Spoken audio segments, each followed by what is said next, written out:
change to protect the innocent. Fatima Cigarettes, best of all long cigarettes, brings you Dragnet.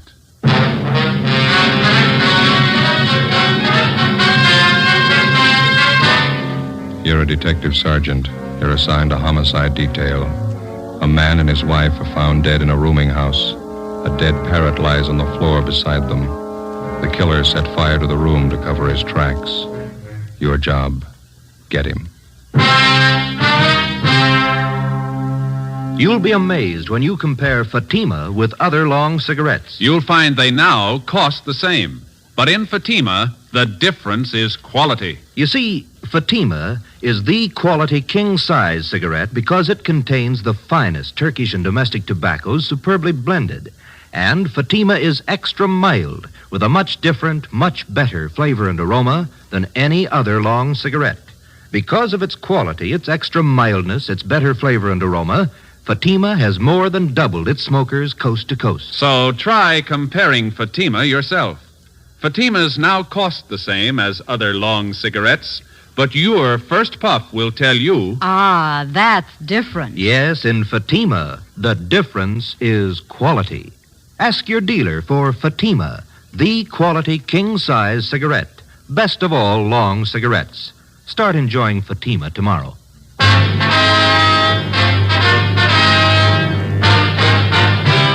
Dragnet, the documented drama of an actual crime.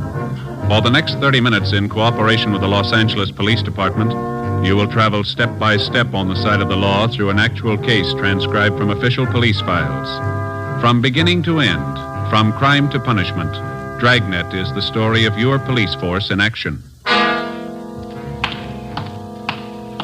It was Wednesday, April 2nd. It was windy in Los Angeles. We were working the early morning watch on a homicide. My partner's Ben Romero. The boss is Thad Brown, chief of detectives. My name's Friday. I was on the way back from communications, and it was 5:25 a.m. when I got to room 42. Homicide.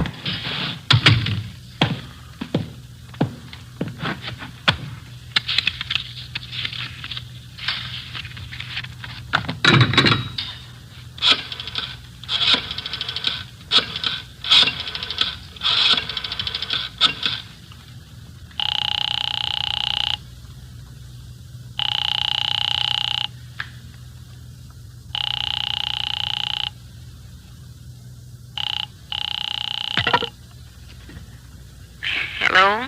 Is this Miss Jones? Yes, who is it? This is Joe Friday. I'm sorry to bother you, Miss Jones. Is Lee there? Oh, yes, Joe. Just a minute, I'll wake him. Lee. Lee, honey. Lee, it's Joe Friday. He wants to talk to you.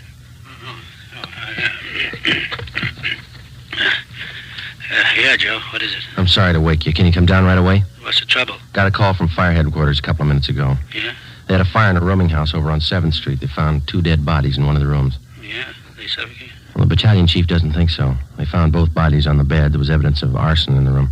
What kind of proof they got? The victims. That's why we called you. And what you got? Fire department thinks they were dead before the fire started. 5:30 a.m. Romero and I drove out to the rooming house on 7th Street. It was a 2-story building in the middle of the block between South Grand and Toledo Avenue. On one side of it was a small transient hotel, and the other, a building which housed a bookbinding firm and studios for an acrobatic dancing school. When we got there, the salvage crew was still working. We were directed to the 2nd floor, where we met with a man in charge from the fire department, Battalion Chief Sullivan. It's right down the hall here. Watch your step there. Oh, yeah. You have the names of the victims, Chief? We think it's Guthrie, Mr. and Mrs. Charles Guthrie. Old couple, lived here for some time, I understand. Here we are. We figure that's where it started, right under the bed over there. Heat must have been terrific. Look at the walls, Joe. Yeah. This is where most of the damage was done, Chief? No, rooms on both sides got it, too. Not as bad as this, though. Guthrie's had 2 rooms. This and the one adjoining. Through the door there. Mm-hmm. When the fire starts, got any idea? About 4:45, I'd say. Landlady smelled the smoke about 10 to 5, put in the alarm. Fire was out 3 minutes after 5. Any other casualties besides the Guthries, I mean? No, just the 2. Okay. Over on the bed here.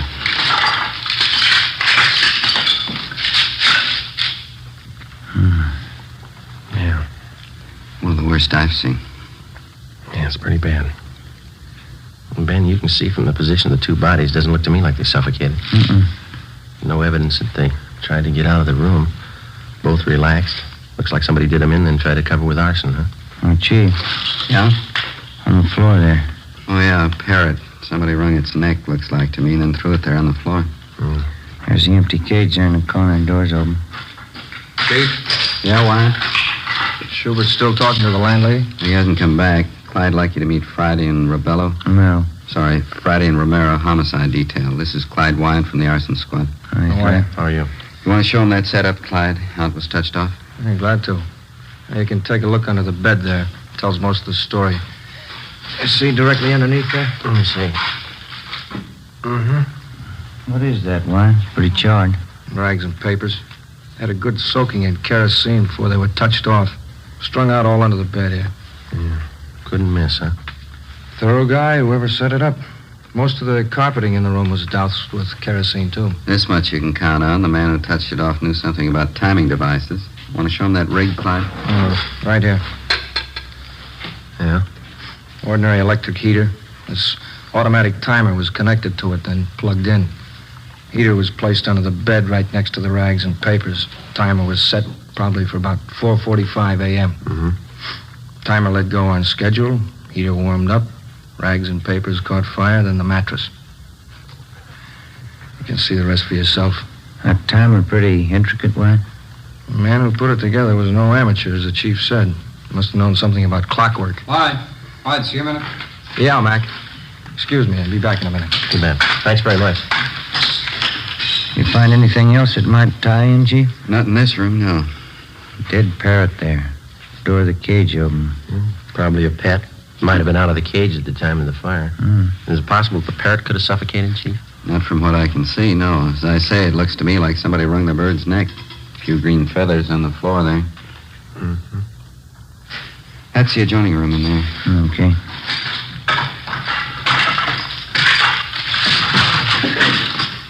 I figure the Guthries used it as a sitting room.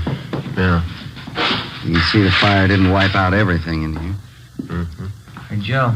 Come here a minute. Right. This carpet here with the door. Dark stains. Let me see.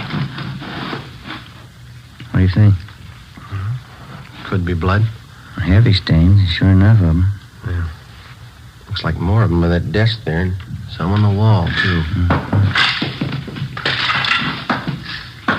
Desk drawer's open here. Yeah, I see that. That's about it. You know as much as we do so far. Yeah. We know how the fire was touched off. We're satisfied it didn't kill those two people in there. The boys from Larson Squad talking to the other roomers in the building? Right now, you can check with them. Okay. Well, thank you very much, Chief. I certainly appreciate it. Not at all. The usual breaks, isn't it? How's that? This is Fire Prevention Week. 5:53 a.m. Lieutenant Lee Jones and the crew from the crime lab arrived. Davis, the photographer, Dean Bergman from Leighton Prince. Pictures were taken of both rooms, which made up Mr. and Mrs. Guthrie's living quarters. Photographs of the bodies were taken. Bergman processed for fingerprints. While Lee Jones continued his investigation, Ben and I went down the hall to the landlady's apartment, where we met with Ray Schubert, one of the men from the arson squad. These men are from Homicide Division. Sergeant Friday, Sergeant Romero, Mrs. Stedman, that right? Yes, Clara Stedman. How do you do? Yeah. I manage the house here. Would either of you care for a cup of tea? No, thank you. I wouldn't care for it. When did you last see Mr. and Mrs. Guthrie, ma'am? Well, now, let me see. Miss Guthrie, I saw her just before dinner last night, a little before 6. I went in to borrow an egg and a cup of flour. She was all right then. Was there anyone with her? No, she was alone. What about Mr. Guthrie? When did you last see him?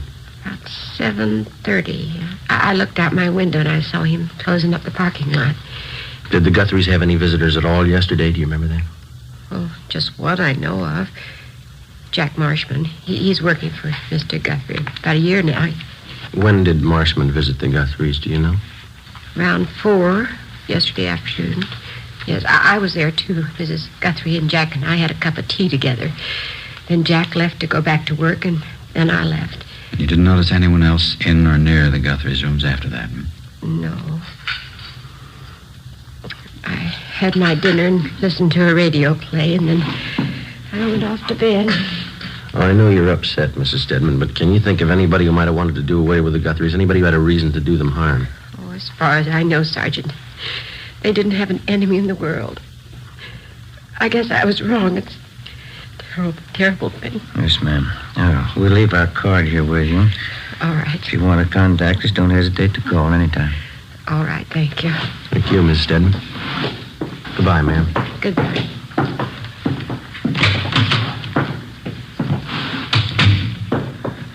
What time you got? 6:15. It's pretty early. They ought to be able to post the bodies for us this morning.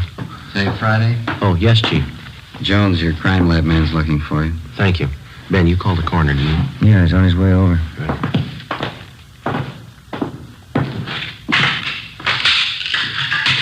Lee? Hi. I'm looking for you. Got a few things. Yeah, what's that? This hammer. Found it over in the corner under some of the rubble. Yeah.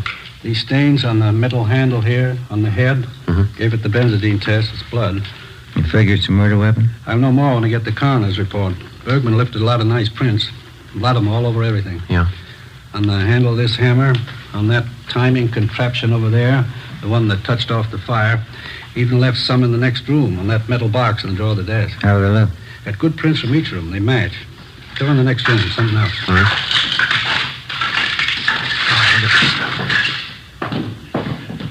Yeah? Those stains on the carpet by the door. The stains on the carpet by the desk. Those on the wall. Blood stains, all of them. Mm-hmm. And you can see here, trail of stains, all leading through the door into the murder room. You figure they were murdered in here, and then the killer took the bodies in the next room and put them on that bed, huh? Then he set fire to cover up. That's my guess. How about the prints on the box in that desk, Lee? Might have been money in the box. Possible burglary? That's an angle. I'll take scrapings from these stains, run a biological precipitant when I get back to the lab. I'll let you know how it comes out. Better start finishing up here. Right, Lee. Thanks very much. Well? Well, looks like we're in fair shape. A hammer, a couple of fingerprints. Friday. Romero? Yeah, Schubert? That fellow that worked for Mr. Guthrie in the parking lot, Jack Marshman, just got here. Did you talk to him? Wyatt and I have him in one of the empty rooms down the hall. Thanks. Which way? Down here. Seems pretty well broken up. You talked to anyone besides you since you got here? No, I told him the Guthries were dead, that's all. He's taking it pretty hard. Mm-hmm. Which one? Right here.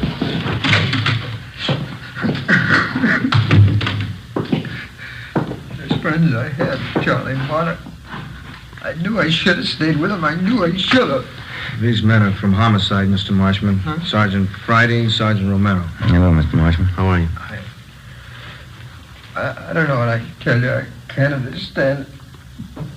Poor Charlie, boy. What can I do to help? We'd like to have you answer a few questions, if you don't mind, sir. Certainly. Certainly anything to help out. Please, you got to find out whoever did it. You got to find out who killed them. We're going to try, Mr. Marshman. Now, would you tell us the last time you saw the Guthries alive? Sure. Maud, Mrs. Guthrie, about 4:15 yesterday afternoon. Me and Mrs. Stedman, she's a line lady, we had tea with her. And I went back to help Mr. Guthrie at the parking lot. Mm-hmm. When's the last time you saw him? Oh, it's about 6:30. That's when I get off duty at the lot. I said goodbye to Charlie. Never dawned on me it was the last time I'd see him alive. I just can't understand. It's such a vicious thing. Charlie and Marty. It's really terrible. Yes, sir. You want to just sit down there, Mr. Marshman? Oh, thanks very much.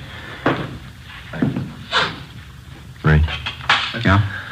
are you sure you're the only one who talked to Marshman since he got here? That's right. I met him at the door downstairs. Well, the only thing you told him was that the Guthries were dead. That's all he got from us. Any chance he could have been in the room since the fire? Not a chance. Then how do you know somebody killed him?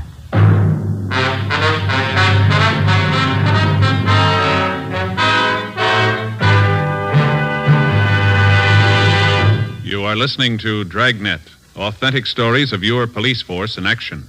You'll be amazed when you compare Fatima with other long cigarettes. Buy a pack. You'll find Fatimas now cost the same. Light a Fatima. Ah, that's different. What a difference. Yes, friends, in Fatima, the difference is quality. Quality of tobaccos, The finest Turkish and domestic varieties, extra mild and superbly blended, to give you a much different, much better flavor and aroma than any other long cigarette. Quality of manufacture. Smooth, plump cigarettes rolled in the finest paper money can buy. Quality, even to the appearance of the bright, clean yellow package, carefully wrapped and sealed to bring you Fatima's rich, fresh, extra mild flavor. Try comparing Fatima yourself. Fatimas now cost the same as other long cigarettes, but your first puff will tell you... Ah, that's different. Yes, in Fatima, the difference is quality. Ask your dealer for Fatima, the quality king-size cigarette. Best of all long cigarettes. Start enjoying Fatima tomorrow.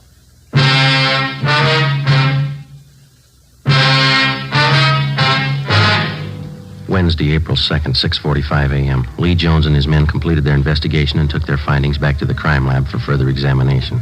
The deputy coroner arrived and removed the bodies of Mr. and Mrs. Guthrie to the county morgue. Together with Clyde Wyant and Ray Schubert of the arson squad, Ben and I continued questioning the Guthrie's friend and employee, Jack Marshman. His answers got more confused, and he kept contradicting himself. In some ways, he seemed childlike. In others, a good deal more complex. We strung along. In order to keep up the pretense that he was not a suspect, we asked him to come along with us while we checked his living quarters, a 2-room basement apartment near Olympic and South Flower. We explained it as a routine check. Marshman was calm and self-assured. Well, here it is, officers. You can see for yourself. Yeah, Nice, comfortable place. Oh, I like it. I've been here for about 3 years. Well, this room's where I do my living. Pull-down bed. It's a little gas plate over there. It's handy. Compact. I see. What do you use this next room for here, Jack? Oh, it's my shop. I like to put around. You care to see it? Yeah, okay.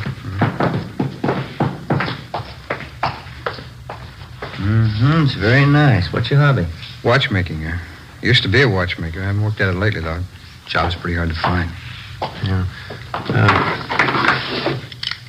These parts here on the bench. You making something, Jack? Oh, just fooling around. Old alarm clock there. I'm fixing it up for a friend.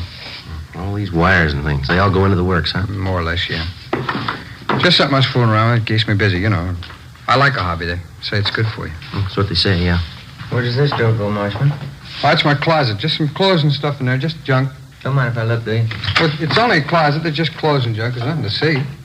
Say, Jack, do you usually keep this stuff around? Huh? Oh.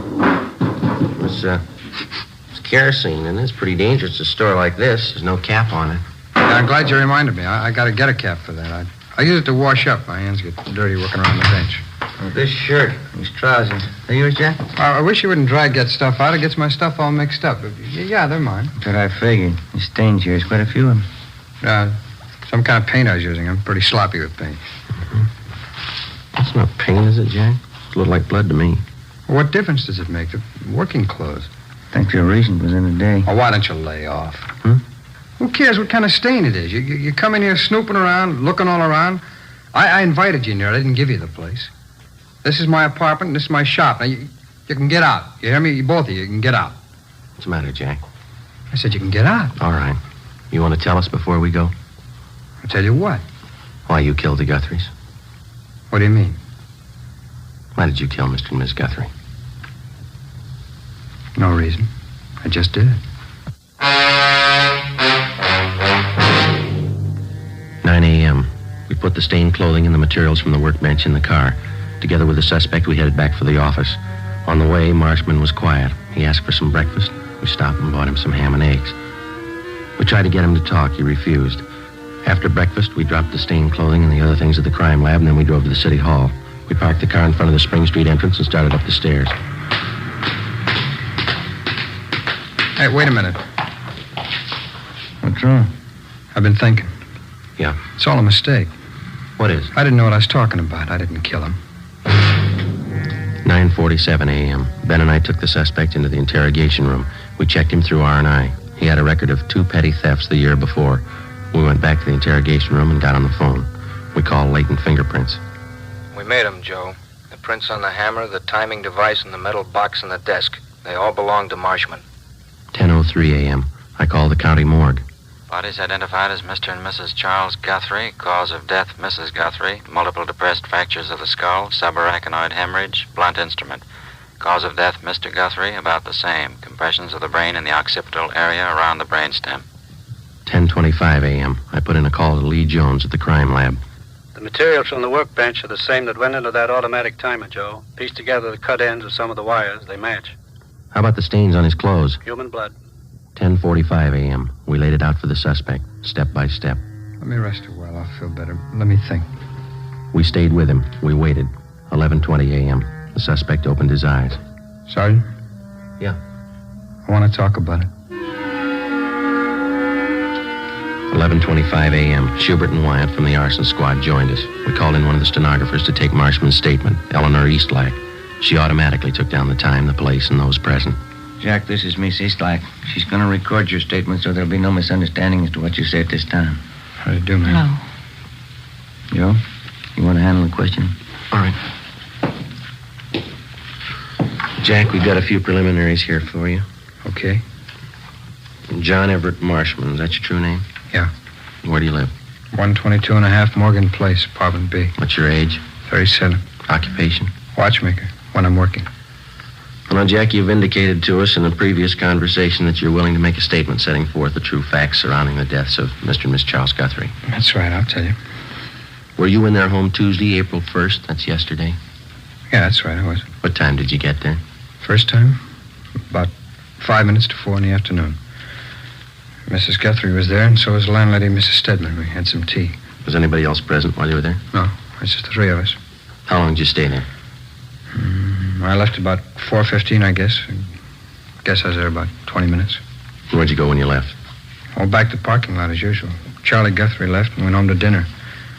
He got back about 6:15. I left at 6:30, quitting time. Where'd you go after you left the parking lot?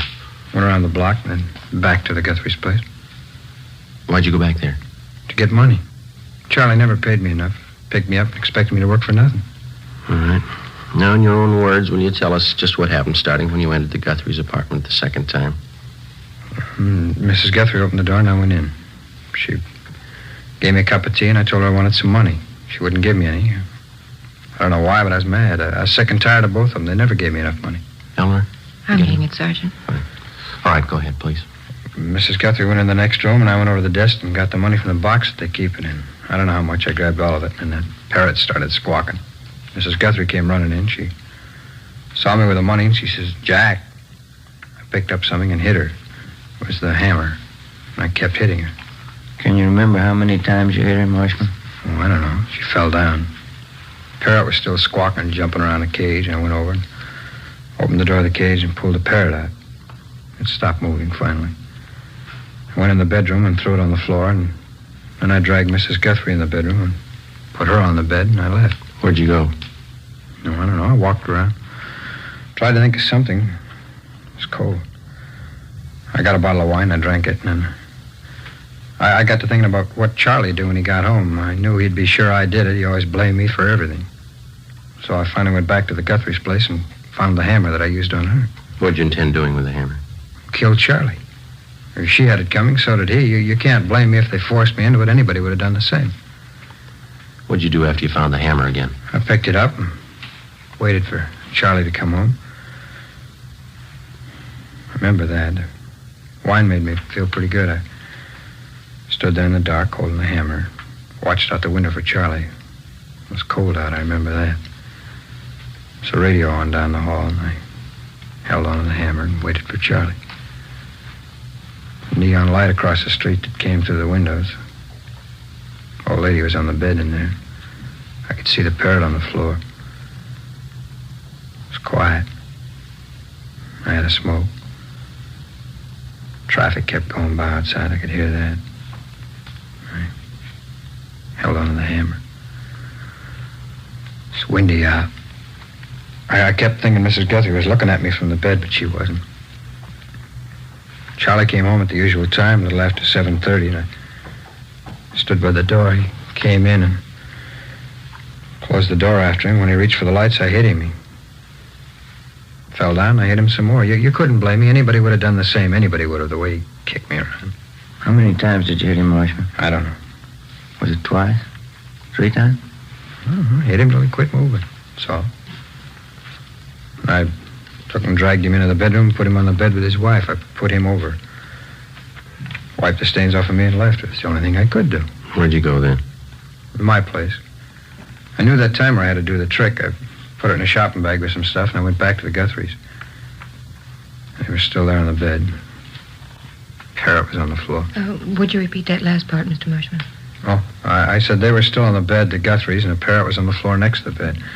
Put the kerosene on the carpet and the rags and paper under the bed and rigged up the electric heater and the automatic timer to set it off. A little slower? Yeah, would you speak up, Jack, and then slow it down just a little bit? Oh, sorry. How did you rig the timer to set off the heater, Marshman? Can you tell us? Oh, it'd take all morning to tell you. You got the timer. I'll take it apart and explain it to you if you want. All right. What was your purpose in setting fire to the room? You knew both Mr. and Mrs. Guthrie were dead, didn't you? Oh, sure. Sure they were. They forced me into it. I set the fire to make it look like an accident, like they'd burned to death. Well, what'd you do after you set the timer? Oh, I left, went down the street, bought a couple of bottles of wine, talked to the guy a minute. And I walked around a while. It was too cold, so I went home. When'd you get home? 2:30 maybe. I don't remember too well. Did you go right to bed? Yeah. Did you go to sleep? No. I laid there and read a movie magazine, drank the wine. Finally, I finished up the 2 bottles and dozed off. What time did you get up? A little before 6 this morning. Went down to the Guthries to nose around. That's when I met you guys. Well, you know all the rest because I've been with you ever since. All right, Jack. Anything else you'd like to add? No, I told you everything. All right. And this statement was given free and voluntarily, and there's been no promise of immunity or reward extended to you? Yeah, that's right.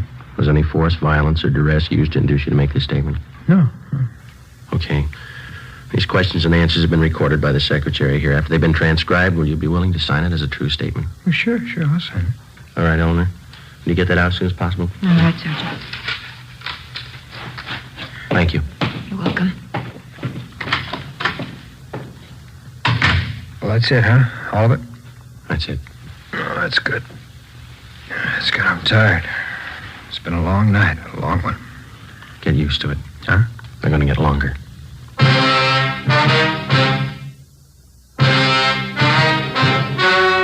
The story you have just heard was true. Only the names were changed to protect the innocent. On July 29th, trial was held in Superior Court, Department 86, City and County of Los Angeles, State of California. In a moment, the results of that trial. Now, here is our star, Jack Webb. Thank you. Recently, I've asked you to send me the names of cigarette dealers who are out of Fatimas. You see, the demand for Fatimas is so great that I want to make sure that all of you can buy them. So keep your letters coming. If you find a dealer fresh out of Fatimas, let me know and we'll have something done about it. Write your dealer's name and address on a card and mail it to me, Jack Webb, Post Office Box 951, Hollywood 28. And now for you, Mr. Dealer. The coming holiday season will find new thousands insisting on Fatima quality. Step up your order for Fatimas tomorrow. Get in on the increasing demand for the quality long cigarette.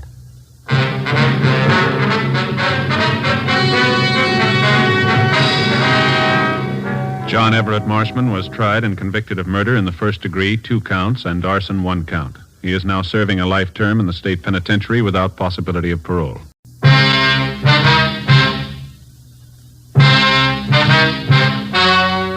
story you are about to hear is true. Only the names have been changed to protect the innocent. Fatima Cigarettes, best of all long cigarettes, brings you Dragnet.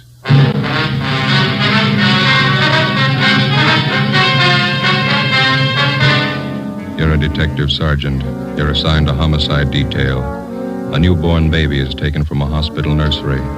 There's no trace of the infant. There's no trace of the abductor. Your job, find him.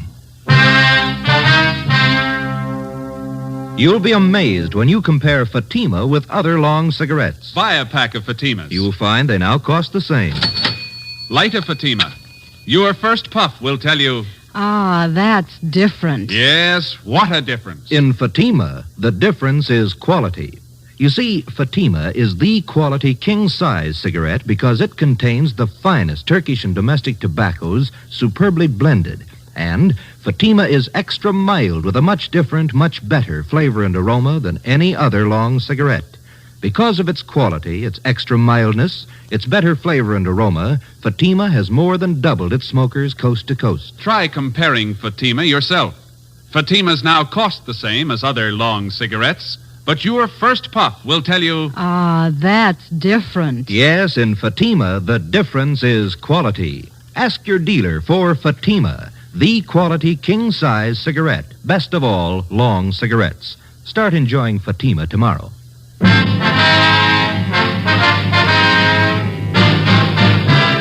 Dragnet, the documented drama of an actual crime. For the next 30 minutes, in cooperation with the Los Angeles Police Department, you will travel step by step on the side of the law through an actual case transcribed from official police files. From beginning to end, from crime to punishment, Dragnet is the story of your police force in action.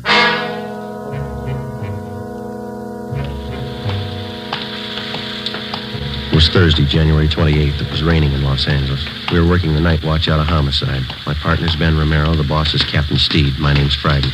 It was 11:35 p.m. when we got to Mercy Hospital on Norwich Avenue, the main entrance.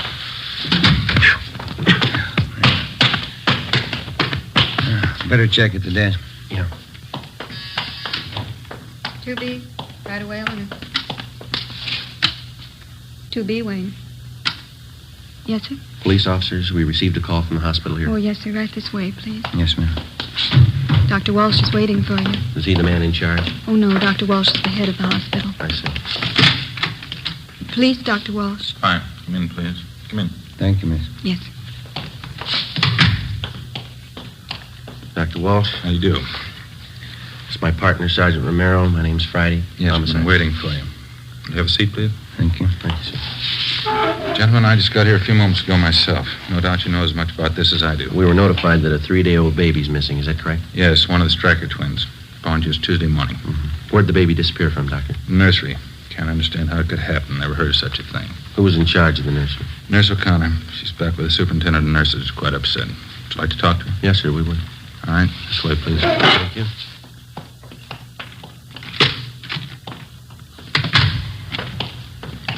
Can't understand it. How could a baby disappear like that? Have the parents been notified? Father's on his way in now. We haven't told the mother yet. Mm-hmm. When did they first notice the baby was gone? I understand it was around 11 p.m. Call came into our office about 11:20. Go ahead, Sergeant. Nurse O'Connor? Yes, Dr. Walsh. These gentlemen are from the police department. Sergeant Romero, Sergeant Friday. Oh, you mean? What do you do? They want to know all about what happened tonight. You know, of course, it's a serious matter. Try to tell exactly how it happened. I'll try, Doctor. All right, officers. Thank you. Well, we know that you're probably pretty upset, nurse, now. You just relax and take your time. Yes, sir. When did you first notice that the Stryker baby was missing? Must have happened somewhere between 11 o'clock and 10 minutes past 11. I'm sure of that. How were you sure of that? I came on duty a few minutes before 11. I took the night reports as usual, and I started checking the orders and the formulas. I remember very well that both the Stryker twins were in their cribs at that time. Mm-hmm. Go on, please. I think it must have been about 5 minutes past 11 when I got this phone call from home. My mother's been sick lately. It was about her. How far did you have to go to answer the phone? About 10 feet down the hall from the nursery, just around the corner.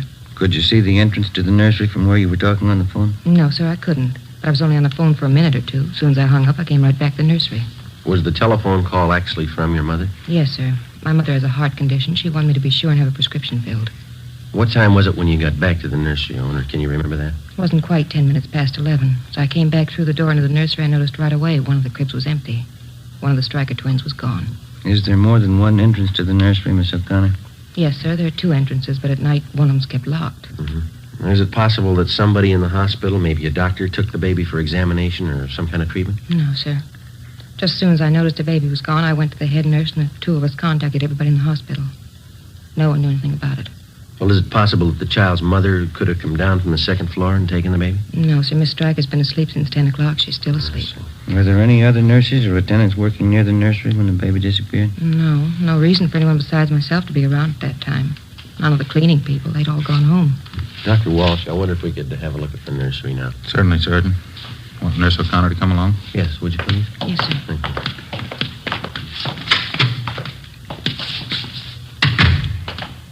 This way, gentlemen. Straight down the hall. What are the hospital visiting hours, Doctor? The usual. 2 until 4 in the afternoon, 7 to 9 in the evenings. Quite strict about that. Do you know if all the visitors had left the hospital by 9 o'clock tonight? Of course, I wasn't here, but the superintendent of nurses told me they'd all left by 9. She's compiling a list of every visitor we had this evening. Good. They'll all have to be checked. Nursery's right here, officers. Mm-hmm. This empty crib just inside the window here. Yes, sir. It's where the baby was. You can see it's right next to the door here. I noticed that there's no blanket in the crib. Is that missing, too? Yes, sir. The crib's just the way I found it when I came back from the telephone. I haven't touched it. Are there any marks of identification on the blanket or the clothing? Each one stenciled Mercy Hospital. Each baby wears an ID bracelet. Doctor, I wonder if we could have that crib brought out to have it checked for possible fingerprints. Certainly, of course. Is this the other door to the nursery you mentioned, Miss O'Connor? That's right, Sergeant. I checked it. It's locked. That large window on the other side of the nursery. Is that a stationary window? Yes, sir, it is. It faces onto a small court. Well, then whoever took the baby had to use this door. It's the only way they could have gotten in. Oh, excuse me a minute. I want to attend to the baby in there. Sure. Listen to that, Jim. Yeah. Doctor, are there any other entrances open at night besides the main one? Not after 10 p.m., no. Just the main entrance on Norwich Avenue. There's a nurse on duty there at all times. How about the parents? Is there anything unusual there? No. Father's a working man. Mother's a housewife. Both the babies are perfectly normal. Nothing unusual at all. 3-day-old baby. They usually take a lot of careful handling, don't they? Yes, definitely. First week's always critical. And this thing, taking a 3-day-old infant out in this weather, cold, rain. Afraid the odds are all against the child. You're sure the main entrance was the only one open after 10 o'clock? Yes. I can't understand it. How could anyone get that baby out of that hospital? How could they? We're not sure they did.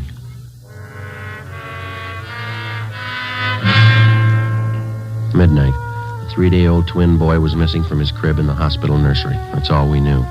We checked the list of possibilities. The baby could have been taken for ransom. Somebody wanted revenge on the Stryker family and decided on the baby as the best means. Maybe someone just wanted a child, someone mentally unsound, a maniac, a pervert. Maybe an accident had happened at the hospital. Somebody wanted to cover up. Possibly one of the parents or their families had a motive. Perhaps somebody just wanted the child dead. We called the office and got out an APB on the Stryker baby and a description of the blanket and the clothing. Details of officers were alerted at the bus depots, railroad terminals, the airports, all public transportation facilities. Steps were taken to notify doctors, hospitals, sanitariums, anybody in any place where a 3-day-old baby might be taken. The entire area around Mercy Hospital was canvassed. No information. The baby's crib was dusted for prints. No leads, no physical evidence. The investigation continued. When George Stryker, the father of the child, arrived, Ben and I met with him in the office of the hospital superintendent. Can't we let people know about it? Newspapers and the radio? We've already covered that. Stories and pictures have gone out to the papers. We've notified the radio stations. They're getting out broadcasts on it. How am I going to tell my wife? Well, sir, there's only one thing that we can promise you. We'll do everything we can to find your baby. Well, isn't there something I can do? Isn't there some way I can help? This is just a remote possibility, Mr. Stryker, but you ought to know about it. What's that? In case anybody contacts you regarding your baby, in case they make any demands on you for money or anything else, we want you to notify us immediately. What could they expect to get from us? We own our home. That's about all. We just want to cover all the possibilities, Mr. Stryker. In case any demand at all is made, don't try to deal with the people. All right? Yes, sir, I understand. Sergeant? Yeah. One of the men from homicide would like to see you outside. Sergeant will leave us. Oh, thank you, Doctor. We'll have to go now, Mr. Stryker. We'll keep you informed. All right, thank you. Joe? Yeah, I'll leave us. I think we got something back here. What's that? Cenas and I were the night watchman out back, the side of the hospital that faces on Stacy Avenue. Yeah. 2 doors back there, just off the street. One of them's open. Together with Sergeant Olivas and Dr. Walsh, the head of the hospital, we went back and examined the side door which opened onto Stacy Avenue. The latch was obviously faulty. It took only slight pressure on the door to open it. The latch, both doorknobs, and the door itself were dusted for prints. The entranceway and the immediate area were rechecked. No leads, no physical evidence. We traced an imaginary path from the open door to the nursery. We came to the conclusion that it could have been possible for an abductor to enter the hospital, make his way to the nursery, take the child from its crib in the absence of the night nurse, and leave by the same side door without being seen. Storekeepers and residents along Stacy Avenue were re-questioned. We got nowhere. When the abduction story broke in the newspaper and over the radio the next morning, the calls started to come in. People in practically all sections of the city thought that they'd seen the missing baby. Each call was carefully checked out. None of them paid off. 10 a.m. We checked back in at the office. I must be getting old, Joe. Can't seem to take these all-night sessions like I used to. Oh, yeah, I'm pretty tired. I drank too much coffee again. I got a sour stomach. Hi. Hi, Olivas. Right. The Stats office come up with that run for us yet? No, they're still working on it. How about that San Bernardino call? Yeah, they called back. They picked the woman up when she got off the bus, checked her and the baby out. Baby belongs to her. Mm-hmm. Anything else come in? All been checked out. Oh, the press called again. Want to know if there are any new leads. Yeah. Sergeant Friday in here? Yes, sir. Can I help you? They told me in the business office to come down and see you. Surely. Come on in. Thanks. My name's Wallace. I'm the desk clerk down at the hotel on 11th Street, Bluebird Hotel. Yes, sir. I got some information. I'd like to talk to you. All right, sir. This is my partner, Sergeant Romero, and Sergeant Olivas. How are you? How are you? Wallace. What's the information about? Well, I got hold of a paper this morning, read about that baby that's missing. Yes, sir. Imagine those people are pretty worried about the kid. Guess they'd like all the information they can get, huh? Looks like that hospital's in a jam, wouldn't you say? Well, what information do you have, Wallace? I guess those parents could sue the hospital if they wanted to, huh? Well, sir, all we're interested in is finding the baby. Can you help us there? Well, I don't know for sure. What are you trying to tell us? Have you seen the baby? Well, I may have. Do you happen to know if they're offering any reward for information? Well, I don't know where it'd come from. The father's a working man. Oh, don't get me wrong, Sergeant. I don't expect anything for any information I'd give, but, well, I don't make too much at the hotel. You know, if they wanted to show their gratitude in some way, just thought I'd mention it. They'll thank you, Wallace. Don't worry about that. Now, what's the information? Well, you know, I didn't mean anything by that. Anybody'd be glad to help out in a case like this. What I came in to tell you was a woman and a young baby checked in the hotel last night when I was on duty. What time? I think it was about 12 o'clock. Woman didn't have any baggage or anything, one little blanket around the kid. When I saw that story in the paper this morning, I got suspicious. Is the woman still registered at the hotel? She was when I left. That was about an hour ago. What name did she register under, you remember? No, I don't, but it's in the register. You can check it if you want. Where is the hotel? 11th and Charleston, right on the corner. I'm sure it must be the kid you're looking for. Say, I hope you haven't got me wrong. How do you mean? About the reward, you know. I don't expect anything for this. We haven't got you wrong. 35 a.m. It was still raining. Together with the desk clerk, Wallace, we drove to the Bluebird Hotel on 11th Street. We checked the cards at the desk and found that the woman had registered under the name of Mrs. Harold Parks. The clerk on duty told us as far as he knew she was still in the room with the baby. The room's down this way, Sergeant. Okay. This is the 116. Mrs. Parks.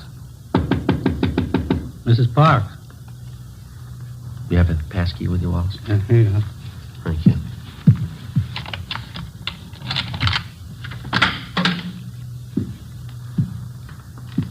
There's nobody here. Wait a minute. What have you got? Small blanket. Check the lettering. Mercy Hospital.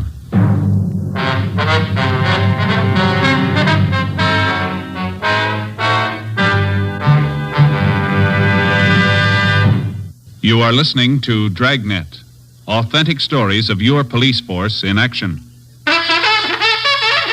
Oh, no. Ah, that's different. Yes, what a difference. There's a difference you can hear, there's a difference you can see, but the difference in Fatima is quality. Yes, friends, when you compare long cigarettes, you'll find that in Fatima, the difference is quality. Quality of tobaccos, the finest Turkish and domestic varieties, extra mild and superbly blended to give you a much different, much better flavor and aroma than any other long cigarette. Quality of manufacture. Smooth, plump cigarettes rolled in the finest paper money can buy. Quality even to the appearance of the bright, clean yellow package, carefully wrapped and sealed to bring you Fatima's rich, fresh, extra mild flavor. Fatimas now cost the same as other long cigarettes, but your first puff will tell you... Ah, that's different. Yes, in Fatima, the difference is quality. Ask your dealer for Fatima, the quality king-size cigarette. Best of all, long cigarettes. Start enjoying Fatima tomorrow.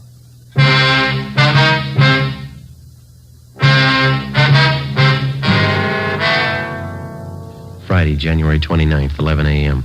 We were unable to locate the woman who had registered at the hotel under the name of Mrs. Parks. There was no sign of the baby. The blanket we found in the room was identified by hospital personnel as the same type used in the nursery. The room was checked for fingerprints and physical evidence. We found nothing. People in adjoining rooms were questioned, but they could give us no information. We got a description of the woman who used the name Mrs. Parks from the desk clerk, and we got out an all-points bulletin on her. Her hotel registration card was checked for handwriting and fingerprints. Captain Steed ordered an immediate canvass of all hotels, apartments, and rooming houses in the central area. The hotel clerks were shown mug shots of possible suspects. They failed to identify any of them. 3 p.m. Friday, the search for the Stryker baby went on. Yeah, checked out all right. Okay, Gil, thanks. Anything? Gil and Sanus checked that Wilshire call. It's another phone. Might have something, fellas. Yeah? Ruiz and I were making the rounds of hotels out along Pico. Stopped at a drugstore for a cup of coffee. Mm-hmm. We talked to druggist while we were there. Had a pretty good story for us. You got a light? Yeah, here you go. Thanks. This drugstore is 2 blocks from the hotel where the woman stayed. It's open all night. And the druggist told us a woman answering this Mrs. Parks description came in about 1:30 a.m. Bought a whole raft of stuff. Mm-hmm. How do you mean, what kind of stuff? Well, everything for a baby. Bottles, nipples, dextrose, oil powder, all that stuff. Was he sure of the woman's description? He gave it to us before we'd even mentioned what this Mrs. Parks looked like. Right down to the color of her coat. Did she have the baby with her when she bought this stuff? The druggist said no. She even asked him if she could buy canned milk there. Where does it lead? How do you mean? Does he have any idea where the woman came from, where she went? No, but he said if she came back in again, he'd call us right away. He's going to notify the other clerks, too. They'll keep us posted if anything turns up. I got it. Homicide, Friday. My name's Mrs. Lucy. I'm calling about that missing baby in the paper. Am I talking to the right department? Yes, ma'am. Do you have any information on the case? Well, I certainly have. I know where that Stryker baby is right now. Where's that, ma'am? Right next door. The Salazars have him. What makes you so sure? It's perfectly obvious, that's all. It's not their baby. Why do you say that? That baby they have no more looks like Mr. Salazar, Mrs. Salazar, than mine do. How do you mean, Mrs. Lucy? It's very simple. Mr. Salazar is dark, quite dark. Dark hair, dark eyes, dark complexion. His wife's the same way. Yes, ma'am. The baby they have is a blonde. Before I hung up, I got the woman's name and address and told her that we'd check out her neighbors, Mr. and Mrs. Salazar. We weren't sure what it meant. It could be the real thing. It could be like 100 other calls that we'd had in the last 12 hours. Ben and I got in the car and drove out to the Salazar home on Wonderland Avenue. We noticed several cars parked in the driveway and in front of the house. We went up the front stairs and rang the doorbell.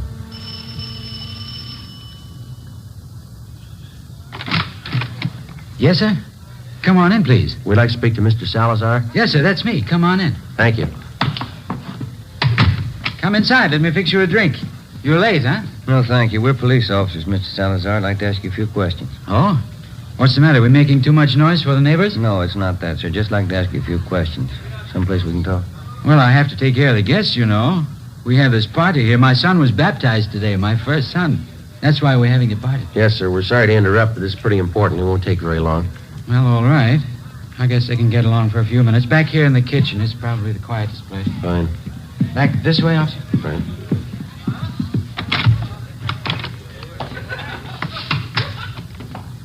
Over there. Pull up a couple of chairs. Oh, thank you. Miss Salazar, this is my partner, Sergeant Romero. My name's Friday. Homicide. Yes, sir. What's the matter? What do you want to ask me? We're investigating a case that involves a missing baby, sir. Well, the one in the paper this morning. I read about that. It's a terrible thing, isn't it? Yes, sir, it is. We've had a report that the missing baby was seen in this neighborhood. We don't know how true it is, but we have orders to check it out. Well, sure, anything I can do. I don't know how much I can help, but I can understand how that mama and papa feel. My brand new son, I know how I feel. How old is your son, Mr. Salazar? He's just 1 week old this afternoon. Fine boy. Was the baby born here in Los Angeles? No, I sent my wife Roberta to Phoenix to have the baby. We thought it'd be a lot healthier for her down there. She has a good friend of hers in Phoenix. Oh, I see. Your wife had the baby in Phoenix, and then she brought him back here. Yes, that's right. Roberta came in early this morning. Big surprise for me. I didn't know she was coming. Right away, I called all our old friends. I called Father DeSoto for the baptism, and I got things ready for the party. Big baptism party. Mm-hmm. You say your wife got back early this morning? Yes, a few minutes after 3 o'clock. Roberta came in on the plane. She said it was late. You know, the big storm. Mm-hmm. I wonder if we could talk to your wife, Mr. Salazar. Well, Roberta's taking a little nap right now. She got in late, you know, all the excitement. Do we have to wake her up? Well, no, sir, not right away. I just wonder if we could see the baby. Well, baby's sleeping, too. Roberta said not to go in, but... Well, if you're real quiet... Yes, sir, we'll be. Okay, he's right back here.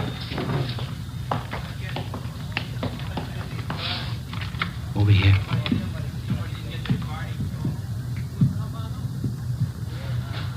Let me pull the blanket down. There he is. Big fella, huh? He's blonde. Huh? What do you think, Joe? I think he's got a twin. 5 p.m. Harlan Stahl from Latent Fingerprints arrived at the Salazar home. The footprint of the missing child taken at the time of birth was compared with the print from the child the Salazars had. The prints were identical. The missing baby had been found. 5:20 p.m. Ben and I talked with Mrs. Salazar in the kitchen of her home. The christening party went on.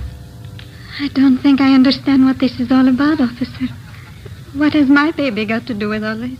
You know as well as we do, Miss Salazar. That baby in there, it doesn't belong to you. It's not yours. What do you mean it's not mine? Of course it's my baby. My husband's and mine. I just brought him from Phoenix last night. That's where the baby was born. What are you trying to do to me? That baby isn't yours, Mrs. Salazar. Now, you know that. It was taken from the hospital. How about the truth? You don't know what you're saying. You don't know what you're talking about. It's my baby. He was baptized today. Juan Tomas Salazar. It's my baby. This is a pretty serious matter, ma'am. The baby's footprint has been checked out. The child belongs to a Mrs. Stryker. We want to know how you happen to have him. Because he's my baby. That's why I have him. You don't know what a mistake you're making. He's my baby. I brought him from Phoenix last night. You can ask my husband. He'll tell you. A woman checked in at the Bluebird Hotel on 11th Street about midnight last night, Mrs. Salazar. She had a young baby with her. You fit her description. I didn't go to a hotel last night. The plane landed here from Phoenix. I came right home. The hotel clerk remembers you. He can identify you. So can the druggist when you bought the supplies from. I bought nothing. The plane landed. I came home. It's my baby. It's my baby. We found the baby's blanket in the hotel room you rented. We have your description from at least 3 people, even the color of the coat you wore last night. You can't take him away. He belongs to me. Me and Frank, you can't take him away, please. You can't. Miss Salazar, why don't you put yourself in the place of the real mother of that baby? How do you think she feels about her baby being taken away? How about it, Miss Salazar? Have a drink, officers, please? For the party? Have a drink, I'll tell you. Tell us what, ma'am? I'm tired. Let me sit down. Yeah. Just for a few minutes. I tell you how it happened. I know you understand. Yes, ma'am. It'll be 11 years next month that Frank and I were married. I don't have to tell you we want a baby. Frank always wanted a baby, but no more than I did. It's what we live for. A baby of our own. Yes, ma'am. Boy or girl, we didn't care. But we didn't have one. For 11 years, we didn't have one. Then last April, that's when the doctor told me. He said I was going to have a baby. Yes, ma'am, I understand. Well, a month before the baby was born, we thought it would be better if I went to my friend's place in Phoenix, Arizona. For the winter, you know, it would be warmer there. And Frank thought it would be nicer for me and the baby. Your husband was still in Los Angeles? Yes, he tried to come to Phoenix, but he had to work, so I had my baby alone. It was a boy. My friend was with me. She'll tell you it was a boy. Yes, ma'am. I kept calling for him to bring my baby. It was a long time I kept calling. Then they finally came, and the doctor, too. And he's the one that told me. Yes, ma'am. He looked just like his father. I know that. But they told me he was dead. I don't remember much after that, Sergeant. I got out of the hospital, and I took the plane, and I came back here. Mm-hmm. It was dark, and it was raining. But I walked around. I walked up and down the streets, thinking, what could I tell Frank? Baby was dead, that's all I could tell him. Then I walked past the hospital. That was Mercy Hospital, huh? Yes. And it was raining. And I could see all those babies inside, warm and in their cribs. And I wanted just one of them. Just one for Frank and me. So I went in the side door and I found the nursery. And when the nurse was gone, I took him and left. My baby. I went to the hotel to keep him out of the rain, and when it cleared a little, I took him home. I took him home to Frank. I took my baby home. That's why you want my baby, isn't it? Because I took him? Because my baby died and I took him? Everything will be all right, Miss Salazar. I think we can straighten it out. Roberta, you talked to the officers? Frank, what do you want me to say? It'll be all right, officers.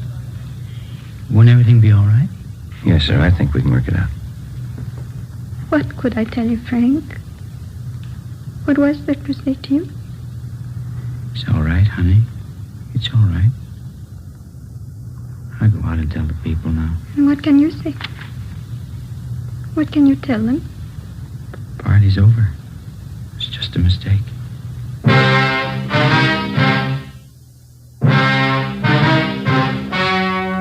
The story you've just heard was true.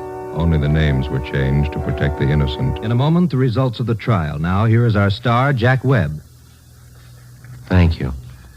Last week, I asked you to write me if your cigarette dealer was out of Fatima's. Well, you did, and we've done something about it. Now, if any more of you find a dealer fresh out of Fatima's, send me his name and address. We'll take care of that, too. Write me, Jack Webb, Post Office Box 951, Hollywood 28. And, Mr. Dealer, don't wait another day. Step up your Fatima order for Thanksgiving and the coming holidays. Get in on the increasing demand for Fatima, the quality long cigarette.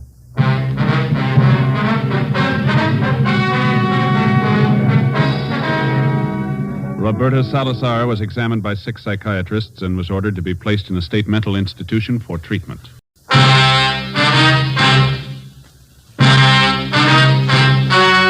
The story you are about to hear is true. Only the names have been changed to protect the innocent. Fatima Cigarettes, best of all long cigarettes, brings you Dragnet.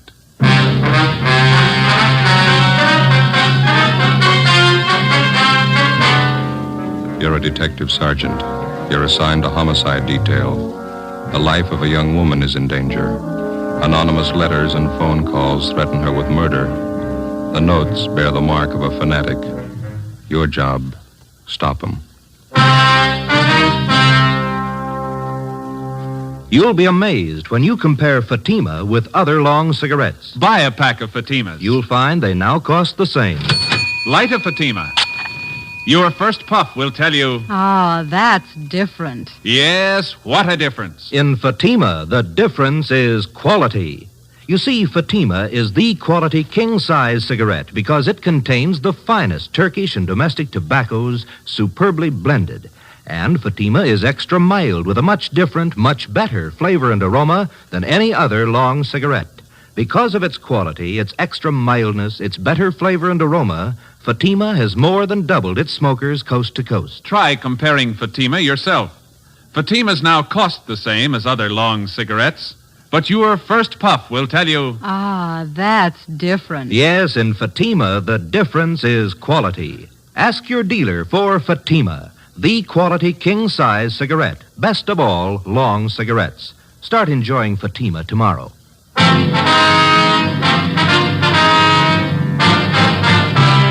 Dragnet, the documented drama of an actual crime.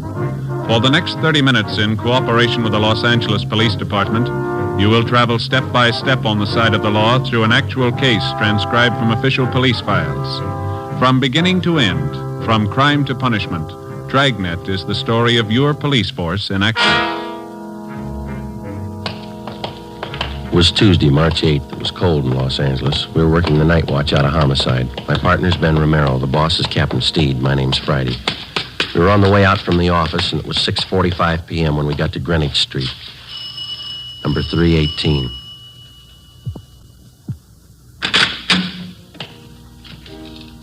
Yes, gentlemen? Police officers. Like to see Dr. Small, please. I'm Reverend Small. Won't you come in? Thank you. Here, let me take your hats, officers. I've been waiting for you. Oh, thanks. My name's Friday. This is my partner, Sergeant Romero. How do you do? I'm glad to know you. How do you do, sir? Hope we didn't interrupt your dinner. Oh, no. The organist, Brother Reber, and I were just running over a few hymns for the service tonight. Would you come this way, please, into the parlor? All right. As I mentioned on the telephone, I'm not much of a detective, but I think something should be done about this matter as soon as possible. Well, we'd like to get a few more particulars first, Reverend. When did you first find out about these threatening letters? Sister Dorothy Wilson. I think I told you about her. She came here to the rectory and showed them to me. She told me she's been getting them for the last 4 days, and phone calls, too. Mm-hmm. How long have you known this Dorothy Wilson? Is she one of your regular parishioners? Well, she first joined my congregation about a month ago. She's been in regular attendance at our services ever since. Is that the church next door, joining the rectory here? Yes, that's right, Sergeant. Second Reformed Church of the Holy Book. I founded it here about 3 years ago, and I've been pastor ever since. Have you ever had this trouble before? I mean, threats against the people who join your church? No, never any trouble at all. I wonder if you have those notes that Miss Wilson's been receiving, Reverend? Yes, right here at my desk. Let me see, Yes, here are the 5 Sister Wilson got. And here are the 2 that I received. Wonder if I could look at them. Yes, surely. Here you are. Thank you. Oh, would you excuse me for a moment? It's about time for Brother Reber to get over to the church. I'd better tell him. Certainly, Reverend. Didn't mean to hold you up. No, not at all. I'll be back in just a moment. All right, sir. What do they look like, Joe? Yeah, let's see. Postmarks here are March 4th, 5th, 7th, 8th. Come from different places around town, according to the postmark. There's Long Beach, a couple from Azusa, Glendale here. No return address on any of them. This notebook paper looks like to me this one. Isn't it to you? Yeah. And there's this other one here. Looks like some kind of wrapping paper. The writing's not too bad. Let's see. According to the postmark, this is the first one they got, I guess. Let me see. Dorothy Wilson, you are a sinner and you have led a sinful life. Yet you have the nerve to come into our church and make believe you're a Christian. Spelling sure is bad. Yeah. I have been coming to our church for a long time, and it is an outrage to have you praying in our temple. If you don't get out and stay out, I'm going to make sure you're taken care of for good. Look outside. Sister in the Lord. Must be some kind of a fanatic. We'd better run all these through the crime lab. Yeah. This one, maybe. It's typewritten. Well, here, you read it. It's dated March 6th. Yeah, take this as a warning. Bring your sinful body to our church again, and your blood will run in the aisles. A life can be taken when God demands it. It could be yours. Sorry for the interruption, officers. A few things I had to remind Brother Reber of. Have you seen all the letters? Well, we're just checking them over, Reverend. It's certainly a terrible thing for our church. I hope we can keep the matter as quiet as possible. Yes, sir. I noticed the 2 different signatures on these notes. Now, half of them are signed a sister in the Lord. Yes. And the other half are signed it's Brother D.R. Griswold. Yes, that's right. The first letter I got was from this Brother Griswold. His are the typewritten ones. You know anyone in your congregation with that name, Reverend? D.R. Griswold? No, I checked over my list of regular parishioners twice. If there is such a man, I don't know of him. Well, we can run that name through R&I anyway, huh, Ben? Do you have any suspicions at all, Reverend? What do you mean, Sergeant? Well, I mean, can you think of anybody in your congregation who might possibly resent this Miss Wilson's joining your church, maybe? Well, no, I haven't had an opportunity to think it over in that light, but I can't imagine anybody in our group writing letters like this. What's her background, Reverend? Do you know much about her? No, she's a quiet girl. She's very religious. Works as a stenographer at an office downtown. Helps support her mother. Will she be at church tonight? Yes, she's here already, helping to set up the chairs for the service. Why, would you like to talk to her? Yes, sir, if we could. All right, let's go over to the church. There's still half an hour before services begin. We're fine. I'll have to take these letters along with us, Reverend. We want our handwriting man to check them over? Yes, by all means. That manila envelope on the desk, you can put them in there if you like. Thank you. This one here? Yes. Okay. This way, officers.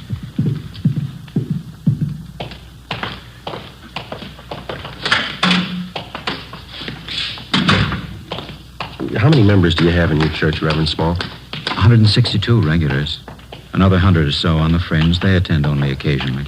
You mentioned that this Miss Wilson's had threatening phone calls, too. Yes, that's what she told me this afternoon. Man's voice or a woman? Well, Sister Wilson said both. The phone calls usually follow each letter. They identify themselves the same way, Brother Griswold and a sister in the Lord.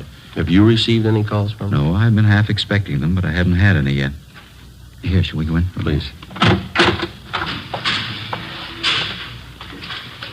Here we are. Our seating arrangement's still temporary. We hope to have pews installed next year. Uh-huh. Nice church. Yes. Thank you. Oh, there's Sister Wilson. She's helping set up the chairs.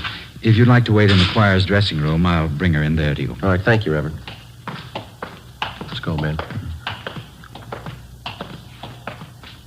This one, Joe? Yeah, this is it.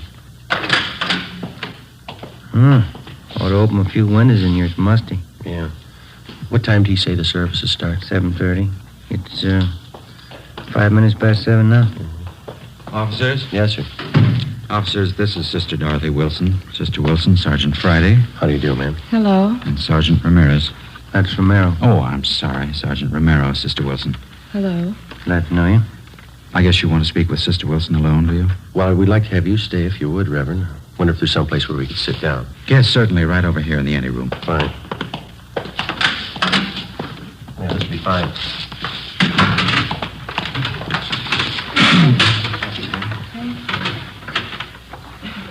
Now, Sister Wilson, there's no need to be afraid. These officers are here to help you and to protect you. See that nothing happens. Yes, Brother Small. Hold fast in the faith of the Lord, and you shall not fear. Yes, I will. You want me to tell you all about it, Sergeant, how it started? Well, if you please. Say, is it all right to smoke in here? Yes, of course. Go ahead. You want to care for a cigarette? No, thank you. No, thanks. Ben? Not right now. Okay, I'll leave it back there if you want them.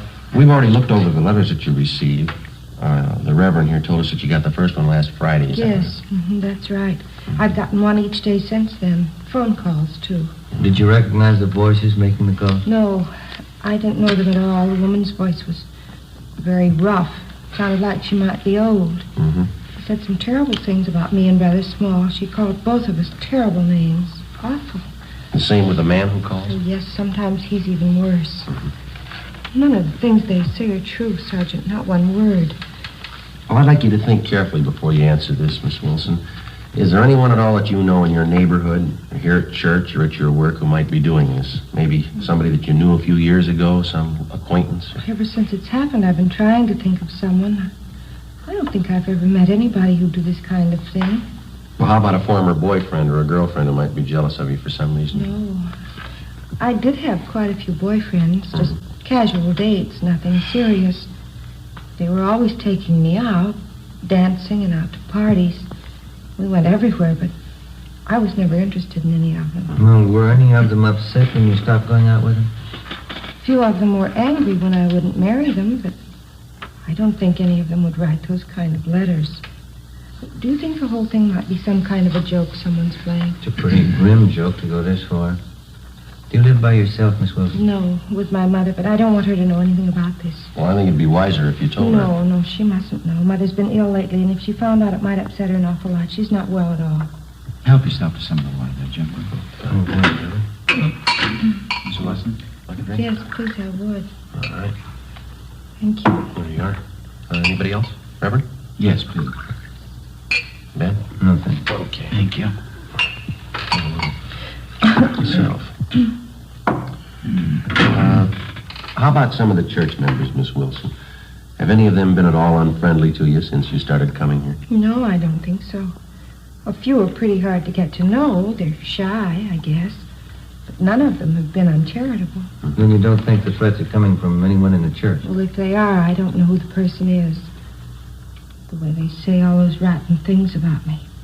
They call me a sinner and a bad woman. Well, I guess I'm a sinner, like all of us are, but I'm not a bad woman. I'm going to church because I want to be born again of the light, but I've never killed anyone, and I've never been a bad woman. You believe me, don't you, Reverend? Yes, of course I do. Now, don't get yourself all upset, Sister Wilson. You think that's why they want to murder me, because I'm a sinner? You think that's why? Please, Sister Wilson, try and get your mind off of If they want to kill me because I'm a sinner, then why don't they want to kill all the sinners? Well, we're going to have a lot of homicides if they try.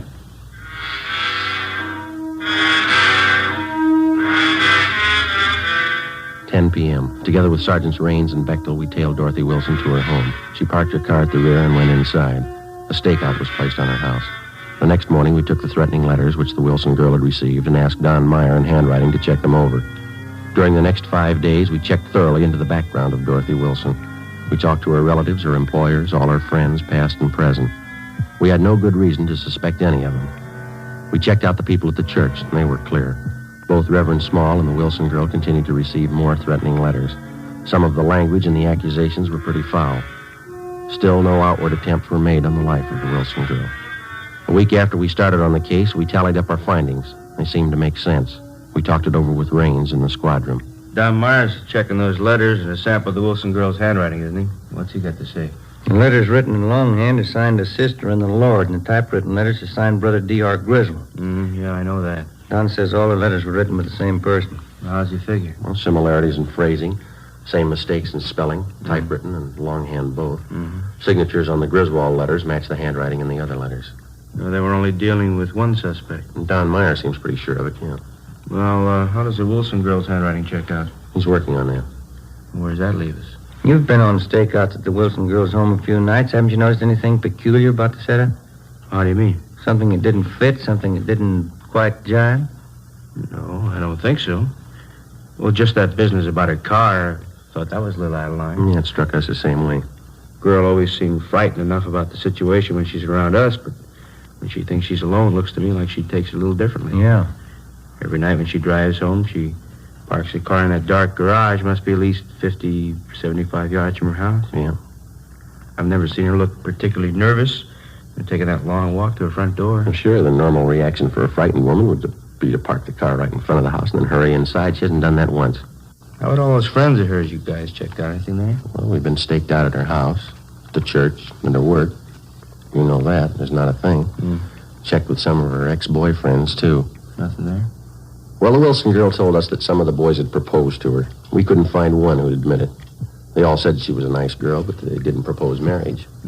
Those threatening phone calls are another thing. Both the pastor of the church and Dorothy Wilson got letters, but only the girl received a phone call. Yeah. Well, logically, if the Reverend got the letters the same time as the girl, he should have been getting phone calls, too. He hasn't received a one. Well, it could be accidental. Whoever wants to kill the girl might figure the Reverend would recognize his voice. Well, it's possible, but you remember that story that the Wilson girl gave us about her mother. Remember that? She didn't want her to know about the letters because her mother was sick. Well, we checked with her mother's doctor, and Mrs. Wilson hasn't been sick in 5 years. Yeah, how about that? What do you figure? I think the girl's a fake. Everything we knew about the case of Dorothy Wilson, everything we'd learned through questioning and observation seemed to point to one definite conclusion. Dorothy Wilson, for one reason or another, was writing the threatening letters to herself.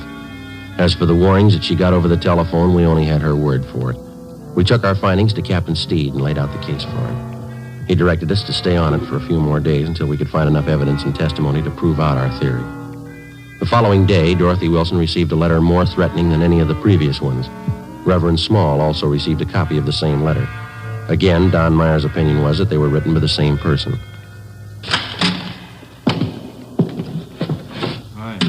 Raines, what's doing? I don't know. Boys got any new theories? What do you mean? On the Dorothy Wilson case. Do we need one? Well, I don't think your old one's going to hold up. Why? What's the matter? She's at Georgia Street. Yeah? Somebody tried to kill her.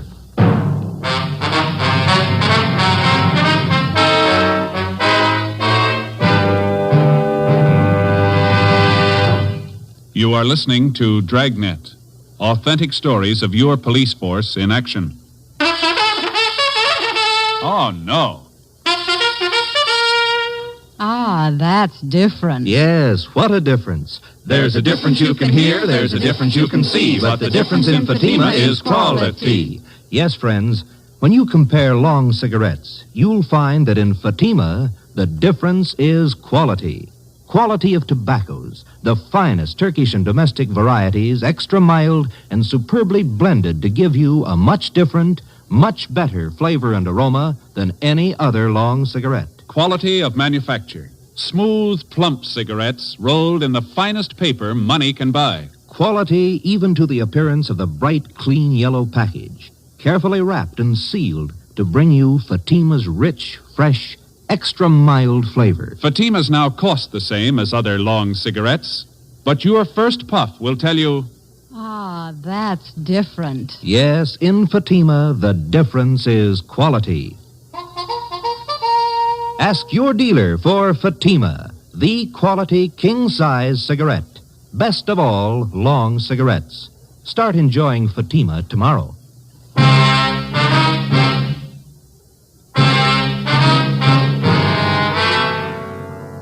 As soon as we got the report that Dorothy Wilson had been attacked by an unknown assailant, we drove to Georgia Street Receiving Hospital where she was being treated.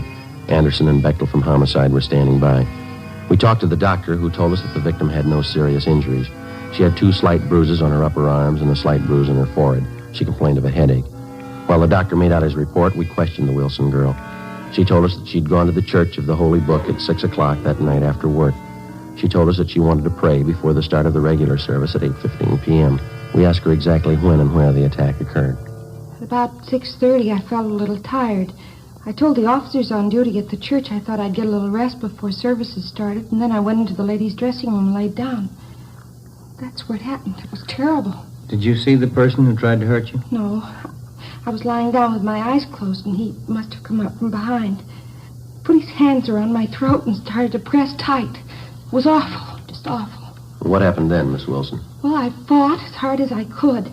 I kicked and scratched him, and I guess I hurt him because he let go of my throat for a minute. After that, he pulled me down on the floor. I remembered that. And then he put his hands around this part of my head like this. Mm-hmm. The other officers told us that one of the choir members, Mr. Sherman, found you unconscious in the choir room. Is that right? Yes. Whoever it was who wanted to kill me, they put a gag in my mouth and blindfolded me, then tied my wrists together with tape. That's how Mr. Sherman found me. How long do you figure you were unconscious then? I don't know. It was about 6:35 when I laid down in the dressing room. Mr. Sherman said he found me there at 20 minutes past 7. And then you were out about 45 minutes, is that it? Well, I suppose so. I don't remember anything. Well, what makes you think the person who attacked you wanted to kill you, Miss Wilson? That's what they said in the letters, isn't it? They want to kill me for coming to church? Now, your purse and everything that was in it was scattered all over the dressing room floor. Is that correct? Yes, it was. My money and everything scattered all over. I guess they wanted to rob me, too. $52 in cash. Is that what you had with you? That's right, a $50 bill and some change. I don't know why they didn't take it. Maybe something frightened them off. It's possible. The officers found some other articles scattered around the dressing room. A roll of tape, the metal box that the tape came in, and a half a dozen razor blades. Did you notice any of these in the dressing room before you were attacked? No, none of them. I never saw them before. Those razor blades, officer, what do you think they wanted to do with them? There's no use thinking about that now. It's all over. I knew I'd be protected. I felt the spirit. I knew the holy light would protect me. Yes, ma'am. Will you find whoever did it, officer? Well, this is just a hunch, Miss Wilson. Yes. I think we already have.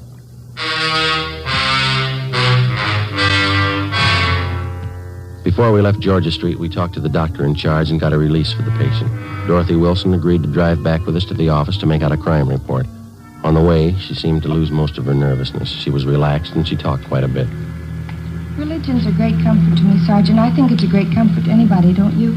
Yeah, I do. Maybe I'm different from most girls, but I get an awful lot out of my church. It's like Brother Small says, you have to be born again of the holy light if you really want to live. Don't you think so? That's right. I don't know what I'd do if it wasn't for my religion. No, I used to have a lot of boyfriends. Of course, I don't care for any of them anymore, but when I was younger, they were always taking me out all the time. Is that so? Yes, I had a good time when I was younger, going out to dinner, dancing, parties. Fellas were taking me out all the time. Of course, that was when I was younger. You're not much over 25 now, are you, Miss I'll be Wilson? 27 in August. That's pretty old for an unmarried girl, but I'm not worried. You get interested in more important things when you get older, isn't that right? Oh, yes, that's right. I remember when I was in junior college, how boy crazy I was. I remember that junior prom I went to.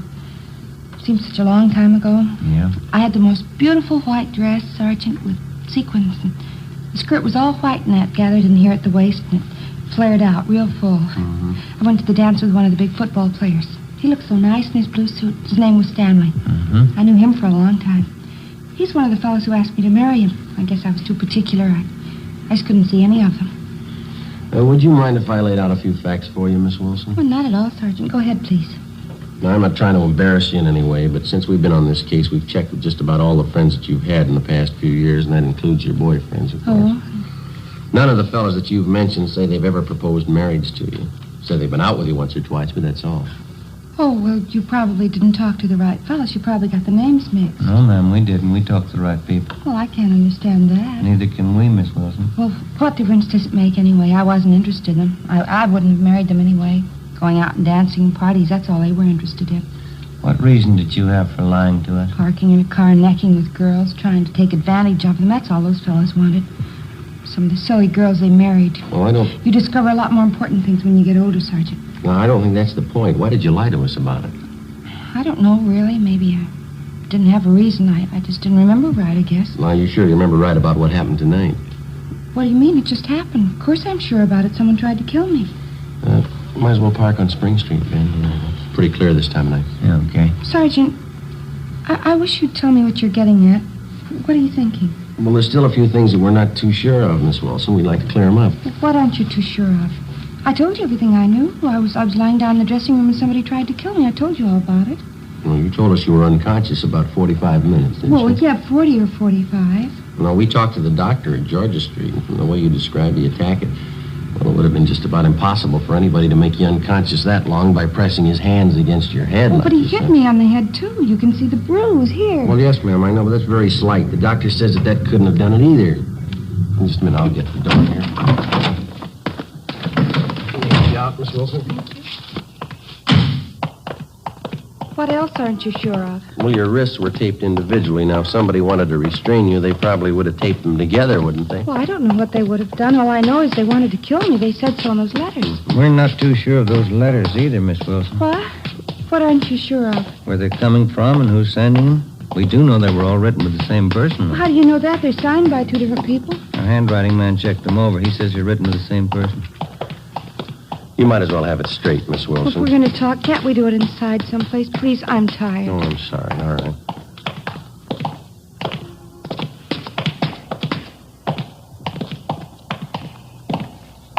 Hey, Joe. Yeah. I'll see if Leighton Fingerprints is finished with that stuff. Yeah, I'll bring it along. If they are, we'll be in the interrogation room. Yeah, all right. This way, Miss Wilson. A man I know used to be on the police force. Nice fellow. We used to go out all the time together. Is that so? What's his name? Well, that's funny. I don't remember. He's an awfully nice fellow, though. We used to go dancing every week. Mm-hmm. Here we are. Go right ahead. I started questioning Dorothy Wilson, but she wanted to talk about everything except what concerned the case. Dean Bergman and Leighton Fingerprints had already checked each article that was found at the supposed scene of the crime. The Wilson girls' prints were all over them. Did you write those threatening letters to yourself, Miss Wilson? I don't understand. Why do you ask me something like that? Did you write the letters to yourself? You know that's not a fair question, Sergeant. I don't know what you consider fair, but we'd like to know, did you write the letters? Do you know what it is to pray, Sergeant? I mean, really pray? What's that got to do with it? I've been praying all my life. I've been praying hard. Ever since I was a little girl. We'd like to have your answer our question, Miss Wilson. I think you'll understand. This is the answer, Sergeant. I can feel the Holy Spirit in my heart. I know you'll understand. Yes, ma'am. I've been praying for an awfully long time, Sergeant. When I was a little girl, 6 years old, I was praying. Night and day I said my prayers, but there never seemed to be any answer. I never could understand it because I only prayed for one thing. I didn't think it was too much to ask. What was that? I wanted people to know me, Sergeant. I wanted people to know me and like me, that's all, but it never seemed to happen, even when I was a little girl. Don't think I quite follow you, miss. You've got to understand me. Nobody else does. From the time I was a little girl, 6, nobody ever seemed to care if I was around or not. I always tried to make friends, tried to make people like me. I tried very hard, but nobody seemed to care. Nobody even noticed me. Nobody ever noticed me. You mean that's why you wrote those threatening letters to yourself, so that you'd be noticed? I wanted somebody to care about me, that's all. I wanted them to know who I was. Dorothy Wilson. I wanted to walk down the street and have people nod and have them say, that's Dorothy Wilson. There goes Dorothy Wilson. Just for somebody to care, that's all, Sergeant. Just for somebody to care. Well, then the whole thing's purely your imagination. You wrote the letters to yourself, and you pretended somebody attacked you. And all the rest. God told me to do it, Sergeant. He told me to make myself noticed. To stand up and make people know me. I'm sorry for it now, but it didn't hurt anyone, did it? Well, ma'am, you had an awful lot of people working for nothing. Oh, I'm sorry. It was so nice while it lasted. People looking after me, caring about where I went, what happened to me. It's the first time anybody ever really noticed me. It was that important to you? People knew who I was. Dorothy Wilson. They all noticed me. I feel better now that it's over. Oh, there's one thing I've got to tell you, Sergeant. Yes, ma'am. Remember driving here in the car I told you about that junior prom I went to? That time I had a beautiful white net dress with a full skirt, the beautiful new white dress. Yes, ma'am, I remember. What about it? Well, it was really pink organdy, an old dress. I knew you'd find out. That's why I had to tell you. Yeah. I didn't want you to think I was a liar. The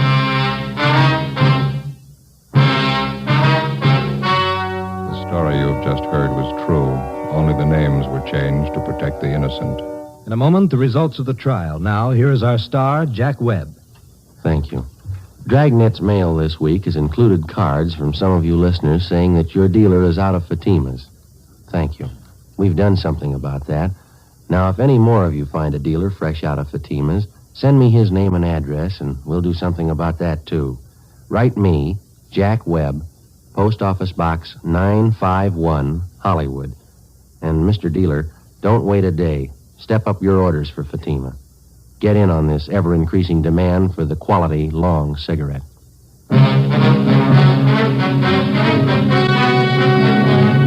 By her own admission, Dorothy Wilsey was guilty of filing a false crime report, a misdemeanor. She was released into the custody of her mother.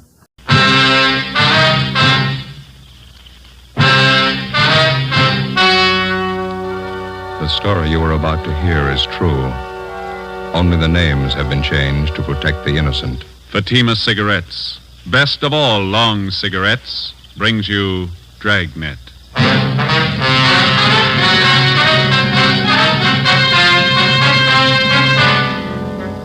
You're a detective sergeant. You're assigned to narcotics detail. A gang of veteran dope peddlers moves into your city. They offer $100,000 worth of heroin for sale. They make their contacts. They're ready to do business. Your job, stop them. You'll be amazed when you compare Fatima with other long cigarettes. Buy a pack of Fatimas. You'll find they now cost the same. Light a Fatima. Your first puff will tell you... Ah, that's different. Yes, what a difference. In Fatima, the difference is quality. You see, Fatima is the quality king-size cigarette because it contains the finest Turkish and domestic tobaccos superbly blended. And Fatima is extra mild with a much different, much better flavor and aroma than any other long cigarette. Because of its quality, its extra mildness, its better flavor and aroma, Fatima has more than doubled its smokers coast to coast. Try comparing Fatima yourself. Fatimas now cost the same as other long cigarettes, but your first puff will tell you... Ah, that's different. Yes, in Fatima, the difference is quality. Ask your dealer for Fatima, the quality king-size cigarette. Best of all long cigarettes. Start enjoying Fatima tomorrow.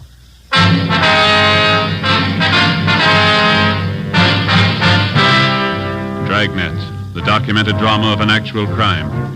For the next 30 minutes, in cooperation with the Los Angeles Police Department, you will travel step by step on the side of the law through an actual case transcribed from official police files. From beginning to end, from crime to punishment, Dragnet is the story of your police force in action. It was Wednesday, June 24th. It was sultry in Los Angeles. We were working the day watch out on narcotics. My partner's Ben Romero. The boss is Thad Brown, chief of detectives. My name's Friday. It was 9:27 a.m. when I got to the Charing Cross Apartments on 12th Street. The side entrance.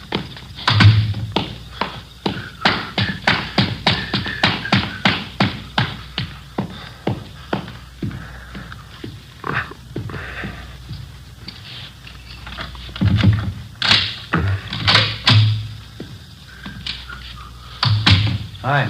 Hi. Anything doing? Nothing. How's the bug working? Better. One of the fellows in the crime lab came out and fixed it last night, went next door and replaced the microphone. I'm getting real sour on this detail, Joe. Well, here, let me take over for a while, huh? Here, you betcha. Here. My ears feel like a couple of baked cauliflowers. 2 solid weeks holed up in this place with a pair of earphones on. Yeah. What do we got to show for it? That woman next door hasn't even mentioned narcotics in 2 weeks. All she does is eat, sleep, and play solitaire. Goes out for groceries once in a while. Hold it. Somebody ringing the buzzer next door. First visitor in a week. Yeah. Just a minute.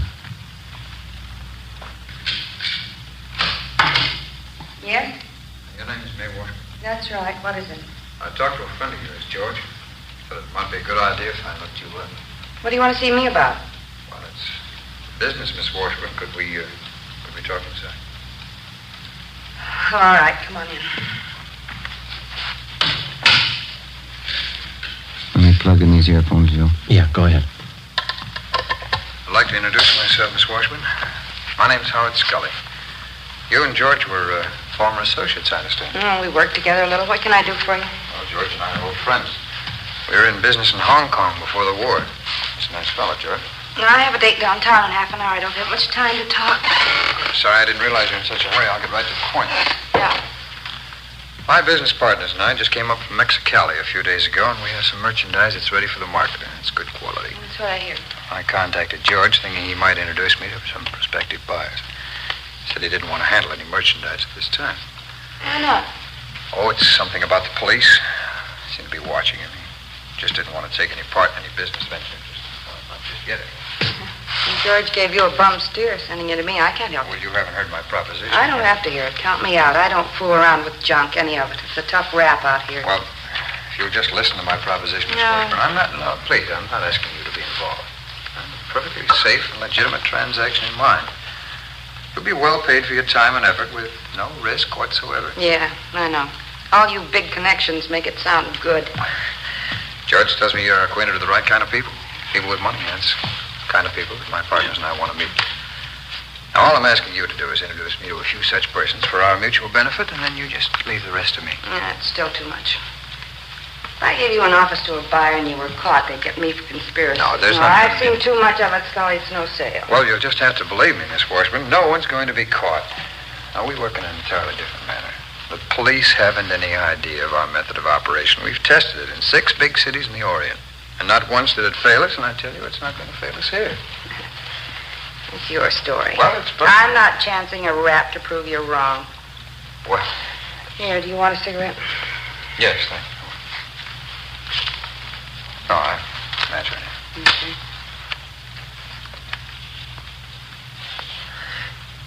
Thanks. Now, I'm only asking one thing, Miss Washburn. An introduction to the right party, and that's all. Now, you know my reputation. I'll make it well worth your while. If the connection is right, you can live on your take for the rest of the year. I don't have many friends. Just a few, and I So? guaranteed for my payoff. Well, I can deposit the money with George. He'll hold it until the deal is made. You can be real rich, Miss Washburn. Come on, what do you say? An introduction, that's all. That's all we'll need. Our product speaks for itself. I know a fellow out in Hollywood. His name's McMillan. I can call him and tell him to meet you. That'll be fine. How so? I'm not going to introduce you. No, that won't I'll be- set up a meet for you, that's all. All right, that's all we ask. Do you have this, Mr. McMillan? McMillan. You have him meet me tonight? I think so, yeah. Yeah, that's fine. Now, tonight at 11:30, I'll be at the corner of 7th and Alameda. Now, remember this now. Yeah, all right. Corner of 7th and Alameda at 11:30 exactly. I'll have on a gray coat, and I'll be carrying a book. Now, McMillan shouldn't have any trouble recognizing me. You just tell him to walk right up to me, put out his hand, and say, "My name's McMillan," that's all. I'll know if he's the right party. My name's McMillan. That's all he has to say. All right, I've got it. I'll pass it on to you. Fine. Well, I'll make arrangements with George as soon as possible to take care of your fee. Thank you very much, Miss Washburn. Not at all. Just don't be too sure of yourself. The fuzz in this town could smell a bye 3 miles away. We'll take care of the police, Miss Washburn. The system should teach him a few lessons. Well, goodbye, Miss Washburn. Thanks very much. Yeah. Don't come here after this. Call me on the phone. Certainly. Goodbye. Joe, wait a minute. She's going for the phone. Come on.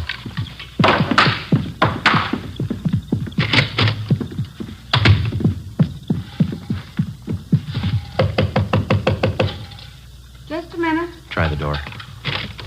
It's locked.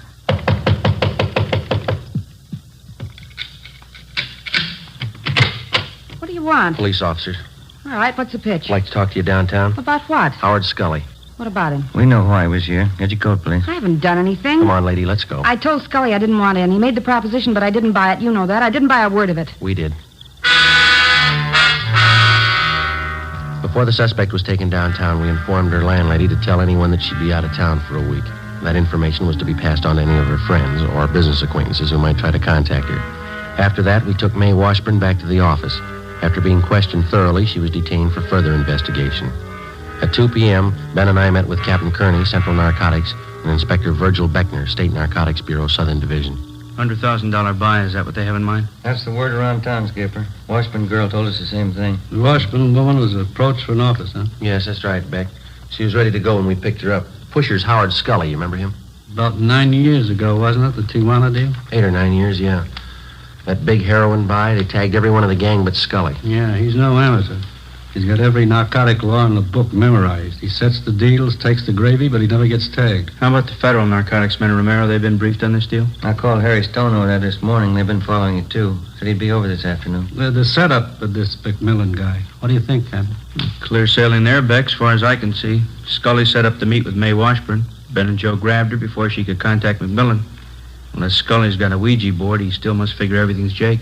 Then we could have a man meet with Scully tonight and pass himself off as McMillan. Well, shouldn't be too much trouble. From the way he talks, Scully's never seen McMillan. Has no idea what he looks like. It's just a guess. Neither one of you are known to Scully, are you? I never met him or his friends. I worked that case last February when we grabbed Ray Murdoch. He used to be a mule for Scully. That's as close as I've been. Well, I'm afraid that's too close. You know how many hype friends Murdoch has in this town. If any of them spot you and pass the word to Scully, the whole deal's choked off. Joe? You think you could pass yourself off as McMillan for a couple of days? I'd like to give it a try. Beck, what do you think? Good with me. We can help with the tailing. Only one possible hitch I can see. Yeah? We're not positive this guy McMillan's a total stranger to Scully. It sure sounded like it, didn't it, Joe? The way Scully and the Washburn girl were talking. It's possible Scully might have seen a picture of McMillan. Maybe knows something about his background, his habits, how he does business. It's possible, yeah. Suppose Scully starts asking you questions, Joe. How are you going to cover? Well, we could talk to the Washburn girl again. She might brief us. Now, if we need the guy's life history, let's pick it up firsthand. How do you mean? Get McMillan. Late that afternoon, Stanley McMillan was located at a small restaurant out in the valley and quietly placed under arrest. He was booked at one of the outlying stations on suspicion of violating the State Narcotics Act. We questioned him and got all the necessary information on his background that we needed. He told us that he had never seen or had any dealings before with Howard Scully. 7:30 p.m. I went home, changed my clothes, put away my gun, ID card, and the rest of my identification. An hour later, I checked in at a small hotel near 5th and Main Streets. 11:15 p.m., I left the hotel and started for 7th and Alameda Streets, where the scheduled meet with Howard Scully was to take place. As in most cases, there was one all-important rule that I had to work by. If the suspects were to be arrested and successfully prosecuted, we had to get them with narcotics in their possession or under their control. And one of the first things that the working detective learns is that dealers such as Scully rarely do the actual handling of narcotics except at the actual moment of sale. If the officer fails to make an arrest at that moment, the odds are stacked heavily against the conviction of the narcotics criminal. 11:30 p.m. I got to the corner of 7th and Alameda Streets. I walked up to a man standing by a lamppost. He was short, heavily built, dark hair, dark eyes, and a small scar on his chin. He had on a gray coat, and he carried a book under one arm. I put out my hand. Yes? My name's McMillan. Oh, glad to know you, Mr. McMillan. My name is Scully. Why? Understand we have mutual friends, is that correct? That's what I'm told, yeah. You're from Louisiana originally, New Orleans. No. Oh, that's so? Thought you were from Louisiana. Missouri, St. Louis. Oh, I see. I suppose we go for a drive, huh? My hotel's down on 5th. We could talk there. Oh, I think my car would be better. I can't afford to waste time. I got customers waiting. Oh, you can believe me, this won't be a waste of time. I'm prepared to do business. All right, let's go. Fine.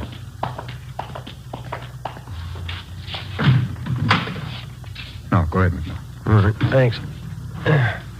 Oh, will you raise that handle on the other side so I can get in? Yeah, sure. Fine. Thank you.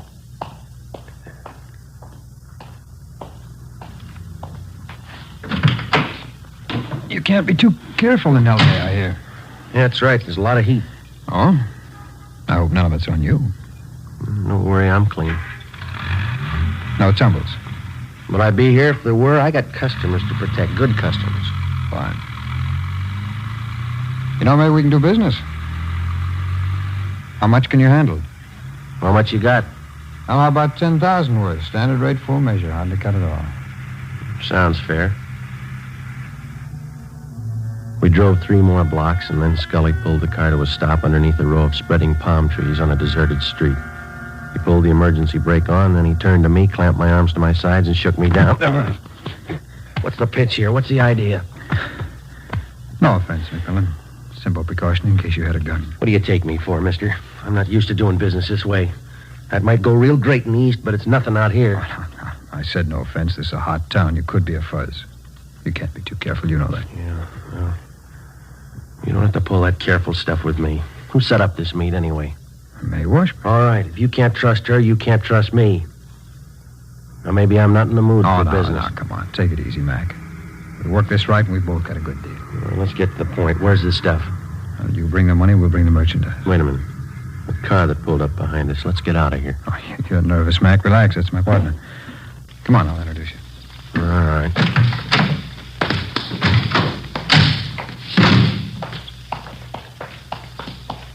Hi, Jim. Jim, this is McMillan. Mac, this is my partner, Jim Rhodes. Right. Yeah. Do we do business, Howard? Guy's all right, Jim. He's ready to score. How much do you want? Whole bundle. You can start with 10 G's worth. Can you handle that, McMillan? I'd say so if I couldn't. I don't give it away. You get the money, you get the stuff. When? 10 G's worth tonight, rest next week. Well, midnight now. What do you expect me to do? Bring the money with me? Howard will pick you up at 3 a.m., same corner. Sure. Well, that doesn't give me much time, does it? It's enough time if you're really looking. If you're just shopping, we'll forget about it right now. A lot of my customers live out of town. That's interesting. 10 grand is no geezer. Suppose I can't get all the money together. Then don't show up. All or nothing.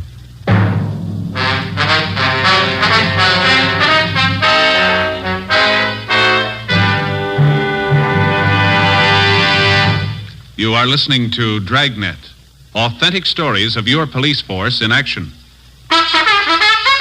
Oh, no.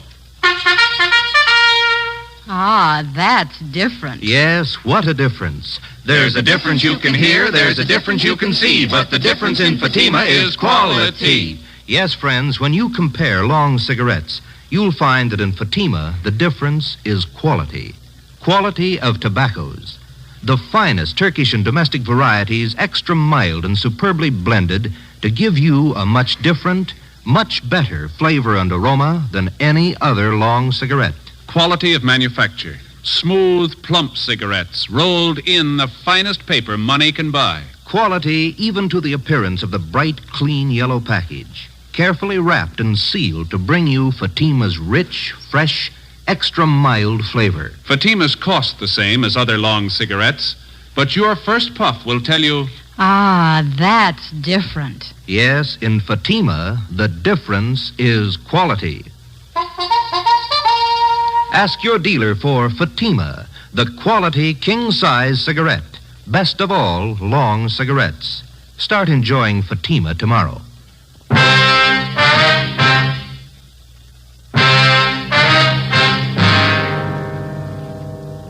June 25th, Thursday, 12:30 a.m. I had 2.5 hours to raise $10,000. The narcotics dealers, Howard Scully and his partner, Jim Rhodes, had laid it out for me. Either I had the money by 3 a.m. or there was no deal. If it failed to come off, our plan to trap the narcotics gang would be worth nothing. Rhodes and Scully could possibly find another buyer without our knowledge, make a deal, and flood the market with their store of narcotics. I knew it'd be impossible to get the $10,000 together. We had only one alternative. Fake our way as best we could. I went back to the hotel, put a call through to Captain Kearney at the office, and told him what had happened. He went to work on it. From the Narcotic Details Emergency Fund, set up for such purposes, we got together $600. From Chief of Detectives Thad Brown, Deputy Chief White, the State Narcotics Bureau, and anyone else available by phone, we succeeded in rounding up another $350. 2:30 a.m. The money was tied in 2 small bundles, with hundreds, 50s, and 20s on top. $1 bills were sandwiched in between.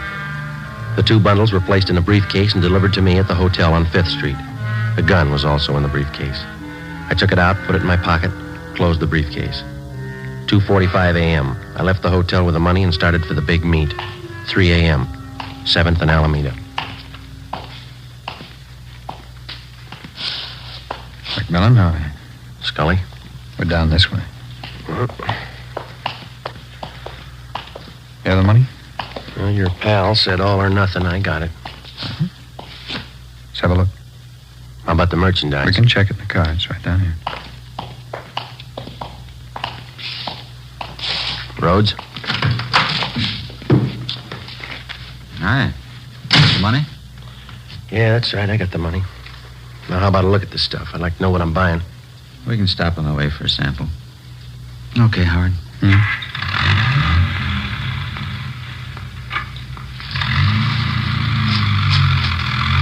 Care for some, McMullen? What you got? Cashew nuts. Have some. Thank you. There's lots of heat in this town. Cops as thick as flies. Yeah, that's right. Rough time. I gotta be careful. What's the reason, anyway? When did it start? Well, about 6 weeks ago, Bulls tagged some high school kids. Half a dozen of them. Huh? What for? Well, they were regular hypes. Just punks, 18-year-olds. A couple of them were 17. Young squirts. Yeah, and the heat's gonna get worse. One of the punks cashed in yesterday. Read it in the paper. Overdose. Not gonna help business. Well, I'll tell you one thing. I'm playing it close. I got good customers, and I'm not gonna risk my neck. How much stuff you think you can handle a month, McMullen? No thanks, no more. Oh, I got about 30 mainliners. They're regular and they're sure. 8-10 ounces a week, but they like good stuff, no alley hype junk. Howard must have told you it's all we handle, good stuff. If it goes right, we could make it a permanent connection with you. Well, I'd like to see what you're offering first. We'll have a good look. All right, Howard, you know where to pull up. Yeah.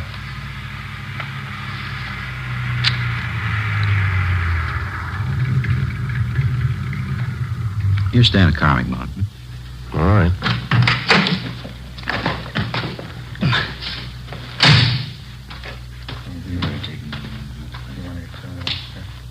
Yeah.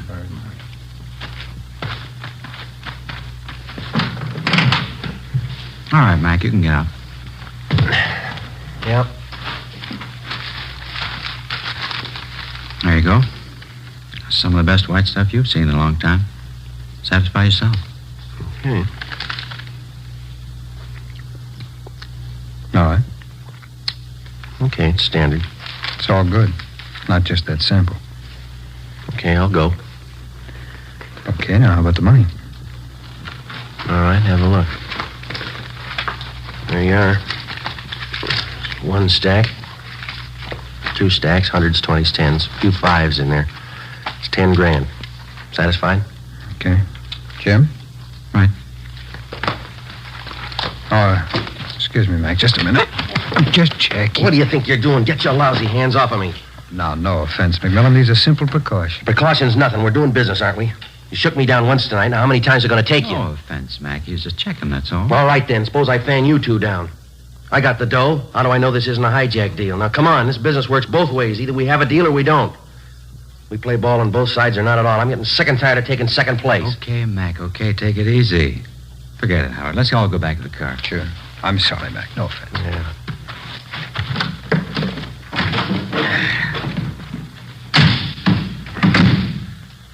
Okay, let's close the deal.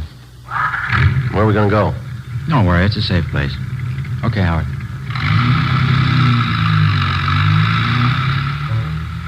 $3:35 a.m. In another hour, it'd start getting light. I knew they'd planned to have the buy take place before then. According to our plan, Ben and Sergeant Hunt, along with the other team of men from the State Narcotics Bureau, they were to tail us to the place of the meet and move in on a signal from me when the buy was actually in progress. 3:45 a.m. Scully drove out North Figueroa onto Pasadena Avenue and turned right onto Avenue 43. We headed up Montecito Drive. The area became more deserted. There were no homes around, no buildings of any kind to provide cover for anybody that might be following. Somewhere below, we could hear the rattle of a freight train on its way to the Southern Pacific yards. Off in the distance, I could see the lights of the city. I looked pretty far away. Scully finally pulled the car to a stop on the crest of the highest hill in the area. We got out.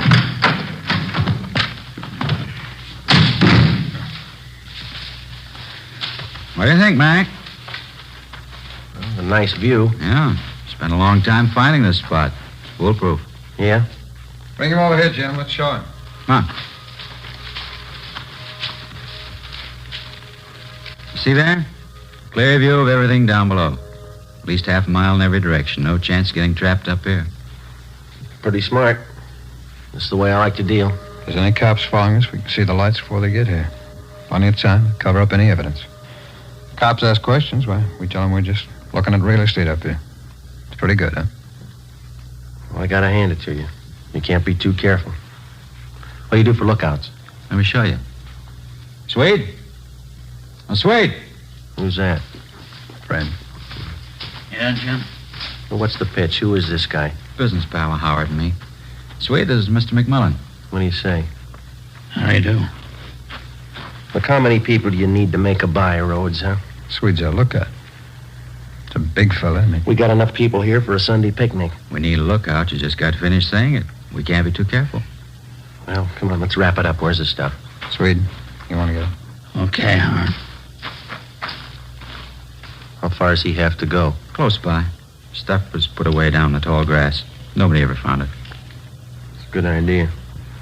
I like the way you operate. Swede will have the stuff for you in a minute. Well, how about the money? Should we count it? Rather wait till Swede gets back. Okay. Let's wait for the car. Can't beat this spot, can you, McMillan? No, it's good. You had no idea how much time we spent looking for it. You did real good. Yeah. Here you go. Okay, thanks. Now the money, Well, how about counting it out here, huh? I'd feel better keeping an eye on that road down below. Okay, good idea. Well, let's count it, Mac, huh? Yeah, all right. Here you go. There's one bundle, and there's the other. I'll count it, Jim. Yeah, snap it up. We've been here long enough already. 1, 2, 4. There's quite a few $1 bills here. Huh? Well, there's a few of them, but it's all there, 10 Well, grand. that's how it could be with all these ones. Here, let me see. Don't bother, Rhodes. Here, what are you trying to pull? All right, get away from the car, Scully. You too, Swede. Put the gun down, Mac. You won't get away Get with your it. hands behind your head. That means you too, Rhodes. Nobody's hijacked us, McMillan. You're not going to be the first one. It's no hijack, mister. This is a pinch. He's a fuzz. He's a lousy fuzzy. I knew I should have found him again. Shut up, Howard. You know we can square this with you, Mac. 5 grand cold cash, no questions. You're talking to yourself, Rhodes. I'll make it 10. 10 grand cash. Now, you can't afford to pass that up. Come on, how about it, Mac? You're human just like we are. You can use the dough. You keep your hands behind your head, mister. Use some sense, copper. Swede's as strong as a horse. I could put him on you. He'd break every bone in your body. Gonna have to get past this gun first. You're not going to stop all three of us. How do you think you're going to get back to town? Don't worry, you won't have to walk. You'll never get us downtown. Swede'll break you in half. He'll kill you. You just gave me an idea, Rhodes. Huh? You're pretty tough. Shouldn't bother you. I'll kill the Swede right now. You and Scully can carry his body in front of me. We'll start walking down that road and we hit the nearest place with a phone. I think that'll take care of it, won't it? He hasn't got the guts, Jim. Turn around, Swede. Oh, look, don't kill me, mister. I'll go with you. Don't shoot. Turn around. Stay where you are, Scully. Don't kill him, Copper. Don't kill Swede. We'll do anything you say. Somebody coming. Look, Mac, we'll give you every dime we own. $50,000. Now tell him nothing's happened. Ben, over here. 50 grand, Mac. You can't lose. Right, Joe. Back. Back over this way. The 3 of them, Ben. Okay. All right, behind your back. Come on. Couldn't get here any sooner, Joe. Had to park at the bottom of the hill if they'd have seen us. Stand still, mister. Yeah. We circled around on foot and climbed up through the grass. I was beginning to think I lost you. All right, you two. Get him behind your back. Back. Hi, Joe. Here's the junk right here. These 2 packages. Good. That ought to sew it up. Look, talk it over with your partners, huh? $50,000. You do the right thing. It's all yours. How about it? 50 grand. You can't lose. What they talking about, Joe? Well, they got a big deal. They'll give us $50,000 if we let them go. How about it, Tex? You could use the dough, new car, new house. Just forget you ever saw us. Easy as that. 50,000 cash. What do you say, Tex, huh? Sorry, you got the wrong man. What? My name ain't Tex.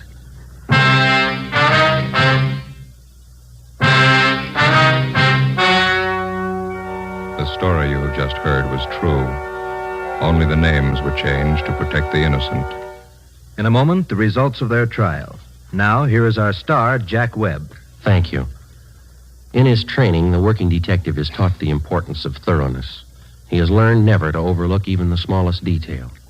What may seem unimportant to the novice may well be the one thing to help the working detective successfully culminate his case. So, with a cigarette. The people who make Fatima are well-trained and thorough in the manufacture of their cigarette. Fatimas contain the finest Turkish and domestic tobacco superbly blended. And pack after pack, Fatima is extra mild. If you're a long cigarette smoker like I am, smoke Fatima. They cost the same, but in Fatima, the difference is quality. Smoke Fatima.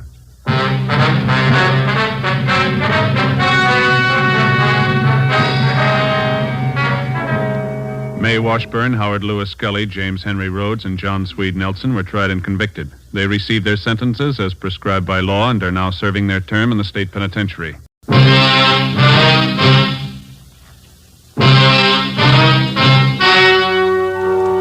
The story you are about to hear is true.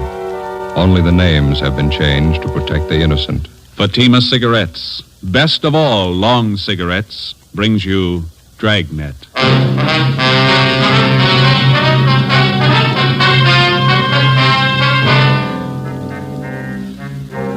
You're a detective sergeant.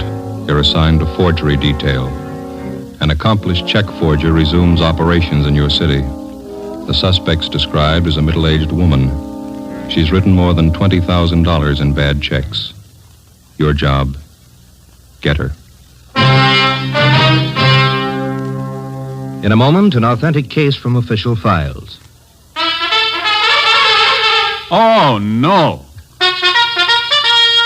Ah, that's different. Yes, what a difference. In Fatima, the difference is quality. You see, Fatima is the quality king-size cigarette because it contains the finest Turkish and domestic tobaccos superbly blended. And Fatima is extra mild with a much different, much better flavor and aroma than any other long cigarette. Because of its quality, its extra mildness, its better flavor and aroma, Fatima has more than doubled its smokers coast to coast. Fatimas cost the same as other long cigarettes, but your first puff will tell you... Ah, that's different. Yes, in Fatima, the difference is quality. Ask your dealer for Fatima, the quality king-size cigarette. Best of all, long cigarettes. Start enjoying Fatima tomorrow.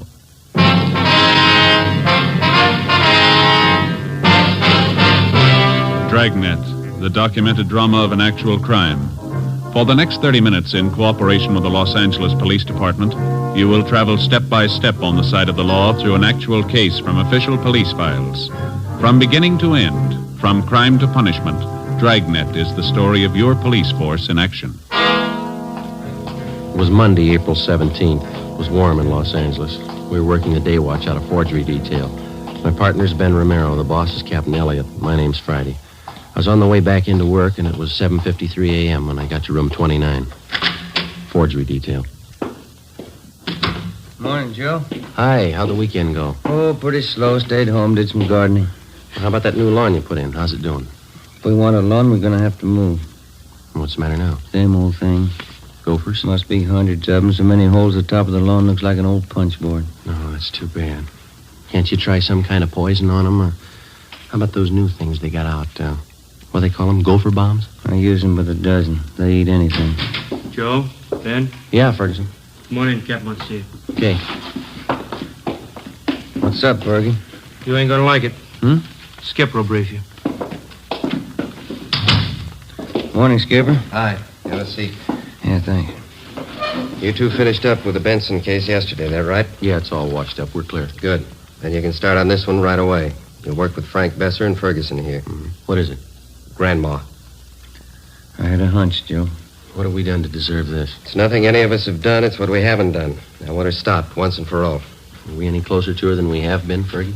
Just about same, Joe. That's why I'm putting 2 more of you on it. How well do you know the case? Well, just what we've heard around the office. Same here. I could stand some briefing. Ferguson? Well, you must have heard how she operates. 3 months out of the year, April, October, and December, that's all. She's never been known to change that schedule? Not as far as I know. She's been doing it the same for 9 years. All the phony checks she cashes are personal checks. That's right. She never writes them less than $2 and never more than 100. 9 years. She been going that long? 9.5. It'll be an even 10 this October. You want to check them out on the totals, Ferguson? Up to and including the first of this month, she's cashed 1,273 checks. The total's a little over $22,000. Anything special about the way she writes the checks? Nothing but the signatures. There's an alias list on her that'll knock your eye out, more than 200 different names. Her description's still the same, about 50 years old, kind of plump, nice face. A few minor changes. Last year she had gray hair, dressed very plain. This year she dyed her hair black, dresses a little more expensively. 9 years. That's a long streak of luck for any paper hanger. That's just it. This old gal's not just an ordinary paper hanger. She's no amateur, don't get me wrong, but she doesn't operate like any check forger I've ever known. She contradicts part of her MO, part of it she doesn't. She takes chances an ordinary paper hanger would never take, and she gets away with them. Take a look at just one of these exhibits. Yeah? This one here. 28 checks passed on the same chain of grocery stores, same company. She passed them all in 1 month? No, that's just the point. 2 years ago, she passed 14 of them, spread them out over a period of a month. Last year, she passed another batch of 14, all within 3 days. 1 year, she used a different name on each check. On this batch, she used the same name. Well, does she have any identification when she passes these checks? Always. Phony driver's license, social security cards, it works. And she's got that sweet grandmother smile of hers. Clerks rarely turn her down when she shows up with a check. You can get used to different descriptions of her, too. Give the file a look. Hardly 3 of the check victims can get together on what she looks like exactly. Well, where are they getting stung most? Downtown or out in the neighborhoods? The neighborhoods, anywhere from the beach area to the valley. This whole file, Skipper, that's not just her work, is it? Every last bit of it. We can't fit it in a 6-foot shelf. In 9 years, I've had 5 teams of men work this thing. None of them reached her. You and Friday make the 6th. It's April 17th. How's she doing so far this month, Fergie? Cashed $624 in checks we know of since the first of the month. Same general description, same general M.O. No fresh leads? She's been operating 9 years, Joe. Yeah. She's just as good as ever.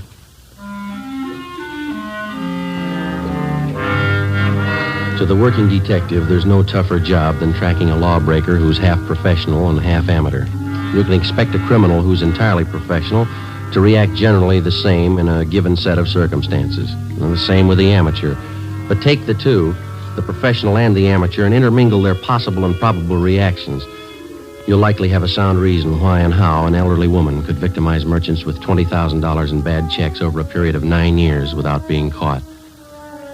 Grandma, as she'd come to be known, worked only 3 months out of each year, April, October, and December.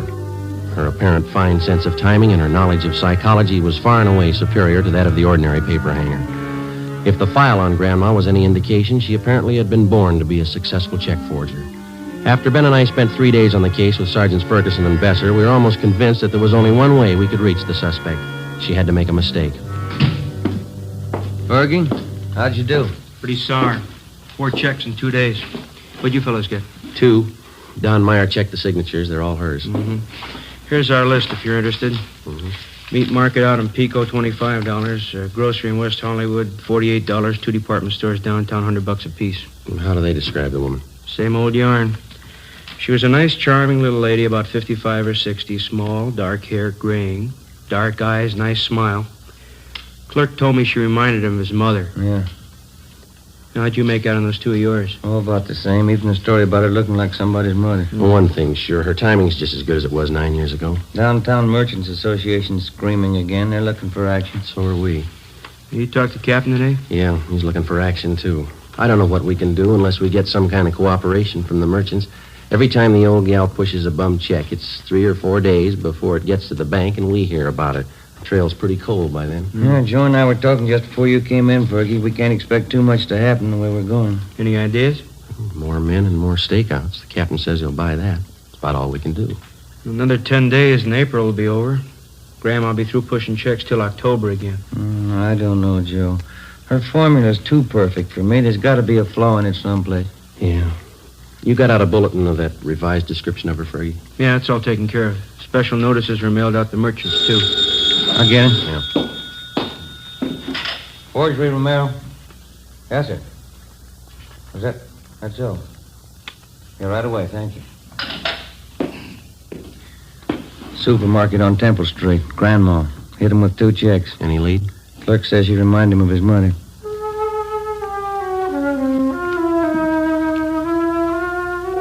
A week passed. The number of stakeouts on business places throughout the city was doubled. The M.O. and description of the suspect was circulated among the merchants in the downtown and suburban shopping centers. Clerks were especially warned to be on the lookout for. The precautions went for nothing. Grandma's checks kept showing up at the rate of 2 and 3 a day. On April 27th, she passed a check for $50 at a delicatessen on Hollywood Boulevard. We drove out to interview the owner, Mr. Hemerston. Do you have one of those circulars we sent out on this woman?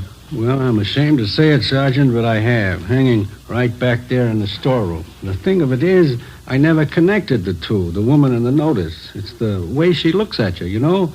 Like you'd be a heel to even question her. Mm-hmm. How was she dressed the last time she was in? Do you remember that? Well, she had kind of a plain black coat on. Would you excuse me a minute? I don't like to keep customers waiting. Oh, sure, go ahead. Yes. How are you, Mrs. Lyons? Need some cold meat for kids' lunches. What do you got nice and fresh? You see right there in the case. Head cheese is very fresh. Good for the kiddies. Pimento loaf's nice, too. Oh, kids don't like either one. Fussy. Better give me 35 cents for that small bologna, would you? Yes, ma'am.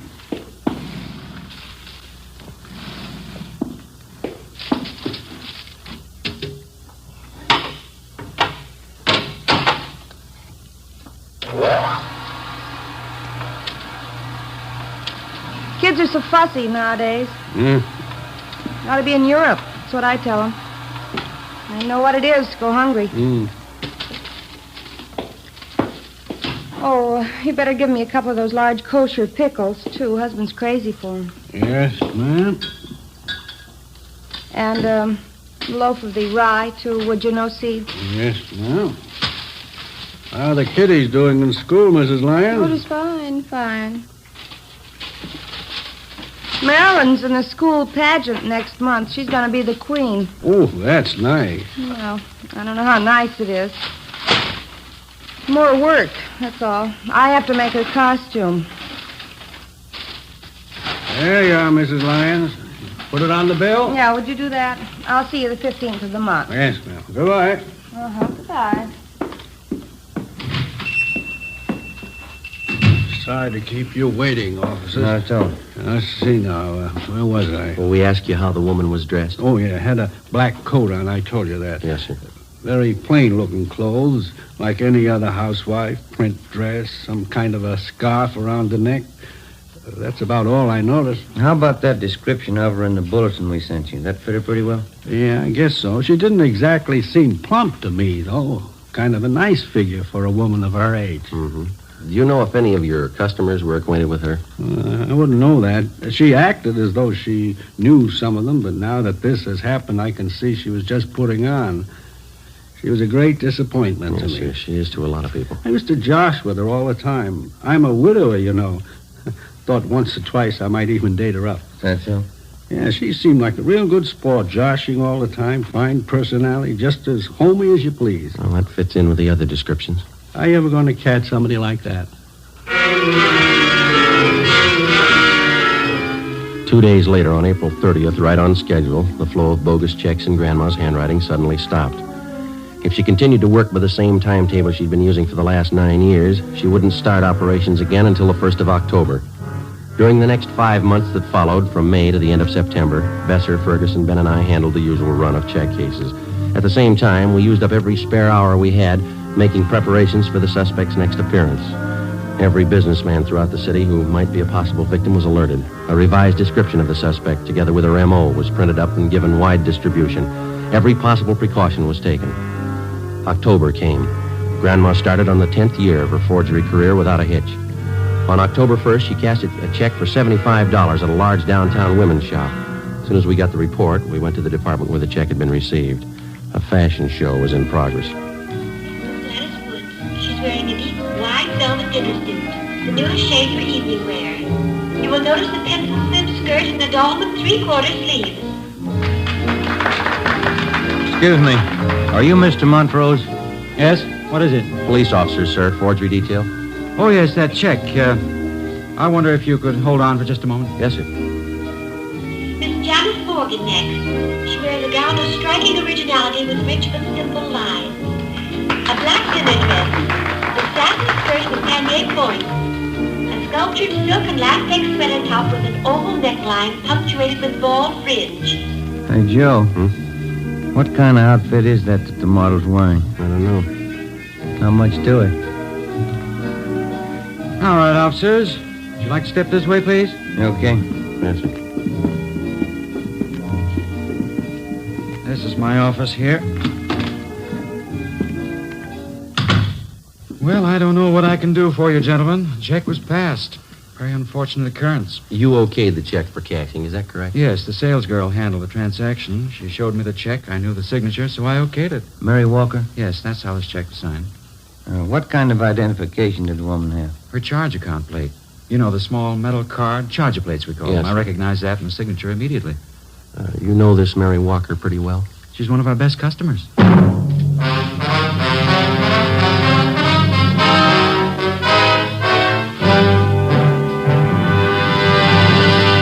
You are listening to Dragnet, authentic stories of your police force in action. Oh, no. Ah, that's different. Yes, what a difference. There's a difference you can hear, there's a difference you can see, but the difference in Fatima is quality. Yes, friends, when you compare long cigarettes, you'll find that in Fatima, the difference is quality. Quality of tobaccos. The finest Turkish and domestic varieties, extra mild and superbly blended to give you a much different, much better flavor and aroma than any other long cigarette. Quality of manufacture. Smooth, plump cigarettes rolled in the finest paper money can buy. Quality even to the appearance of the bright, clean yellow package. Carefully wrapped and sealed to bring you Fatima's rich, fresh, extra mild flavor. Fatima's cost the same as other long cigarettes, but your first puff will tell you... Ah, that's different. Yes, in Fatima, the difference is quality. Ask your dealer for Fatima, the quality king-size cigarette. Best of all, long cigarettes. Start enjoying Fatima tomorrow.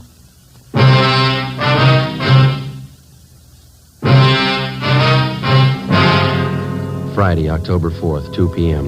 Before we left the store, we found that another worthless check bearing the signature Mary Walker had been cashed in a different department of the store the same day. The woman had used the same means of identification, a metal charge account plate stamped with the name Mary Walker. We took the two checks back to the office and had Don Meyer in handwriting compare the signatures. There wasn't any doubt in his mind. The writing on both checks was Grandma's.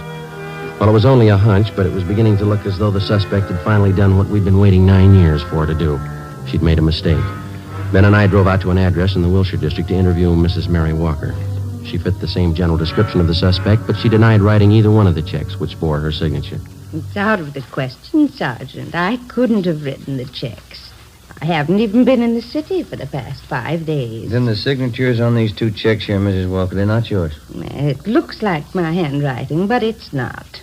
I didn't write those checks. They are forgeries. Yes, ma'am. You do have a charge account at the store, don't you, ma'am? Oh, yes. I've had an account there for years. Nothing like this has ever happened, though. Do you have one of those charge account plates? Well, yes, I did have one. You lent it to someone in your family? No, as a matter of fact, I lost it. I meant to report it to the store, but it slipped my mind. Do you have any idea where and when you might have lost it? Well, I think it was last Sunday night. I'm not sure. Oh, well, just a minute. I know who would remember. Inez Lambert, she was there. I'm sure she'll remember. Who's she, ma'am? A girlfriend of mine. She lives in the neighborhood. Mm-hmm.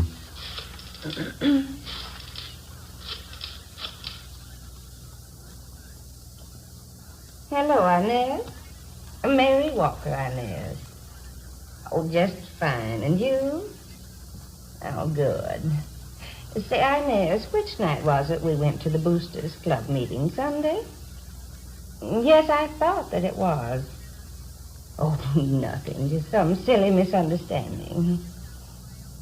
Yeah, well, all right, Inez. Thanks for remembering for me. Yes, goodbye. It was Sunday night, Sergeant. Inez Lambert and I went to the neighborhood Boosters Club meeting. I'm sure that's where I must have lost it. Well, you think the charge account plate fell out of your purse, is that it? Well, either that or it was taken. Why do you say that, ma'am? Well, it's a serious thing. I didn't want to mention it. What's that? I left my purse on the chair next to me a part of the evening. When I got home, I thought I was missing a $5 bill from my change purse. I didn't notice at the time my charger plate was gone. Do you remember who was at that meeting, Miss Walker? Oh, 40 or 50 people at least. How many women would you say?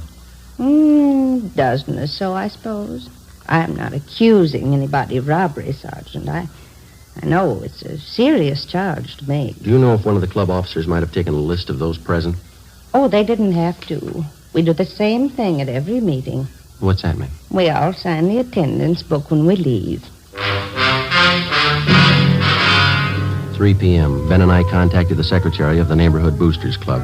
He gave us a list of those present at the Sunday night meeting of the club. As Mary Walker had told us, each person present had signed his or her name and address in the attendance book. We took the record downtown with us and had Don Meyer compare each signature on the list with samples of Grandma's handwriting. Number 32 on the list, fellas. That's it. Positive, Mink? No doubt in my mind. That's Grandma's handwriting. How'd she sign it? Mrs. Inez Lambert. We went down the hall to R&I and had him check the name Inez Lambert through the files. She had no criminal record. Together with Besser and Ferguson, Ben and I spent the next day and a half trailing Inez Lambert wherever she went. She fitted the description of the suspect perfectly. We questioned her friends and her neighbors. We dug back into every corner of her life for the past 10 years. The results were pretty amazing.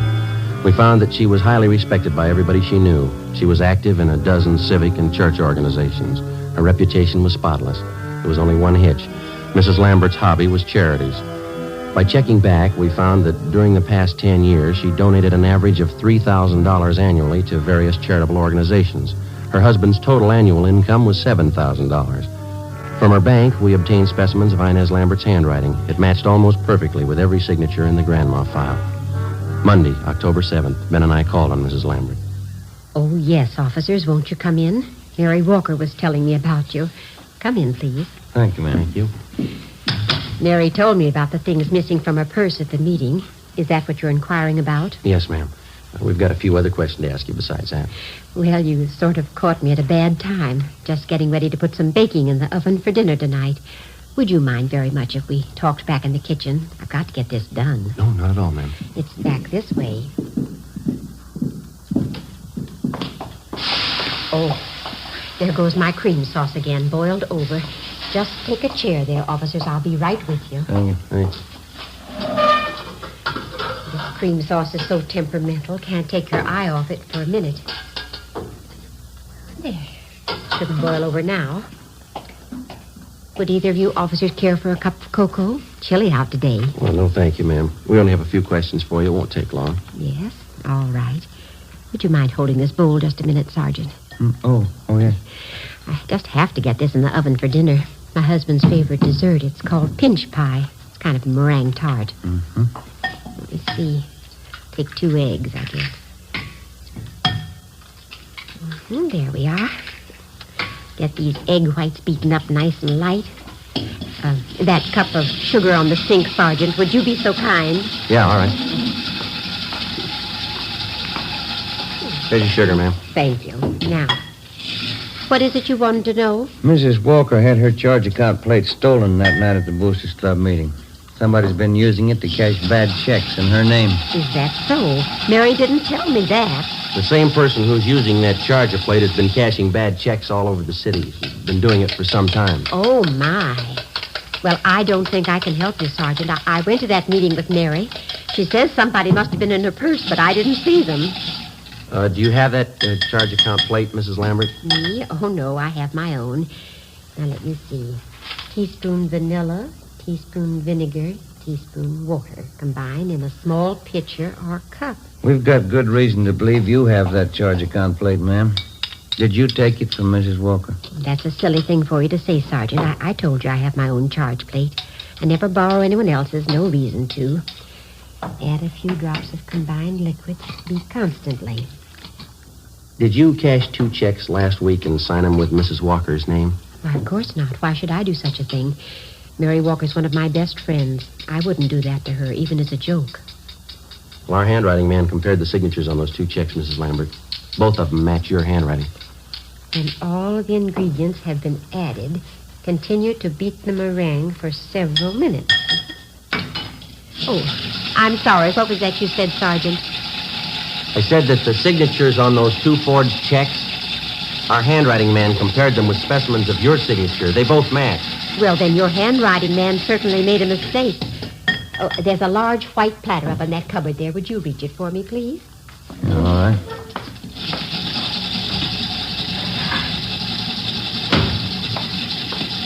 There you are, ma'am. Oh, thank you.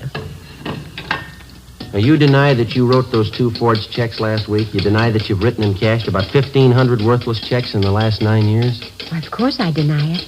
You're sure you haven't made a mistake? We're sure, ma'am. I'm sorry. You'll have to come downtown with us for questioning. Oh, what's that? Oh, my. It's the cream sauce again.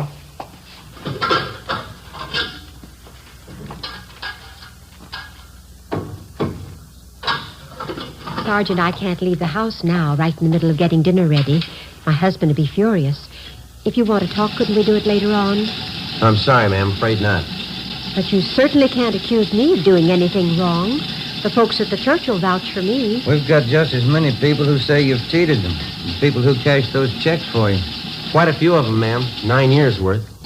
But that's silly, 9 years cashing checks. I'm sure you must mean somebody else, Sergeant. I've got to get this platter greased. Let's see. Heap meringue upon lightly greased platter. Here.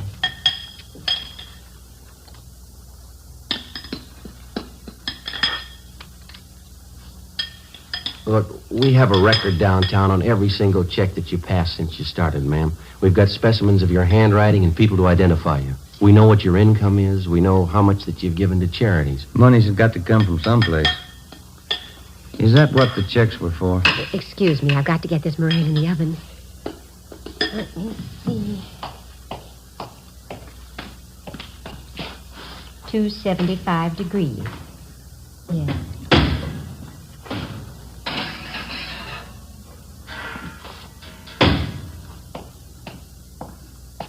I hope I put in enough vanilla. You want to tell us about it? I never thought about anyone finding out. I guess I should have expected it, shouldn't I? Yes, ma'am. It was all for charity. There were so many of them. Orphanages, Old People's Home, Christmas Poor Fund, and then the overseas relief charities. They all need money. Somebody has to take care of them. Your husband knew nothing about this for 10 years? Nothing at all. They were my charities. I had to have money for them. I took money from people who had it and gave it to those who didn't. What do you think, Sergeant? Was I wrong? Do you think the good Lord will say I was wrong? I wouldn't know, ma'am. I only wanted to help the poor like he did.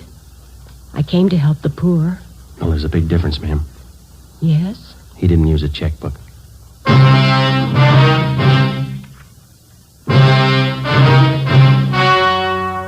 The story you have just heard was true. Only the names were changed to protect the innocent. On December 18th, trial was held in Superior Court, Department 91, City and County of Los Angeles, State of California. In a moment, the results of that trial. Now, here is our star, Jack Webb. Thank you. The efficiency of any local police department depends on the quality of its personnel. Each and every man is carefully selected and thoroughly trained. In uniform or plain clothes, your police officer knows his job. And so with a cigarette. The men who make Fatima cigarettes know their job. They carefully select and blend the finest Turkish and domestic tobaccos to make Fatima extra mild, different from other long cigarettes. They cost the same, but in Fatima, the difference is quality. If you're a long cigarette smoker like I am, I'm sure you'll like Fatima best. Start enjoying Fatima tomorrow.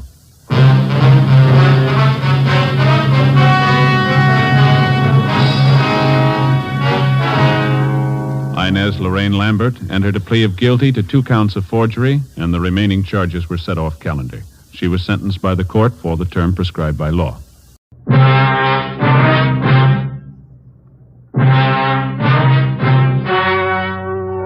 The story you are about to hear is true. Only the names have been changed to protect the innocent. Fatima Cigarettes, best of all long cigarettes, brings you Dragnet.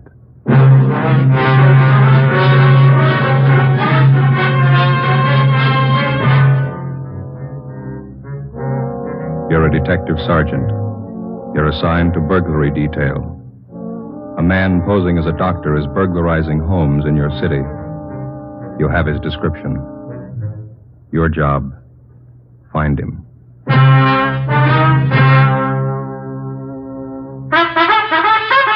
Oh, no. Ah, that's different. Yes, what a difference. In Fatima, the difference is quality. You see, Fatima is the quality king-size cigarette because it contains the finest Turkish and domestic tobaccos superbly blended.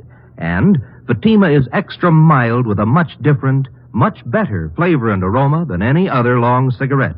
Because of its quality, its extra mildness, its better flavor and aroma, Fatima has more than doubled its smokers coast to coast. Fatimas cost the same as other long cigarettes, but your first puff will tell you... Ah, that's different. Yes, in Fatima, the difference is quality. Ask your dealer for Fatima, the quality king-size cigarette. Best of all, long cigarettes. Start enjoying Fatima tomorrow.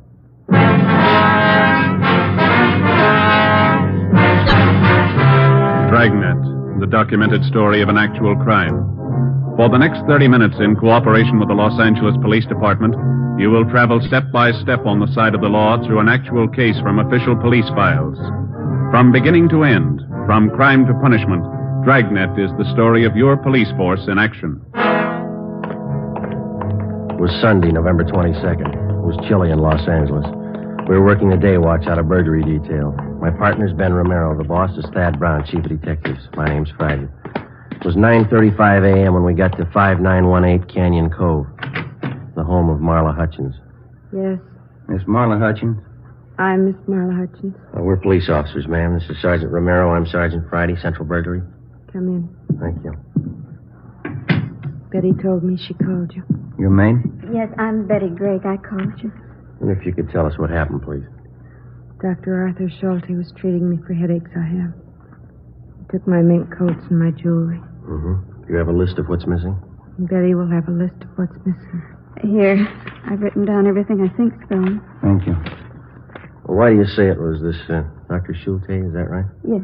Why do you say it was him that took the things, Miss Hutchins? He didn't. I know he didn't. The doctor was the only other person in the apartment, officer. When was this? Last night. What time was the doctor here last night?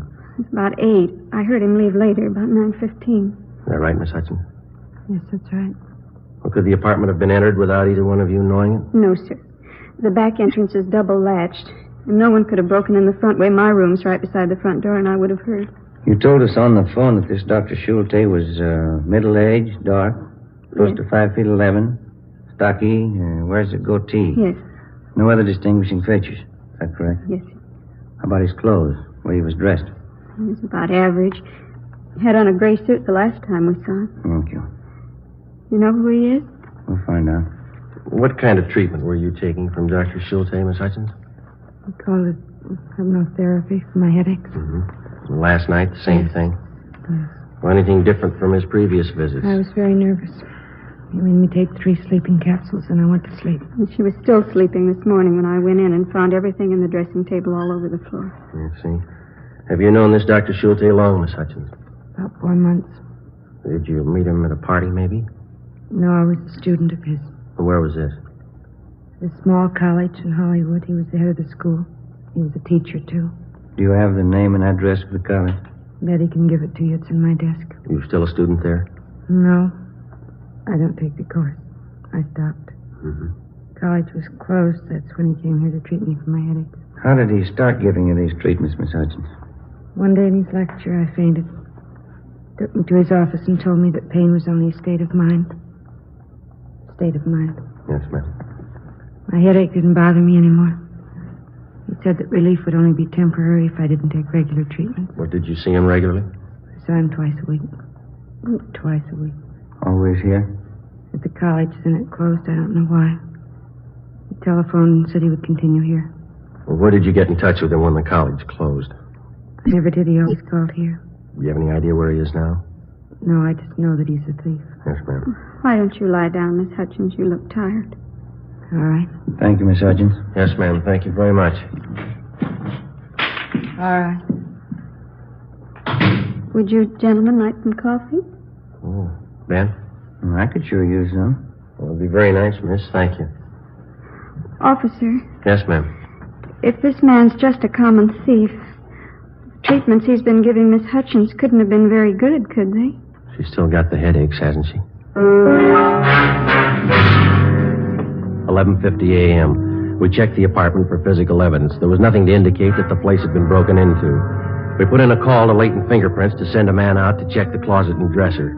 We completed the crime report, and Betty Gregg, the maid, gave us the name and address of Dr. Schulte's college, the Los Angeles College of Psychotherapeutics and Psychiatry at a Franklin Street number in Hollywood. Ben and I got out a teletype to Sacramento asking information on the chartering of the school that Dr. Schulte was supposed to have headed. We checked on Betty Gregg, the maid, and found that she was a Los Angeles girl, parents still living in the city. She had a good reputation. 2:35 p.m., we went to the address where the college had been. It was a big brown clapboard house with several dormer windows facing the street. It was vacant. The front door was boarded up. A rental agency sign was stuck up on one of the pillars on the front porch. Joe. What room there? Must have been where they had classes. Rows of chairs nailed down, you see? Let me look. I don't see any papers inside, no mail. Hi. Yeah. My name's Tom Thompson. You interested in the place? You the agent? No, I just live next door. I'm a dry cleaner myself, but I sort of promised the real estate agent I'd keep an eye peeled, see if I could be of help if anyone came on Chapel. Police officers. We're just checking. Oh, was there something wrong? Somebody break in? Did you live next door when this was a school here? Yeah, that psychology bunch here about, 10 months, maybe less. I always thought it was kind of a shoestring operation. How do you mean? Oh, not much dough. They're just making ends meet, no class, Always just adults? Well, classes used to be mostly during the day I was at work. The wife used to tell me, no kids that she ever saw. Did you know the man that ran the school? No, but he was a middle-aged guy with a kind of a pointed beard. Had a pal, though, a younger guy. Never stopped to talk. They're pretty tight-mouthed guys, like I said. Why, what'd they do? Routine investigation, Mr. Thompson. Do you have any idea where they might be contacted now? No. Real estate agent said they skipped without paying last month's rent for him. He's been trying to find them. Do you remember their names? Well, let's see. Wait a minute. The older guy, the guy with the beard, was named Schultz or something like that. I can't remember the young fellow, though, but... Hey, wait a minute. I got their door. How's that? I got their door. The agent let me have the front door. I'm building a patio porch in the back of my house, and the glass that I took out of the door's got the names lettered on it. Well, that's fine. Come on. I'll see if I still got it in the garage. It's right around here. Okay. A little chilly today, huh? Yeah, a little. Want to stand back there and hit you and open Watch the door, Ben. Yeah. Here we go. I like to keep a nice, neat garage. Sure looks nice. Oh, thanks. Say, did these men live in the house, Mr. Thompson, or did they just use it for the school, do you know? Oh, best I know, just for classes. Like I say, they're pretty tight-lipped guys. Not very friendly. They're real quiet. Mm-hmm. Yeah, here it is. I got it. Just leave it right there. We'll come over there. You won't have to move it. Let's see. Los Angeles College of Psychotherapeutics and Psychiatry. Dr. Arthur William Schulte. Schulte. DAA, PhD, SCD. Well, of course, sure. Dr. Leo George Donaldson. DV, PhD, SCD. Mm-hmm. I got it, Joe. Okay, fine. Well, we're much obliged, Mr. Thompson. Here's our card. If you hear anything regarding these men, we'd appreciate you calling us. Oh, sure. I'll be glad to. Wait a minute. Here. Here's my card. Well? Ideal Cleaners over in Ivar. If you get around that way, why, drop some stuff off. I'll see it gets special attention. Well, thank you very much, Mr. Thompson. No, it's okay. I'm sure glad I didn't throw that glass away. Brother, look at all the letters after the names, eh? Wonder what it takes to get a lineup of degrees like that. Paintbrush in about 10 minutes. 5 p.m. Ben and I drove back to the office. There was a report from latent fingerprints. Nothing but the prints of the two girls had been found in the Hutchins apartment.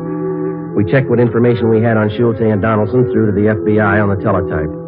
A check of doctors registered with the Los Angeles County Medical Association and the American Psychiatric Association failed to turn up anybody named Dr. Schulte. We had our I Bureau and Stats Office make runs on Leo Donaldson and Schulte and a rundown on the reports where the burglar had posed as a psychologist. The Stats Office turned up a couple of dozen new suspects. We pulled the mug shots and headed for the Hutchins apartment. Looks like something doing at the Hutchins apartment, huh? A lot of cruiser cars, huh? Let's have a look. You can't go in. Sergeant Friday Romero, Central Burglary. Oh, sure, Sergeant. What's the trouble? Girl named of Hutchins shot herself.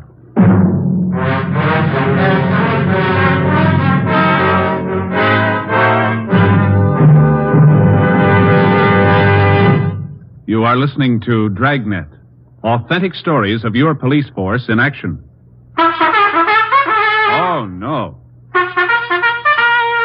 Ah, that's different. Yes, what a difference.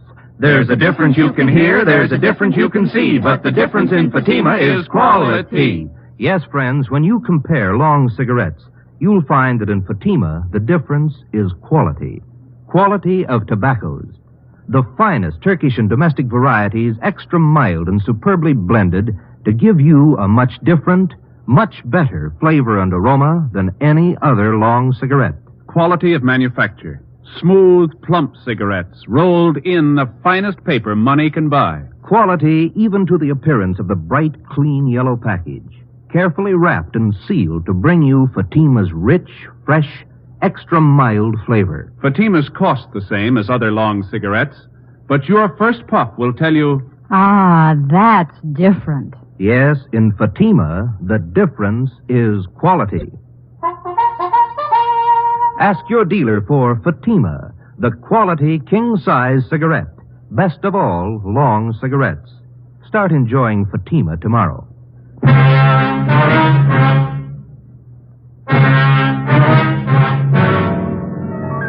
Monday, November 23rd. During the morning, the coroner's office signed off Marla Hutchins' case. The verdict was that she had taken her own life. The police psychiatrist told us that probably the hypnotic treatments by Schulte had hastened her death. The information we'd received from the Medical Association told us that they had had complaints against the operation of the Schulte school. They had pointed out to us that it takes over 12 years in recognized medical schools to become a member of the American Psychiatric Association. Schulte had been mass-producing pseudo-psychiatrists in 8 weeks. 1:40 p.m., we met with Captain Fulton. School was a phony. Degrees and diplomas sold anybody who had cash. Huh? Yeah. They're not operating anymore? We checked that out. They're gone. Well, here's the answer to your teletype to Sacramento. Thank you. Gives details on the application for the school to Schulte. He's listed as founder and dean. Donaldson is listed as staff. No addresses other than the Franklin Street number there. Mm-hmm. Anything else? A month ago, Leo Donaldson opened courses of instruction in Los Angeles under the title California Physicians College of Psychiatry, 781 South Hill Street. Schulte associated with him? No. Have any idea where Schulte is? No, we don't, but we're looking.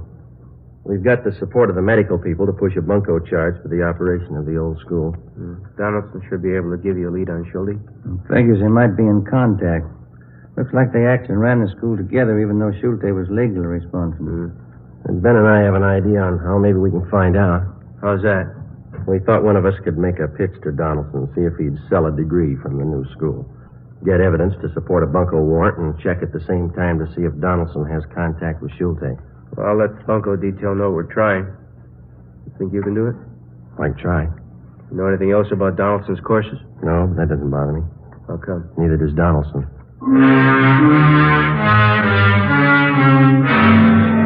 In trying to get Schulte through his former associate Leo Donaldson, we again contacted the Medical Association. They furnished us with the name of Ralph Morse, a graduate of the Franklin Street School, who had since been killed in an auto accident. Tuesday, 11:30 a.m., Ben and I got to 781 South Hill Street, a 7-story office building in the heart of the Los Angeles business district. The directory in the lobby listed the California Physicians College of Psychiatry for rooms 214 and 216. Ben waited outside in the car. I took the elevator up.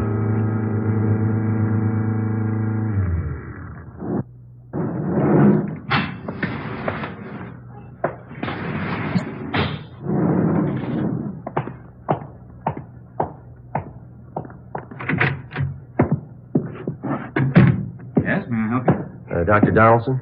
I'm Dr. Leo Donaldson. May I be of assistance?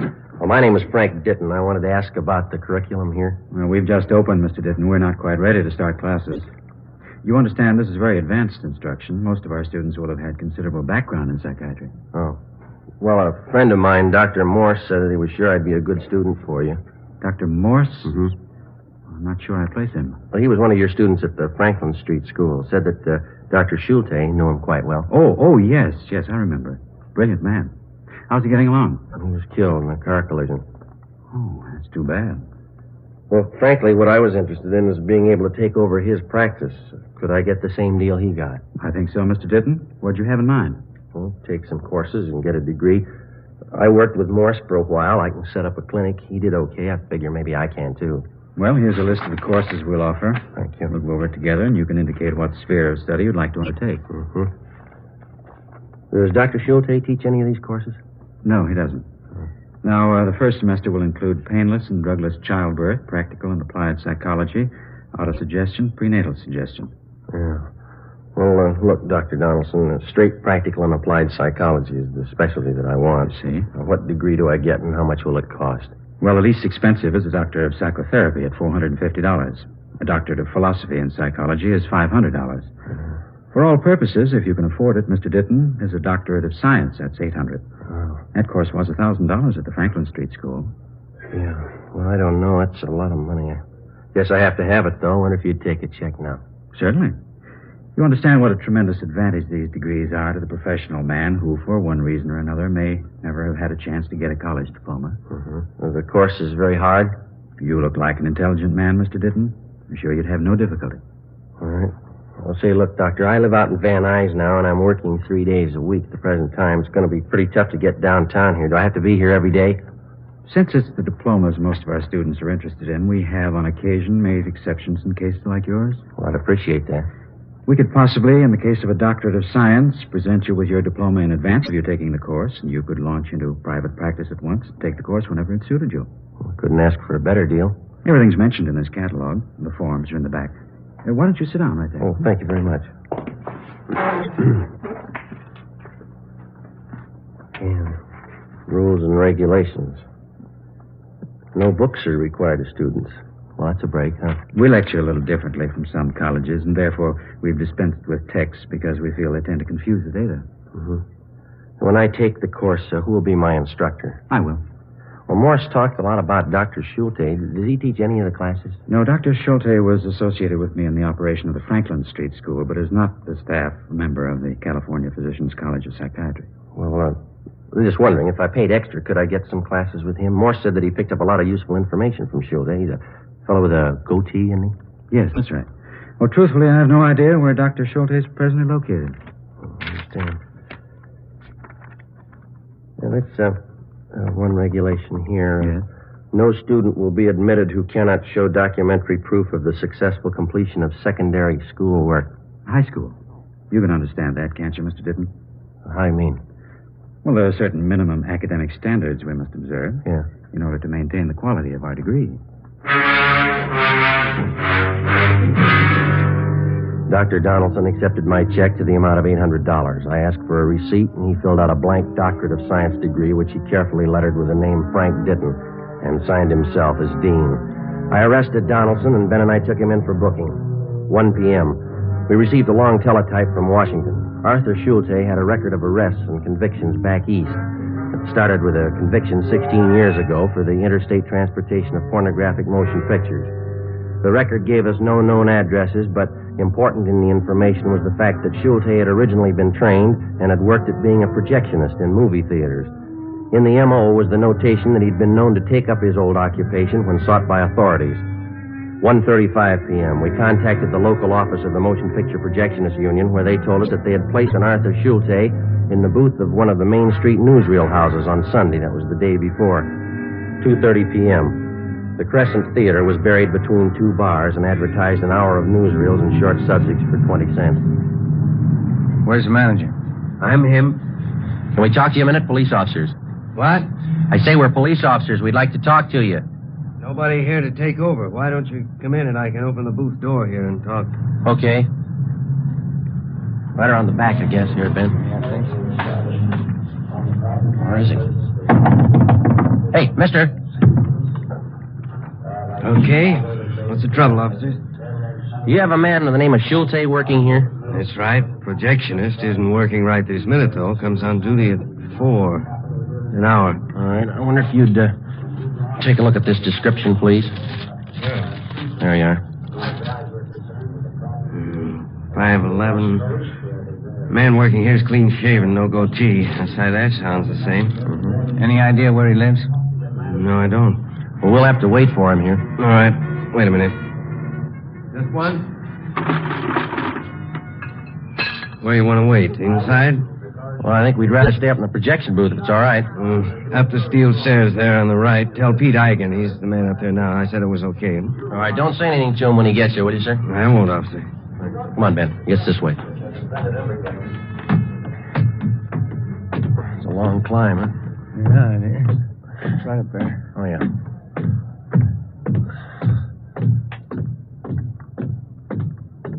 This must be it. Hey, mister! Mister! Yeah? Police officers. Anything wrong? We're going to have to wait here. The manager said it was okay. Wait for what? We want to talk to your relief man. You mean the doc? You know him? Well, just since yesterday. Why do you call him the doc? Oh, you know, speaks kind of fancy for a projectionist. What'd he do? Oh, he just likes to talk to him. Okay, you know the guy doesn't come on for about an hour. Yeah, they told us. You want to look at the picture? You can both sit by the observation fort on the film stage there. Yeah, thanks. Yeah, sit over here, Ben.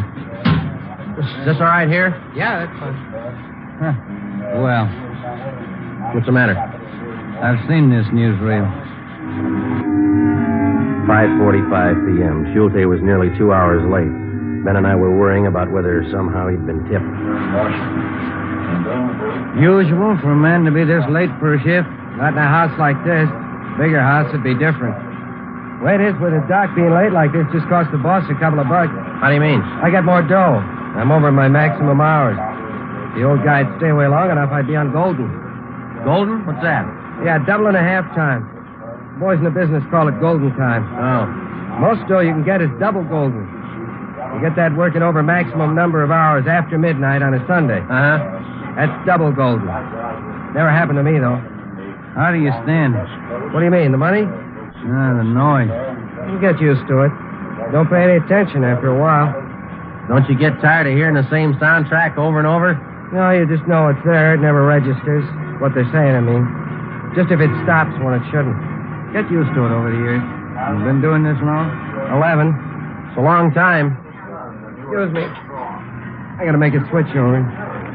What'd you say? I said I gotta make a switch over. I've been watching you do that all afternoon. How do you know when to turn the other projector on?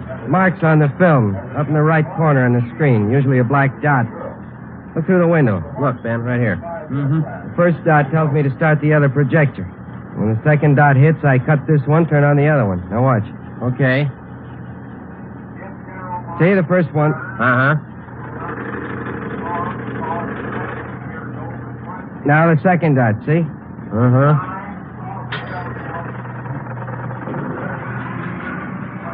Smooth.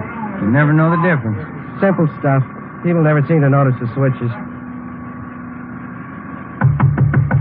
Just a minute. Hi, Doc. A little late. Sorry, I overslept. Your name, Schulte? That's right. Police officers would like to talk to you. I have to go to work. It'll wait. You want to go downstairs? All right. This way.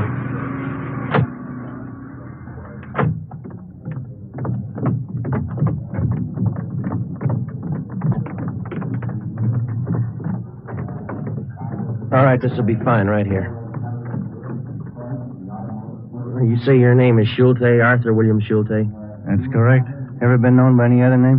Why? Do you operate a school called the Los Angeles College of Psychotherapeutics and Psychiatry during the past year? I'm not saying anything. Where are you living, mister? I'm not saying anything. Let me see your identification. Here, my wallet. All right. No, you hold it. Hey, open that part there. I take out the card. Union card. We'll take it stub. Social Security card. That second thing there behind the cash. Yeah. Let's try that folded piece of paper there. It's just a bill. Mm-hmm. What is it, Jim? It's a bill. Milliken Hotel. Let's go. We drove to the Milliken Hotel, about 6 blocks from the theater in the same Skid Row district.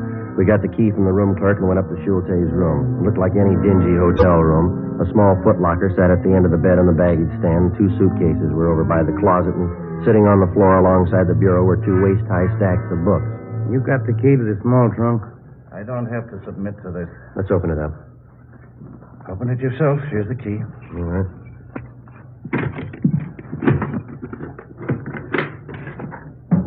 Two mink coats.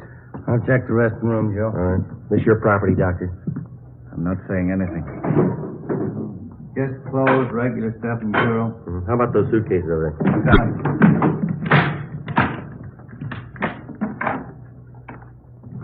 What do you got? How about this?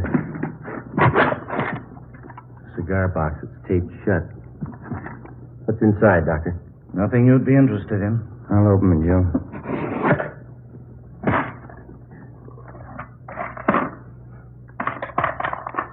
Schulte? Bracelets, rings, matched earrings. Fit our stolen property report. These were gifts. People say you took them. They're sick. I've done them a lot of good. They know. They thank me this way. Yeah. People I get these things from, they know I've helped them. The way you helped Marla Hutchins.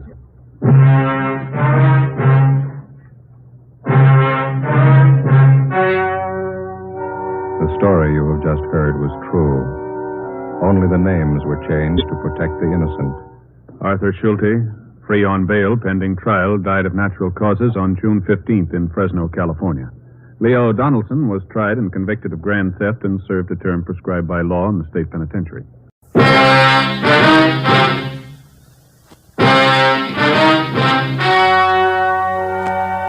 The story you are about to hear is true. Only the names have been changed to protect the innocent. Fatima Cigarettes, best of all long cigarettes, brings you Dragnet.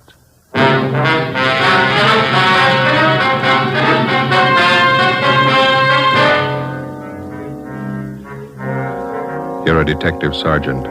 You're assigned to robbery detail. A store clerk has been murdered, shot to death in a robbery. The holdup man is described as tall, well-dressed. He escapes in a taxicab. Your job, get him.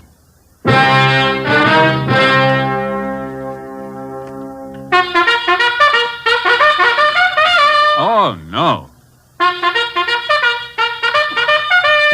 Ah, that's different. Yes, what a difference. In Fatima, the difference is quality. You see, Fatima is the quality king-size cigarette because it contains the finest Turkish and domestic tobaccos superbly blended.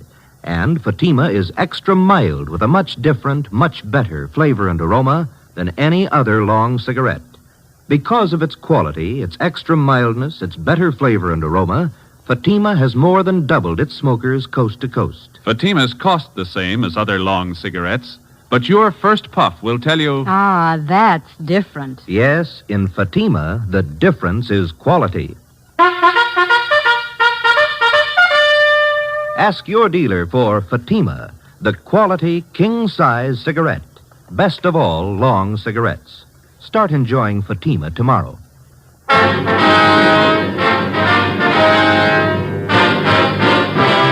Dragnet, the documented drama of an actual crime.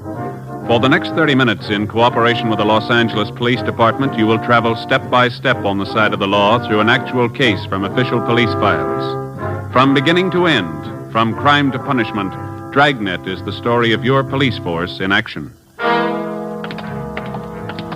It was Friday, August 17th. It was hot in Los Angeles. We were working the night watch out of robbery detail. My partner's Ben Romero. The boss is Captain Walker. My name's Friday. It was 8:35 p.m. when we got to the Church of St. Damien, the vestibule.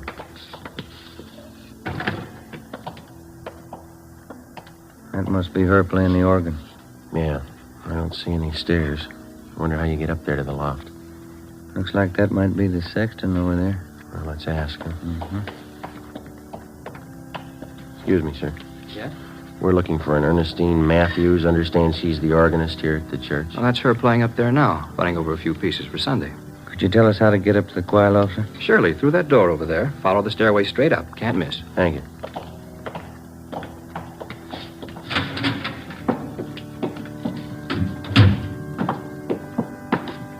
Sure has been a long time. Well, what's that? Climbing stairs to a choir loft. Sang a lot in church when I was a kid. Boy soprano. All right. They finally threw me out. Voice change. Yes, did you want something? Are you Mrs. Ernestine Matthews? Yes, did you come about the new choir books? No, ma'am. We're police officers. Oh, can I help you? It's about your husband, Miss Matthews. Bert, what about him? Has Bert done something? He was hurt, ma'am. Oh, I don't understand. Bert's working at the store. What do you mean he was hurt? There was a holdup. Dear God, my husband. Was he hurt bad? Yes, ma'am. Where is he? I've got to go to him. Is he in pain? No, ma'am. What are you trying to say? Dear God, tell me the truth. Which hospital is he in? They took him to Georgia Street. They helped him all they could. You're not trying to tell me Bert's dead? Not trying to tell me that, are you? I'm sorry, ma'am. In the past 16 days, 7 armed robberies had been committed, apparently by the same man.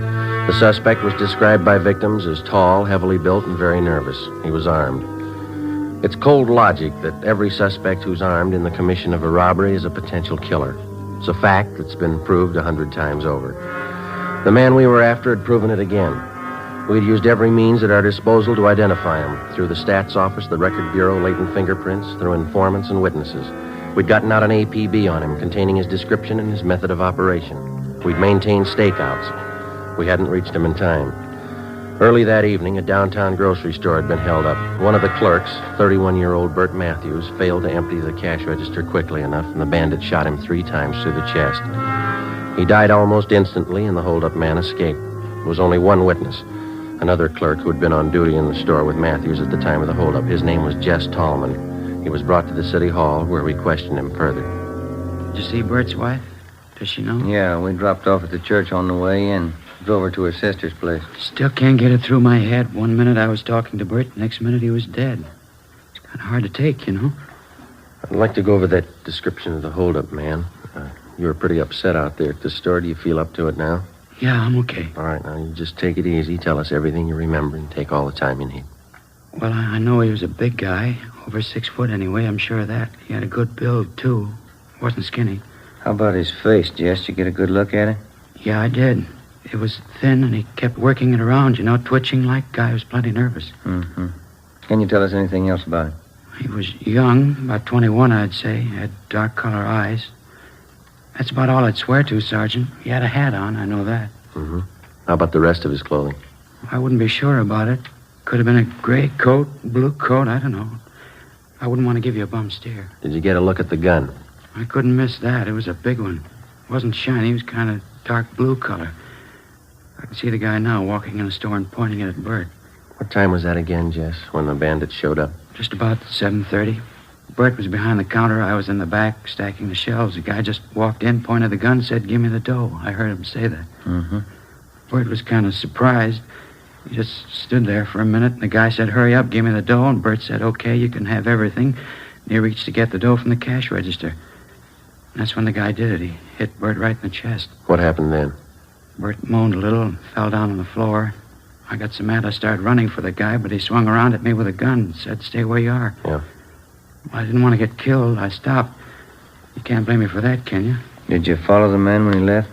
Well, you see, he backed out of the store, and when he got to the sidewalk, he jammed the gun in his pocket and ran down the street. I ran out after him, saw him jump in a taxicab and take off. Did you get the cab's number? Well, he was too far away for that, at least halfway down the block. I know somebody else must have been driving it, though. How do you know that? The cab was already moving when the hold-up guy jumped in. He got in the front seat. How do you know it was the front seat and not the back? The way those cab doors open, you know. Front doors swing out to the left, back ones swing out to the right. That ties in, Joe. Used the same MO on those hold-ups last week. Yeah. You got anything else to add, Jess? Anything you think we ought to know? It's about the size of it, Sergeant. You don't think I'm yellow, do you? Well, how do you mean? I mean, because I stopped when he pointed the gun at me. Guess I should have grabbed him, but that gun looked as big as a cannon. Let's face it, I'm not that much of a hero. Well, I'll put in with you, Jess. Huh? Neither am I. Along with a team of men from homicide detail, we continued our investigation of the holdup and killing. Ballistics reported that the slugs taken from the body of Bert Matthews had possibly been fired from a .38 caliber Colt revolver. The slugs were in good condition for identification. All the possible suspects picked from the mug books by the victims had been checked out. All of them had been cleared. Fingerprints left by the bandit at the scene of his latest crime were checked out. No make. We tried to check the taxicab used in the escape. We got nowhere. The morning after the Matthews killing, we got a call from Sheriff's Homicide. We went across the street and checked with Inspector Bowers. Either one of you remember that case about 6 months ago, the Harry Solomon killing? Oh, yeah, Inspector. It's pretty vague right now. Your men handled it, a county case? Yeah, let me lay it out for you. It's just possible it might tie in with that killing you fellas had last night. And what's the angle? Harry Solomon was a taxi cab driver. The night of February 26th, somebody saw him pick up a fare at Sunset and Highland about 10:30 p.m. That's the last time he was seen alive. Yeah, I think I remember. The next morning, we found Solomon's body in a ditch out in the valley. 238 slugs in his head. Found his cab a few yards up the road, abandoned. Killer used a .38, same kind of gun used on last night's job. Here's something else that ties in. Yeah? A description of the passenger Solomon picked up at Sunset and Highland the night he was murdered. The last fare he ever handled. Mm-hmm. White male American. Over 6 feet tall, heavy build. Age, 20, 21, dark eyes. Had a dark suit on and a hat. Matches up all the way down the line. You had a robbery motive figured on the Solomon killing, didn't you? That's right. Except for a $5 bill hidden in his wallet, Solomon didn't have a penny of his receipts for the night. Might have been another reason behind the killing besides that. Yeah? It's just barely possible Solomon might have known the hold-up man, the guy who killed him. How do you figure? Solomon had been a cabbie for 14 years before he was murdered. From this hold-up man's M.O., using cabs for a getaway car, it's possible he might have been a cab driver at some time or other. You mean if the killer got in the cab and thought Solomon recognized him, was suspicious of him? That's right. Could have been reason enough for him to kill Solomon. I know there's a lot of coulds and ifs and maybes in it, but I thought you might be interested. Well, we'll check it out first thing. How are your men coming on the Solomon case? Progress is pretty slow. Well, we'll keep you posted on anything new. Fine. If we can help, let me know. Right. Bye.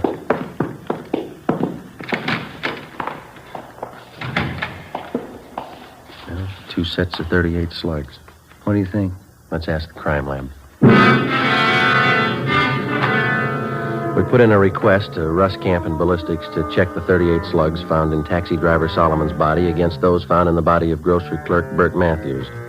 Then we contacted the special agent at the taxi cab company. We asked him for pictures of all their drivers employed by the company during the past year who were 6 feet in height or over. He told us that they'd have a file ready for us the following morning. We drove back to the office and checked in with Russ Camp at the crime lab. He was examining the 38 slugs under the comparison mic. Just a few more minutes, fellas. Have a chair. Yeah, all right. Not much luck so far. No. No. Yeah. Well, that's it. Yeah? No make. Mm-hmm. These slugs come from 2 different guns. That night, 2 more armed robberies were committed. One at a liquor store, the other at a cafe. In both cases, the hold-up man escaped in a taxi cab. The description of the man who robbed the liquor store matched that of the bandit who shot and killed Bert Matthews. The big switch came when we checked the cafe hold-up. There, the victims described the suspect as short and fat with dark blonde hair. He had a deep scar on his chin. During the robbery, this suspect had become so nervous that he'd dropped his gun, but he'd succeeded in getting outside and escaping in a taxi cab before he could be apprehended. The gun was taken back to latent fingerprints and checked. It was clean. Russ Camp checked it through ballistics. Some days are like this, fellas. What do you mean? That cab driver Solomon was shot with a .38. Yeah? Bert Matthews was shot with a .38. A different one, though. Mm-hmm. This gun the bandit dropped tonight, it's a .38, too. Yeah, we know that. What are you getting at? Doesn't match either case. The next morning, we started working one of the few leads we had left. We drove down to the taxi cab company and collected the pictures of all the drivers that they employed during the past year who were 6 feet in height or over. There were 87 of them. We started checking them out. It's what the working detective calls legwork. It's slow and it's tedious, and you're not sure it's going to amount to anything even by the time you finish. 2 nights later, the taxicab bandit hit again. His first repeater. A restaurant on South Figueroa. He'd robbed the same place less than 3 weeks before. Ben and I interviewed the manager, a Mr. Cavallo. I'm telling you, Sergeant, I can't take any more of it. Twice in 1 month. Yes, sir. Could we talk back there in one of the booths? Oh, yeah. Come on. You got a good look at the man, did you, Mr. Cavallo? 2 feet from him. Memorized his face from the first time. It's no joke, you know. So I have no time for the customers. I'm too busy opening the cash box for that thief. Yeah, sit down. Thanks. Well, and you're positive it's the same man who robbed you before. There's no question there, huh? None, I'm positive. And he used the same M.O., too. Yeah, sure. M.O.? What's that? Oh, excuse me. I mean, he used the same approach, the same method of operation. Everything was the same. The man, the gun, the taxi cab, everything.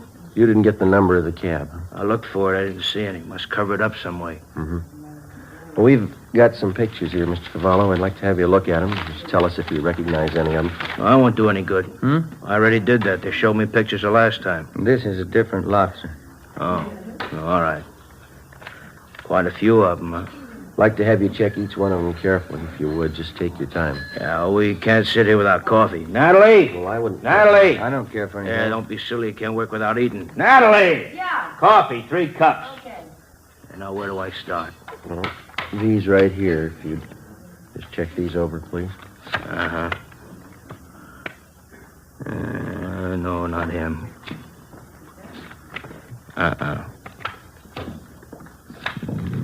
Not him either. Oh, thank you. Thank you. Yeah.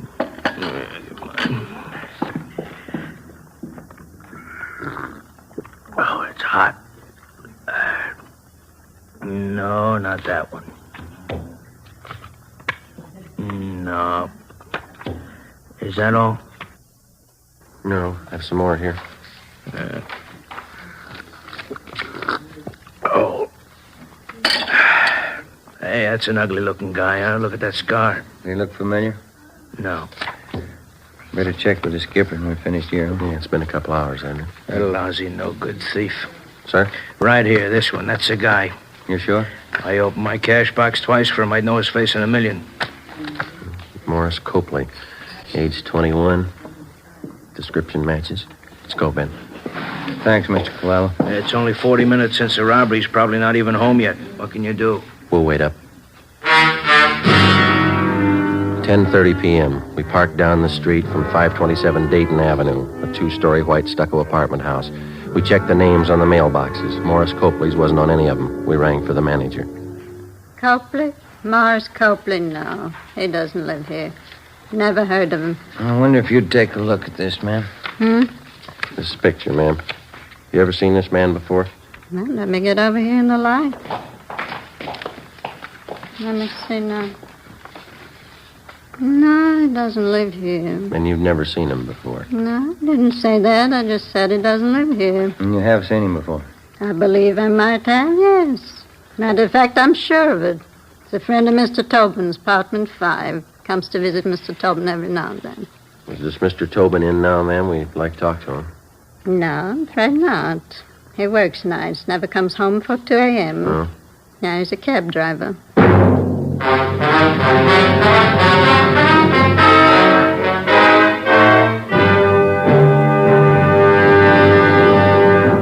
You are listening to Dragnet, authentic stories of your police force in action. Oh, no.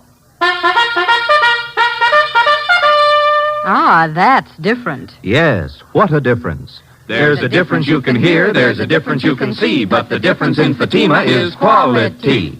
Yes, friends, when you compare long cigarettes, you'll find that in Fatima, the difference is quality. Quality of tobaccos, the finest Turkish and domestic varieties, extra mild and superbly blended to give you a much different, much better flavor and aroma than any other long cigarette. Quality of manufacture. Smooth, plump cigarettes, rolled into the finest paper money can buy. Quality even to the appearance of the bright, clean yellow package, carefully wrapped and sealed to bring you Fatima's rich, fresh, extra mild flavor. Fatima's cost the same as other long cigarettes, but your first puff will tell you... Ah, that's different. Yes, in Fatima, the difference is quality. Ask your dealer for Fatima, the quality king-size cigarette. Best of all, long cigarettes. Start enjoying Fatima tomorrow.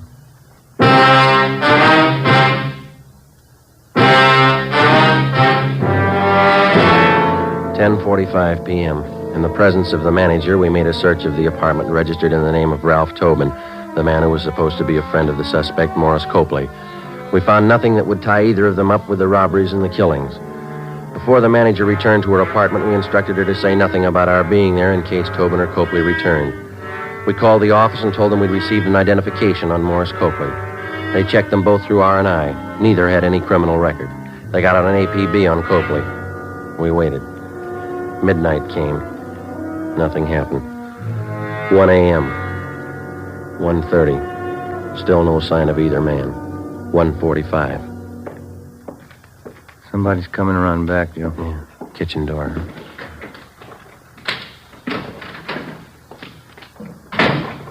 Maury, you back already? Hold it right there, mister. Police officers. I'll fan him. Who are you? Is this a stick-up? Police officers. He's clean, Joe. What's it all about? What do you want? You Ralph Tobin? That's right. This is my apartment. You know a Morris Copley? Copley? Yeah, I know him. You're looking for him? He's not here. We know that. Where is he? Wish I knew. I'm looking for him, too. He owes me money. Copley's a pretty steady visitor here, is that right? He was till I lent him that $65. Haven't seen him since. He took off. When was that? When? About 2 weeks ago. Yeah, just about. Look, you mind if I sit down? I'm a little nervous. Go ahead. Kind of upsets you, you know. Why are you looking for Maury? I'd like to have you repeat what you said when you came in that door. What I said? I asked who you were, didn't I? No, I mean before that. Say, I don't think I know what you're getting at, officer. You said, Maury, you back already? Not what you said? Yeah, I guess I did. I guess I thought Maury came back to pay me the $65 he borrowed. You didn't make it sound like that, Tobin. I got the idea you were expecting. Expecting him? No, I haven't seen Maury in 2 weeks, maybe 3. He took me for $65. All right, that's enough small talk, mister. Now, Copley's in deep. You're going to match him if we don't get a straight story. Some cans of beer in the refrigerator. Let's have one around, Skip the beer. Where's Copley? I'll swear in the Bible if you want me to. I don't know. Look, if Maury pulled anything heavy, I'm not in on it. Ben, you want to check with the manager? Ask her when's the last time she saw Copley here. Yeah, right. Now, wait a minute, officers. I want to cooperate. If Maury's in deep, that's his fault, not mine. That's right, isn't it? That's right. Now, where is he? I don't know. That's the truth. I'll tell you something else. I wasn't squaring. I saw Maury early tonight, 6 o'clock. Came here and borrowed another $5 from me. But you don't know where he is now? No.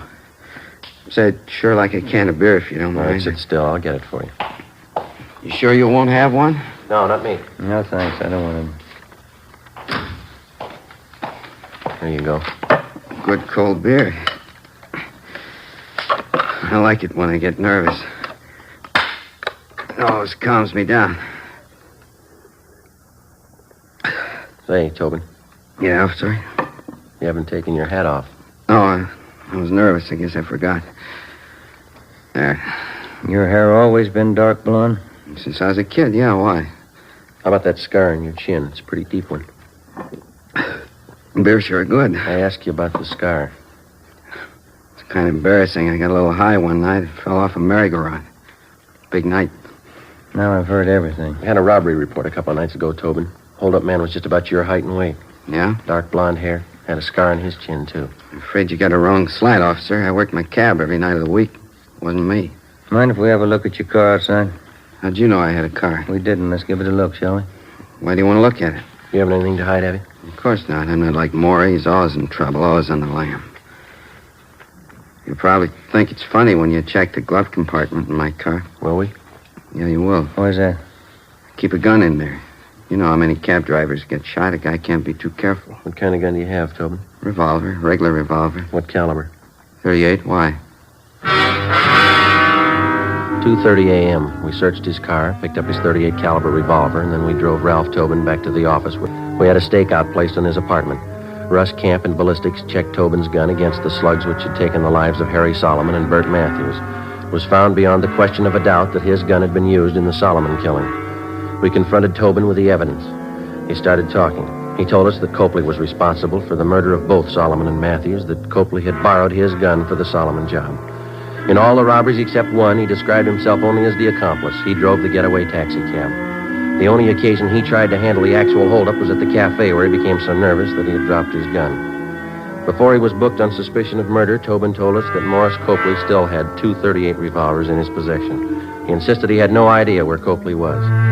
Ben handled the questioning while a stenographer took Tobin's statement. I contacted Inspector Bowers and informed him of our progress. 11 a.m. I got back to the squad room. All right, did you check back through that personnel record we got from the cab company? Yeah, I got half an idea, I think. Yeah? See here on Copley's application for the job? No, sure, we checked out all those references. They don't go anywhere. No, I mean this right here. Married, yes. Children, 1 daughter. Age 4 months. Hmm. Well, this application's dated May 6th. That means his baby was born in February. Yeah, sure. Copley was working here then, so it's 10 to 1 the baby was born in a local hospital. That's what I mean. If we find the right hospital or the doctor, they could lead us to him. There's the phone book. Let's go. From noon until 4 p.m., we called every hospital, sanitarium, clinic, and rest home listed in the book. The answers were the same. No record of confinement for a Mrs. Morris Copley. Well, seemed like a good idea. Who are you calling now? Well, we've got one more, the county hospital. Well, this is Sergeant Friday, Police Department, Robbery Detail. Yes. I'd like to find out if you have any record of confinement for a Mrs. Morris Copley. No, that's Copley. C as in Charlie. Yes, thank you. He might have sent his wife out of town to have him, baby. That's possible. Yeah. 1118. Thank you. 1118 Rochester, Copley's aunt. Let's go. 4:30 p.m. Together with Olson and Thaxter from Homicide Detail, we drove out to 1118 Rochester Avenue in the Crenshaw district. The house was vacant. From a neighbor, we learned that Copley's aunt had moved 2 weeks before. We got her address from one of her friends in the neighborhood and finally located her at work in a beauty shop on Melrose Avenue. We posed as traffic investigators. The aunt told us she thought we could find her nephew Morris at home, an address on East 13th Street. 6 p.m. We located the house and parked the cars a half a block away. As we approached the house on foot, we saw a light burning in one of the windows on the left side of the house. Thaxter and Olson covered the back. At a given signal, they entered the back door. Ben and I went through the front. It's empty. Yeah. Thaxter! Nothing back here, Joe. Empty. That's great. Looks like somebody passed him a tip-off just in time. Look at the mess this place is in. We got out in a hurry, all right. Hey, what's going on here? What do you men think you're doing? Police officers, your name? Silvera, one of the neighbors. You looking for the Copleys? When'd they leave? 20 minutes ago, I guess, in an awful hurry. What's the trouble? You know where they were going? Well, no, but you might try Mr. Copley's aunt. She lives over in Rochester. They're not there. Well, have you tried his sister's house? 6:45 p.m. The neighbor, Silvera, directed us to the home of Morris Copley's sister, a small frame cottage on the edge of Beverly Hills. The lights were on in the living room, but the shades were drawn. Thaxter and Olson made their way quietly around to the back. Ben and I went up the front steps and rang the bell.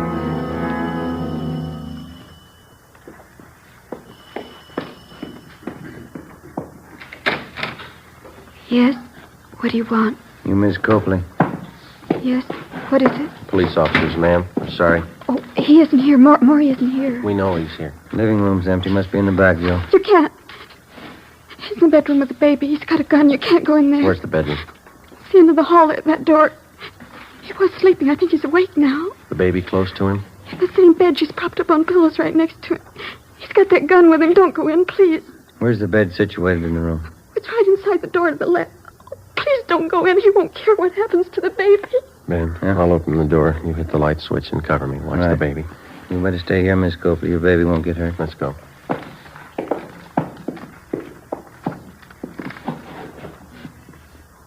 All right, let's go in. All right, drop it, you. Grab the gun, Ben. You get it? All right, come on. I got it, Joe. All right, Copley, get him up. Come on up. Joe? Yeah, I got him. Just a little frightened, ma'am. She's all right. I'll kill you, Mary. You tell him where to find us, didn't you? I'll kill you for that. Maury, I swear I didn't. I swear. Lousy dame. Nobody else knows she's the one who told you, didn't she? No. Then who did? Who told you? You're looking at her. What do you mean? Your baby.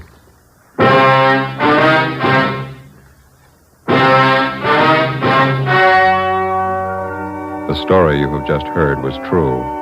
Only the names were changed to protect the innocent. On December 16th, trial was held in Superior Court, City and County of Los Angeles, State of California. In a moment, the results of that trial.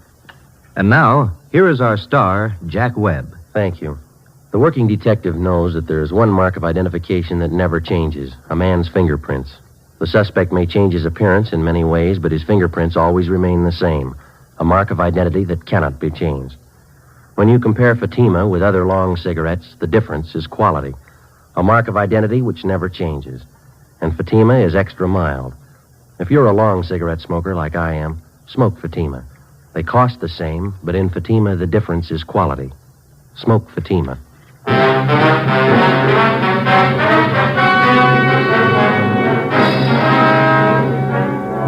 Morris John Copley and Ralph Edward Tobin were tried and convicted of murder in the first degree, 2 counts. They were both sentenced to be executed in the lethal gas chamber of the state penitentiary, San Quentin, California. The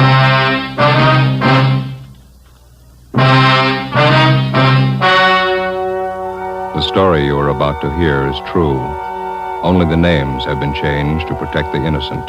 Fatima Cigarettes, best of all long cigarettes, brings you Dragnet.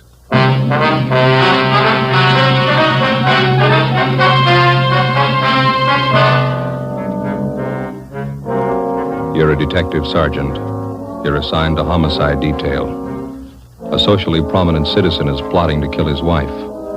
He tells you his plans for the murder. He hires you to do the killing. Your job, stop him. When you compare Fatima with other long cigarettes, the difference is quality. Yes, in Fatima, the difference is quality. If you want a long cigarette, smoke the best of all long cigarettes. Smoke extra mild Fatima.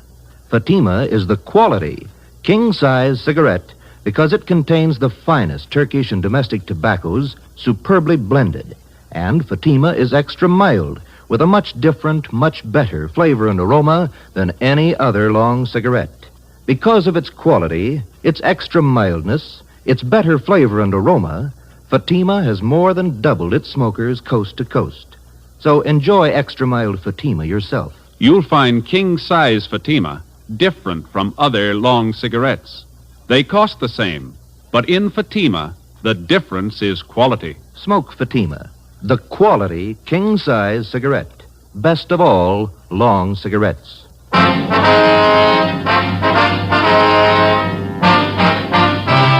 Dragnet, the documented drama of an actual crime.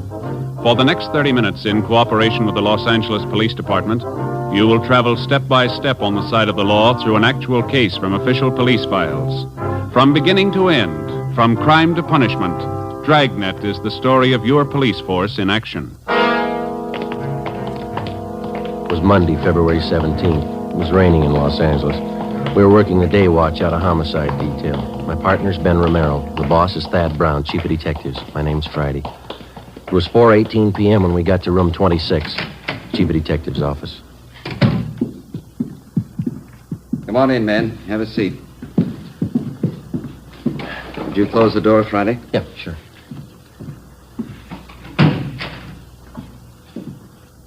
Captain Steed, Sergeant Romero, Sergeant Friday. I'd like to have you meet Special Agent Ray Kimball, Public Utilities Commissioner. Mr. Kimball. Mr. Kimball. And his friend, Mr. Trudeau. How do you do? Mr. Trudeau. Oh, I see. Gentlemen, Mr. Kimball and Mr. Trudeau here have some important information to give us. Mr. Trudeau, would you like to repeat for these officers what you told us a few moments ago? Yes, sir. Well, a friend of mine wants me to kill his wife for him. I'm convinced he means to go through with the thing. Naturally, it goes without saying that Kimball here will back up the veracity of the story. Well, Mr. Trudeau, who is your friend? How long have you known him? His name's Charles Stone. Guess maybe you heard of him. Owns a string of warehouses around town. I used to work for him. Oh, yeah. Go ahead. Well, the other day he called me and asked me if I was working. I told him no. Then he asked me to meet him in front of the public library. And that was last Saturday afternoon. But did you meet him? Yes, I did. And he took me to a bar in the neighborhood, started telling me all about his troubles at home. Mm-hmm. He said his wife was stepping out on him, running around with other men. Well, we had quite a few drinks, and I guess I thought that's what accounted for it. What's that, Mr. Trudeau? Well, he leaned toward me and he said, "Here's the dope. The wife and I haven't been getting along well at all for about a year. She's stepping out with some other guy on me, and to make a long story short, well, that's when he told me. I see. He said, I want to lose her. What do you say? Well, I told him I didn't quite get the drift of the thing, and then he said, I want my wife killed. I'll pay you $1,000 for the job. Mr. Trudeau, have you any idea why he contacted you on this thing? Well, I don't know, other than the fact that I hadn't been able to work for some time. He knew I needed the money pretty badly. As soon as I was sure he wasn't kidding about the murder, I told Mr. Kimball here, he's an old friend of mine. Yeah. He said the only thing to do was to take it to the police. Did this Mr. Stone make this proposition to you more than once? Yes, he did. Kept reminding me how much I could use the $1,000. Well, all I could say was that I knew his wife too well. I couldn't do it. What did Stone say to that, sir? Said I had cold feet. Told me I was just like another man he'd lined up to kill his wife. Told me if I didn't want the job, he'd get someone else to do it. Do you think he might go for a substitute, Mr. Trudeau, one of our men? Well, I don't know, Chief. There's only one thing I'm sure of. Yes, sir. He wants his wife dead. 4:42 p.m. The meeting in the chief of detective's office went on. A man by the name of Charles Stone wanted his wife murdered. He'd offered $1,000 for her death. He'd approached 2 men to do the job, and both had refused. From the information we'd received, we knew he wouldn't stop there. There are a lot of people who'd kill for $1,000. It was only a matter of time till he found one. A plan was formulated, and Ben and I were assigned to the case.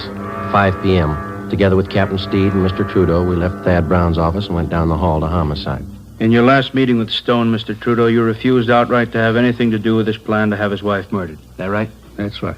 Did you leave any opening at all? Well, just to get away from the guy, I told him if I heard of anybody that'd do the job, I'd let him know. You think that maybe he'd listen to you if you went back and suggested somebody? I don't know. He'd listen to me, but he's no dummy. You got to understand that. He's going to be careful. Well, which one of you is going to play the killer? I'd like to try it, Skipper. Who's going to fit the part best? Trudy here just told you this Charles Stone's no pushover. I don't know, Captain. This officer here... Me? Yeah, no offense, but I'd sure peg you for a cop. You would? Why's that? Well, I don't know. You just look like one, I guess. Well, Joe is a little closer to average height, weight. Yeah, that's what I mean, Captain. He doesn't look like a cop. All right. Now, Mr. Trudeau, you're willing to go along with us on this thing? Certainly, Captain. Anything I can do. You just tell me what you want. Well, just as soon as possible, we'd like to have you contact Mr. Stone. You'll know how to approach him so as not to make him suspicious. Yes, I think I can do that. Joe, how do you want to go about this? Well, I better use some kind of an alias. Let's see, Matson. Joe Matson. Mm-hmm. How about Kelly? Just plain Kelly? That's fine with me. Good. Now, how about your background? Better get that straight with Mr. Trudeau here.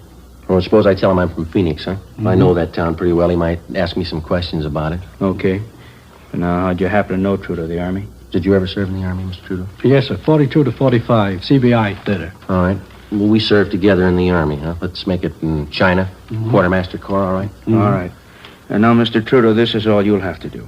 Set up a meeting with Stone as soon as possible. Introduce Friday as the man who's willing to do the job for him, an old Army friend. Then step out of the picture as quickly as you can. All right, Captain. I understand. It goes without saying, we certainly appreciate your cooperation. And not at all, sir. Only glad I'm in a position to help out. You'll probably save that woman's life. I wish I could be sure. How do you mean, Trudeau? The last time I saw Charlie Stone was 3 days ago. Maybe he's hired somebody else.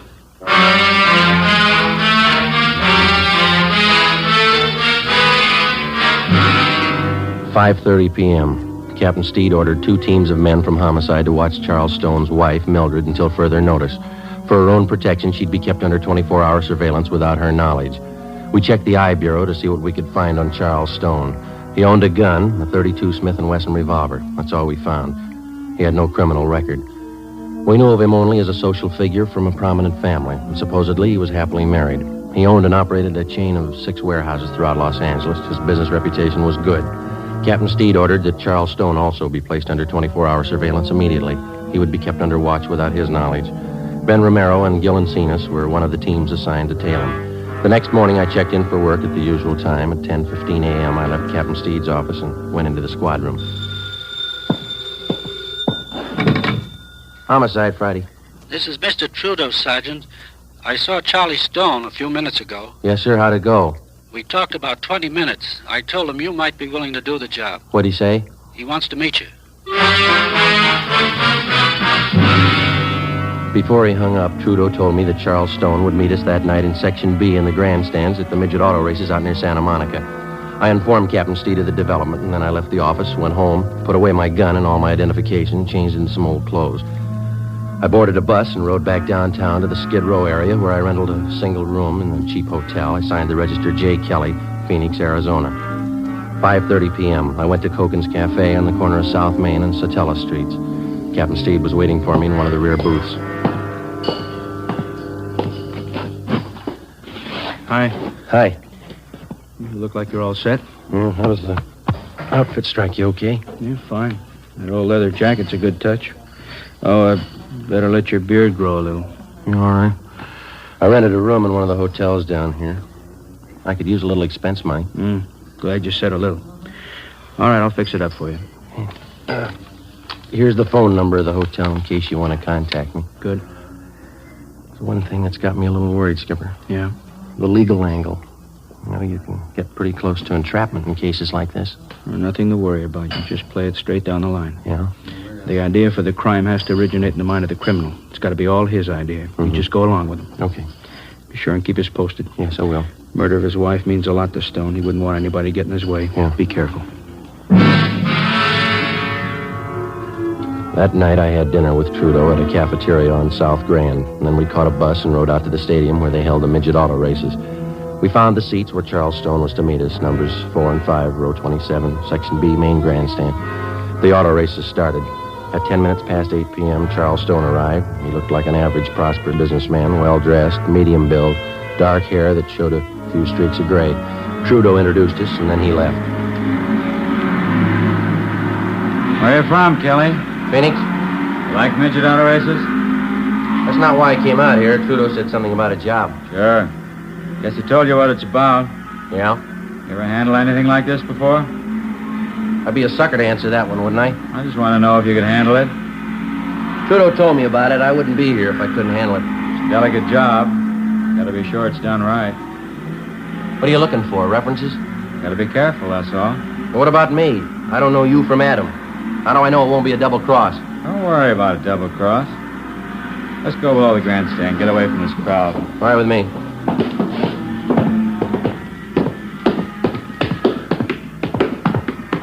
You haven't said anything about money yet. Plenty of time to talk money. I'd like to know. How much you want? Trudeau said 1,000. Yeah. When could you get it? When would you want it? Before. I'd be a dope to do the job without getting paid first. I'd be just as stupid to give it to you first. Say, can I buy you a hot dog, cold drink? Okay.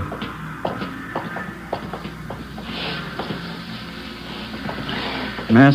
Yeah, 1 hot dog, couple of root beers. 1 dog, 2 beers. You like root beer? Sure. How about settling on the dough, huh? You do the job, you'll get paid. You can ask Trudeau if you like. He'll tell you I keep my word. Well, it's got to go fast, that's all. I may have a job lined up in Phoenix. I got to get that dough and some new clothes. Got to put up some kind of a front. That's why I need the dough fast, no waiting. You'll get your money. We can work out something. Hot dog, 2 root beers, 40. Mustard's on the counter. There you are. Mm-hmm. Just move over there out of the way. Okay.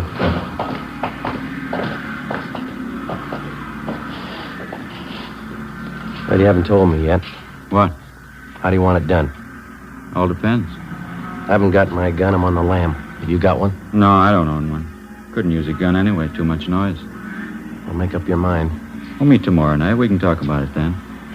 Look, mister, you expect me to sit on this thing for a week? I'm not making a career out of just this one job. What are you worrying about? We'll set everything up tomorrow night. All right, how about $10 on the cuff? I got 11 flat.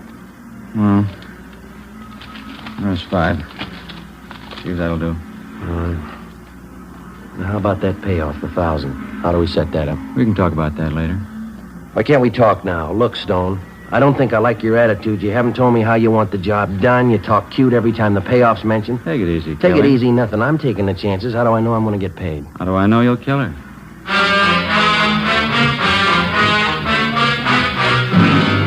Before I left Charles Stone, we set up a meeting for the following night at 8 o'clock. I caught a bus and went back to the hotel room.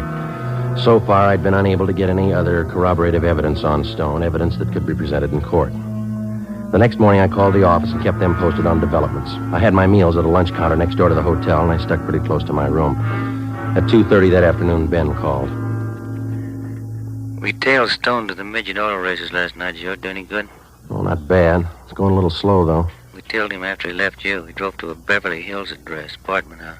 Thought he lived in Glendale. He does. The apartment he went to is registered to Jean Howard. Stayed till 4 this morning. Checked the Howard girl out. She's a secretary at one of Stone's warehouses. Maybe that explains why Stone wants to get rid of his wife, huh? There's one more thing. We tailed him to a gun shop this morning. Bought a couple of things, and after he's gone, we checked with the store clerk. Told us Stone bought a box of shells, 32 caliber. Same kind of gun he had registered in it, 32 S&W? Yeah. That's funny. Stone told me he doesn't own a gun. Doesn't look too good in my book. All right, now let's don't start worrying, huh? Don't trust him a dime's worth, Joe, that's all. All right. You want to check with me later on? I got to keep this line open. Yeah, all right. See you later. Right?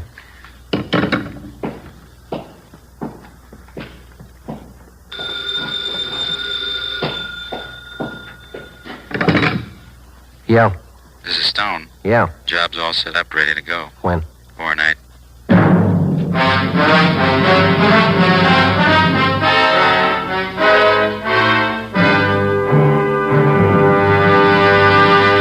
You are listening to Dragnet, the case history of a police investigation presented in the public interest by Fatima Cigarettes. If you smoke a long cigarette, it will be in your interest to listen to a typical case history of a Fatima smoker. It's the case of New York cover girl Rita Daigle. This is her actual signed statement. I find Fatima different from other long cigarettes. They cost the same, but in Fatima, the difference is quality, and they're extra mild. You see, Fatima is the quality king-size cigarette because it contains the finest Turkish and domestic tobaccos superbly blended. And Fatima is extra mild, with a much different, much better flavor and aroma than any other long cigarette. Because of its quality, its extra mildness, its better flavor and aroma, Fatima has more than doubled its smokers coast to coast. So enjoy king-size Fatima yourself. You will find king-size Fatima different from other long cigarettes. They cost the same, but in Fatima, the difference is quality. Yes, in Fatima, the difference is quality. Ask your dealer for Fatima, the quality king-size cigarette. Best of all, long cigarettes. Start enjoying Fatima tomorrow.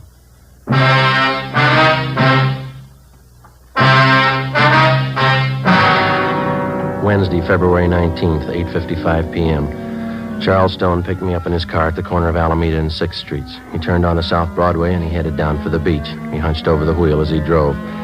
I kept wondering how I was going to pin him down. We were less than 24 hours away from the scheduled murder of his wife, and I still didn't have a case against him that'd stand up in court.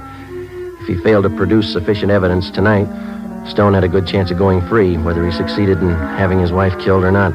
I also had no idea what plans the suspect had made before he hired me to do the killing. There was a definite possibility that he might have arranged for somebody else to commit the actual murder and then set up a double cross with me as the victim.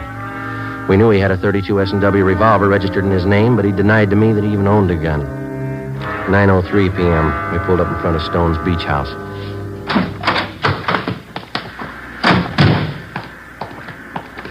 Most of the other homes around here are vacant, summer places.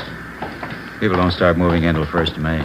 But you said you were afraid of the neighbors seeing you here. There's some living up the next block. Oh. Can't afford not to be careful. This one here.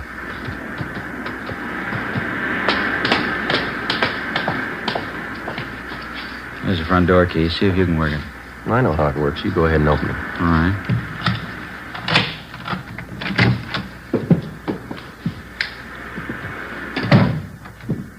The living room, huh? Yeah, bedroom's over here through this door.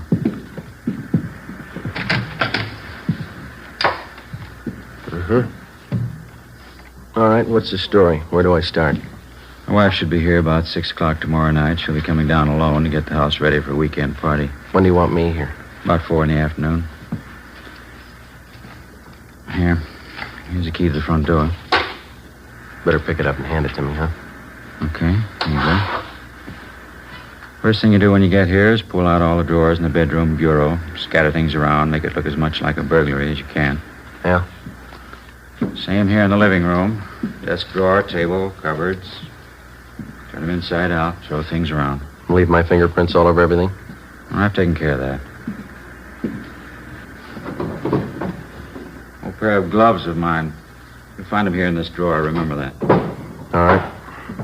Let's see now, Oh, yeah, sash cord. I'm sure this ought to serve the purpose. Shouldn't have any trouble.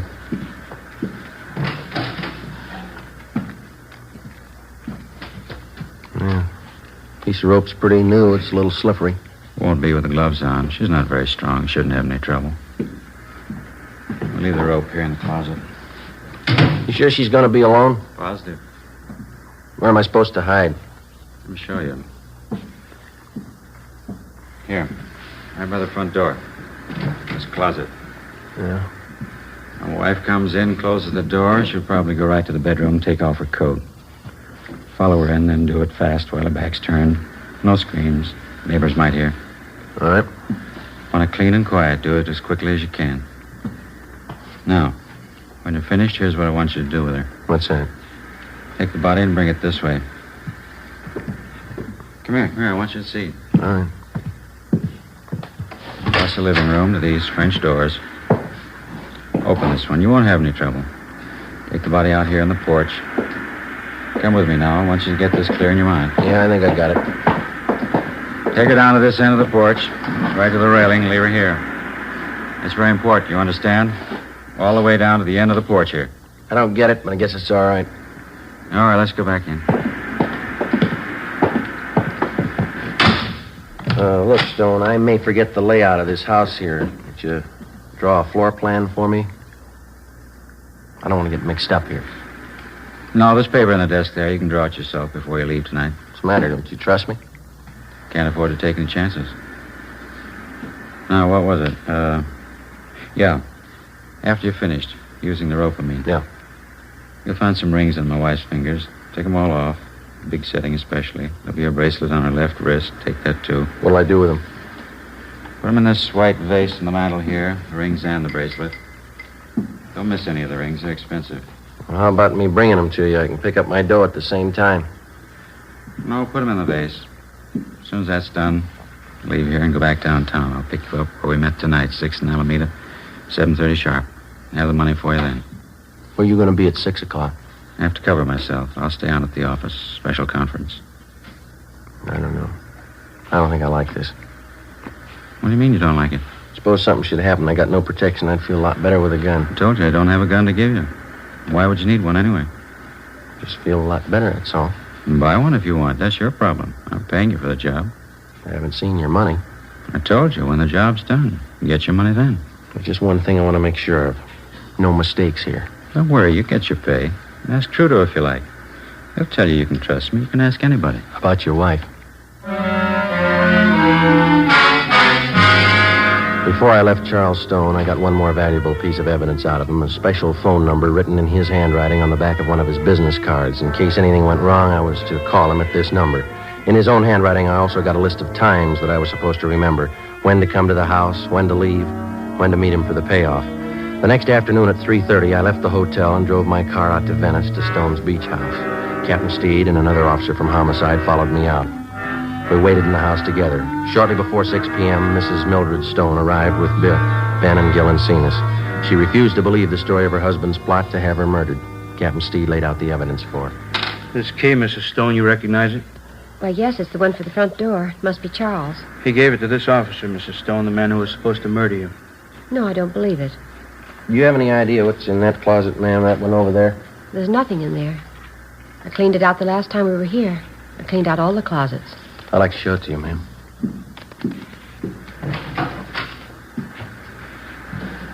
Piece of rope? I never saw that there before.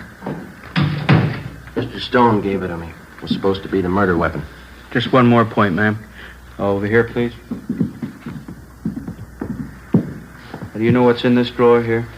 It's empty. It has to be. We never keep anything in there. Only when we move down for the summer months. Joe? Right. Pair of your husband's old gloves. Is that right, ma'am? Well, why would they be there? What for? I was supposed to wear them while I was in the house so I wouldn't leave fingerprints. Do you mind if I sit down? Here you are. I'm sorry, Mrs. Stone. We know it's a terrible shock for you. I think you realize we had to tell you. It's all right. You've been very kind. You saved my life. I'm sorry now that happened. It would have been better if he'd succeeded. Much better. Take it easy, Mrs. Stone. The shame. Terrible, terrible shame. Is there anything I can do for him? He wanted to have you murdered, ma'am. I know that. He wanted me dead. Yes, ma'am. There's only one thing. Yeah? He's my husband, Sergeant. I love him.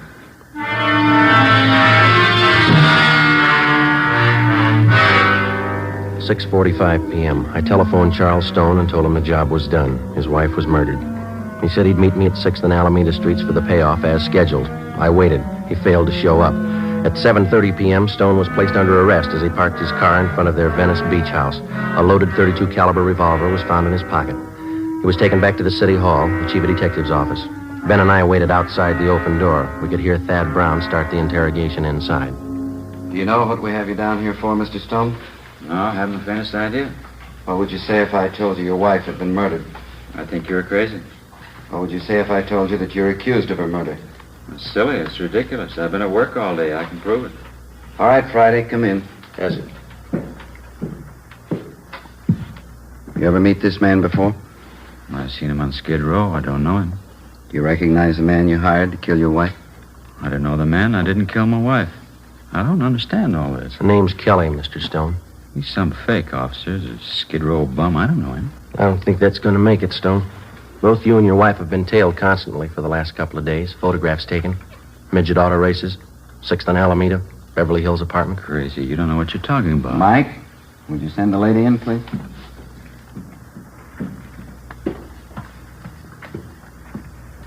Mildred, you don't believe all these things you're saying about me, do you? Here are the rings, Charles. The bracelet, too. I didn't realize how much you wanted them.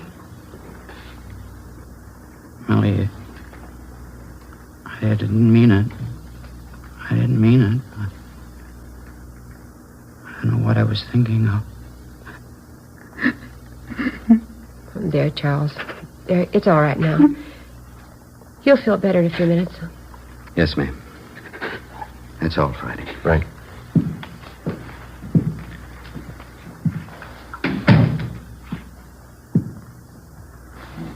What's it look like, Joe? He's starting to talk. It's got me.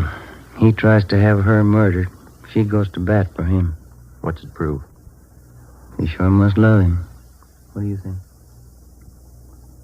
How about a cup of coffee?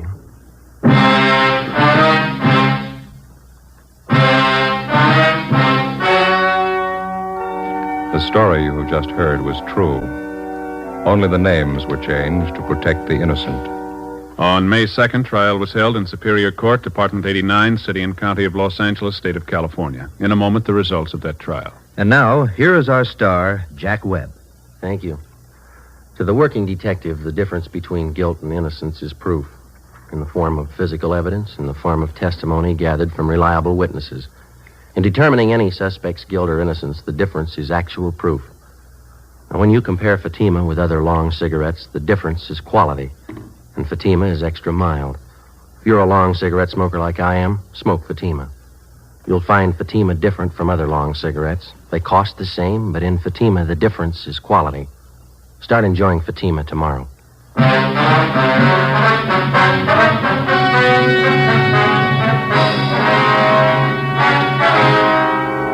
Charles Farnsworth Stone was tried and convicted on soliciting the commission of a felony, 2 counts. He received the sentence as prescribed by law.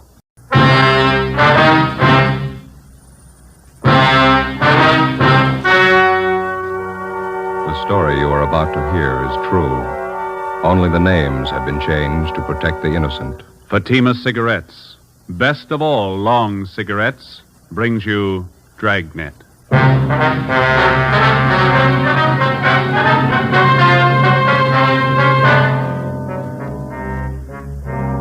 You're a detective sergeant. You're assigned to burglary detail.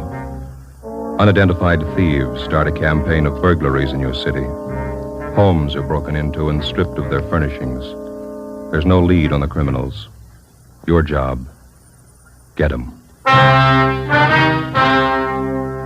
When you compare Fatima with other long cigarettes, the difference is quality. Yes, in Fatima, the difference is quality. If you want a long cigarette, smoke that best of all long cigarettes. Smoke extra mild Fatima. Fatima is the quality king-size cigarette because it contains the finest Turkish and domestic tobaccos superbly blended.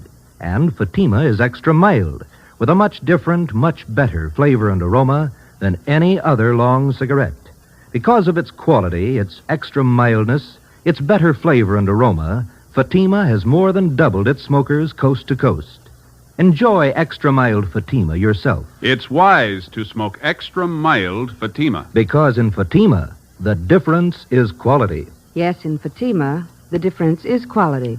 Smoke Fatima, the quality king-size cigarette. Best of all long cigarettes.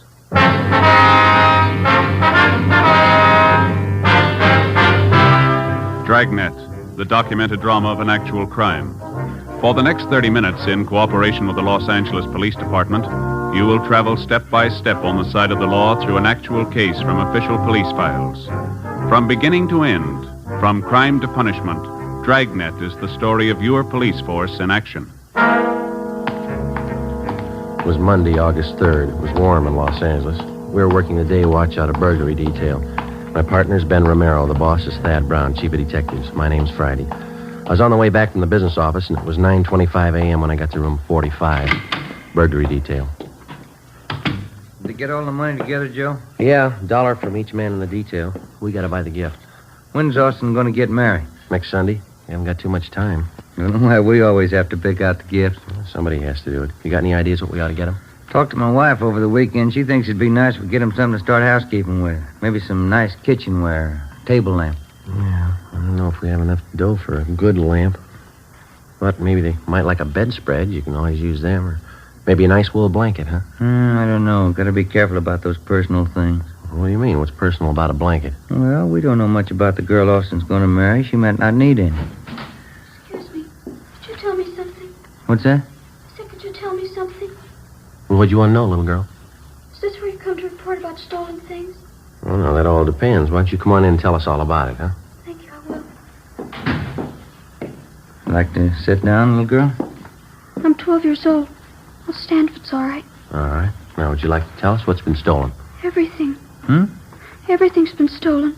We came back this morning and found it that way. Grandpa's awful mad. Mm-hmm. Maybe we better get the facts to start with. What's your name?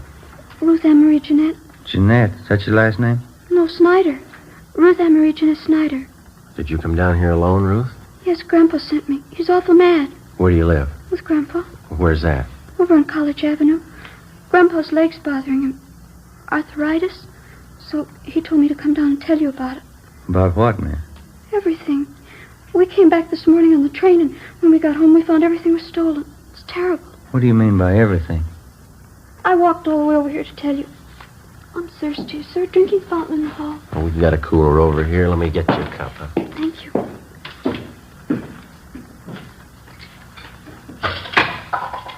Would you like a drink, Ben? Oh, no, thanks.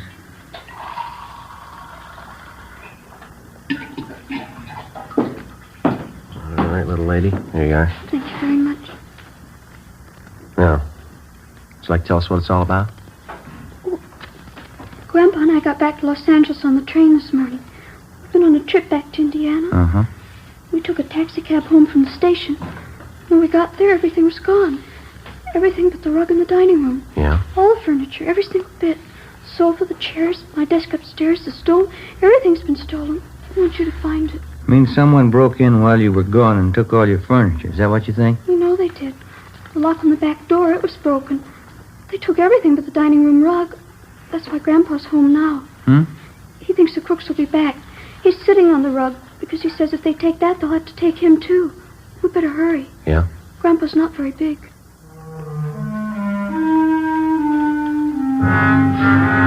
9:45 a.m. Ben and I drove little Ruth Ann Snyder back to her home on College Avenue. It was an old-fashioned wooden frame structure a few doors up from College Avenue and Everett Way. Ruth Ann showed us inside and introduced us to her grandfather, Mr. John H. Snyder, age 78. He told us that a year ago, he and his wife, Ruth Ann's grandmother, had come to California from Indiana and rented the house on College Avenue. The grandmother had fallen ill and passed away suddenly 3 weeks ago. He and Ruth Ann closed the house and took the body back to Indiana on the train for burial. On their return that morning, they found the house stripped of every piece of furniture. We checked room by room and listed the missing articles. We put in a call to latent fingerprints. Do you happen to know the serial numbers of your home appliances, Mr. Snyder? No, sir. I've lived with most of the furniture for 40 years. You get to know the things you own in 40 years. I know it was in my room, Sergeant. My desk, my table and chair, the bed, the curtains. They took everything. Well, how about the estimated value of the furniture, sir? What would you say it was worth? Dollars and cents? Oh, I don't know. What's a house full of furniture worth to anyone? Guess everybody puts their own value on their things. Yes, sir, they do. Solid walnut dining set. A wedding present. Mahogany front room table. Solid, too. It cost money in their day. All gone. Were there any liens against the furniture, sir? How's that? Did you owe anything on the furniture? I mean, there was no trouble with the finance company or anything like that. Oh, we didn't even know what a finance company was when the wife and I was married. It was a sad enough trip as it was. And Ruthie and me get here this morning, and everything's gone. All we own. Ruthie. Yes, Grandpa? Where the thieves broke in, would you show the officers, please? It's back this way. Okay. How are you and your grandfather going to make out here, Ruth? Well, Grandpa says we'll buy 2 cots for tonight, Army surplus. There's no stove to cook on. We'll have to eat out. Mm-hmm. Maybe we'll have to go back to Indiana. Grandpa doesn't have much money. He's on a pension. Here's the back door. Let's see what they did to get in. Must have used a hammer and a crowbar. Smashed it clean through. You'll find the crooks, won't you, Sergeant? We're going to try, Ruth. You better have the crime lab check this, huh? Yeah. How about your neighbors, Ruth? You know any of them well? I know who they are. I don't know any of them good. They're not very friendly. We'd like to ask you and your grandfather a few more questions, Ruth. All right. I don't know what I'm going to do when school starts. They stole all my stuff, even my composition tablets. I didn't have to take those. Which grade are you in, Ruthie? I was in A7. I'll be in the B8. Why would they take my school things? I don't know. You see how they got in back there? Yes, sir, we did. By any chance, did any of your neighbors know that you and Ruth here were going away? Why, I didn't mention it, no. Then no one kept an eye on your house while you were gone? No, I didn't think it was necessary. Might have helped. I just remembered, Grandpa. Mrs. Merton. I told her we were going away. Who's that, Ruth? She runs a store down at the corner, the bird store. Yeah. She sells canaries, other kinds of birds, too. Mrs. Merton's her name. Store's right down the corner. You figure she's the only one who knew you'd be gone from the house for some time. Must have been the only one. All right, Mr. Snyder, we'll be back to see you later on. And here's our card. We'll see if we can't do something to help you out here. Let's see here.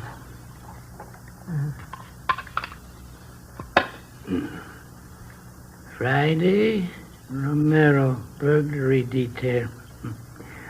All right, thank you, boy. Ruthie will show you to the door. Yes, Grandpa. Miss Snyder. Goodbye, sir. Oh, say there. Yes, sir. Guess you understand, but I'd like to apologize anyway. I just couldn't do it. What's that, sir? Offer you a chair.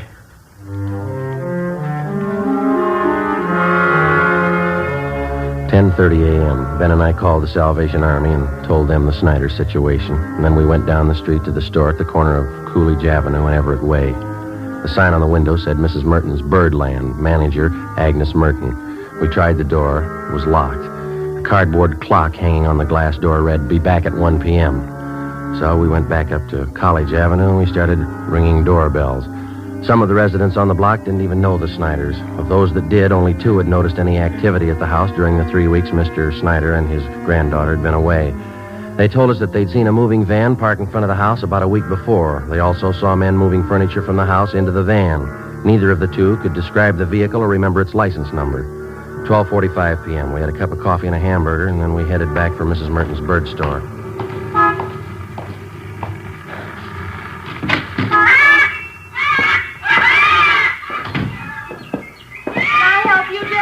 Yes, ma'am. Police officers. I have a few questions for you.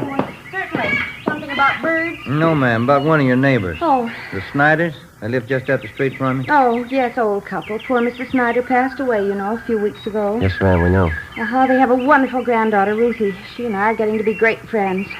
The Snyders having some kind of trouble? We're investigating a burglary at their house. Oh, is that so? Now, you be quiet, Mary. You heard what I told Blackie. Just eat your food and be quiet.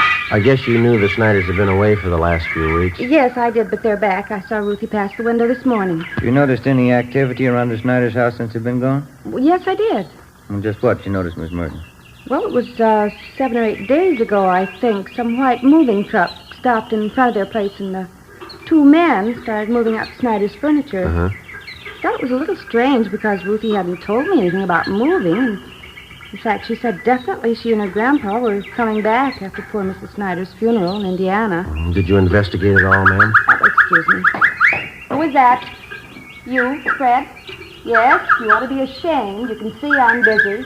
Another outburst like that, and all three of you, Fred, Blackie, Mary, I'll take care of you.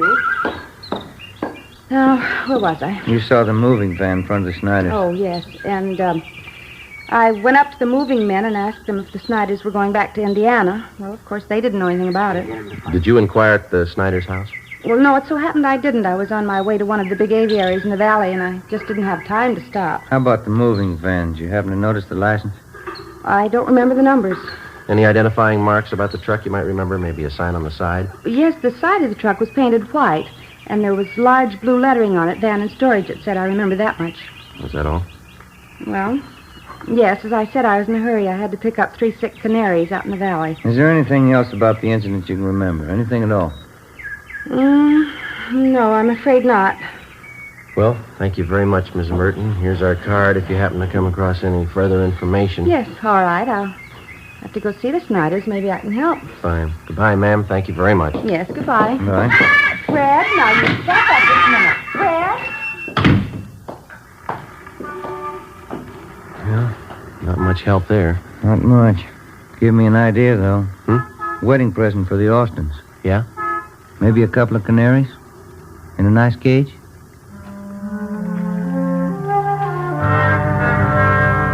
At 5 p.m., we went back to the office. Reports had come in from 2 more victims. That night, Ben and I drove out to interview them. The circumstances of the theft and the M.O. of the criminals matched identically with the Snyder case. Both of the families victimized had gone off on vacations and neglected to notify either the neighbors or the patrolmen in their area. Both had allowed daily newspapers to collect on their doorsteps in their absence and otherwise left signs that their homes were vacant. In both cases, the thieves had forced an entrance through a back door or a window, stripped the house of every last piece of furniture, and either hauled it away themselves or hired somebody to do it for them. We started canvassing the 2 areas where the crimes had been reported. Again, the neighbors saw the moving vans, but none were able to definitely identify the vehicles or their license numbers. Captain Fulton called us into his office. You're going to have to try harder. I know they're hard to get, but get them. Get them fast. Done about everything we can so far, Skipper. Only one small lead. The thieves seemed to be using a different moving van on each job. We started to check the movers around town, the transfer companies. Clayton friends come up with anything yet? No luck there. One of the lousiest rackets we've had since I came on this detail. Whole house full of furniture, everything a family owns. Yeah. Well, we'll stay on top of it. The stats office may come up with something. How about an outlet for all that stuff that's been stolen? Thieves can't be sitting on it. Pawn shop and second-hand details have been alerted. They're checking regular outlets, auction houses, second-hand places. Nothing yet. What about some kind of preventive idea? At least slow them down. Good dose of publicity on the whole thing would help. If only people wouldn't keep it a secret when they're going away. Neighbors aren't alerted. That's why a lot of them didn't think much of it when they saw the moving vans parked at those houses. And drawn blinds and the newspapers on the doorsteps didn't help much either. It's an open invitation. Well, I'll see what we can do on the publicity end. We've had one campaign on this already. No, excuse me. Burglary, Captain Fulton. What's the address? Okay, I got it. Thank you.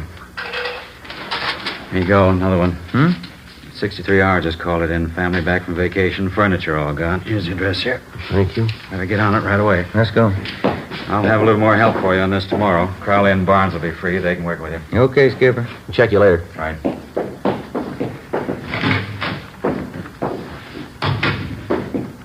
Sergeant Friday? Oh, yes, you ma'am. remember me, don't you, Mrs. Merton? Oh, sure. The bird store. Yes, ma'am. How are you? Well, they told me to wait here. I guess everything will be all right now. Yeah? I saw it today on Olive Street. Here.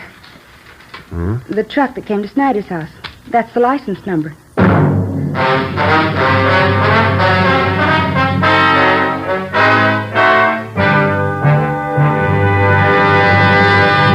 You are listening to Dragnet, the case history of a police investigation, presented in the public interest by Fatima Cigarettes. It's amazing how many long cigarette smokers are changing to extra mild Fatima. Here is the actual report. From coast to coast, Fatima has more than doubled its smokers. Here is the reason why. When you compare Fatima with other long cigarettes, the difference is quality. Yes, in Fatima, the difference is quality. Fatima is the quality king-size cigarette because it contains the finest Turkish and domestic tobaccos superbly blended. And Fatima is extra mild with a much different, much better flavor and aroma than any other long cigarette. And because of its quality, its extra mildness, its better flavor and aroma, more and more smokers say it's wise to smoke extra mild Fatima. I agree, says Dick Hyland, sports columnist. I agree, says Mrs. Deems Taylor, painter and theatrical designer. I agree, says Frank Fenton, author. Yes, all agree. It's wise to smoke extra mild Fatima. Best of all, long cigarettes. Because in Fatima, the difference is quality. Yes, in Fatima, the difference is quality. Smoke Fatima, the quality king-size cigarette.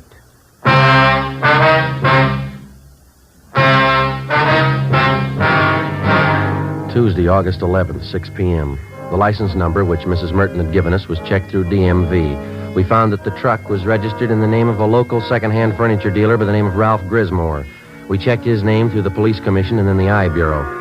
He had a good reputation, no criminal record. Early the next morning, we picked up Mr. Snyder and his granddaughter, Ruth, and we drove to Grismore's second-hand furniture store. We identified ourselves and asked to look at his buy book. Under the date of July 27th, Grismore had recorded the purchase of more than 3 dozen articles of furniture from a house on College Avenue. The address was that of the Snyders. The man and the woman, Sergeant, they said they'd sold their house and they were going east. Man said the company he worked for transferred him to Boston. Told me he had to get back to take over his new job. Would you recognize the people if you saw them again, Grismore? Sure, I think so. The woman was a great talker. She said they figured on selling the stuff piece by piece. They'd get more, but since they had to leave town the next day, she decided to sell the whole lot to a dealer. You got the furniture for a pretty low price, didn't you? Pretty good price, yeah. That's why I went along in the fast deal. Wasn't going to talk myself out of a bargain. They wanted to sell fast, so I wanted to buy. I didn't think anything was wrong. Sergeant. Yeah, Mrs. Snyder? Our walnut dining room set. That's it right over there. You sure, Mr. Snyder? Cigar burn on top, just above one of the legs. Know it anywhere. Seems to me that's our mahogany table. I'll look. Sergeant, my table and my desk, here they are right here. My school stuff, too. All right, Ruthie. Yeah, they sure stuck me all right. That's the last fast deal I ever make. How did they contact you, Grismore? What kind of approach did they use? Called me on the phone, and I came out and gave them an appraisal on the stuff. Nothing suspicious about either the man or the woman. That's so? She was in a house dress, bandana around her head. The guy was in old clothes, just as homey as you please. Looked like he was doing a little repair work around the house, you know. Mm-hmm. You notice if they had a car parked by the house? Well, no, as a matter of fact, I didn't. There wasn't any in the driveway. Mm-hmm. No argument over the price you offered them for the furniture? No. They seemed to hesitate a little, but they took my first offer. I thought I had a good deal. I don't know. How'd they react after you agreed on a price? In a hurry? Said they had to board the train that night for Boston. They asked me to get the furniture out right away. Mm-hmm. The woman said they had other business to wind up, so if they weren't at the house when I came back with the van, why, she'd leave the back door open for me. I guess you realized you were going to have to place a hold on this furniture that you bought. Yeah, I know. I got no one to blame but myself. And you gave this man and woman a check for the full amount of the sale. Is that right, Grismore? $550 down the drain. Do you have the canceled check? No, not yet. If you like, you can probably get it from the bank. Don't imagine those crooks would waste any time cashing it. Mm-hmm. We'd appreciate it if you'd run down to the bank with us now. Okay, sir. Sergeant, could I speak with Mr. Grismore? Sure, Mr. Snyder. Mr. Grismore. Yes, sir. I'm sorry about all this. I didn't know. Oh, I understand, sir. You buy furniture, don't you? Yes, sir. What could you give me for 2 Army surplus cots? Grismore made arrangements to round up Mr. Snyder's furniture and ship it back to his home. Then we took him down to his bank where he recovered the canceled check for $550. The endorsement read, Mr. Thomas Butterworth. According to the bank teller who waited on them, the suspects had cashed the check shortly after the sale of the Snyder's furniture. From the second-hand dealer and the clerk at the bank, we got a complete description of the man and woman known as Mr. and Mrs. Butterworth. We also had photostatic copies made of the check and specimens of the handwriting from the endorsement. From the descriptions, we checked the suspects through the stats office. We got nowhere. During the next 2 weeks, we found 6 more second-hand dealers who had been taken in on the same furniture deal. The description of the man and woman matched, and so did the handwriting in the endorsements on each check. There was only one variation. The couple went under a different name on each occasion. Wednesday, August 26th, 9 a.m. 12 cases like this today, is that right? That's it, Captain. Got the description, M.O. handwriting. Still can't reach him. Those thieves have been freewheeling for a month now. What's it going to take to stop them? Well, Ben came up with a pretty good idea this morning. We'd like to talk it over with you. Oh, what's that? Kind of a system of decoy, Skipper. We were thinking it might be a good idea to contact all the division captains and have them ask their men if they have any neighbors going on vacation. Yeah, go ahead. Well, if we got a few dozen houses spotted around the city, we could plant a few things. Make them look obviously vacant. We'd keep the houses covered at all times. They ought to make pretty good bait for those thieves. Uh-huh. How would you set it up? We could make arrangements to get a key to each home, keep the milk and paper deliveries coming, let them pile up on the doorstep. We could reimburse the people for whatever it cost. We're not making any headway. We could run this for a couple of weeks, see what happens. Mm-hmm. What do you think? Try it. 9:30 a.m. We contacted all division commanders requesting them to ask their men to contact burglary detail if they knew of any of their neighbors about to leave on a vacation. During the next 2 days, the response came in and the plan went into effect. 40 homes throughout the city were spotted as decoys. They were kept under surveillance at all times. In the week that followed, 2 more burglaries of the same type were reported, but the suspects failed to try any of the decoy homes. The men in the pawn shop and second-hand details continued to work right along with us. The stolen furniture kept turning up, but not the thieves. Again, the homes that had been broken into displayed all the usual signs that the occupants were away. Old circulars and newspapers scattered on the lawn, milk bottles lined up at the door, all the blinds drawn. The decoy plan continued. No results. August 31st, we had a report of another burglary involving the theft of furniture. We made our investigation. 2 p.m. We went back to the office to get out a list of stolen articles. Hi, Ben. You? Hi, Austin. When'd you get back from your honeymoon? Late last night. Say, Thelma, I'd sure like to thank all you fellas for that wedding present you sent us. Darn nice of you. Well, we're glad you liked it, Austin. Sure a beauty. I'd like to ask you a question about it, though. I hope you won't take it wrong. No, go ahead. Well, what is it?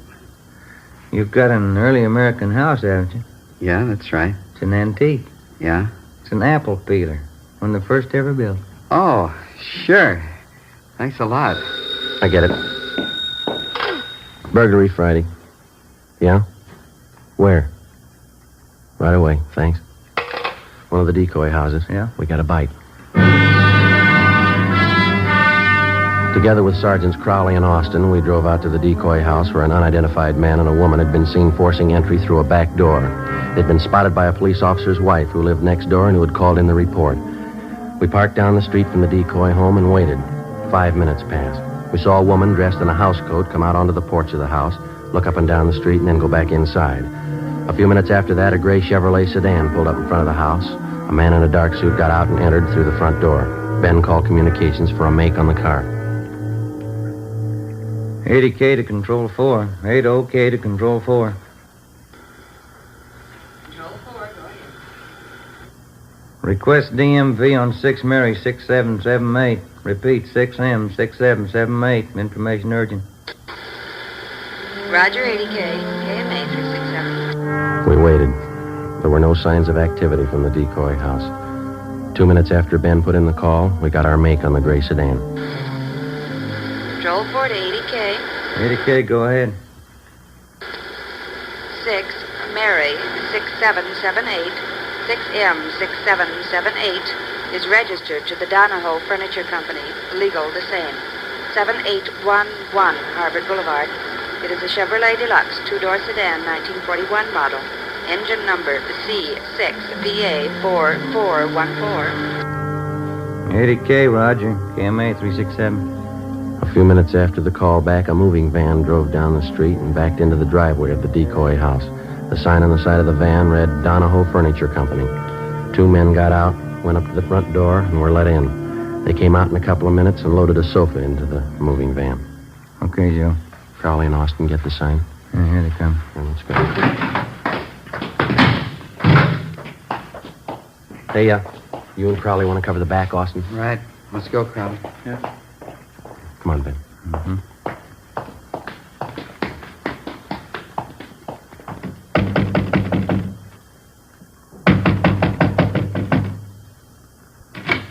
Yes, sir. You want something? Police officers like... Tell him the cops! Run, him! Stand still, you. Austin and Crowley got her. All right, hold still, mister. Oh, Hold still. Hey, what's this all about, you cops? That's right. You? Max Donahoe, I'm buying this lot of furniture. Something the matter? You're buying from the wrong people. They're not the owners. You better have your men move that stuff back in the house. Okay, if you say so. All right, lady, relax. Take it easy, Helen. There's no use fighting. They got us. Whose fault is it? I told you luck doesn't last forever. Okay, all right. Don't make it worse. All right, let's go. I'll take her, Austin. You better fix your shirt. Yeah. Come on, lady. Get your hands. Hey, what's the matter with your shirt, Austin? Look, it must have happened when she tried to get away. Yeah, lipstick all over the collar there. Doesn't look very good. No, it doesn't. What are you going to tell your new bride? I got nothing to hide. I'll tell her the truth. Yeah? She'll believe me. Won't she?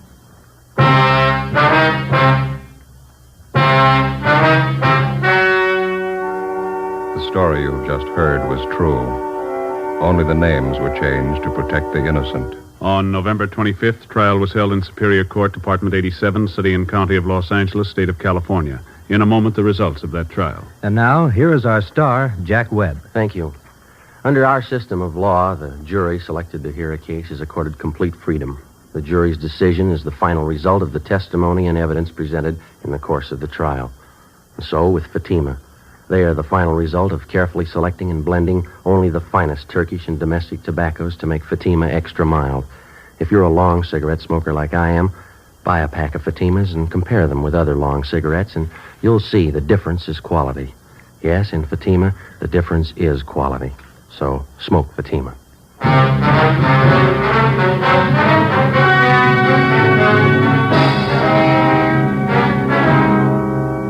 The suspects were identified as Mr. and Mrs. Thomas Dunbar. They were arraigned on 15 counts of burglary and tried and found guilty on all counts. They are now serving their terms in the state penitentiary.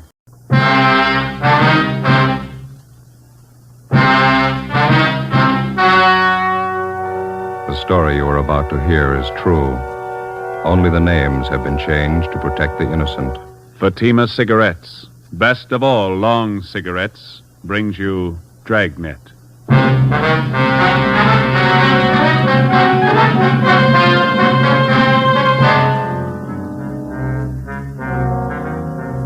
You're a detective sergeant. You're assigned to robbery detail. A small bakery shop in your city is held up. A man and his daughter are shot down without reason. Your job, get him. If you want a long cigarette, smoke the best of all long cigarettes. Smoke extra mild Fatima. Yes, Fatima is the king-size cigarette which contains the finest Turkish and domestic tobaccos superbly blended to make it extra mild, to give Fatima a much different, much better flavor and aroma than any other long cigarette. That's why Fatima has more than doubled its smokers coast to coast. Enjoy extra mild Fatima yourself. Best of all, long cigarettes. It's wise to smoke extra mild Fatima. It's wise to smoke extra mild Fatima.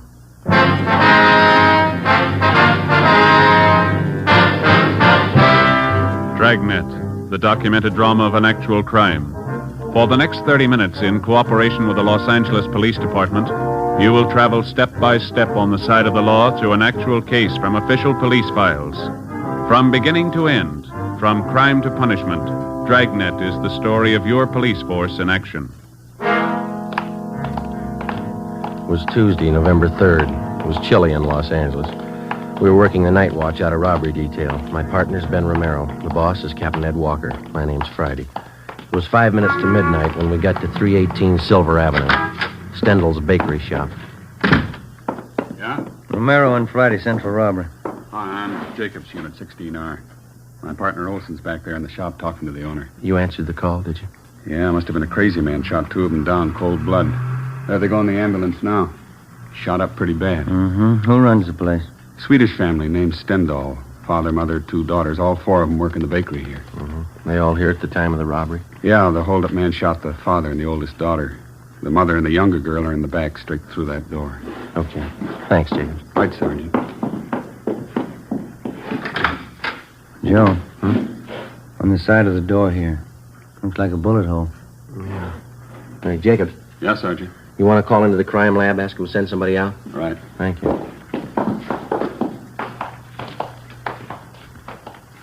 Hi. You Olson? That's right. Romero and Friday, Central Robbery. Oh, how are you? These are two of the victims, Mrs. Signe Stendal. The girl's her daughter, name's Jennifer. Any other witnesses? Not so far. Neighborhood around here is pretty deserted this time of night. Hold-up man made a fast getaway. The 2 people who were shot, what kind of shape are they in? The father, Mr. Stendhal, he's got a bullet wound in the right shoulder. Older daughter's a lot worse. Her name's June, 19 years old, shot 4 or 5 times through the stomach. Mm-hmm. You want to stand by? Right, yeah. Okay. Mrs. Stendhal, we're from robbery detail. Ja, how do you do? How do you do? Jenny, var snäll och se om sittplats för herrarna. 2 stolar. Yes, Mama. You will excuse me for not getting up, officer. I don't feel so well. That's perfectly all right, ma'am. Chair for you, officer. Well, thank you. I'll get it. Thank you very much. You and your daughter here were in the front of the bakery shop at the time of the robbery. Is that right, Miss Stendhal? No. Jenny was back here with her father. That's Lars, my husband. Uni and I were in the shop in front. Oh, who were you with, ma'am? Uni and I. Joe? Mama means June, my older sister. She calls her June. Yeah, June. Oh, well. You mind telling us what happened? Well, June and I was scrubbing the floor of the shop. Every Tuesday night we scrubbed the floor of the shop. Then this man came in and pointed a gun. He wanted our money. About what time did he come in? 11:15, 11:20. I don't remember for certain. He wanted our money and I gave it to him. How much was that, ma'am? Jenny, du vet. Hur mycket pengar var det förresten? $24. Yeah, $24. Just the paper money. He took it and put it in his pocket. June, my daughter, she started to cry. The man hit her. She cried some more. Then Lars and Jenny came running from the back. Yes, ma'am. The man pointed the gun. He made Lars and me and Jenny stand against that wall. But not June. He took hold of her. Jenny, hur ser du dig? Den vägen din mannen, han var där. June... It was getting fresh with her, Mama. The man tried to get fresh with June officers. June hit him. He tried to drag her out the door with him. Yeah, June hit him. Hit him good.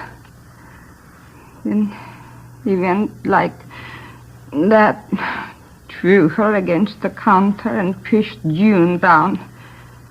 Crazy man. Crazy look. He kicked her. Mm-hmm. Then Lars, my husband, he ran at the man. He heard the gun loud. And Lars fell down. And I screamed. Yeah. And I screamed. I turned and I saw the man standing over June. He pointed the gun down at her. Yes, ma'am. Crazy look on him. He kept shooting her 4, maybe 5 times. June screamed. She kept screaming. The man ran out the door. It's all right now, Miss Stendhal. Had either one of you ever seen this man before? No. No, neither did I. Would you know him if you saw him again? Yeah, I think so. I would, officer. I got a good look at him. He was wearing a blue cap like a baseball player wears. Mm-hmm. How'd he get away? Was he on foot or did he have a car? Nobody followed him, but after he left, I heard a car start up down the block, and then it drove away. Do you have anything else to add, Mrs. Stendhal? I hope you catch the man. He's bad. Please catch him. Yes, ma'am. We're going to try. Jenny, var snäll och ge mig nickels ifrån kassan. Yes, Mama.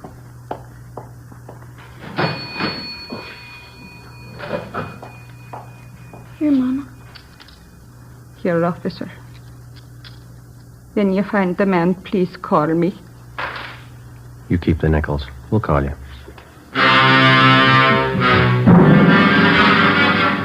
Before we left the scene of the robbery and shooting, Mrs. Stendhal and her daughter gave us their description of the hold-up man, together with the clothing he wore. The suspect had no outstanding physical characteristics that they'd noticed. The only thing unusual about his clothing was that he wore what appeared to be a baseball cap at the time of the hold-up. She described the cap as light blue with a visor. Together with Officers Bechtel and Lopez from Central Robbery, we canvassed the immediate neighborhood for other possible witnesses. We found none. The next morning, we went out to the hospital. The condition of the older daughter, June, was critical. We interviewed the father. He could tell us nothing. At 10 a.m., Mrs. Stendhal and her younger girl, Jenny, were brought to the office, and we started them looking through mug books of parolees previously convicted of armed robbery.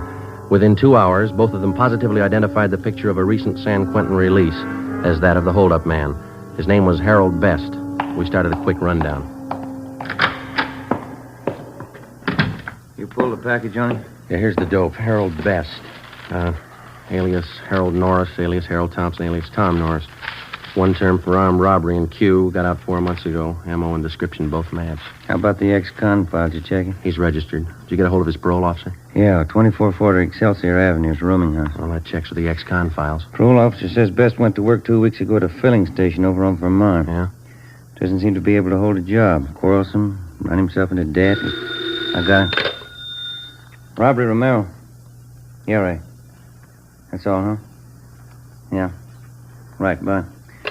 Ray Pinker at the crime lab. They checked the slugs taken from the 2 victims. Yeah? They came from a .32 caliber revolver. Probably a Colt. Mm-hmm. Anything else?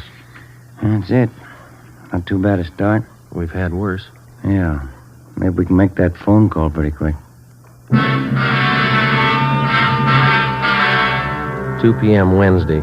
Ben and I drove out to his rooming house at 2440 Excelsior Avenue, and we found that Herbert Best was still living there. We had the landlady show us his room. Besides the usual personal belongings, we came across nothing of consequence.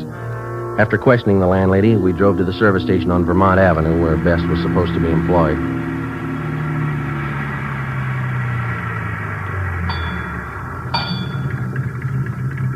I don't see anyone around. Oh, there's a fellow over there greasing your car in the rack. Oh, yeah.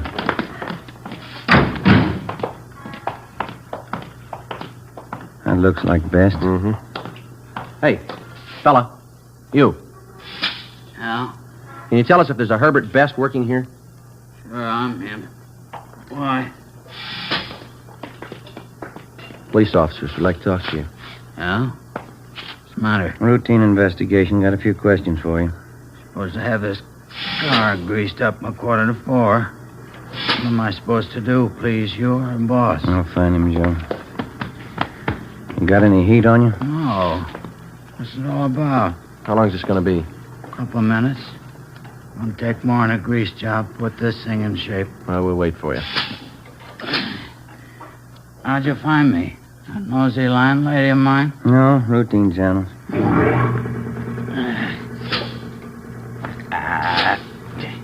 Every fettin' on this trap was froze. Piece of junk. Well, what's it all about? Got a few things to straighten out, Best. How long you been working here? Well, you didn't drive out here for that. That's not your game. What's the pitch? Routine investigation. We'd like to know where you've been spending your nights. For instance? Sunday night? Where were you? Well, I don't know. I went to a show. Yeah, I saw a Mickey Rooney picture. Where? Downtown. I had a beer after the show. Come home. How about Monday night? I went home after work. I was pooped. Went to bed early. Can you prove it? Landlady saw me come in, always snooping around. She ought to know if I was there or not. How about last night, Tuesday? Played some cards with a friend of mine, him and his wife, Penny Annie Booker. Where? Their place, it's down on Pico, near the park. You can ask them. What time did you get there? Well, I'm not sure. About 8 o'clock, I guess. What time did you leave? What's it all about? What time did you leave? Around midnight, yeah. Must have been around midnight. What'd you play with your friend and his wife? Poker. I lost as usual. Took a streetcar home, went to bed. Sure you didn't leave earlier? Of course I'm sure. It was around midnight, I remember. How do you remember? I looked at my watch. Good enough for you? What time did you get home? Well, it takes about a half hour on a trolley. Must have been about 12:30. Did your landlady see you come in? Well, I don't know if she saw me or not. Always snooping around. Probably did. You're not sure? No, of course I'm not sure. She looks for me. I don't look for her. You own a gun, Best? You know better than that, copper. Ex-cons can't have a gun. Your friend and his wife. Now, they're going to back you up if you were playing cards with them till midnight? Why not? I was. Say, there's a boss looking for me. I better let him know I'm here. Just a minute, Bess. Yeah? What's that you got in your back pocket there? Huh? In your back pocket, the right one there. Oh, this? Yeah. Baseball cap. Why? 4 p.m. Ben and I checked the suspect's locker at the service station and then drove him back to the office to the interrogation room. We continued questioning him. He denied any knowledge of the holdup and shooting at Stendhal's bakery shop the night before. We asked him again about the friends he was supposed to be playing cards with at the time of the robbery. He told us that they lived over on Pico, but he couldn't remember the address. He volunteered to direct us there, but he said they wouldn't be home. He told us their names were Mr. and Mrs. Clyde Mitchell, and that they were in charge of the food concessions at one of the football stadiums in town. Best was held for suspicion of robbery. That night, we drove out and interviewed the landlady at his boarding house. She knew nothing of Best's whereabouts the previous night. She didn't know what time he left or what time he returned. Ben and I went over his room again. There was no sign of a gun. Friday, 2 p.m. Officers Bechtel and Lopez went out to the hospital to see if Mr. Stendhal and his daughter June could identify Best's mugshot. Ben and I drove out to the stadium to locate Mr. and Mrs. Clyde Mitchell. There was a high school football game going on. High school kids sure have a lot of fun nowadays. Best years of your life, Joe. Well, you sound like you're 85. Some nights I feel like it. The way those kids turn out for these things, you'd think USC and Notre Dame were playing. You see the number on that gate over there? Yeah, it's 23. Is that the number the gatekeeper gave me? Yeah. Must be the Mitchell stand over there. Come on.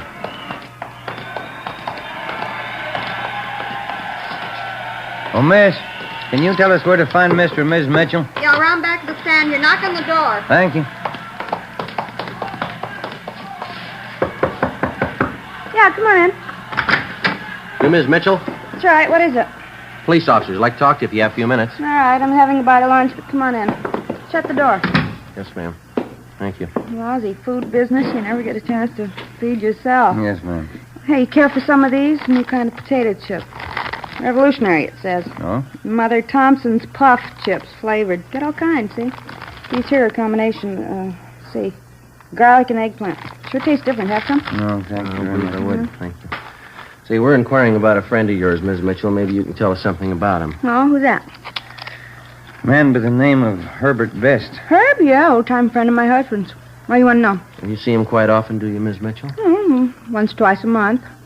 Clyde and I play cards or go out bowling with him. Herb's pretty good company. Uh-huh. When's the last time you saw him? Early this week, Tuesday, I think it was. Sure, it was Tuesday.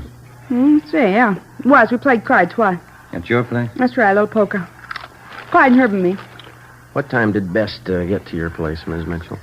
Right after I finished up with the dinner dishes, around 7:45, I'd say. Mm-hmm. How long did he stay? A couple of hours. We sat around, had a few drinks, played poker, nickel limit. What time did he leave? Do you remember that?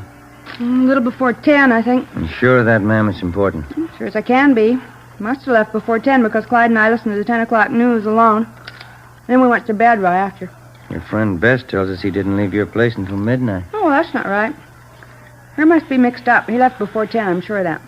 All right, Ms. Mitchell. Thank you. Say, I hope I haven't said anything I shouldn't have. I know Herb's an ex-con. Yeah, He likes to gamble. You're not checking up on him for Tuesday night, are you? that's right. You playing too much poker? For not playing enough. 3:30 p.m. We located Mr. Mitchell, corroborated his wife's story, and then we went back to the city hall. Officers Bechtel and Lopez were waiting for us.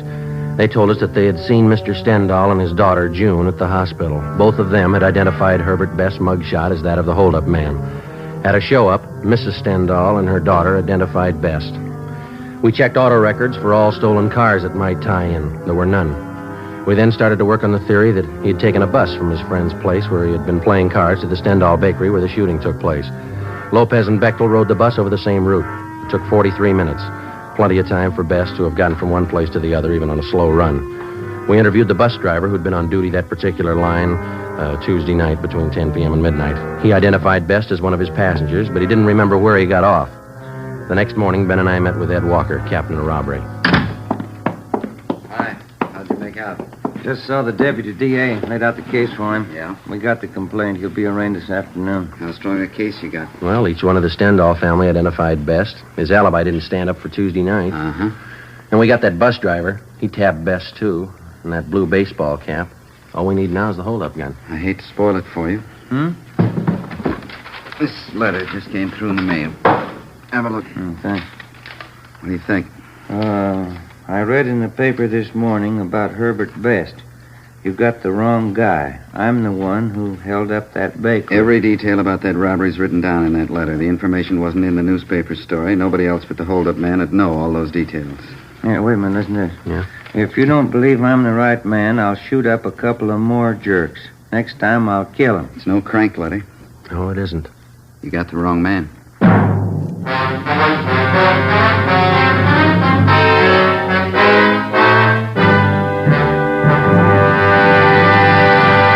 You are listening to Dragnet, the case history of a police investigation presented in the public interest by Fatima Cigarettes. If you smoke a long cigarette, it will be in your interest to listen to this case history recorded by a typical Fatima smoker. Hi there. My name is Bab Beckwith. Bab, that's short for Bethany Ann Beckwith. I live in New York City and I'm a fashion stylist. The other day at a showing of the new fall styles, I ran out of cigarettes. A friend of mine, a designer, introduced me to the new long Fatima. I really wish someone had told me about them sooner. Fatimas are a lot milder than the cigarettes I've been smoking, and they have a delightful flavor, too. I'm very glad to recommend them to you, because I know from experience it's wise to smoke extra mild Fatimas. And more smokers every day are finding that out. Actual figures show extra mild Fatima has more than doubled its smokers coast to coast. So enjoy extra mild Fatima yourself. The king-size cigarette, which contains the finest Turkish and domestic tobaccos, superbly blended to make it extra mild. You will prefer Fatima's much different, much better flavor and aroma. You will agree. It's wise to smoke extra mild Fatima. It's wise to smoke extra mild Fatima. The best of all long cigarettes.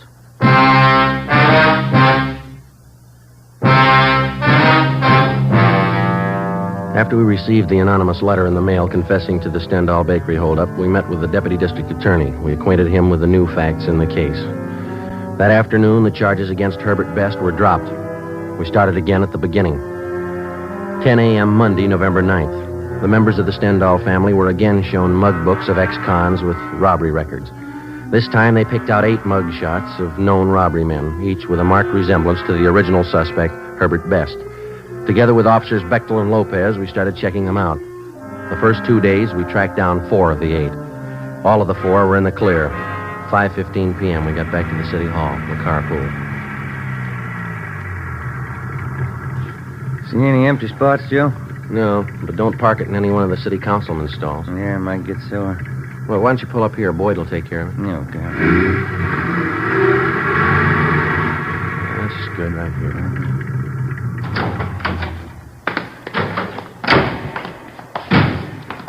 Doggone it, I knew there's something I forgot to do. What's that? Oh, they had an underwear sale today. That place down in South Fig, shorts, T-shirts. Wife told me to be sure and get down there. Well, that'll be another one. That place has sales all the time, don't they? Only twice a year on underwear. Stuff I've got's not going to last till next time. Friday? Ben? Wait a minute. Gene Beck. Yeah. Hi, Beck. Hi. What up? Yeah. How'd you make out? 2 men we checked were clean. We picked up something 77th Street station, though. Now, go ahead, Ben. Uh-huh. Hey, watch that elevator door, Jim. I'm sorry. Well, what's with 77th Street? Oh, a couple of men in traffic out there covered an accident this afternoon. 91st and Central, hit and run. That's so? And one of our traffic cars saw the collision, took out after the guy. Chased him 10 blocks. Mm-hmm. And while they were chasing him, they thought they saw the driver throw something out of the car window. Yeah, what? I'm coming to that. When they finally pulled the car over, gray coupe, the driver told him his shoulder was wrenched in the accident. He was on his way to his own doctor. Mm-hmm. Our men took him to 77th Street, had the doc there look at him. Yeah. Well, the doc was treating the guy. Only one of the officers was in the room. Mm-hmm. When he turned to get a drink of water, the suspect slugged him, then the doctor. Jumped out of the window, got away. Teletype's out on him. He went to an awful lot of trouble to beat a traffic rap. Yeah, that's the way to impress the boys out there.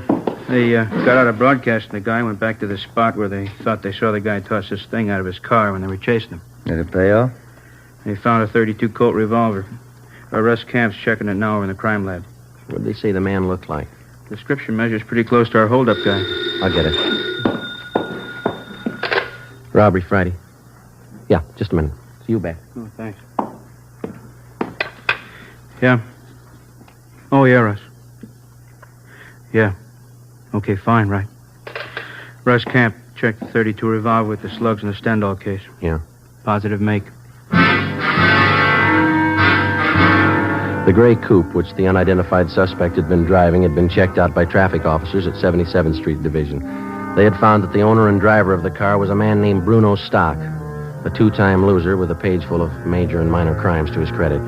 We checked his mama sheet, and we got out a broadcast on him in an APB. A stakeout had been placed at his last known address. We picked up a sandwich and a cup of coffee for dinner, and then we started checking out Bruno Stock's relatives and friends. By 6 o'clock the following night, we still had no idea where he was. A little after 9 p.m., we got a call from an informant who told us that a Tommy Josephson, a small-time thief and reputedly a friend of Bruno Stock's, wanted to talk to us. We found him in a small apartment over on West 6th. One thing I want to set you straight on. Bruno's no friend of mine. He's in on the heavy rackets. No heavy racket man's a friend of mine. All right, we got it. Now where's Bruno? He came here tonight, 6:15. Moved right in on me. Didn't even ask me. What do you want with you? Now, you remember, Bruno's no friend of mine. Yeah, we got that. Now, what do you want? A gun. He knew I had one. I keep it for self-protection. You can't trust these heavy men. Did you give him the gun? Give it to him. He took it. Shook me down like a rat. Made me go out and buy dinner for him. My own dough. Had to bring it back here from. Yeah. Bruno's no friend of mine. What he does with that gun is his grief. It's out of my hands. When did he leave here? An hour ago, I think. Maybe a little less. Shook me down like a rat. Real heavy guy. Where was Bruno going? I don't know. He's crazy. All them heavy guys are crazy. Talk like somebody with a paper head. Did he tell you where he was going? See a friend of his over in Dogtown. Guy runs a bowling alley. Bruno's going to borrow his car. What for? He's heavy, I tell you. Said he was going out on a heist tonight. Did he ever write you guys a letter? Why? Well, he told me he was going to prove what he wrote to you. Crazy. I didn't get it at all. Yeah. Said he was going out to kill a couple of jerks. 9:30 p.m. We got the address of the bowling alley run by Bruno Stock's friend, and we called the office. An alert for the suspect was broadcast immediately. Together with Gene Bechtel and Lopez, we drove to the bowling alley. Ben and I went in. Bechtel and Lopez covered the outside. It's a good crowd. I wonder where they do business. I don't see any counter. No, neither do I. Oh, yeah. There it is. Way over in the corner. Oh, yeah. There's nobody behind the cash register. How about that fellow in the white T-shirt standing by the cigarette machine? Yeah, looks like he works here. Let's go. Joe, guy with him. Just turned towards Bruno, come on. He sees us. He's going for the back. All right, you, let's hold it up. Come on. He ducked in there to the right, Joe. Down behind the alley. Hold it up, Stock. The window, Joe. Went right through it. Come on. Here. There he is. Get out. Joe! He's in there, Beck. Cover the front. Right. Over the fence, Joe. There he is. All right, give it back. Yep. Come on.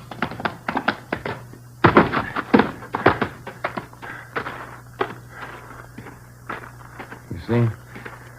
No. Got to be in the yard someplace. Yeah. Where'd it come from? I can't see. Keep down. Backstairs of that house. There he is. Give it up, Stock. All right, mister. You tag him. Come on.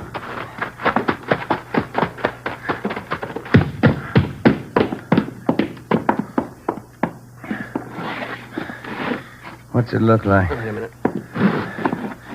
It's a shoulder wound. You want to shake him down? Yeah. Joe? Ben? You all right? Yeah. Get an ambulance, will you, Beck? Right. I'll throw the cuffs on him, huh? Yeah.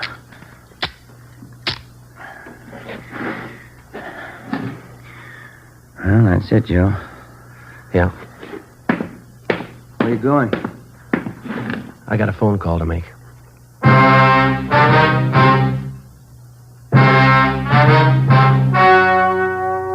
The story you have just heard was true. Only the names were changed to protect the innocent. On February 18th, trial was held in Superior Court, Department 84, City and County of Los Angeles, State of California. In a moment, the results of that trial. And now, here is our star, Jack Webb. Thank you. In the Record Bureau of all metropolitan police departments, there's a special file in which all known criminals are cataloged and cross-indexed according to identifying marks. Marks which help the working detective. And so, with a cigarette, The outstanding identifying mark of Fatima is quality. The careful selection and blending of only the finest Turkish and domestic tobaccos to make Fatima extra mild. Now, if you're a long cigarette smoker, you'll find, like I did, that every pack is extra mild. You'll find it's the best of long cigarettes. Smoke Fatima.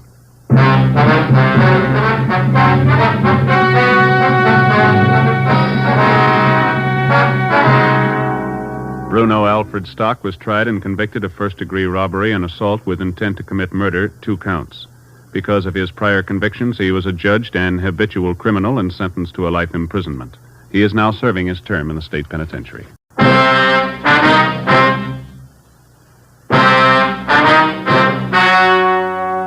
The story you are about to hear is true. Only the names have been changed to protect the innocent. Fatima Cigarettes, best of all long cigarettes, brings you Dragnet.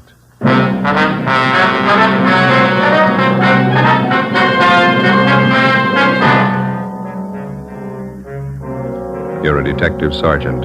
You're assigned a homicide detail. An old couple suddenly disappear from one of the fashionable neighborhoods in your city. There's no trace of them, not a clue to their whereabouts. Foul play is suspected. Your job, find them. If you want a long cigarette, smoke the best of all long cigarettes. Smoke extra mild Fatima. Yes, Fatima is the king-size cigarette which contains the finest Turkish and domestic tobaccos superbly blended to make it extra mild, to give Fatima a much different, much better flavor and aroma than any other long cigarette. That's why Fatima has more than doubled its smokers coast to coast. Enjoy extra mild Fatima yourself. Best of all, long cigarettes. It's wise to smoke extra mild Fatima. It's wise to smoke extra mild Fatima.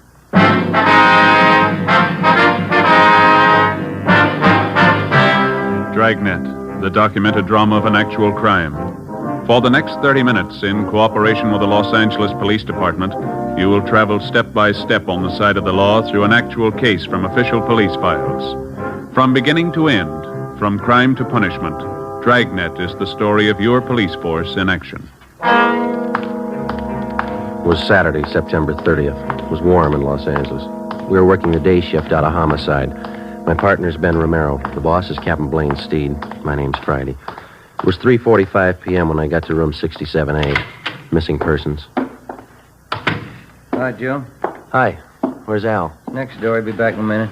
Oh. There's a phone message for you in the book. It's from your wife.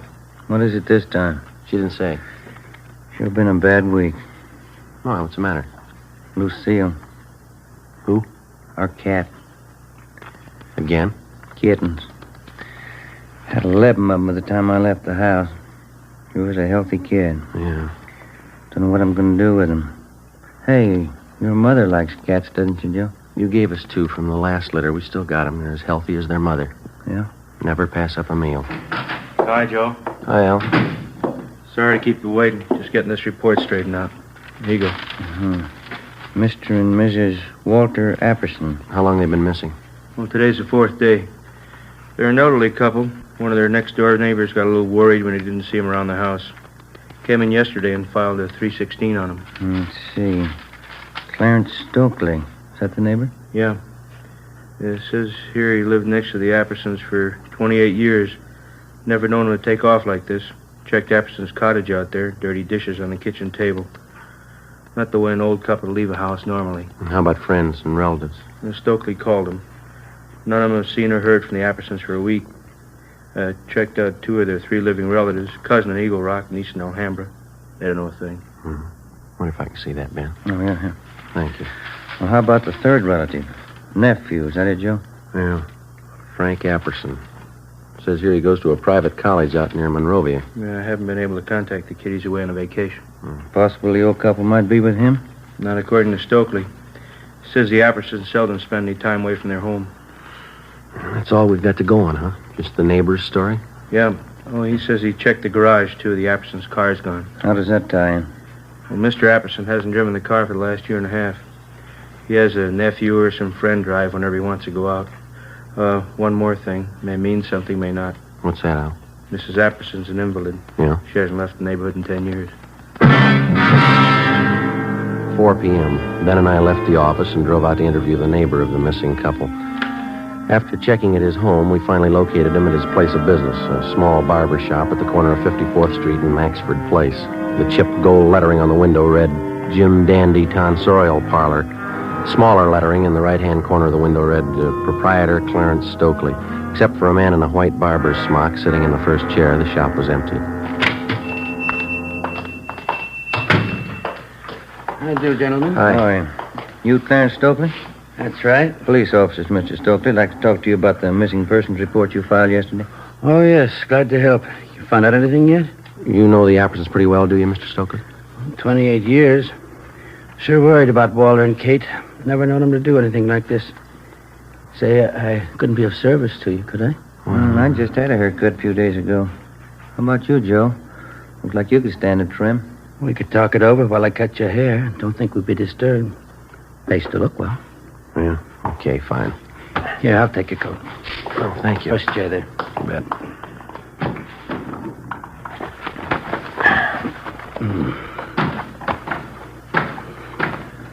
Mr. and Mrs. Apperson didn't mention anything about going away on a trip, did they? Not a word. That's what makes it so strange. Here, let me fix this around your neck here. Oh, yeah, thanks. Play cards with them twice a week, usually. Katie Apperson's a fine whist player. Want me to take some off the sides here, officer? Yeah, please. Not too much, though. When did you first notice the Appersons weren't home? Tuesday night. We thought we might go over and play some cards. I see. Is that enough off right here, officer? Let me see. Yeah, it's fine. How is it you waited until yesterday to report the Appersons missing? Wife and I are great friends of Walt and Katie's, but it's certainly none of our business if they want to go off for a few days. Uh-huh. Besides, we thought if anything was wrong, Buzz would have said something. Who is Buzz? Anderson's nephew, Buzz. Name's Frank, but everybody calls him Buzz. I thought he was away at school, a place out near Monrovia. Yeah, Stanley College, private school. But he only stays there part of the time. He's usually home early in the week. Well, we were under the impression that this nephew, Buzz, was on a vacation. That's so. That's the first I've heard. Funny, Walt and Katie would have told us. Oop, that bull? No, it's all right. Skipper's little dog. Head down. You, think the nephew might account for the Appersons' car being missing? You think he might have taken it on his vacation? Possible, I guess, but I think Walt would have mentioned it. That car was old, but he was particular about it. Mm-hmm. Maybe sit it out on top here a little? All right, fine. Do you know the nephew at all? Pretty well. Nice young fella. He got along with his aunt and uncle all right, did he? Yes, indeed. Buzz loves them both. Do you have any idea where the Appersons might be, Mr. Stokely?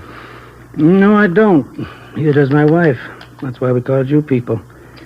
We don't mean to be Budinskis, but we're worried. Maybe just a little more off the top, officer? No, I think it's fine. It's okay. You have no idea where we might find the nephew, Buzz? Not if he's away on vacation. Might check with the school. Buzz might have gone off with a couple of his friends. A little something to dampen that down? Yeah, fine.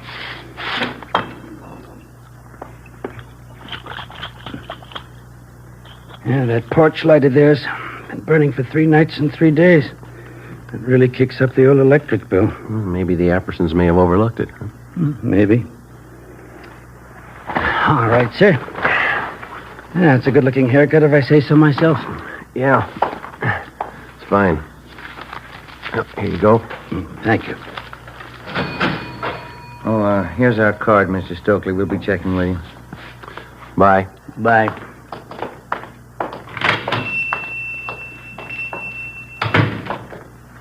Can I borrow your comb? Barbara never combs your hair right. That's not going to help you. Huh? It's the way he cut it. What do you mean? He put the part on the other side.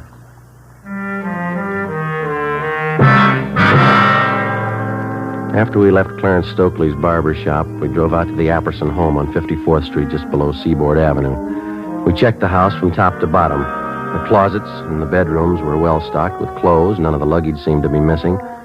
In the basement, back on one of the cupboard shelves, we found a bottle of cyanide. It was half filled. In the kitchen, we found dirty dishes still lying on the table. We put in a call to Ray Pinker at the crime lab, and he came out and took sample scrapings from each of the 3 plates and specimens from each of the half-filled cups of coffee on the table. He also took along a bottle of cyanide to examine it for fingerprints. Ben and I called the record bureau just as a matter of routine and asked for any make and warrants on the nephew, Frank Buzz Apperson. R&I called back with the information that Frank Apperson had been arrested for grand theft auto 6 weeks before. His trial was pending. We checked back with the barber, Clarence Stokely. He knew nothing about the trouble. The next morning, Sunday, with the help of school authorities at Stanley College near Monrovia, we got in touch with the parents of 2 of Buzz Apperson's friends.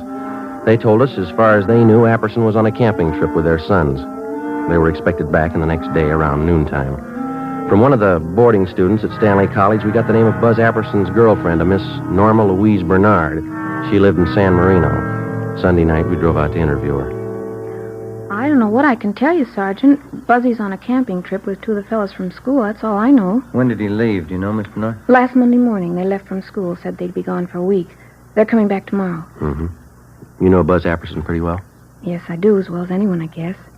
What is he, just a casual date? Oh, Buzzy and I have been going steady for almost a year now. I see. How old are you? I'm 19. Have you ever met the Appersons, his aunt and his uncle? Just once. They're awfully sweet. How did Buzz get along with him, do you know? Well, fine, I guess. The only argument Buzz ever told me about was a month ago. He wanted more allowance, and his uncle said no. Was Buzz ever in any trouble, to your knowledge, Miss Bernard? I don't think I know what you mean. What kind of trouble? Well, I mean, was he ever in any trouble at the college or with the law in any way? Oh, you mean that car Buzz took about 2 months ago? Yeah. We were supposed to go to this school dance, and Buzz didn't have a car. I guess he was ashamed.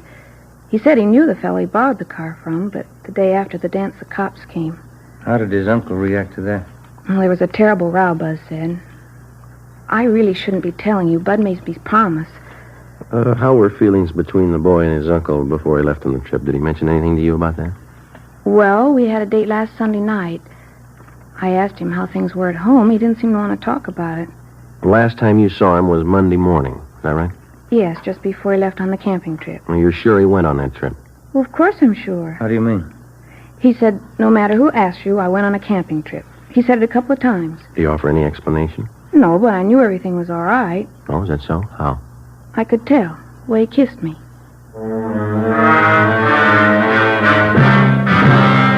The next morning, Monday, Ben and I checked with missing persons. There was no additional information on the missing couple.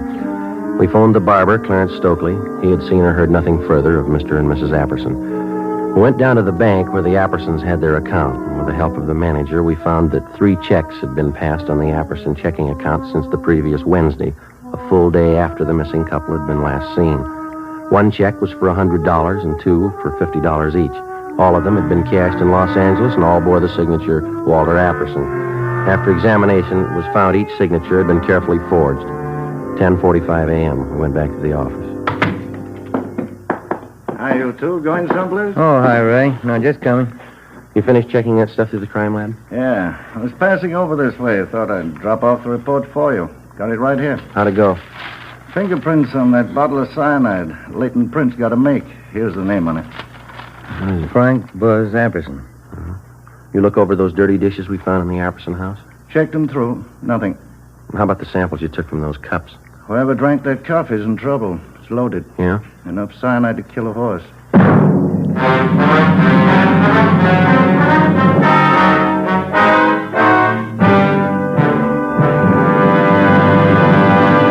You are listening to Dragnet, the case history of a police investigation presented in the public interest by Fatima Cigarettes. If you smoke a long cigarette, it will be in your interest to listen to this case history recorded by a typical Fatima smoker.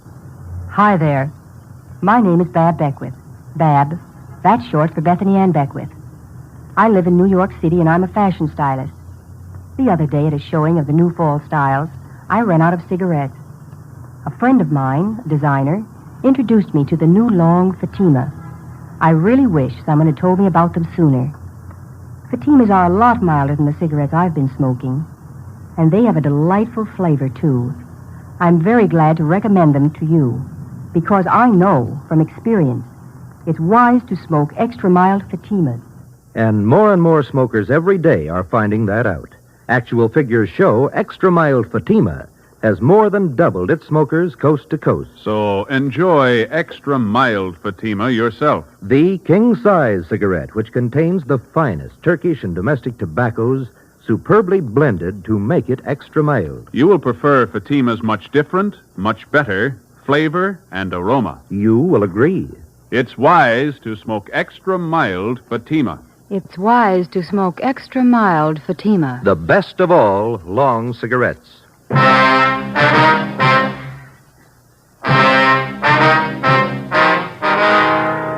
Monday, 1 p.m. We obtained a specimen of Frank Buzz Apperson's signature, and we had Don Myers in handwriting check it out against the signatures on the 3 checks.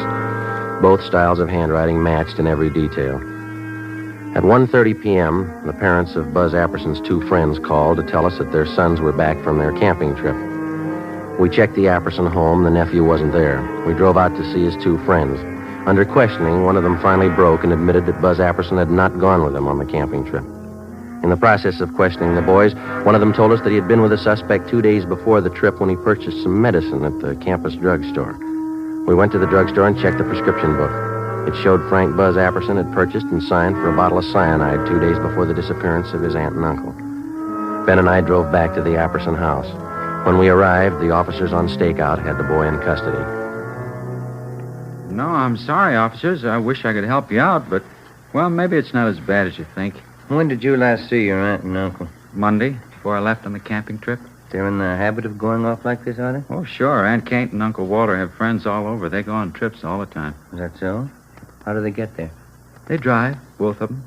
They've been driving for years. You talked to your uncle's friend, this Mr. Stokely next door. He says your aunt and uncle haven't been driving for at least a year and a half. Stokely, the barber? He's one of the neighborhood cranks, Sergeant. Anybody around here can tell you that. Minds everybody's business but his own. You don't seem too worried about your aunt and uncle. Think they're all right? Well, we'd have heard by now if they weren't, don't you think, sir? They probably took off on a trip. That's just about the size of it, I think. And how about this trip of yours? Sir? Well, this camping trip that you just come from.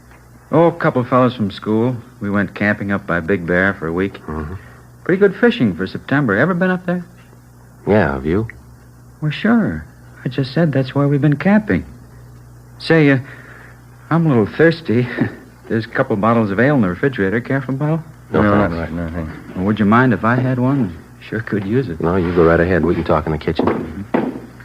Place is in kind of a mess. I guess I'll have to go in and clean it up. Is your aunt usually leave in a hurry like this? Not usually, no. Dishes all over the place. She probably figured she'd wait till she got back to clean up. Mm-hmm. Aunt Kate does things like that once in a while. That so? Yeah, she's like that sometimes. Well, happy days. Yeah.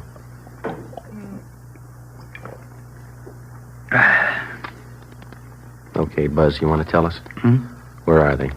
Your aunt and uncle, what happened?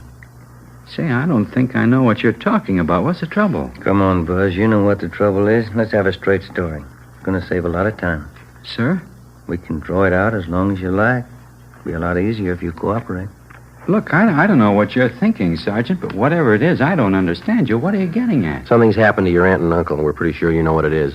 Well, how could I? I've been away on this camping trip. You've been away, but not on a camping trip. Sir? We've checked you out from the day you came to live with your aunt and uncle, Buzz. You're going to make us spell out the whole record for you? But I've been away. I just got back. I don't know what's happened. We found a bottle of cyanide in the basement cupboard. Your fingerprints are all over it. Well, sure, that figures. We use it for bug poison in the garden. I take care of the garden. I use it all the time. You use it in coffee? Sir? The police chemist checked what was left in 2 of the cups that were on that table there. Cyanide in both of them, enough to kill 6 people. Now, look, boy, we've talked to your neighbors, your teachers, your girlfriend, Norma, and those 2 pals you were supposed to go camping with. Now, we can drag all of them out if we have to. They're going to make a liar out of you. Sir? I think you got it the first time. Well, there couldn't be any cyanide in those cups. Why should there be? We think you can tell us that. But I can't. I don't know anything about this. I haven't any idea what you're talking about. Is this some kind of a gag? You know better than that. How about those checks, Buzz? Sir? The ones you forged your uncle's signature on. You need the money that bad? I didn't forge any checks. I was away on a camping trip. Dave and Willie were with me. They can tell you. You got in a row with your uncle.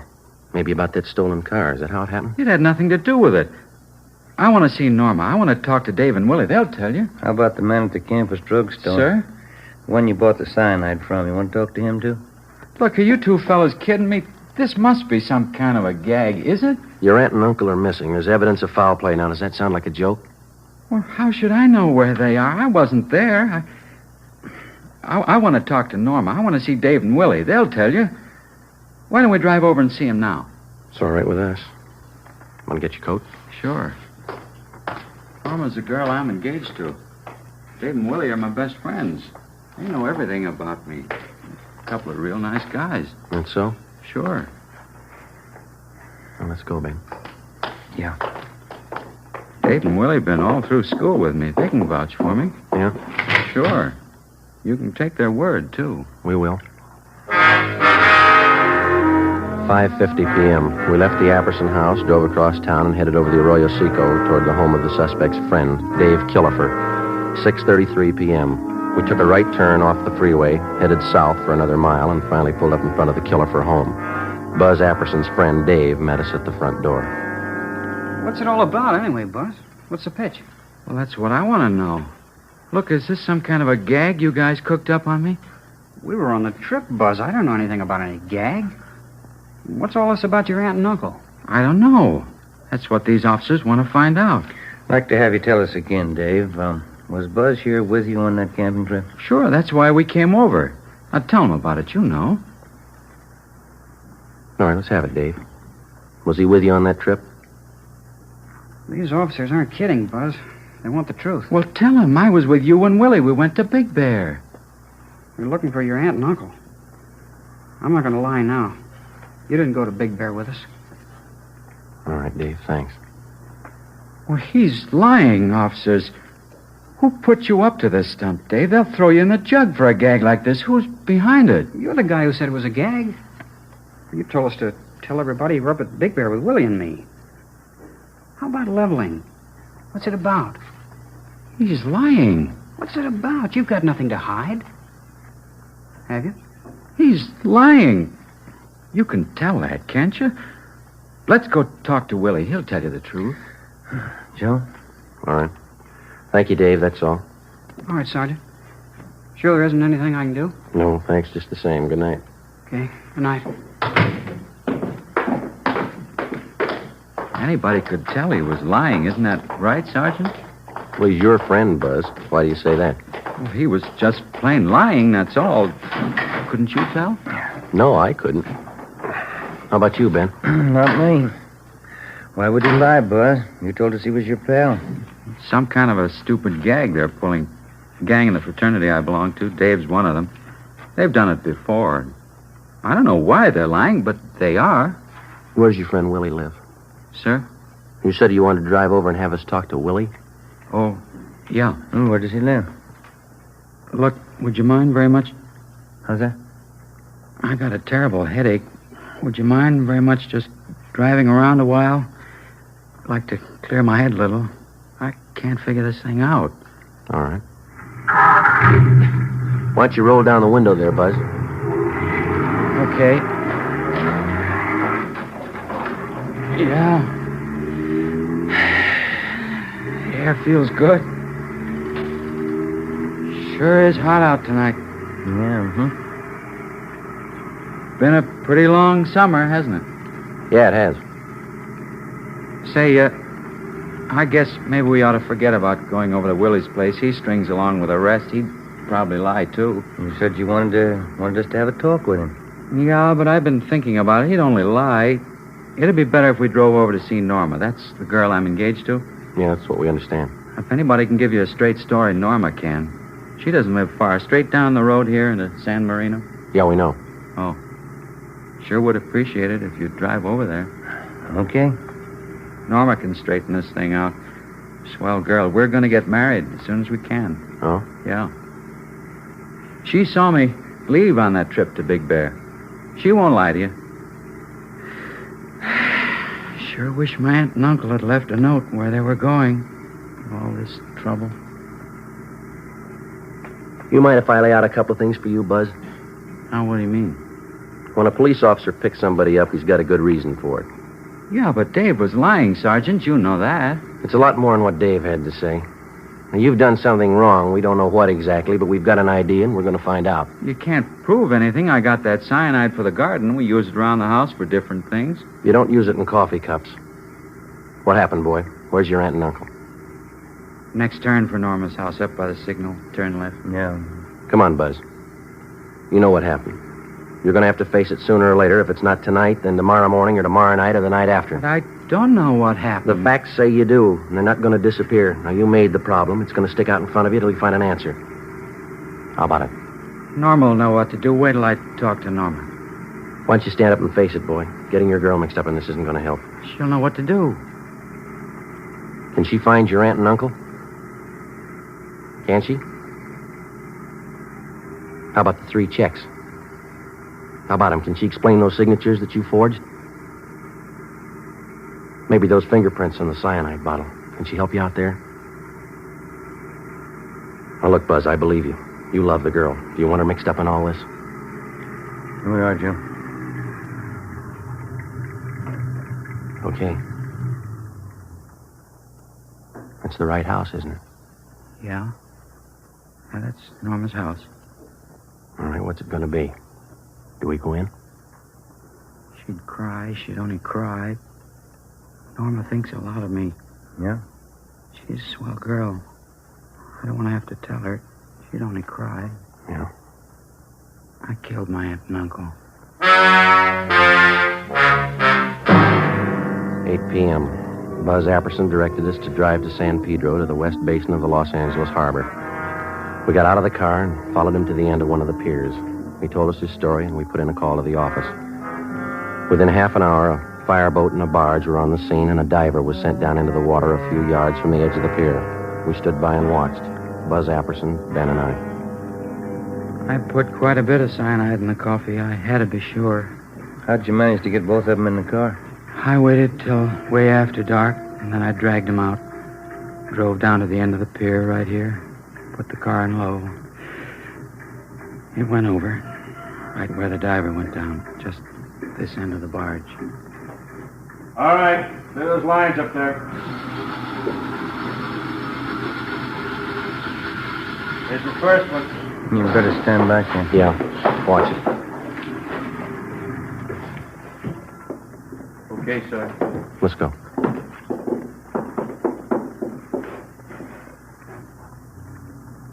Buzz? Yeah. My aunt.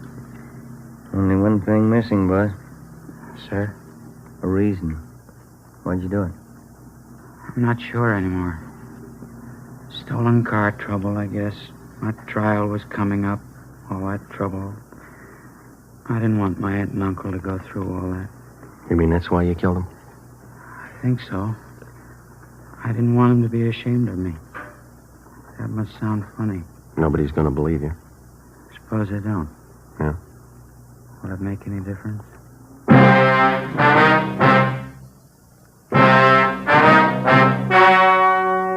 The story you have just heard was true. Only the names were changed to protect the innocent. On December 15th, trial was held in Superior Court, Department 92, City and County of Los Angeles, State of California. In a moment, the results of that trial. And now, here is our star, Jack Webb. Thank you. To successfully prosecute a criminal suspect, the working detective gathers all available physical evidence. And in the crime lab, this evidence is carefully selected and screened to determine its worth. So with a cigarette. The makers of Fatima select and buy the finest tobaccos, both Turkish and domestic. And then these tobaccos are skillfully blended to make Fatima extra mild. Best of all, long cigarettes. Pack after pack, they're extra mild. Now, if you're a long cigarette smoker like I am, smoke Fatima.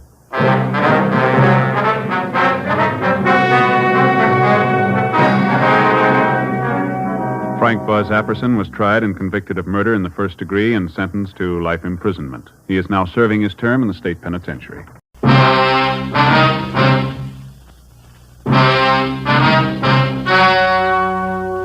The story you are about to hear is true. Only the names have been changed to protect the innocent. Fatima Cigarettes, best of all long cigarettes, brings you Dragnet.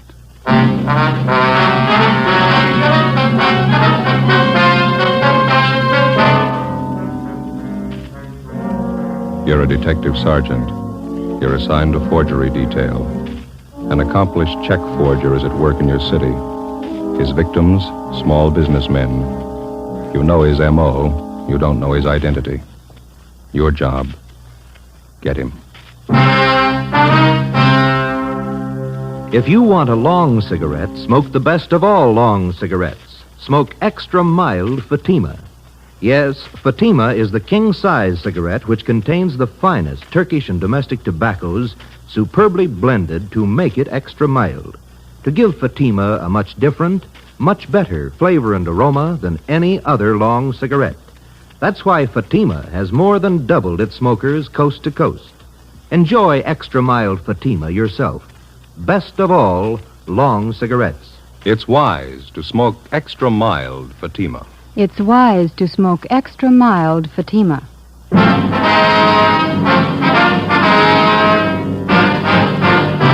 Dragnet, the documented drama of an actual crime. For the next 30 minutes, in cooperation with the Los Angeles Police Department, you will travel step by step on the side of the law through an actual case from official police files. From beginning to end, from crime to punishment, Dragnet is the story of your police force in action. It was Monday, February 4th. It was cold in Los Angeles. We were working the day watch out of forgery detail. My partner's Ben Romero. The boss is Captain Elliott. My name's Friday. I was on the way home from the office, and it was 8:25 p.m. when I got to Collis Avenue. Number 4656. Joseph, that you? Yeah, Ma. We're in the living room. We have company. Oh, that's so? Hello, Joe. Well. You remember Mary Fowler, don't you, Joseph? I sure do. How are you, Miss Fowler? Just fine, Joe, thank you. Doing some shopping out this way and thought I'd stop by and have a cup of tea with your mother. Well, it's good to see you. How are things in the old neighborhood, huh? Oh, pretty much the same. Oh, Miss Daly, remember her? Mm-hmm. Finally died. Oh. I suppose it was for the best, though. I was just telling your mother. Jim and Louise Watson finally moved. Jim got a new job out by Altadena. Oh, is that so? Yeah. My, you certainly looking fine, Joe. Don't you wear your police uniform anymore? Oh, my, no, Mary. Joseph's in the detective bureau now. Hasn't worn his uniform for years. Oh, that's right. I remember now. That note you sent with your Christmas card year before last. What do you do now, Joe? Forgery detail. My partner and I handle bum check cases. My, that certainly must be interesting. Have you had your dinner, Joseph? Yes, ma'am. I stopped at a place out in Santa Monica and had something. Yes, well, Mary brought me some nice coffee cakes. Pineapple filling. Wouldn't you like one with a cup of coffee, Joseph? No, I don't know, Now, Ma. you sit down in your chair there and rest yourself. You always look so tired. You have no idea how hard they work, those young fellas, Mary. You remember Genevieve, don't you, Joe? My oldest girl? Oh, yeah, sure. How is she? Oh, just fine. Lots of boyfriends as usual. Going out all the time. Oh, that's good. She asked to be remembered to you. I think you and Jen were stuck on each other at one time, weren't you, Joe? Oh, we went to a couple of dances in high school. And I think she started going steady with another fella, didn't she? Young girls. You never know when they're well off. Here's your coffee, Joseph. I'll set it here on the end table. Thanks. I don't think I can use it, Ma. It's delicious coffee cake. You smell how fresh it is. Yeah, it's nice. Oh, my, 8:45.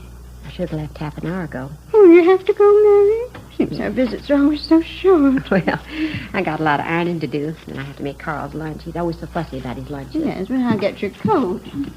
Well, it's nice seeing you again, Joe. Do you want to be remembered to Genevieve? Yeah, tell her hello, will you, Miss Fowler? If you're over our way, be sure and drop in and see us, won't you?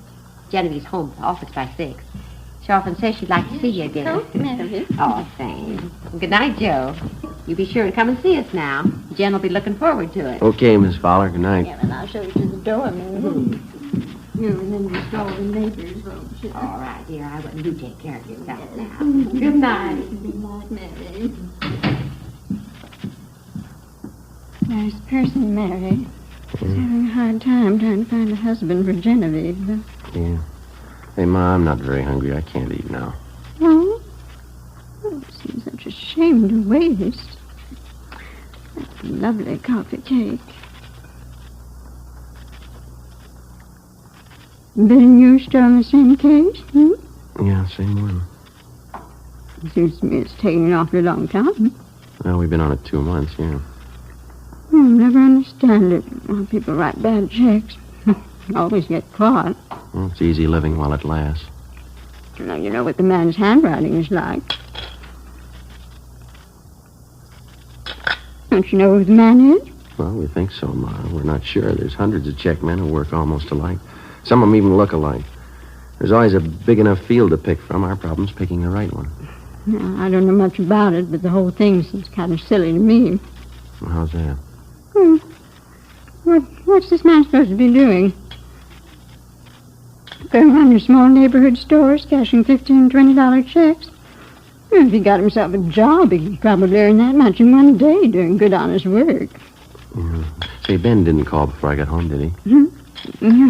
Wasn't he with you? Oh, he was going to interview one of the bum check victims on his way home, a grocery store owner down in Highland Park. It might be him now. Oh, now, don't hang on that phone, Joseph. Your coffee will get cold. Yeah. Friday talking. This is Ben, Joe. Got a partial identification from that grocer's. Nothing great. Which mugshot did he like? Stanley Bubeck. Grocer thinks it might have been the guy who pushed the check. He can't be sure. 33 bum checks passed. Same M.O. Not one positive identification. Something's phony, isn't it? It's got me stopped. We know the endorsements on every one of those checks was written by the same guy. Used practically the same story on every one of his victims. Yeah. Those 33 people are either blind or they're kidding us. Well, there's only one other answer. Huh? We're looking for the wrong man. For 2 months and 2 days in different shopping districts throughout the city, a man described as well-dressed and middle-aged had been passing worthless checks on independent neighborhood businessmen. Most of the victims were proprietors of small shops, meat markets, liquor stores, grocery stores. In none of the cases was the check written for more than $25. With the help of the stats office and our record bureau, we'd gone through the list of experienced checkmen until we found one man whose description and M.O. matched perfectly with that of the suspect. The man's name was Stanley Bubeck. We can't locate him, Captain. Another thing, we can't get a positive identification from any of the victims. And find a suspect they can identify. You've been tracking the guy for 2 months. What's the big mystery?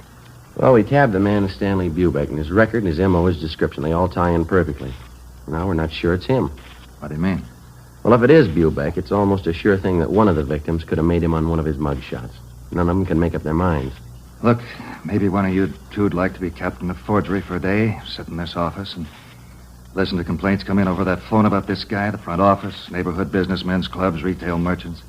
They tell me they're troublesome and passing them on to you. Now, whoever this paper hanger is, we want him fast. Lousy little $20 checks. We'd probably have a lot better target if he tried something bigger. And don't think he and 100 other checkmen like him don't know that. You won't find him stealing company paychecks and flooding the town with paper. They take it from the little guy, and they take it in small amounts, but add up those small amounts at the end of the year, and they'll scare you. Yeah, that's the rotten part about it. None of those victims can afford a bad check. That grocer Donnelly stands on his feet all day and at a profit of $10, $15. He gets tagged with one bad check, and he's working for nothing. We got bulletins out on the suspect to all the small businessmen in town. They've all been alerted. Excuse me. Captain Elliott. Yeah, okay, Don, right away. Don Myers. He went over the handwriting of those last 3 checks, wants to see you. Okay. How about that special bulletin you got out to the prisons on Stanley Bubeck? Any replies? Nothing yet, Skipper. All right, stay on it. Right, let's go, Ben. It's a sour deal. I'd give a right arm for a line on this guy. Yeah, well, it'd move a lot faster if somebody'd help us follow those checks closer. The way it's running now, we hear about the paper 2 weeks after it's been cashed. That Bubeck thing isn't helping much. No use trying another line till we get it settled. Hi, Don. Oh, hi. Just finished up on those last 3 checks that came in. You want to give them a look? How do they shape up? Well, you can see for yourself. Right here. Yeah? Here are the 3 I just went over. Mm-hmm. And here are half a dozen bad ones for cash last month. The endorsements on this half dozen match perfectly. And those other 3? Well, I'd say they were endorsed by the same person. Now, look here. Hmm? You can notice the capital letters. Now, he still handles them the same way. Disconnected from the other letters in the first name. See? Yeah. But he connects the capitals in the last name. See? Mm-hmm. Not very bright. Yeah. Not much doubt in my mind. All the other handwriting factors tie in. Form, skill, shading. They all match up. The movement, terminals, they're all the same for my money. Yeah, here, the way he writes the lowercase letters. Yeah, that cinches it for me. How's that, Don? Well, here. The inclination of the terminal stroke on the S. See it? Degree of slant above the horizontal is just about 55 degrees in all cases. Mm-hmm. Now, the finger movement in his capitals have plenty of freedom. They're not shaded much. Yeah. Nothing like this in his lowercase letters, though, you see? Here. Yeah, I think I know what you mean. Not much freedom here, lots of shading. And the pressure on the lifts, here, they match up. Mm-hmm. Same on the downstroke. No, I'd say the skill is medium in all cases. Embellishments, both class 2. No changes at all in the style? Oh, he made the signatures look a little different. All 8 factors match up, though. It's the same person. All we have to do is find him. Hey, how about this fellow Stanley Bubeck? I thought you had him tapped. Now, we're not too sure about him, but it's the only line we got to work on, so it'll have to do for now. Mm-hmm. Romero, the man in the office to see you and Joe. Name's Loomis. Right, Fred. Be there in a minute. Okay. Well, thanks, Don. We'll check you later, huh? Sure, okay. See you. Let's go, Ben.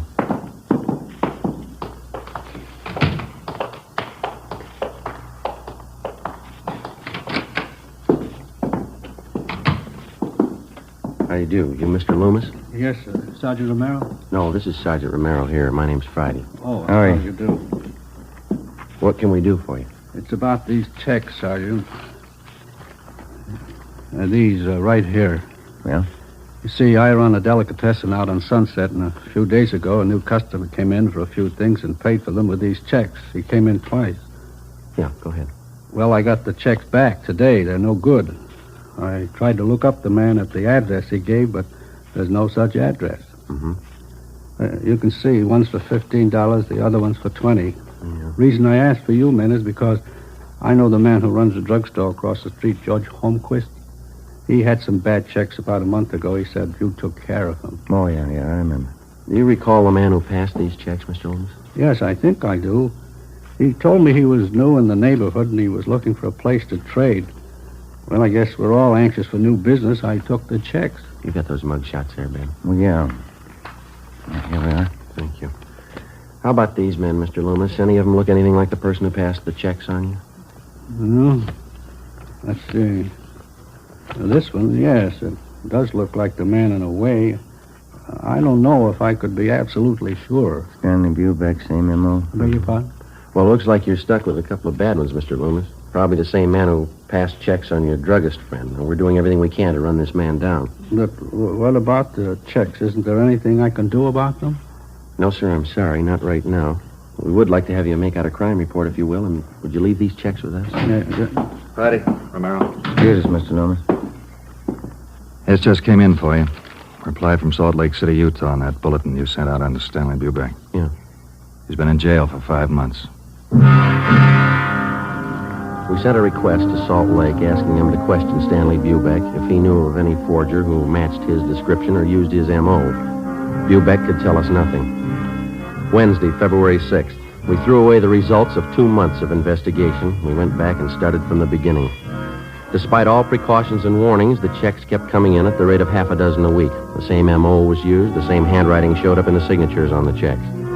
Again, with the help of the staff and the statistician's office and the record bureau, we waded through hundreds of names of known checkmen and compiled a new list of 38 possible suspects. Each one fitted the general description of the forger. Each one, at some time in his forgery career, had used the same general method of operation. Well, after days of legwork, we finally boiled down the list of possibles to 3 names: George Roberts, James Young, and a Harry L. Johansson. We got out a flyer to all the small businessmen in the areas where the forger operated. Another week passed. The worthless checks kept showing up at the rate of 2 and 3 a day. On February 21st, Ben and I answered a call from a druggist in the Echo Park district. He bought some toothpaste and a carton of cigarettes, Sergeant. Asked me to cash a $20 check for him. Did you ever see the man before, sir? No, he gave me the same old story about being new in the neighborhood. That's when I remembered that police bulletin the department sent me. Mm-hmm. Do you still have that bulletin? No, I looked it over, and then I guess it got mislaid. I wonder if you'd mind taking a look at these pictures here. Not at all. These right here. Mm-hmm. Sure. This one right on top, that's the man. You sure? I am. It only happened a few hours ago. Do you know who he is? Harry L. Johansson. That's the name we have on him. It doesn't mean anything to me. He got real huffy when I wouldn't take his check. Stalked right out of the store. Very suspicious. Did you follow him? No, I told Ralph, my clerk, to follow him. Ralph. Yeah, Mr. Butler? You want to tell these officers about that man this morning? Well, I followed him down the street for a block and then turned the corner. Yeah, all I got was a license number.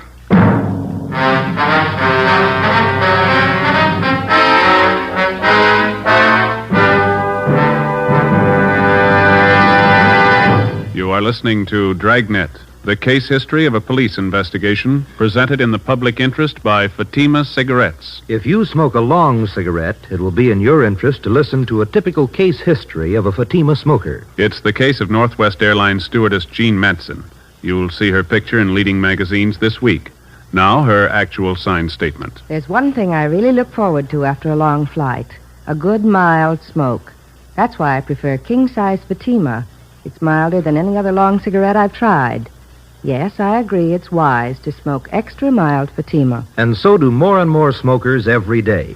Actual figures show extra mild Fatima has more than doubled its smokers coast to coast. So enjoy extra mild Fatima yourself. The king-size cigarette, which contains the finest Turkish and domestic tobaccos, superbly blended to make it extra mild. You will prefer Fatima's much different, much better flavor and aroma. You will agree. It's wise to smoke extra mild Fatima. It's wise to smoke extra mild Fatima. Best of all, long cigarettes.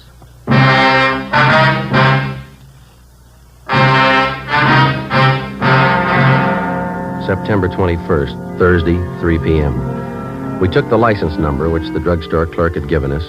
We went back to the office and checked it through DMV. We found the car was registered to a Russell Burroughs on Pico Boulevard. We checked him out. He told us that he had loaned his car the day before to a friend of his. He identified the friend as Harry L. Johansson and gave us his last known address, 614 Elderwood Avenue. We got out a broadcast on the car. The Elderwood Avenue address turned out to be a single-story wooden frame house in the southern part of the city on the edge of the industrial district. It needed a coat of paint. A woman in her elderly 30s answered the door and identified herself as Mrs. Johansson. She invited us into the living room. There was a baby playing on the floor. I don't expect my husband home for another 2 weeks, Sergeant. He's a cosmetic salesman. Travels all over the western states. When did he leave on this last trip, Mrs. Johansson? The first of the month. Why, is there anything wrong? What's the name of the cosmetics company that your husband works for? Harrington Universal. Offices are down on East Main. Mm-hmm. Do you know a friend of your husband's named Russell Burroughs? Yes, I do. He's kind of a friend of the family. Please, Sergeant, if there's anything wrong, I ought to know. We talked to Mr. Burroughs this afternoon. He told us your husband's in town. Burroughs loaned him his car. Harry? That's silly. He's still on the road. He'd certainly let me know if he was coming back early.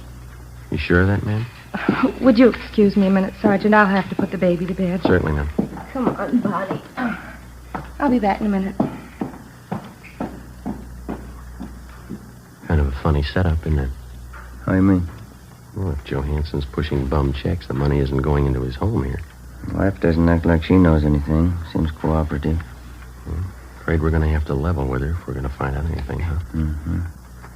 You sure got a cute little girl. I'm sorry, Sergeant. It's perfectly all right. Just a few more questions. Is it possible that your husband could be in town and you might not know it? I mean, could he be staying with a friend or some relatives? No, if Harry was in town, he'd come home. Why would he stay with anyone else? When did you last hear from your husband? Last week. He wrote from San Francisco. The letter's right there on the mantel. Oh, huh. Well, besides that letter, do you have any other samples of your husband's handwriting around the house? Well, I think so, yes. Where did you say you were from? Central Division, Forgery Detail. You investigate checks, bad checks. Yes, ma'am, that's right. And you know about my husband. His prison record, yes. Harry promised me he was through with all that. He gave me his word. Sorry, ma'am. About a month ago, he had some extra money. He wouldn't tell me where he got it. Look, Sergeant, maybe you've made a mistake. Maybe it's not Harry at all. You're not sure, are you? Did your husband use the phone much? I mean, for out-of-town calls, say? No. Just that one toll call, a Long Beach number, I think. He has a business friend down there he used to call. Do you know the number, ma'am? I can show you. It's on last month's phone bill. Please, Sergeant, if Harry's done something wrong, he did it for us. Me and the baby. Harry's not bad. Yes, ma'am. He's done something. He did it for us. Harry hasn't had it easy. He wanted to get things for the baby. Clothes, a better house. All he wanted was a little happiness. a little happiness. You had it wrong, ma'am. Hmm? You don't buy it with bum checks.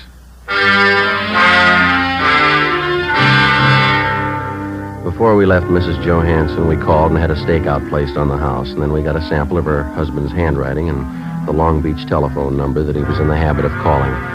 The next morning, Don Myers in handwriting compared Harry Johansson's letter with the signatures on the worthless checks.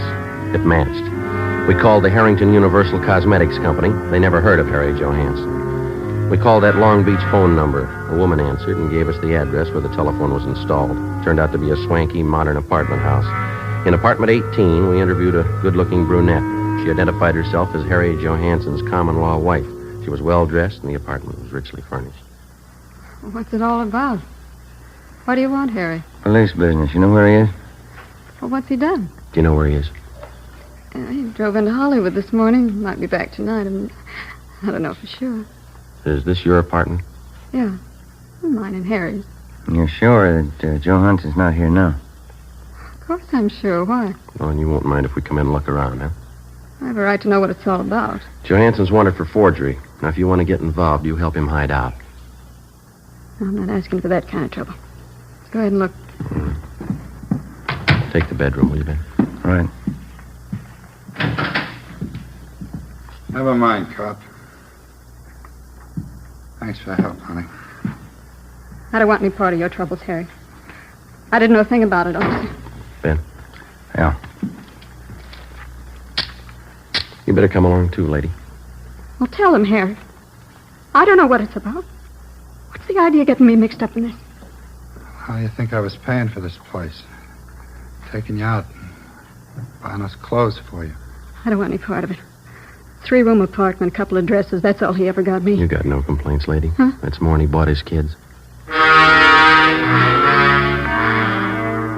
1 p.m. Friday. Ben and I took Harry Johansson to the county jail where he was booked for suspicion of forgery. We called Mrs. Johansson and notified her. She immediately contacted friends and relatives and raised enough money for a writ to have her husband released from jail. 3 days later, Johansson was arraigned and a date set for his preliminary hearing. After the arraignment, Ben and I took him back to the county jail for rebooking. I'd like to ask you a question, Johansson. Yeah? You got any money of your own left? Why don't you stick to your own business, copper? That family of yours is having a pretty rough time. Your wife borrowed every cent she could find to bail you out. Now, what's she going to live on? She got relatives. No, there's the elevator. Come on, Johansson.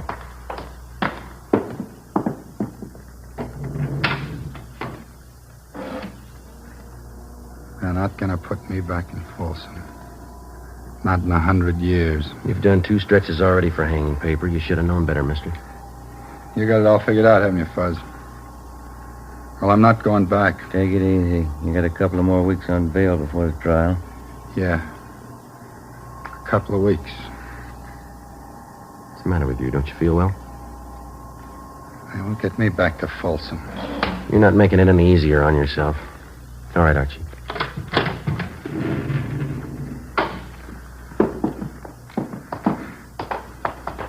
Don't you cops understand? I hate it.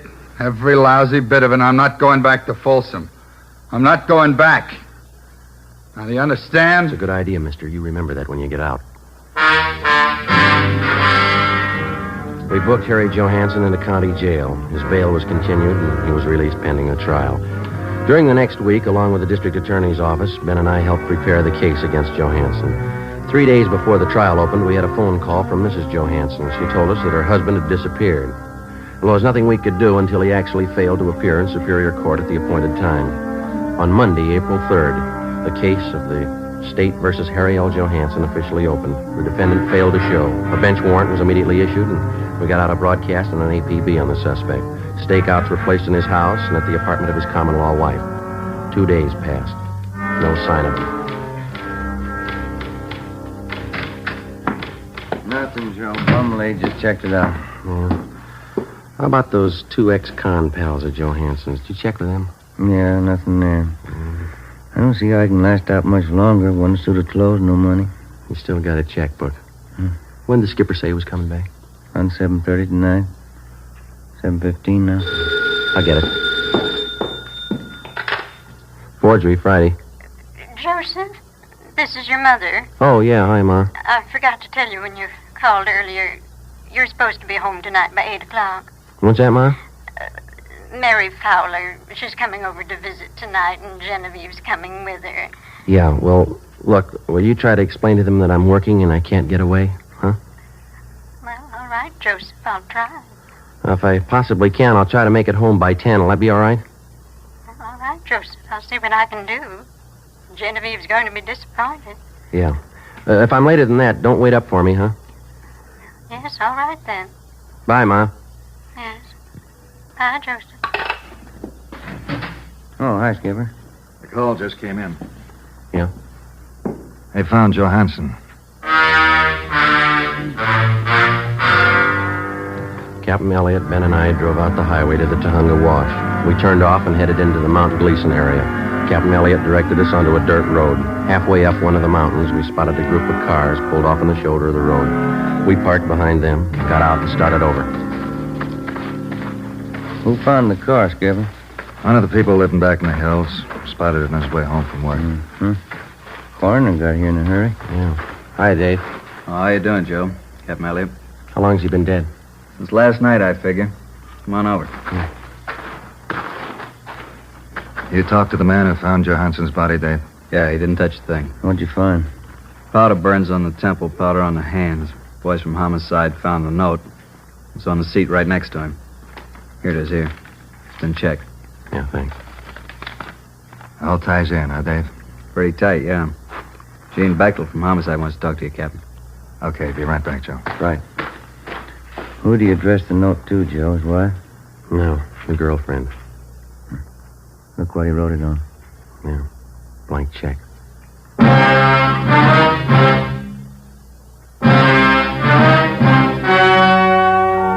The story you've just heard was true. Only the names were changed to protect the innocent. On April 9th, an inquest was held in the coroner's office on the main floor of the Hall of Justice, Los Angeles, California. In a moment, the results of that inquest. And now, here is our star, Jack Webb. Thank you. The working detective comes in contact with many people in his daily tour of duty, people who are willing to cooperate and those who won't even try. It's a difficult task, but the police officer has been trained to try to please everybody to the best of his ability. So, with a cigarette, the people who make Fatima try to please all long cigarette smokers. They carefully select and blend the finest Turkish and domestic tobaccos to make Fatima extra mild, the best of all long cigarettes. Now, if you're a long cigarette smoker like I am, smoke Fatima. Every pack is extra mild. Fatima.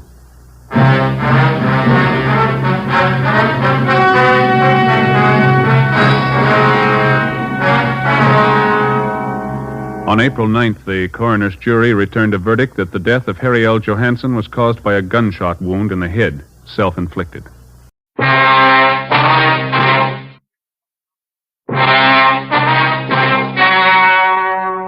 story you are about to hear is true. Only the names have been changed to protect the innocent. Fatima Cigarettes, best of all long cigarettes, brings you Dragnet.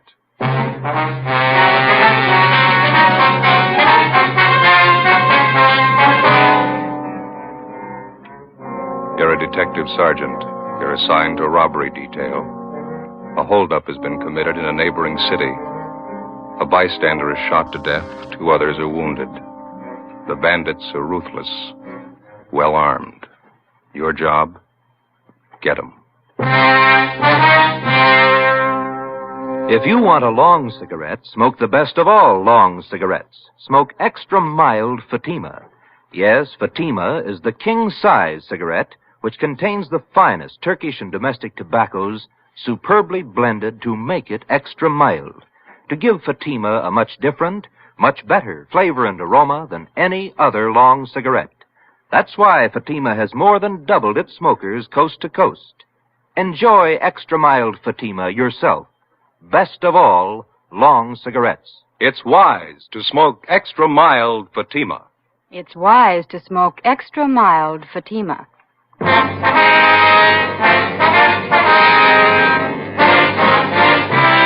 Dragnet, the documented drama of an actual crime. For the next 30 minutes, in cooperation with the Los Angeles Police Department, you will travel step by step on the side of the law through an actual case from official police files. From beginning to end, from crime to punishment, Dragnet is the story of your police force in action. It was Tuesday, October 6th. It was cool in Los Angeles. We were working a day watch out of robbery detail. My partner's Ben Romero. The boss is Captain Ed Walker. My name's Friday. I was on the way back from Calvary Cemetery. It was 11:45 a.m. when I got to room 27A. Robbery detail. No, it's all right. Joe, how'd the funeral go? Pretty good turnout. Sure sorry I couldn't make it. Well, one of us had to be in court. Yeah. A lot of the boys out there, huh? Yeah. Martin had a lot of friends. He was a good cop. You see his wife? Yeah. Wife took it hard again. Pretty hard, yeah. Are you about ready for lunch? Better make up the logbook first, man. We're a little behind. Yeah, all right. Hi, Stu. Ben, what's with you? Oh, same old thing. Say, what's the DR number on that job we handled yesterday? The grocery store thing? You know, we showed those mug shots to the victims. You remember the DR number on it? Oh, yeah, I got it here. 374332. 332. Thanks. Mm-hmm.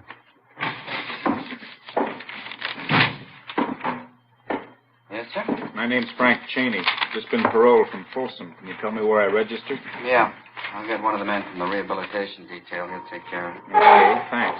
Excuse me, Ben. Oh, yeah. Bossford. Johnny Bossford. Yeah. Got a minute? Something for you here. I'll be right there. Did you contact the witnesses in this report here? Let me see. This one.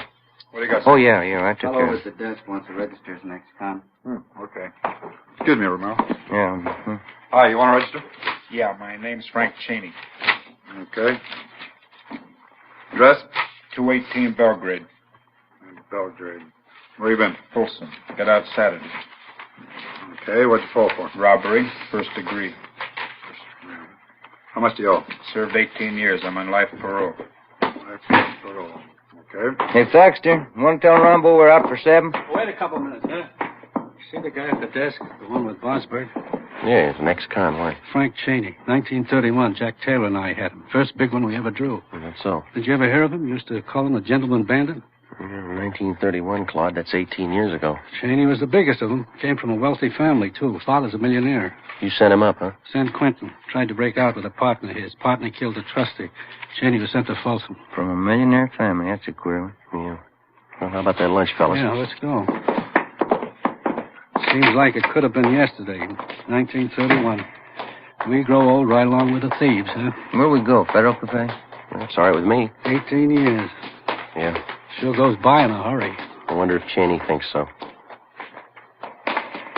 As far as day-to-day routine goes, police work is pretty much like any other job. To the rookie detective just starting in, there's new things to see, new things to learn.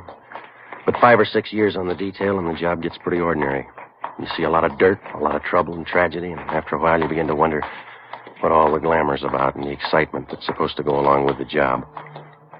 The fall months went by pretty slow. On November 3rd, we closed a case against a gang of drugstore holdup men. In December, Ben's youngster fell off a fence and sprained his wrist. My Uncle George from Renton, Washington, visited my mother and me in January. Stayed a couple of weeks. On January 28th, it rained. Ben and I checked into the office where we got a phone call from Lieutenant Mort Gear of the San Diego Police Department.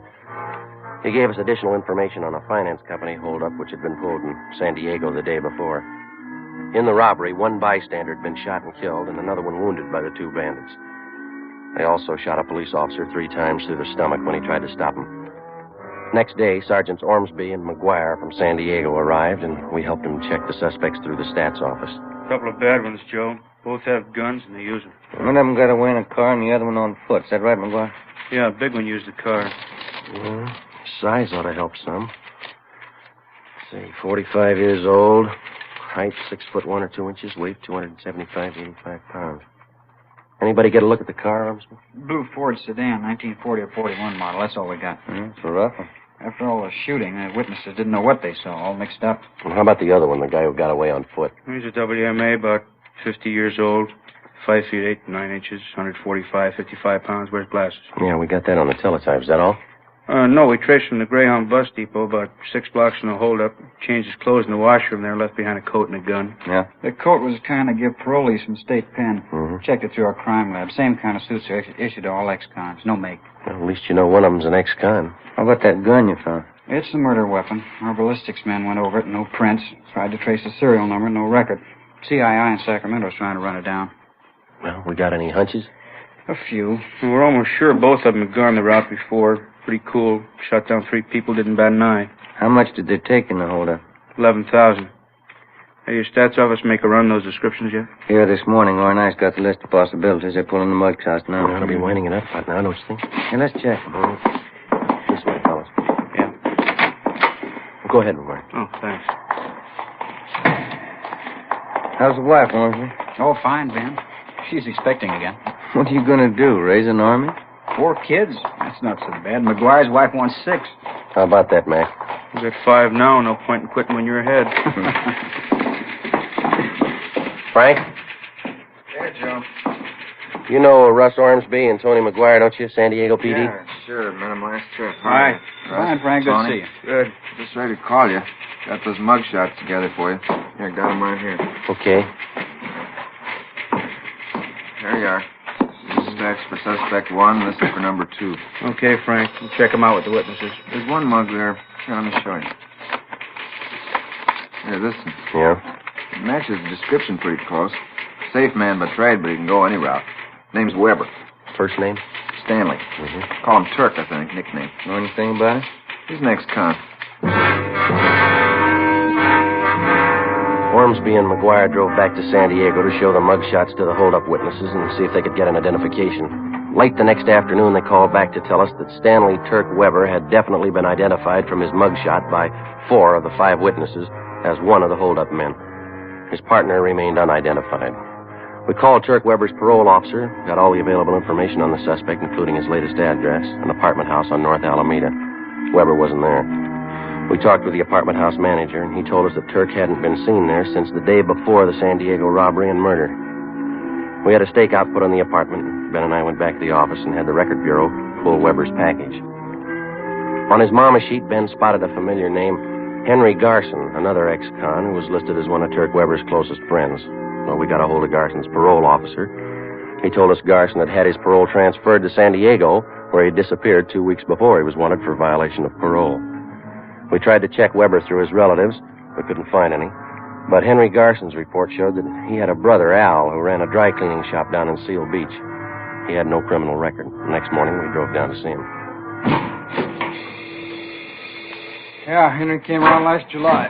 It's the last time I saw him. I wanted to borrow my car. You got any idea where he might be now? No. You're his brother. I don't know where he is. That's the truth. I don't want to know where he is. Was anyone with him when he came to see you last? No. You know who his friends are?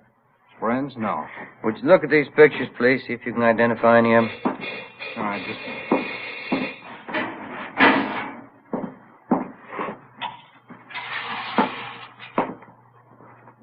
No. These here. No. Oh. How about these? No. No, look, can't you talk to me later? It's not good for business having cops around a shop. Who would you yell for if a shop was held up, Mr. Garson? What's that got to do with it? Your brother's in trouble. We might stop him from getting in deeper. Now, look away now. Hello, Mrs. Renner. Good morning, Al. Can I help you? No rush. You go ahead and wait in the gentleman. No, that's all right. They're just waiting. We're just waiting. Can I help you? My husband's cleaned and pressed. Can you have back Tuesday? Tuesday, yeah, it'll be ready. My flag jacket's being pressed. Could you soak this little stairs here? Where? Yeah, we take care of that. Tuesday, all right. Hey, thanks, Miss Renner. All right, Al. Bye. Bye, Miss Renner. Thanks. I don't like to hold you up, Garson. Just a few more questions. All right. Now, you said the last time your brother was here, he wanted to borrow your car. Is that right? That's right. Did you let him have it? I let him have nothing. How about the rest of you family? Oh, can't you let us alone? If Henry's in trouble, let him take care of it. We've got troubles enough of our own. This is important, Garson. We've got to have your cooperation. Well, why me? Oh, Henry's no good. I admit it. He's still my brother. Yeah? You asked me to send him to jail? If he belongs there, yeah. Look, I don't want any trouble. There won't be any. My mother lives in Santa Barbara. Just moved there. I got the address. Henry goes to see her every once in a while. When's the last time you saw her? 2 weeks ago, I was there, too. And something else. What's that? Henry had a gun. 11 a.m. Tuesday. Ben and I drove back to the office and put in a call to the Santa Barbara Police Department. We asked him to put a stake out on the home of Henry Garson's mother and to notify us the minute Garson was apprehended. We contacted San Diego and told him what we'd found out. After that, we doubled back on Turk Weber. From one of our informants, we heard that Weber and Garson had gone into some kind of a business together. For a bankroll, they'd succeeded in getting a loan from the Second National Bank out in Glendale. 1 p.m. We drove out and checked with the manager of the bank's loan department, Mr. Peabody. Here we are, officers. Stanley T. Weber, Henry Garson. Loan papers were signed over a month ago. What kind of a loan was it, Peabody? Business loan. Garson and Weber came in with another man. They talked to our manager, Mr. Ascot. Excuse me. Yeah. What business are they in? Trucking concern. They wanted the money to buy equipment, more trucks. How much money did they borrow? $4,500, usual terms. I guess you inquired into their background. Oh, yes, their whole financial background. Did you know that Garson and Weber are both ex-convicts? I beg your pardon? I said, did you know that both of them are ex-convicts? You sure you haven't made a mistake? Henry Garson, Stanley T. Weber? Yeah, that's right. What'd they offer for collateral? Well, they had some of their equipment, 2 trucks, and of course, there was the co-signer. Who was that? The name's right here on the loan papers. Let's see. Right here. Co-signer, Frank Cheney.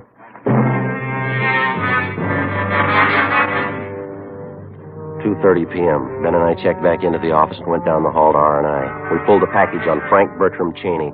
White male American, 5 foot 8.5 inches, 152 pounds, brown hair, brown eyes. The record read like a dime novel. Almost 20 years before, Cheney had crashed into the headlines of Pacific Coast newspapers as the gentleman bandit. Maybe some of the news stories were exaggerated, but the record showed that he actually owned a yacht, 3 expensive cars, an apartment house. In spite of all this, he'd decided to settle for a career of robbery and murder. At the age of 30, he was the most sought-after man on the Pacific Coast. Finally, in 1931, after tracking him for a year and a half through more than a dozen armed robberies, Sergeants Thaxter and Taylor of the Los Angeles Police Department brought him in. He served 18 years at San Quentin and Folsom penitentiaries, and then he won his parole at the age of 48. We checked his parole officer, and he had nothing to report against him. We checked back in at robbery detail and met with Captain Ed Walker. How about Cheney's friends, Weber and Garson? Nothing yet? Not a thing, Skipper. Stakeout's still on at Garson's mother's place in Santa Barbara. Weber's apartment's still covered. You called San Diego about this, the Cheney angle? Yeah, we briefed him. They got all the mugshots down there. Weber's definitely been tagged as one of the men on that finance company job. We figured Garson for the second man, but none of the witnesses have picked out his mugshot. You talked to Cheney's parole officer, huh? Yeah, I did. He gave us Cheney's last address. Same as the one on his ex-con registration, but he's moved. Didn't notify the office. Where does that leave you? Well, I talked to the manager at the apartment. He gave us a couple of addresses to run down. Guess we better start getting on it, huh? Yeah, it's getting late. Keep in touch. I'll notify you if anything breaks here. Right. Just a minute. Robbery, Walker. Oh? Yeah, just a minute. You, Joe. Thank you. San Diego. Hey. Friday. McGuire, Joe. How you doing? Good. You got something? We had the holdup witnesses back in again this afternoon. Showed them more mugshots. Yeah? Picked out Weber's partner in the holdup. Yeah? Name's Frank Cheney.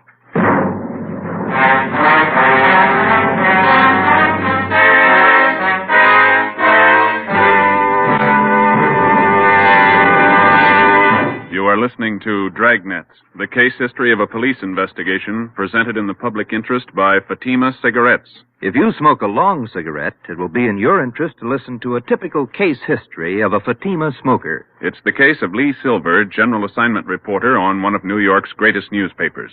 You'll see his picture in leading magazines this week. And here is his actual signed statement. When you have to meet a news deadline, you work at a fast pace, smoke at a fast pace. That's why I smoke Fatima. They're extra mild. In my opinion, it's wise to smoke extra mild Fatima. And more smokers are discovering this every day. Actual figures show Fatima has more than doubled its smokers coast to coast. So enjoy extra mild Fatima yourself. The king-size cigarette, which contains the finest Turkish and domestic tobaccos, superbly blended to make it extra mild. You will prefer Fatima's much different, much better flavor and aroma. You will agree. It's wise to smoke extra mild Fatima. It's wise to smoke extra mild Fatima. The best of all long cigarettes.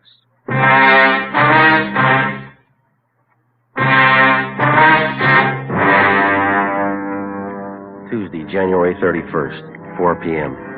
In addition to the San Diego teletype, we got out a local broadcast and an APB on Frank Cheney. By 4:30, Ben and I had checked out the first of two addresses where Cheney's former landlady told us that he might be staying. It was a rooming house out on West Washington. The owner told us that Cheney had stayed at his place for a few days, but that had been more than 2 months before. He had no idea where the suspect might be. We then drove to the second address. It was an apartment house on West Stanford near Slauson. Manager's name was Mrs. Pritchard. Why, yes, I believe Mr. and Mrs. Cheney are home. They've been in all day. Which apartment are they in, ma'am? Number 7, straight down the hall on your right. Thank you. They may be having dinner now. Are they expecting you? Be all right, ma'am. Thank you.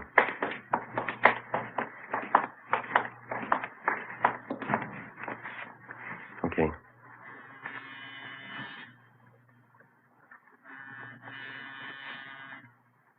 How about the door? It's open. Come on. The apartment was deserted. We checked the bedroom and the kitchen. There were obvious signs of a fast getaway. On a card table in the living room, we found the remains of a quick dinner. 2 places were set. One plate was almost clean, the other hardly touched. The coffee on the stove was still lukewarm. We called the office and arranged for a stakeout. Then we went back down the hall and talked to the manager again. They moved in about a month ago, Sergeant. They looked like any other newly married couple. Did you notice if they had any visitors, Mrs. Pritchard? Well, they might have, but I didn't notice. Did you notice anything odd about him at all? Only that one thing. Yes, ma'am. Mr. Cheney always seemed to have plenty of money. Put down 2 months' rent in advance. But he didn't seem to have a job. Yes, ma'am. Well, every morning he'd sleep late, but his wife was up at 8 o'clock to go to work. Where'd she work, you know? A company called Thompson and some other name. Offices are down on South Hope. Builders, I think. Homes and things. Mm-hmm. My phone. Would you excuse me? Yes, ma'am. Go right ahead. Hello? Oh, yes. What? Yes, 2 police officers. Miss Pritchard, They no. want to talk to you. Hello? Cheney? Oh, yes, he hung up. An alert for Cheney and his wife was broadcast, with special attention for the south end of the city. The wife's name and description was added to the APB. The next morning, Ben and I located her place of employment, Thompson and Kilkenny, a big construction company. The office manager told us that 3 days before, Mrs. Cheney had resigned her job by letter. She asked that her final paycheck be sent to her mother, who lived in Marysville, California. We contacted the Marysville Police Department immediately, and the home of Cheney's mother-in-law was placed under 24-hour surveillance. We now had more than a half a dozen stakeouts going. A week passed. Nothing. Cheney and his wife seemed to have dropped completely from sight. Wednesday, February 9th, we got a tip from the Santa Barbara police that Cheney's friend, Henry Garson, was in Los Angeles working in an auction house on Wilshire Boulevard. We ran it down. Looks like a high-class place. They got a nice crowd, haven't they? Catalog, sir? No, thanks. We'd like to see the manager, please. All right. Let me see. Oh, yes, over there by the claim desk. The man in the dark suit, Mr. Wood. Thank you. Thank you. All right, now do I hear a bid? We'll start off with $29. Mr. Willing? Yeah? Police officer, sir. We'd like to check on a man who's supposed to be one of your employees, sir. Oh, that's so? What's his name? Here's his picture. Can you identify? Why, yes, that's Johnson, the new clerk. You want to talk to him? Yes, sir. All right. Right this way. He's back in the storeroom. Some kind of trouble? We'd like to talk to him. Yes, all right. Let's see. Oh, yes, there he is. Johnson. Oh, Johnson, would you come on, Ben. What are you running for? Johnson, come here. Out the back. Yep. There he goes. He's heading up the street. Come on. Yep. He got on that bus. All right, come on, let's double back to the car. Yep. Hurry. Yep.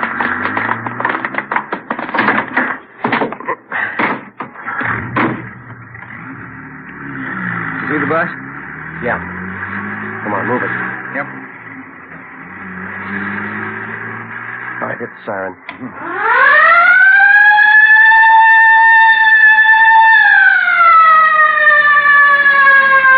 All right, that did it. The driver's pulling over.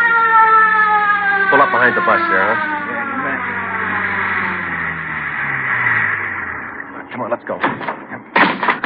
You cover the back door, will you? Open your door. What's the matter? Police officers want to check your passengers. Open that rear door right away. Yes, sir. All right, Garson, get off. I'm getting off. Coming at you, Joe. Getting off, copper. Make a hole. Drop it, Garson. He's got a gun. I said I'm getting off. Right, you let's drop it. Come on. Good, Joe. You okay? Yeah. Let's get him off of here. Hey, what's it all about? He do something wrong? Yeah, he didn't get off when we asked him to.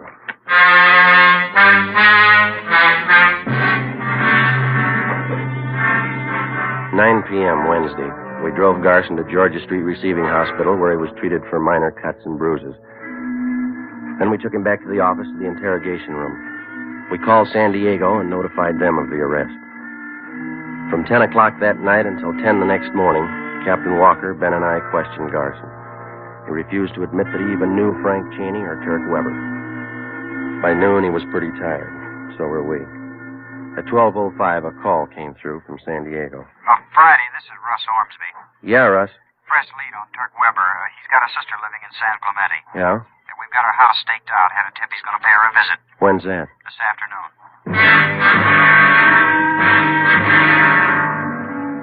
3:15 p.m. We got to the San Clemente turnoff, and a few minutes later, Ormsby and McGuire arrived from San Diego. We drove to the home of Weber's sister on South Orange Street and identified ourselves. She told us that Turk had been there that morning, but that he'd gone to the races at Del Mar for the afternoon. Did your brother say he was coming back? Said he might be back. He wasn't sure. Did he go to the racetrack alone? Yeah? Was he going to meet anyone there? I don't think so. He didn't mention it. You driving a car? No, he took the bus to the track. I see. Where would he most likely go if he doesn't come back here? I don't know. Maybe back to L.A., maybe San Diego. I don't know. And do you know if your brother Turk is going to meet Frank Cheney? How could he? Turk says Cheney's up north someplace with his wife. Told me that this morning. Where up north? He didn't know. Mm-hmm. You and McGuire want to stake out here, Ormsby? Ben and I'll hit the track. Yeah, okay. Look, I can't have cops here if Turk comes back. They think I framed him. He'll get over it. You don't know Turk. When he gets sore, he goes out of his head. He'll kill me. Why worry, miss? Huh? He'll have to kill us first.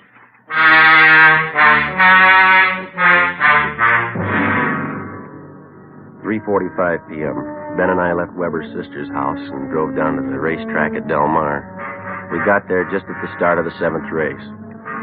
We had no idea whether the suspect was still there or not. We alerted the security police, gave them mug shots of Weber. Then we went to the public address booth in the clubhouse and talked to the man in charge. A few minutes later, the trap for Weber was set. Mr. Stanley T. Weber, please come to the public address booth. Emergency phone call. Mr. Stanley T. Weber, please come to the public address booth. We waited. Ben stationed at a vantage point on one side of the booth, me on the other. Minutes passed. Weber didn't show. Ben caught my eye and shrugged his shoulders. Mr. Stanley T. Weber, please come to the public address booth. Emergency telephone call. Mr. Stanley T. Weber, please come to the public address booth. The announcer was barely finished when I saw Ben motioning. I looked and saw a large man heading up the cement ramp. When he got to the top, he turned to his right and headed straight for the public address booth. It was Turk Weber. Hold it right there, Weber. Police officers, get your hands up. What is this? You lousy cops, I'll have you busted for this. Save it, Weber. Get your hands up.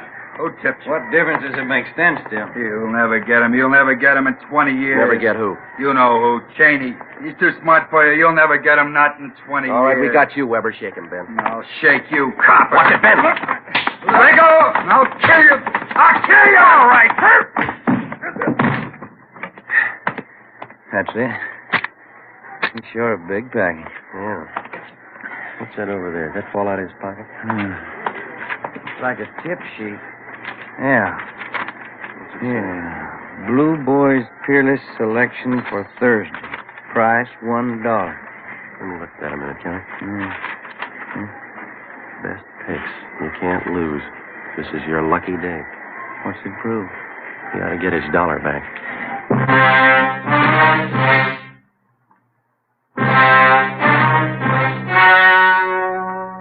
The story you have just heard was true. Only the names were changed to protect the innocent. On June 19th, trial was held in Superior Court, City and County of San Diego, State of California. In a moment, the results of that trial.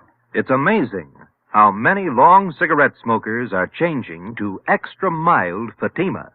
Here is the actual report. From coast to coast, extra mild Fatima has more than doubled its smokers. Yes, more and more smokers every day are discovering that Fatima is the king-size cigarette that is extra mild. Extra mild, because it contains the finest Turkish and domestic tobaccos, superbly blended to make it extra mild, to give it a much different, much better flavor and aroma. Enjoy extra mild Fatima yourself. Best of all long cigarettes. It's wise to smoke extra mild Fatima. It's wise to smoke extra mild Fatima.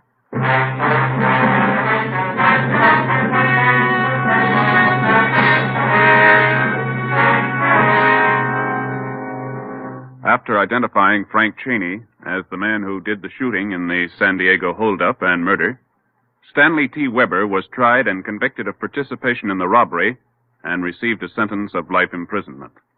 Henry Garson was cleared of any complicity in the holdup killing, but he was returned to prison for violation of parole and for several burglaries in San Diego and Los Angeles. Both men are now serving their terms in the state penitentiary. Next week, Frank Cheney, the Gentleman Bandit, Part 2. Ladies and gentlemen, this true story concerns the heart of a great city. It took 58 minutes to resolve the question of its safety or its total destruction. This is the story of those 58 minutes. Only the names have been changed to protect the innocent.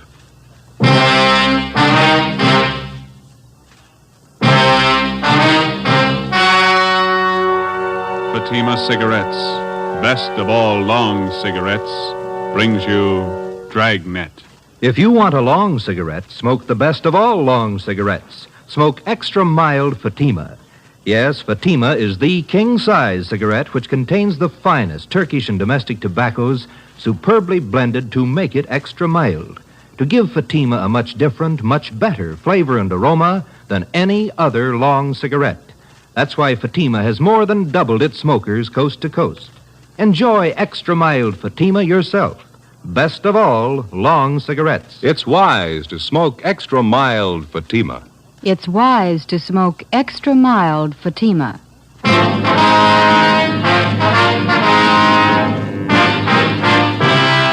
Dragnet, the documented drama of an actual crime. For the next 30 minutes, in cooperation with the Los Angeles Police Department, you will travel step by step on the side of the law through an actual case transcribed from official police files. From beginning to end, from crime to punishment, Dragnet is the story of your police force in action.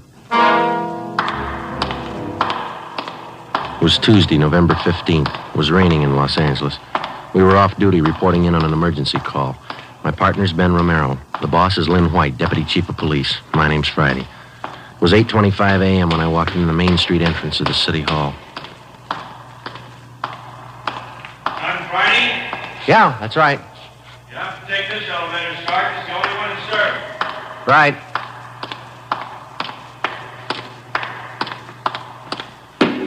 Thank you. Yeah.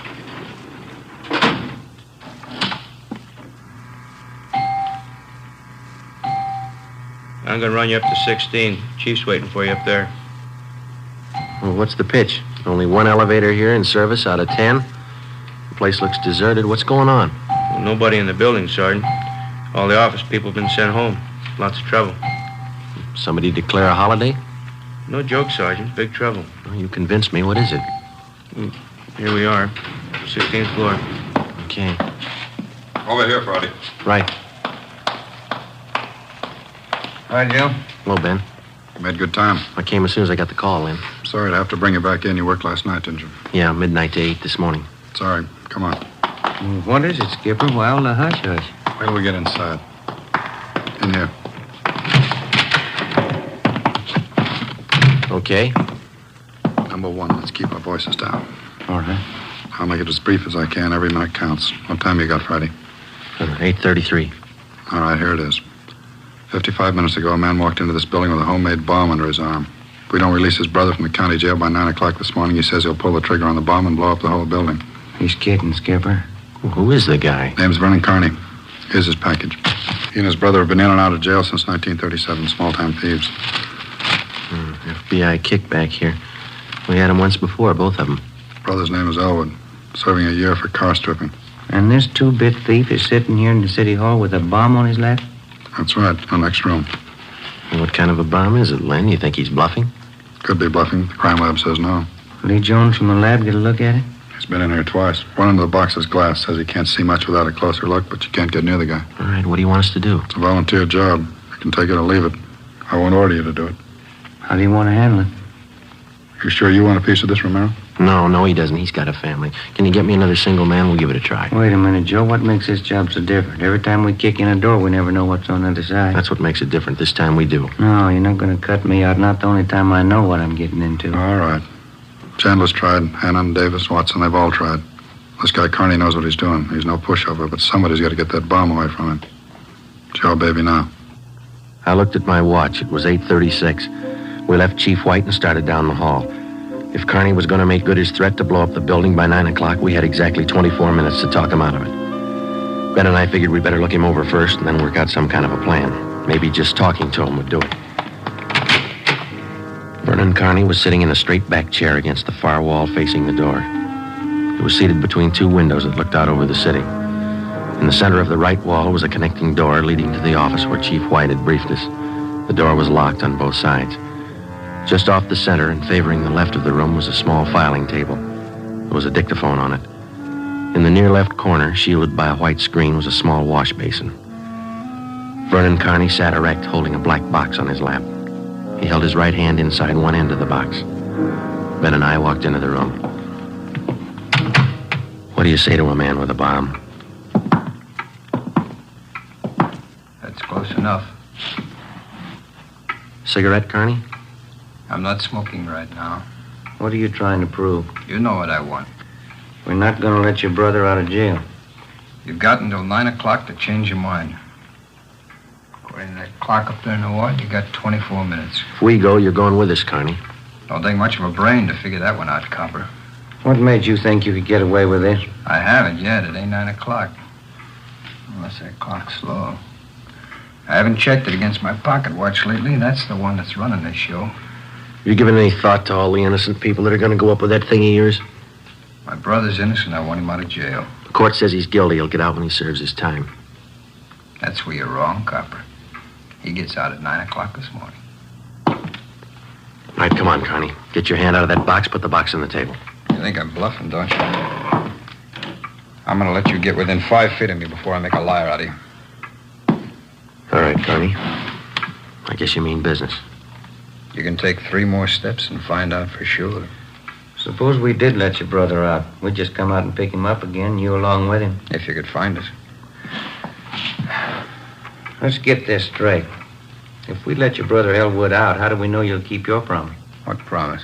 I haven't made any promises. You just get Elwood down here first, then we'll talk about it. Look, there's just one thing I can't figure, Carney. Yeah, what's that? If we don't let your brother out, you say you'll pull the trigger on that bomb. What are you going to prove by then? It's 8:37 now. You got 23 minutes left? No, I wish you'd answer that one for me. Why do you want to kill a lot of innocent people? Don't try to con me, Copper. I know they cleared everybody out of this building 45 minutes ago. I know they cleaned out the whole block. They got it roped off. Where'd you get your information? I got a couple of windows here to look out of. Don't you think it's about time you sent somebody over to get Elwood? What's to stop us from leaving the building along with the other few officers and let you sit here and touch off that bomb? Go ahead. Won't be a long wait without you. Who are you trying to kid? You'd let me blow up $10 million worth of taxpayers' money? No, you're going to let Elwood out. You wait till the last minute to do it. But you let him out. All right, let's go.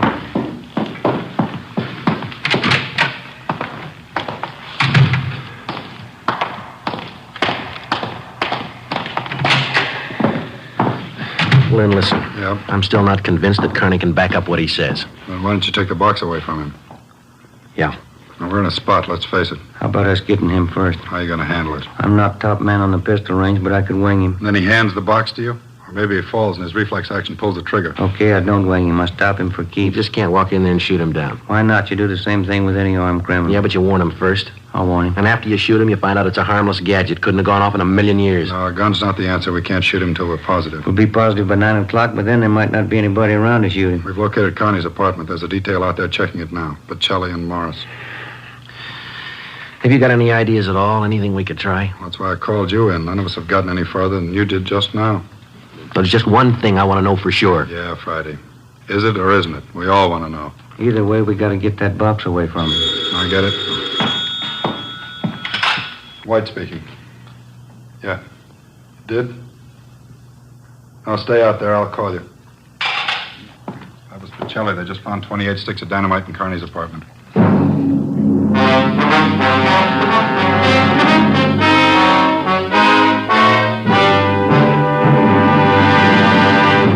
You are listening to Dragnet, the case history of a police investigation presented in the public interest by Fatima Cigarettes. If you smoke a long cigarette, it will be in your interest to listen to a typical case history of a Fatima smoker recorded last week in New York. Hi there. My name is Bab Beckwith. Bab, that's short for Bethany Ann Beckwith. I live in New York City and I'm a fashion stylist. The other day at a showing of the new fall styles, I ran out of cigarettes. A friend of mine, a designer, introduced me to the new long Fatima. I really wish someone had told me about them sooner. Fatimas are a lot milder than the cigarettes I've been smoking, and they have a delightful flavor, too. I'm very glad to recommend them to you, because I know from experience it's wise to smoke extra mild Fatimas. And more smokers every day are finding that out.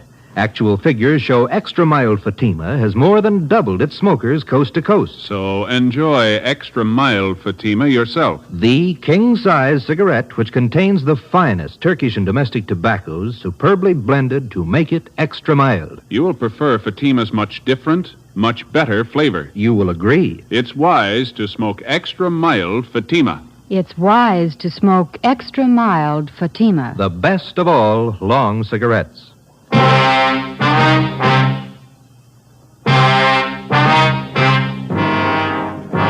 We knew now Carney wasn't kidding.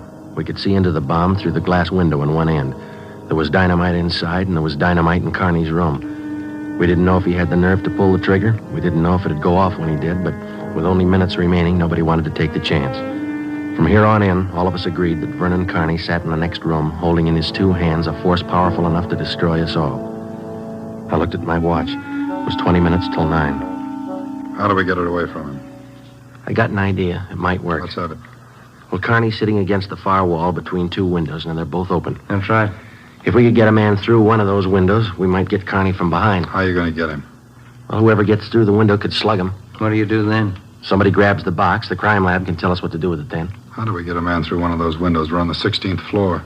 Well, there's some kind of a ledge that runs around the building on each story, isn't there? Wide enough for a man to walk on? Let's take a look. All right.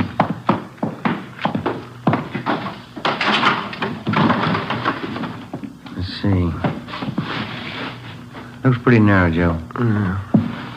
Good 18 inches. Could be done. Too risky. It's been raining out. That ledge is slippery. Strong wind out there, Joe. It'd tear a man right off the building. Yeah, I guess you're right. There's still a way. How about a ladder? 16 floors, Skipper. Well, there might be a way. The fire department would know that. I'll get Battalion Chief Erickson. There's Lee Jones in the building. No, he's over at the crime lab. I'll get him up here, too. I don't know, Friday. Maybe it'll work. It's got to, Lynn. All right, now look. It's going to take a couple of minutes to set this up. We've got to know what Carney's doing every second of that time. How about the dictaphone on the table in there? Good. Get it on without him seeing you. We'll try. That dictaphone in there is connected to this one in here. This room is 1614. You got that? Yeah. All right, push down key 1614 on that machine in there and leave it down. Get the receiver off the hook and leave it off. Leave the receiver off. That's right. You know, if it isn't off the hook, we won't be able to hear a thing in here. Right. Come on, Ben. Lynn White speaking. Give me Chief Erickson.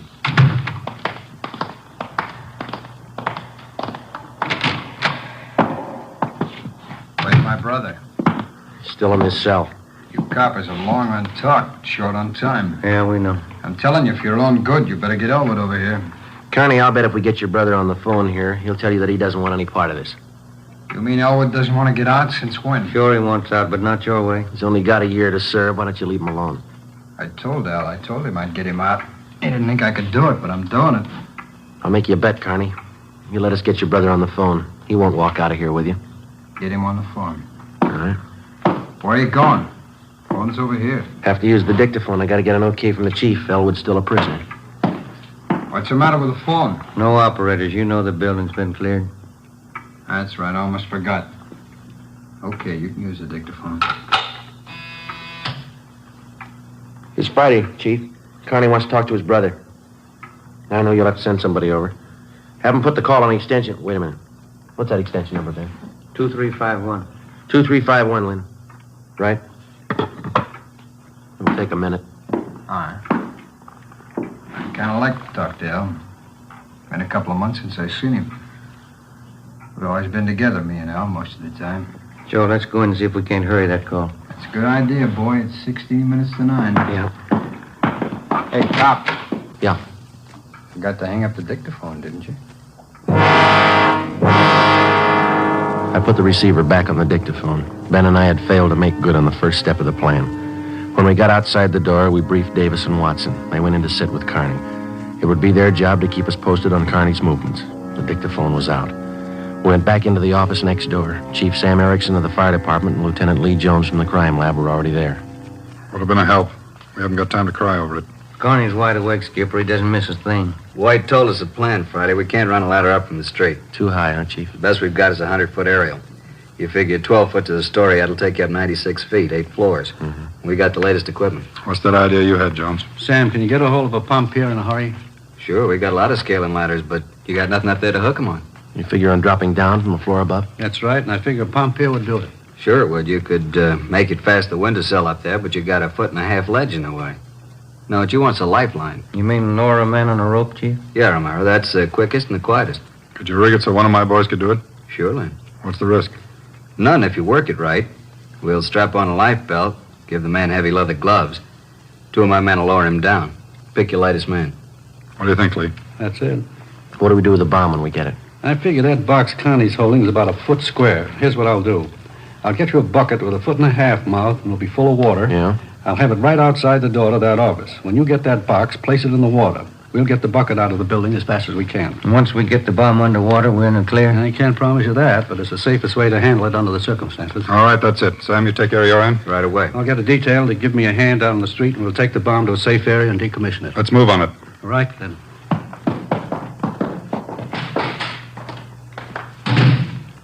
Which part do you want, the rope or the bomb? You call it. Fire Chief Erickson said the lightest man on the rope. That's me, Joe. All right, I'll get the bomb out of the building. Okay, that's the routine. Now carry this with you. The man that comes down that rope has one chance to make good. Slug him and make it count. There's no second try. Yeah. And, Joe, when you grab that box, you've got to get it away from Carney before he can squeeze the trigger. Then you've got to get it down the street. The elevator. You know how to operate it? Well, it's pretty simple, but I'll double-check with the operator. And you better do it right now. Okay. Say we better get Carney's brother on the phone for him. He seemed anxious. That might be a pretty good idea. All right, Romero, that's the outside phone. Get the city jail. Right, Skipper. Get going, Friday. Right. Hey, you, elevator man.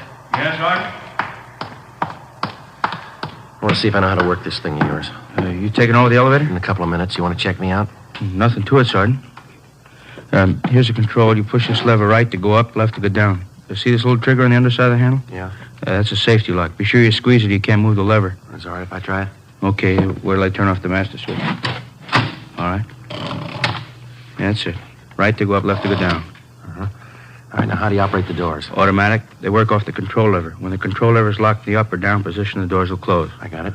Now, in case they jam, this red emergency button up here? Yeah. Yeah, push it. If that doesn't close, then we call a repairman. Okay, I think I got it. You want to turn that switch back on? All right. You sure now? I have my orders to get out of the building. I'll just leave the elevator right here and take the stairs down. All right. Thanks a lot. Sergeant, just curious. You going to take the bomb down this car? We're going to try.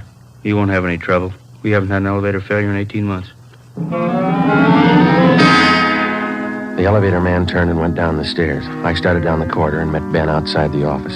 He told me that Lee Jones and Chief Erickson were on their way up in the freight elevator at the rear of the building with the necessary equipment. The 2 fire department volunteers were with them. The phone call had been put through to the city jail, and in a minute, Elwood Carney would be ready at the other end of the line. We went in to tell Carney. I told him over at the jail to put the call through on extension 2351. When's it coming through? Right now. You got Elwood with you? No. We told you we'd get him on the phone for you. Call will be through in a minute. A minute's a long time, cop. You only got 12 of them left. Elwood's going to talk you out of this. Oh, sure. Everybody's going to talk me out of this. First, it was them other two cops, the little porky guy and that other monkey. And you and this Dixie doughhead here. Now it's Elwood.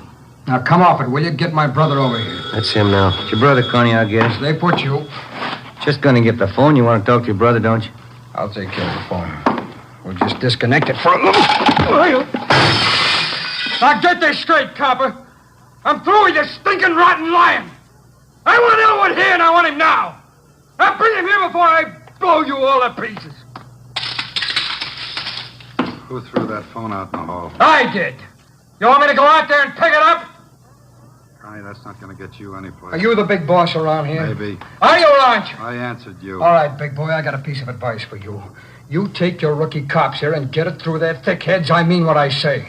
I want my brother over here in this room. And you got just 11 minutes to get it done. Now you tell him that, will you? All right, Connie. It's your show.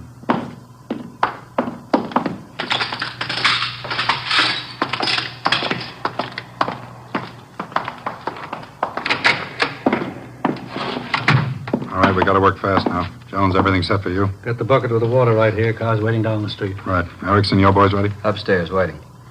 We all know what to do. I'll need somebody to give me a hand with Carney when he falls. I'll be in there with you Friday. Ready to go upstairs, Chief? Anytime. One thing you ought to know. What's that? Wind's getting stronger, about 20 mile an hour out there right now. That going to louse us up? No, but it's going to increase the sway. You got to allow for it. How do you mean? Wind's coming from the south. We'll lower you just to the right of the window. If I figure right, the wind will do the rest. Bigger risk, but we don't control the weather. How you going to do it, Ben? As soon as I get in position, I'll reach in through the window on his right, and I'll use the billy. Try to catch him on the right side of the head. One good hit should put him away. Make it two and be sure, huh? Right, you ready, Chief? Let's go. What's the time, Friday? 8:50. Shouldn't take more than a couple of minutes for Romero to get down to that window unless the wind gives him trouble. Jones, there's no use you sticking around. I'll give Friday a hand. That's my job. We got to keep you alive to decommission the bomb. Bum joke. See you downstairs.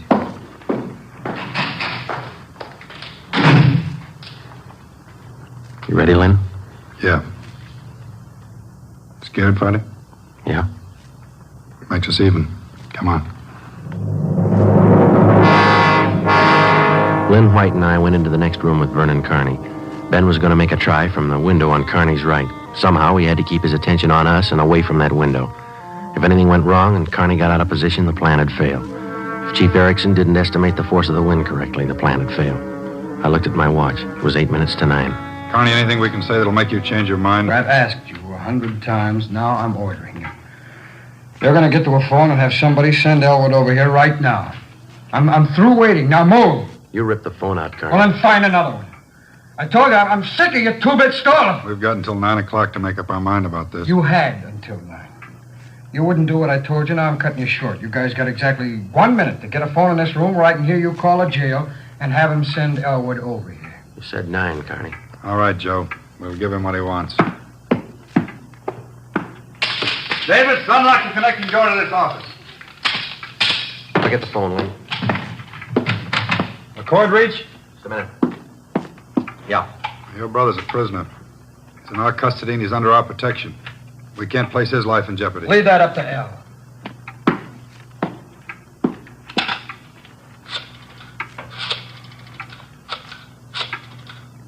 Kenworthy, this is Lynn White. We want Elwood Carney over here at City Hall. His brother wants to see him. Explain the situation. If he wants to come, get him over here. Leave it up to him. Room 1614, you'll have to use the freight elevator. And tell him to hurry. Yeah. Tell him to hurry. Oh, that's the only smart thing you've done today. Now, why don't you go next door and figure out another angle? We'll wait for Elwood, too. You don't think I'd let you get out now, do you? We're all going to wait right here for my brother. In case he don't show up, you're going to see me pull the plug. Now, sit down. Not so close, right where you are. Sit down.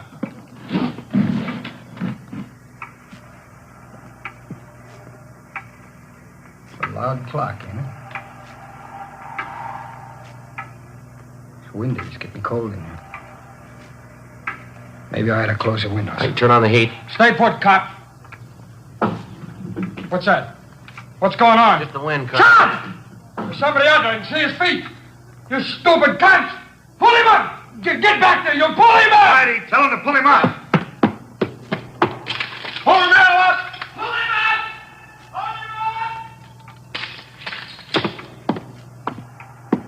All right, Connie.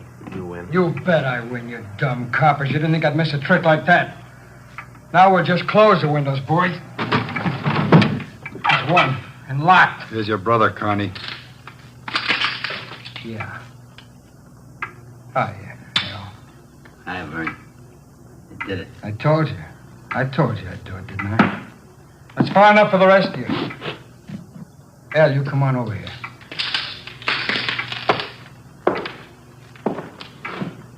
Crazy, Vern. You're crazy. That's what they've been trying to tell me. We're going home, Al. How you gonna do it? There's a million cops outside. People all over town heard about this. They're holding the crowd back. They ain't gonna stop us now, Al. You'll never make it, either one of you. I got him this far, didn't I? We'll make it. Vern, do you think we could do it? You. Yeah? You're gonna get a car ready for us, a fast one. Have it in front of the building. Move! All right, Friday, do what he tells you. All right. Hold it. Yeah? If you ain't back by 9 o'clock, the deal still holds. I told them I'd pull the pin at 9, Al, if they didn't let you out. You ain't fooling, are you, Vern? Will that gadget really blow? 4 miles high. They won't let you pull it. We're getting out. All right, copper, get the car. You got 4 minutes.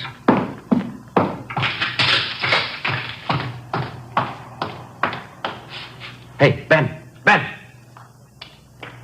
What happened? He spotted me? Yeah, no time to explain. Now, listen, we gotta work fast. Yeah? We had to bring Carney's brother over from the jail. How much time we got? Less than 4 minutes. How about the ledge? Think you can do it? Strong wind, you'll have to hang on like a fly. I don't know. I can give it a try. Okay, same plan. Every second counts. Now, I can't brief Lynn. He's in the room with the guy. It's up to you and me. I'll get on the ledge from one of these offices. I hope I'll make it. If you don't, we'll know you tried. Now, hurry. Hey, Ben, wait a minute. Yeah? I forgot. The window's the one on his right. He locked it. You'll have to crawl around to the one on the left. You got it? Right. Okay.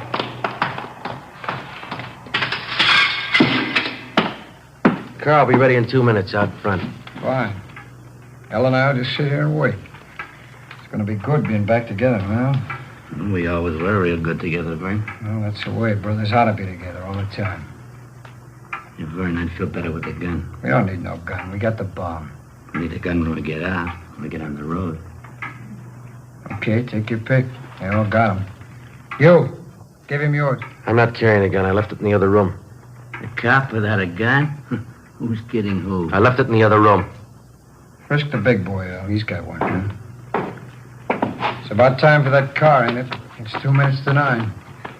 Yeah, this feels like it right on his hip. Grab him, Joe. I got him. Get the box. Leave that gun alone. I got him, Ben. I gotta get his hand out of it. Run, Joe. Get in the water. Run!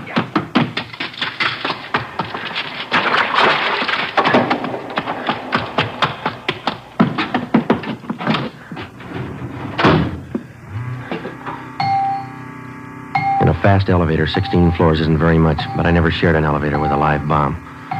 Seemed like hours between floors. I kept watching the bucket. The bomb was completely underwater. A small stream of bubbles was hissing to the surface. I waited. Main floor. I picked up the bucket and ran for the street. I missed the first step. I fell forward. The bucket spun out of my hand. I sprawled flat on the sidewalk. I waited for the explosion.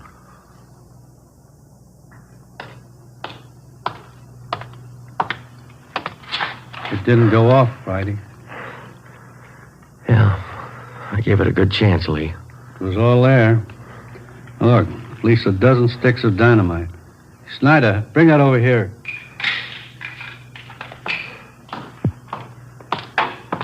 Here you are, Lieutenant. Thanks. Here's why it didn't go off. Yeah? Had it rigged for a hard trigger pull. Would have taken a good yank to set this one off. Hi, Joe. Hi, Ben. Clumsy.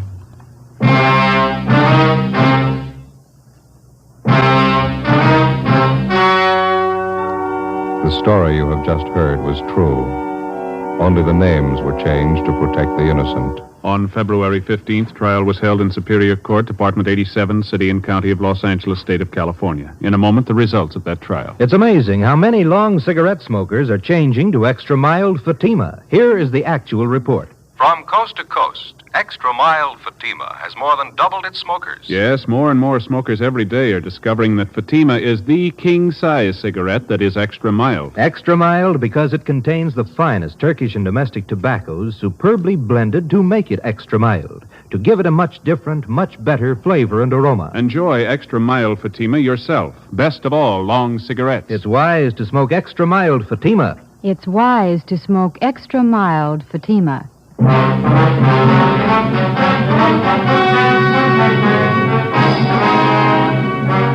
Vernon Carney was examined by 5 different psychiatrists appointed by the Superior Court and found to be mentally incompetent. He is now confined in the State Mental Institution for the Criminally Insane. Elwood Carney is now serving the balance of his sentence with no time off for good behavior.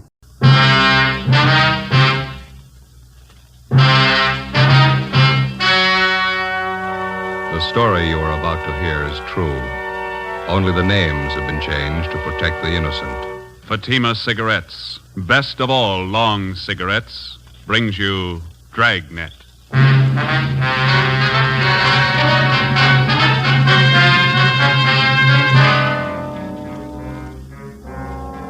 You're a detective sergeant. You're assigned to hit-and-run felony detail. A dead body is found in the streets in the early hours of the morning. There's only one clue, a set of skid marks on the pavement. Your job? Find the killer.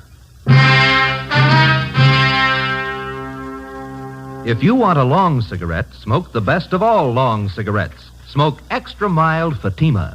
Yes, Fatima is the king-size cigarette which contains the finest Turkish and domestic tobaccos superbly blended to make it extra mild, to give Fatima a much different, much better flavor and aroma than any other long cigarette. That's why Fatima has more than doubled its smokers coast to coast. Enjoy extra mild Fatima yourself. Best of all, long cigarettes. It's wise to smoke extra mild Fatima. It's wise to smoke extra mild Fatima.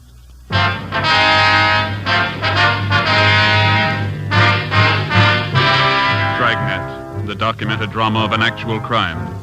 For the next 30 minutes, in cooperation with the Los Angeles Police Department, you will travel step by step on the side of the law through an actual case transcribed from official police files.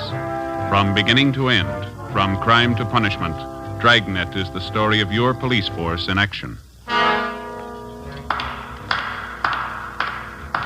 It was Monday, April 19th. It was windy in Los Angeles. We were working the day watch out of traffic division. My partner is Ben Romero. The boss is Lieutenant Calfee, Commander AID. My name's Friday. It was 7:55 a.m. when I got to the second floor at 123 South Figueroa Street. Accident investigation. Hit and run felony detail. Hit and run felony. Morning, Joe. George? Yeah. How is it? Oh, it's not much better. Still aching. Oh, rough. A lousy thing kept me up most of the night. Check with that dentist I told you about? Yeah, I did. Says it's a wisdom tooth. See? This one here. Oh, yeah. Says it's got to come out. I'm supposed to go back and see him today. That's rough. Remember, a friend of mine had his wisdom teeth out. Hurt like the devil. Terrible. Finally pulled him. Ached for 5-6 days after. Roger. Excuse me, Joe. Yeah, McD. Better have a 15-7 on that follow-up you handled yesterday, huh? Okay. I got most of it down. I'll finish it up. Friday? Hi. Ben come in yet? He's down the record bureau. Let's see that jaw of yours. Hasn't gone down much. It's a bad wisdom tooth. Dentist says he's going to have to yank it. Bum deal, eh? That's the first time I ever had any trouble with him. I remember a few years back, my sister Gertrude had trouble with a wisdom tooth in Paxton. Yeah? Whole side of her face was swollen. Poor kid was in terrible pain, full week. Even after they pulled it still hurt. Hi, Joe. What? Picked up the overnight reports down at Records, Mac. Here you are. Oh, thanks, Ben. This one on top here. I'd like to have you two check it out. Dead body report. Yeah. They left me a note on it. That's about all. Hard to figure. What's the story? Just what you see in the report. The victims, Edward Raymond Stokes, 732 Delano Street, apartment 2. His body was found in the gutter near 63rd and Vermont, 3 o'clock this morning. No witnesses. Only one piece of evidence. Yeah, see, they got it listed here. Skid marks near the body. Is that all? That's it. Parrot hit and run. Where's the body, Mac? Neighborhood mortuary out there. Emerald Hills Funeral Home. One of the deputy coroners handled the body. A fellow named Joe Larimore. Anybody claim it yet? No. Okay. Ben, you ready? Yeah, let's go. We'll check you later, man. Yeah. If you need any help, I've got McClendon and Rogers on hand. Right. How do we manage to draw all the choice ones? I don't know. Skid marks and a dead body. Yeah. Oh, say, I almost forgot. How's your jaw? Oh, it still hurts. Oh, it's tough. And it's still swollen. Mm-hmm. What did Dennis say? Wisdom tooth. Oh, it's miserable. Yeah. Wife had the same thing a couple of years back. Dennis tried to yank the tooth and it broke right in two. Finally got it out. That's good. Funny thing about wisdom teeth. What's that? After they pull them. Hurts for 5 or 6 days.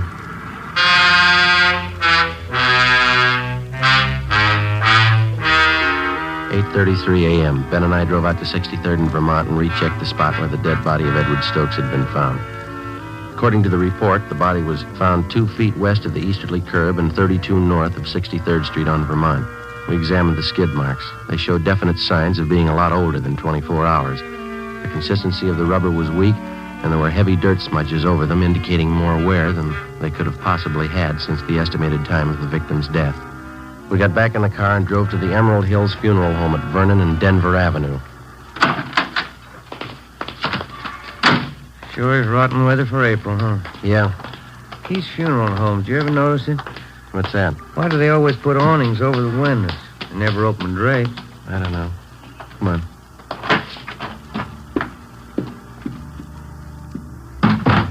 Funeral going on. You know where the office is? There's a brass plate on that door over there. Let's have a look. Yes, sir. Here's somebody, Jim. Oh. Gentlemen, may I be of service? Police officers. I'd like to talk to Mr. Larimore. I believe he's a deputy coroner. I'm Mr. Larimore. You came about the hit-and-run victim? Yeah, that's right. This is Sergeant Romero. My name's Friday. We'd like to check the body if we could. Certainly. It's back this way. Understands you moved the body from the scene of the accident here to the mortuary. Yes, that's right. Early this morning. Unusual case. Careful, there's 2 steps down just inside the door. Oh, thank you. Why do you say it's unusual, Mr. Larimore? Well, here, let me show you. There. Now, for one thing, the victim had a basal skull fracture. I don't know about you gentlemen, but in the hit-and-run cases I've handled, a basal fracture is a pretty rare thing. Well, it is possible, isn't it? Yes, it's possible. Anything's possible, as they say. But it's not usual. A few other things here, too. Yeah. Notice the victim's knee here. Single clean cut. Also, these wounds on the head.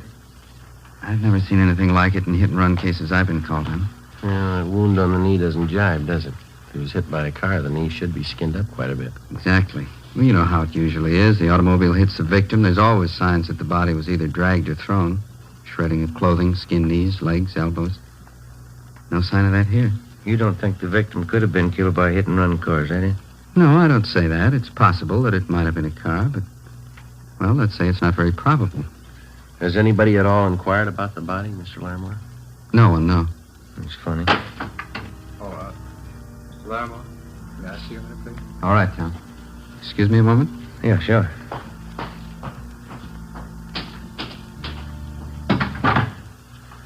Well? Yeah. Where do we start? I don't know. Maybe we won't have to. Another lead like this, and we can turn it over to homicide. Sergeant? Yeah? There's a young lady in the lobby. Yeah. She wants to claim the body. The girl was shown the body. She identified it as that of Edward Raymond Stokes. She gave her name as Marion Fuller, the victim's common-law wife. After she recovered from her shock, she asked if she might sit down for a while and rest. We took her into one of the offices in the mortuary, and Ben got her a glass of water. She told us that she had last seen Stokes alive at about 1 a.m. that morning. They'd been drinking together at a neighborhood bar on Vermont Avenue between 63rd and 64th Streets, half a block from where the victim's body had been found sprawled in the gutter. Why don't you sit down over there, Miss Fuller? Thanks. How long did you know Edward Stokes, Miss Fuller? About 6 years. On and off. We've been together pretty much the last couple of years, though. Oh, my head. Would you mind telling us exactly what happened while you were with Stokes last night? Everything you can remember? I can't think. This headache's killing me. Well, we should try, Miss Fuller. It's important. Well, Eddie and I had dinner together at the Spanish Oven, place down on South Fig. That was about 7:45. Then we drove out to the Brown Barrel in Vermont, the bar I told you about. Yeah. Eddie and I go there most of the time.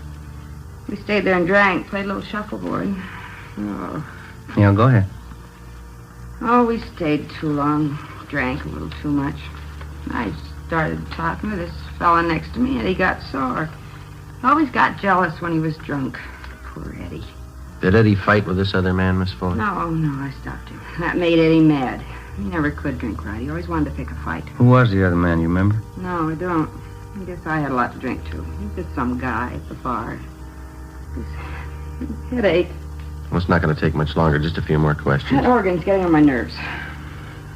What happened after you broke up the argument between Stokes and the other man? Oh, nothing. We stayed in the bar. Eddie played shuffleboard most of the time. I was one of the booths drinking. Yeah. Around 1 o'clock, I started feeling sick, so I went outside and sat in the car. I guess I passed out there. In your car? No. I guess it belonged to one of the fellas in the bar. I passed out, and that's all I can remember. Did you sleep in the car all night? No. I guess whoever owned it drove me home. Well, how'd they know where you lived? Must have been one of her friends. I don't know. I don't remember anything till this morning. They phoned me up and said Eddie was dead. Who phoned you, Miss Fuller? One of our friends. I don't remember. I had a rotten headache. Well, you can do better than that. I tell you, I don't remember. They phoned and told me Eddie was dead. Somebody ran Eddie down. All right. Where are we going? Downtown. We'll have a stenographer take your statement. Oh, I got a terrible hangover. I've never had one as bad as this. Neither has Eddie. Let's go.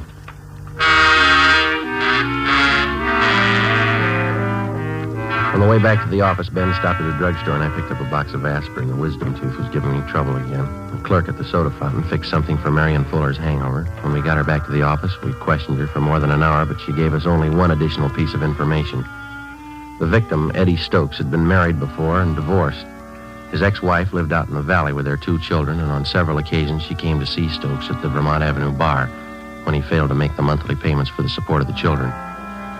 Each time they'd argued bitterly. We had a police stenographer take the Fuller woman's statement, and then she was released. 10:45 a.m., Sergeants Rogers and McClendon were assigned to check out the Vermont Avenue bar where Stokes had last been seen alive. Ben and I drove out to the valley to the home of Catherine Stokes, the victim's former wife. She met us on the front porch. Inside, it sounded like one of the children was practicing the piano. We told her what had happened. Last week, I think it was. Yes, Thursday last week. Eddie hadn't sent any money for the kids' support for 3 months. I hated to chase after him like that. There wasn't anything else I could do. Where did you meet him, Miss Stokes? That bar he used to hang around. It's over on Vermont, called the Brown Barrel or something. Mm-hmm. Oh, wouldn't you like to come inside? Yes, thank you. Do you happen to know anybody by the name of Marion Fuller? Yes, Eddie mentioned her. It was a man seeing a woman like that. Do you know anything about her at all? No. Whenever I saw Eddie, he'd mention he was running around with her. Guess he wanted to make me jealous. Was your husband a pretty heavy drinker? Yes, he was. So I got the divorce. Eddie was such a fine boy when we got married. Good home. You didn't know any of the people he'd been running around with lately? No, just the Fuller woman, that's all. Can you think of anything at all that might possibly have a bearing on his death? No. Eddie was probably drinking, wandered in the street, and a car hit him. I don't know. Oh, there's the bakery man. I've got to get some bread and a few things. Excuse me? I think that's about all, don't you, Joe? Yeah. I'll tell you, I'll leave our card here, Miss Stokes, in case you want to contact us for any reason. All right. It was so wonderful when we were married, Eddie and I. My folks gave us this house as a wedding present. We got wonderful presents. Yeah. We had everything we wanted. A car, nice house, kids. It was wonderful till we started drinking. Then everything went. Job, everything. Started all of a sudden. I never knew why. Yes, ma'am. How do men get that way? How do they start? I don't know. We only see a part of it. Yeah? When they finish.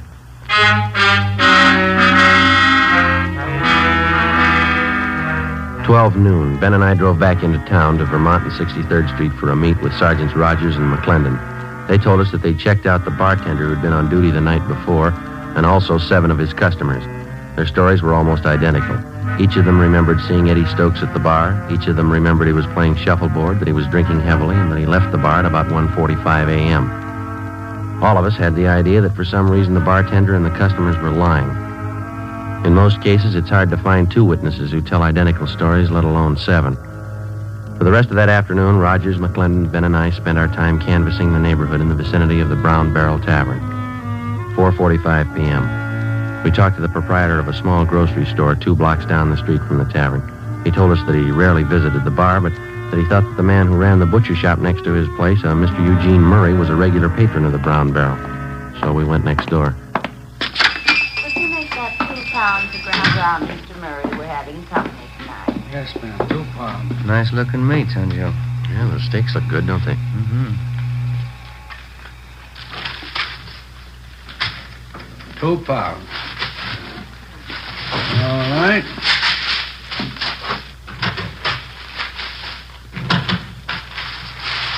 Anything else now, Mrs. Gidney? Got some nice fresh kidneys today. No, George won't touch kidneys. That'll be all. You put it on the bill, won't you, Mr. Murray? Yes, ma'am.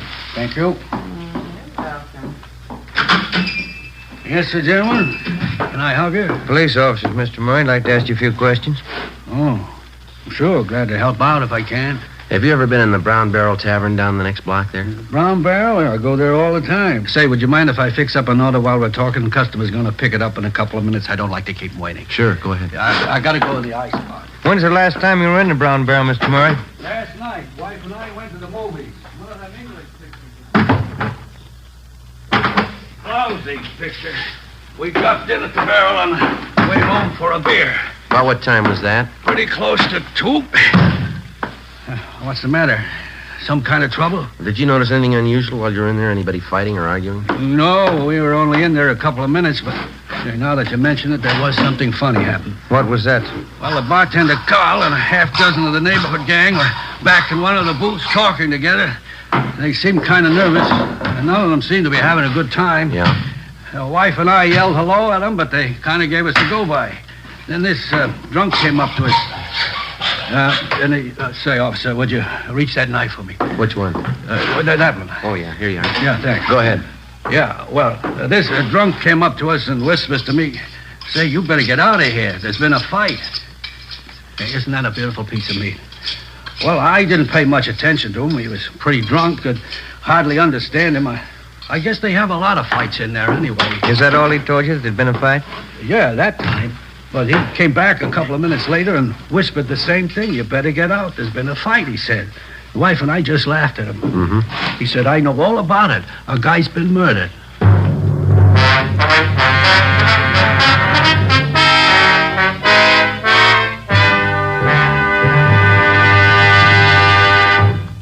You are listening to Dragnet, the case history of a police investigation presented in the public interest by Fatima Cigarettes. Fatima, the long cigarette that has more than doubled its smokers coast to coast. And there's a very good reason for this amazing increase.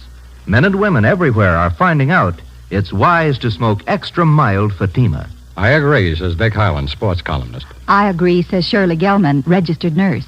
I agree, says Frank Fenton, author. I agree, says Nancy Appel, news writer. Yes, all agree. It's wise to smoke extra mild Fatima. So, enjoy extra mild Fatima yourself.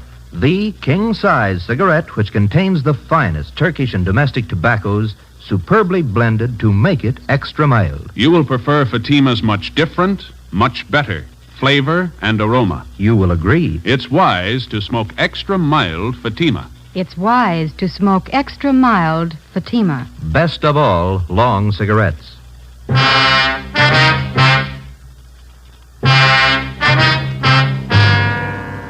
6 p.m. Ben and I went back to homicide to turn the case over to them. They asked us to handle the investigation for another day because they were short of men at the moment and because there was still a big doubt as to whether or not Eddie Stokes had really been murdered. Actually, the only solid lead we had was the second-hand testimony of a drunken witness, that and the deputy coroner's doubts that Stokes was actually the victim of a hit-and-run. Mr. Murray, the butcher, didn't know the name of the man who told him that there'd been a murder, and he could give us only a meager description. We brought Marion Fuller back in and re-questioned her. She stuck to her story. She didn't remember anything. She was released again. It looked like we were in for a long night. We went across the street for a bowl of soup and a sandwich, and when we got back, Ben called his wife and told her he'd be working late.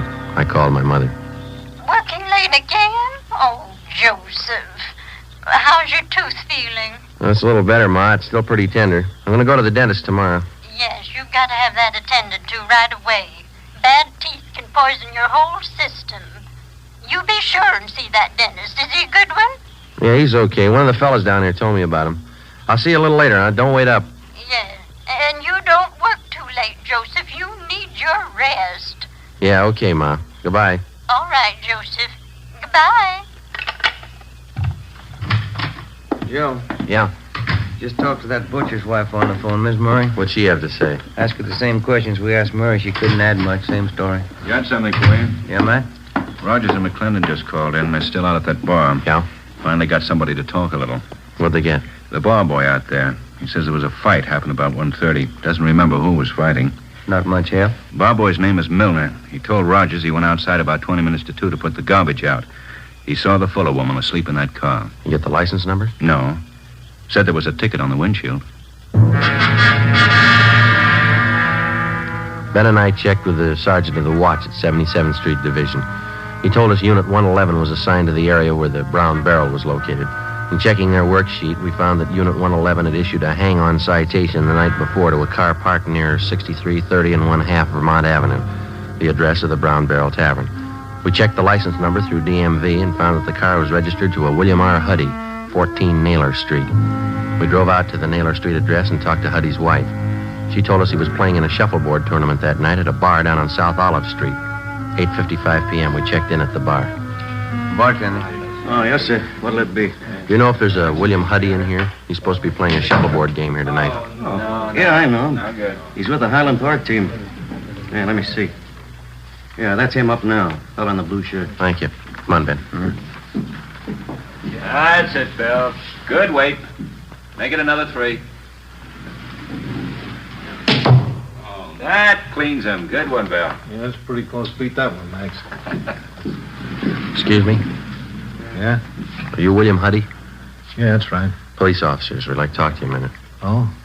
What about? I'd like to ask you a few questions. You step over here a minute. Yeah, all right.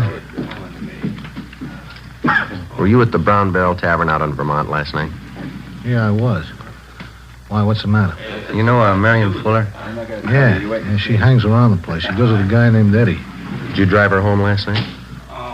Yeah, as a matter of fact, I did. She passed out in my car. She's a nice kid, but she drinks a lot. I drove her home. Do you mind telling us what happened at the bar last night when you were there?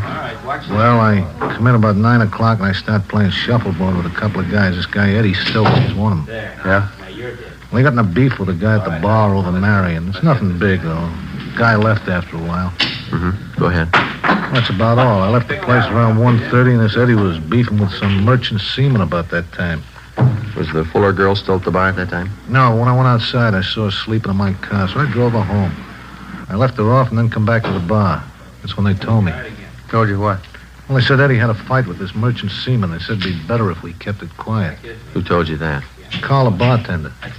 And I got the real story from one of the fellas I was playing shuffleboard with, Leo McCarty. What'd he tell you?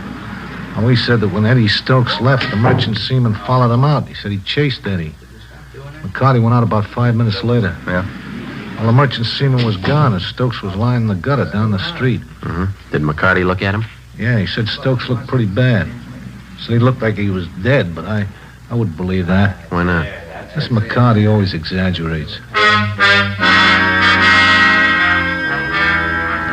10:15 p.m. We had William Huddy come back to the office with us, where we questioned him further and took his statement. Then we had his friend Leo McCarty brought in, along with the bartender at the Brown Barrel Tavern and the customers that he'd framed his story with. McCarty was the first to give us the straight story, and then the others followed. The bartender, Carl Jansen, who also owned the bar, was the last to break. How about it, Jansen? Why didn't we get a straight story to begin with? What about the publicity? How would that look? A murder around my place. Could work out worse than that, Mr. Jansen. You've been withholding evidence. You talked these people into the same deal. I'd protect myself. The newspapers, all the scandal, recommends business. I had to keep it quiet. It's not my fault that Stokes is killed. I didn't do it. I'm not to blame. No, but you know who is to blame. Now, how about it? Who is he? Well, he works on the ships. Comes in here most of the time when he's in port. What's his name? Henry Baxter. I've cashed some of his paychecks. Ben, you better get the captain, huh? Yeah, okay. Hit and run felony Friday. Oh, yeah. No, just a minute. For you, Jansen. Oh, yeah. Thank you. Yes. Oh. Yes, Frida, just a minute. Sergeant. Yeah. It's my wife. She's at the bar now. She thought you ought to know. Yeah? Henry Baxter. Frida says he just came in.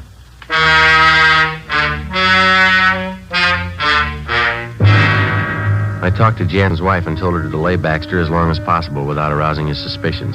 11:25 p.m. Ben and I and Mr. Jansen, along with Rogers and McClendon, drove out to the Brown Barrel Tavern on Vermont. When we got there, Baxter was gone. Mrs. Jansen told us he was pretty drunk by the time he left the bar.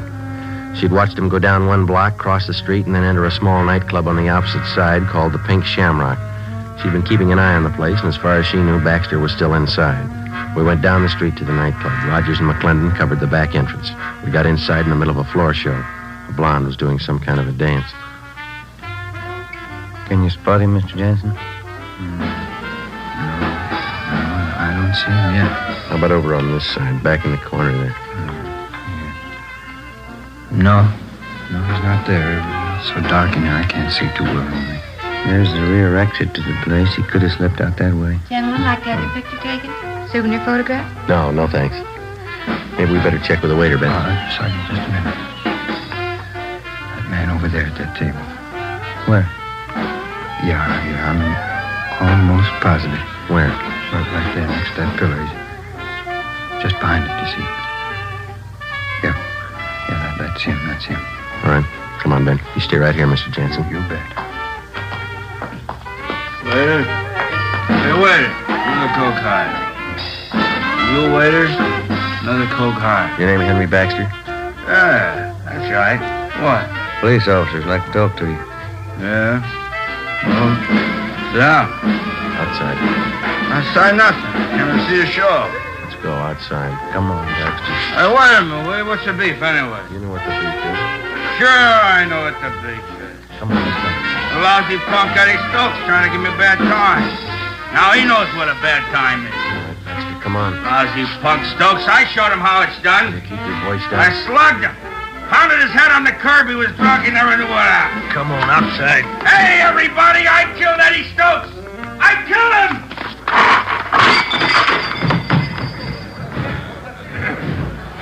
Back down. Let's get him out of here. Yeah, okay. How's that tooth feel, Joe?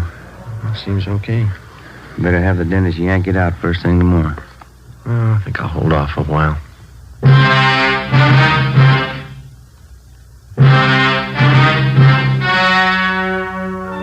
The story you have just heard was true. Only the names have been changed to protect the innocent. On July 30th, trial was held in Superior Court, Department 87, City and County of Los Angeles, State of California. In a moment, the results of that trial. It's amazing how many long cigarette smokers are changing to extra mild Fatima. Here is the actual report. From coast to coast, extra mild Fatima has more than doubled its smokers. Yes, more and more smokers every day are discovering that Fatima is the king-size cigarette that is extra mild. Extra mild because it contains the finest Turkish and domestic tobaccos superbly blended to make it extra mild, to give it a much different, much better flavor and aroma. Enjoy extra mild Fatima yourself. Best of all long cigarettes. It's wise to smoke extra mild Fatima. It's wise to smoke extra mild Fatima.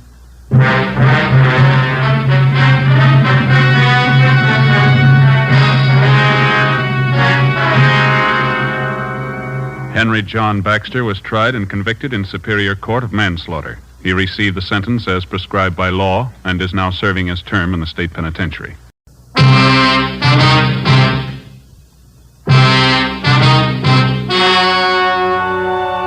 The story you are about to hear is true. Only the names have been changed to protect the innocent. Fatima Cigarettes, best of all long cigarettes, brings you Dragnet.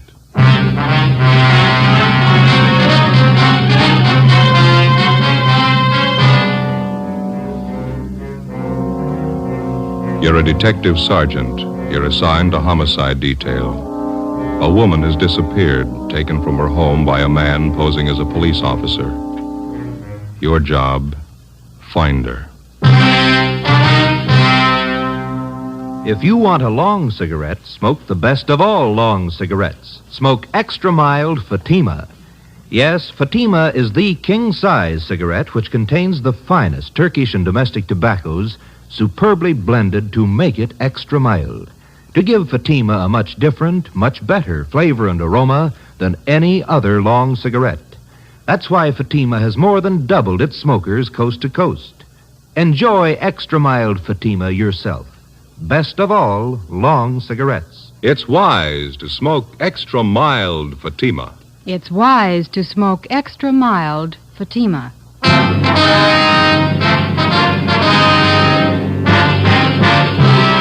Dragnet, the documented drama of an actual crime. For the next 30 minutes, in cooperation with the Los Angeles Police Department, you will travel step by step on the side of the law through an actual case transcribed from official police files. From beginning to end, from crime to punishment, Dragnet is the story of your police force in action. It was Tuesday, April 4th. It was warm in Los Angeles. We were working the night watch out of homicide detail. My partner's Ben Romero. The boss is Thad Brown, chief of detectives. My name's Friday. It was 10 minutes past 6 p.m. when I got to the basement of the city hall. Carpool.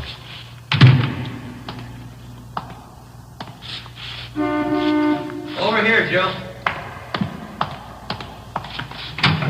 Hi. Thad Brown will be down in a minute. Captain will follow us out later. Okay. No contact yet? No, I'm still waiting. You take care of the local broadcast? It's already gone out. They'll put the descriptions on the air every hour. How's it look to you now?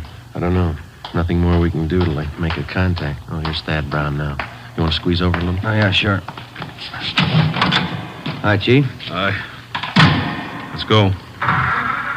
Might as well take Beverly Boulevard, huh, Ben? Yeah, it's as fast as any. You got the address there, Friday? Yeah, it's 617 Paris Avenue. It's out by Echo Park. Who's covering the house now? Ross and Pacelli are staked out in a private garage across the street from the house. Donahoe and Wiseman are on duty inside the Kessel place. You want to smoke? Thanks. Light me one, will you, Joe? Yeah. But you got the story from the maid at the Kessel's house, is that right? Mm-hmm. You check it out? I'm pretty sure she's telling it straight. If anything's wrong, I don't think she's got a hand in it. Here you are, Ben. Oh, thanks. You got the call about 3 this afternoon? A few minutes after, we went right out and talked to the maid. How'd she tell it? She said she was fixing dinner about 2 this afternoon when the doorbell rang. She answered it, and a young man in a gray suit asked for Mrs. Kessel by name. He told the maid it was an emergency. Yeah. Well, the maid said Mrs. Kessel came to the door, and the man identified himself as a police officer. Told Mrs. Kessel her husband had been hurt in an accident, and she was to come right away. Man show his identification? Maid said no. Said Miss Kessel just took it for granted he was a cop. Yeah. Go ahead. Miss Kessel got her coat and left with the man. About an hour later, her husband, Professor Kessel, got home. He wasn't hurt. He hadn't been in an accident. And he hadn't seen his wife. As soon as he heard from the maid what had happened, he got on the phone and called up. What's the background on the husband, this Professor Kessel? He's supposed to have quite a name. He's a professor of philosophy out at Simmons College. That's a small school out near Glendale. Oh, yeah. Devout man, president of one of the local synagogues. Sure about the maid's story, huh? Sure as we can be. She gave us a good description of the man who picked up Miss Kessel. I got it right here. Yeah. Here. White male, American, 25 to 30 years old, 6 feet, 170 to 80 pounds, gray suit, gray head, brown shoes. How about the car he used? Late model Chevrolet, dark blue, white sidewalls. That's all the maid could tell us. She didn't notice the license. You better cut over on Westlake. That'll take us past the detour, won't it? Mm-hmm. This Professor Kessel, has he been told what to do? Yeah, he's been briefed. We've had a couple of men with him since this thing broke. He's taking it pretty hard. How old a man is he? Oh, his late 30s, wouldn't you say so, Ben? Pretty close to 40. Nice fellow, quiet. 2 kids in the family, just about school age, boy and a girl. This next one ought to be Paris Avenue. Yeah. There's a big gray house down there, Skipper, white trim. Don't park too close to the house. This ought to do it right here, don't you think? Yeah. What time you got? It's 6:15. Almost dark. Where's the garage our men are covering from? Can you see beyond that light pole there, the white stucco place? Oh, yeah. Next one here's a Kessel home. Doesn't look very rich. Neither do the Kessels. I don't think they got much money.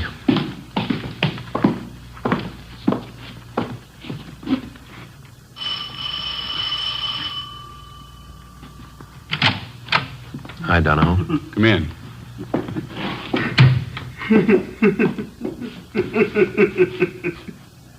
That the husband? Yeah, I just got a phone call a couple of minutes ago. I listened on the extension. Who called? Tried to trace it. The guy wouldn't stay in the line long enough. What'd you say? Tell the cops to stay away. Said it twice, tell the cops to stay away. Yeah? Said if they don't, I'll kill her.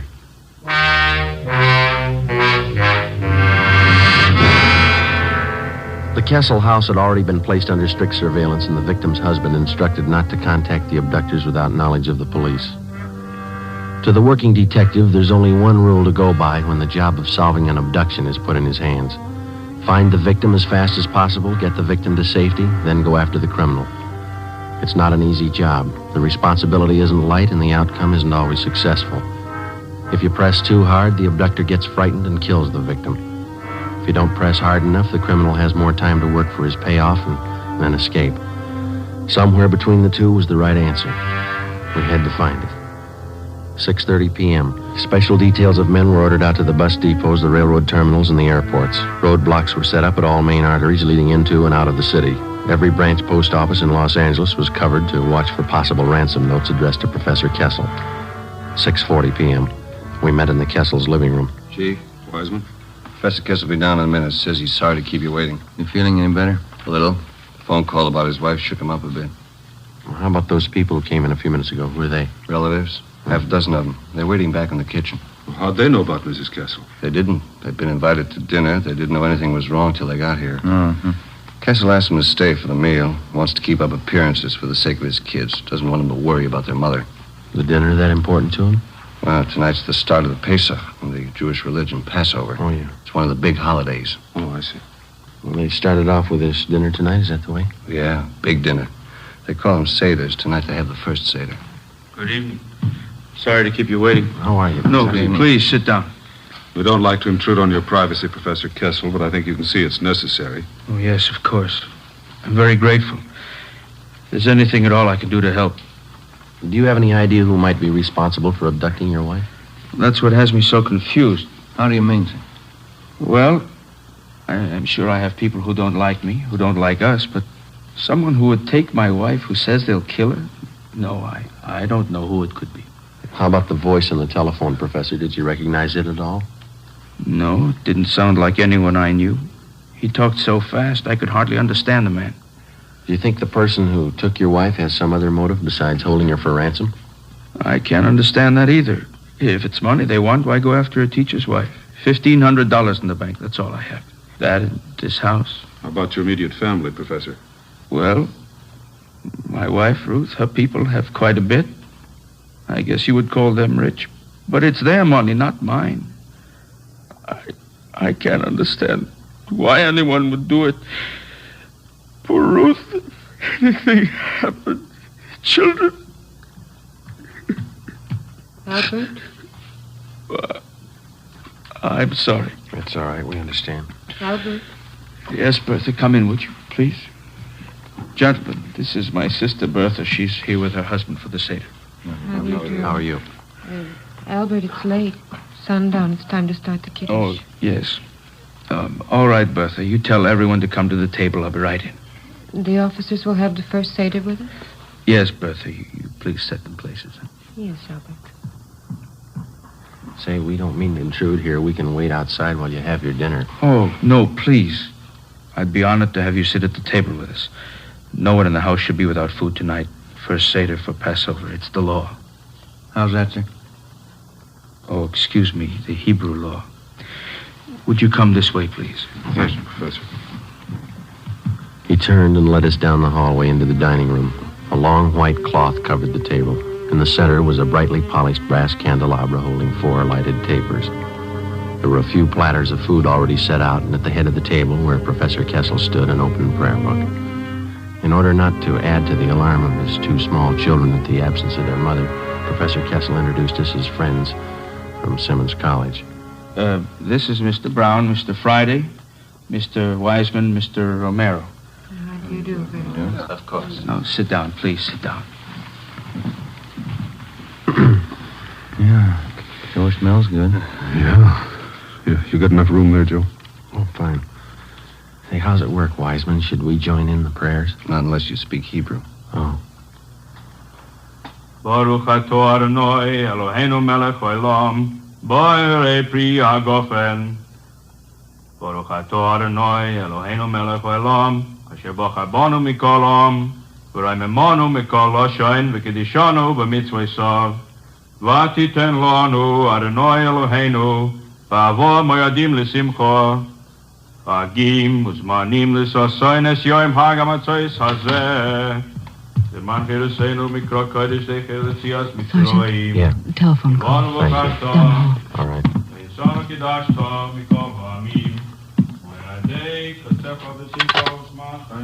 Friday talking. This is Lacey, Joe. Just got a call from the morgue. Yeah? They brought in the body a few minutes ago. They checked the description. Yeah? They think it's Mrs. Kessel. I went back into the dining room and told Chief Brown about the call. He told Professor Kessel. He said he'd finish as quickly as possible so as not to alarm the children and then go with us to the morgue to check the identity of the body. The prayers continued along with the dinner.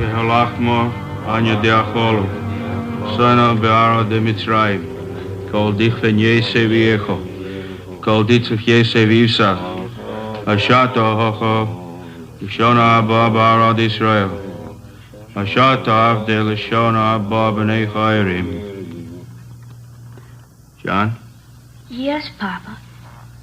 Manishtono halalo hazeh, mikol halelos, shebachol halelos anu ochlin, chametzu matzah, halalo hazeh, kulo matzah. I'm sorry. Excuse me. Sure, you're a cold. Excuse me, I'm sorry. Papa? What was it, Wiseman? What was the boy saying? It's part of the ceremony during the meal. He's supposed to ask his father certain questions about the Passover, and then the father answers him. I guess it was too much for Kessel. Sure broke him up. What'd the boy ask him? Why is this night different from any other night?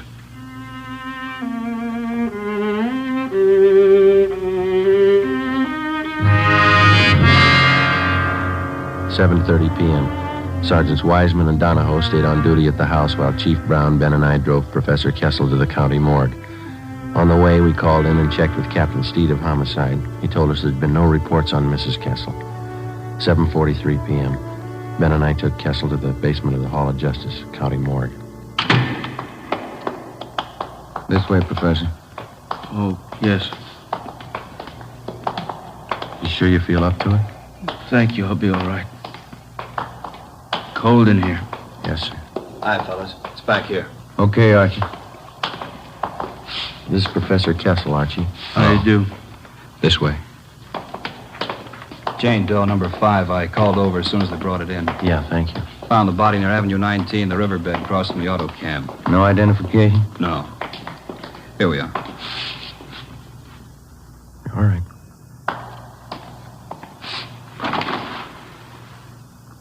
Professor?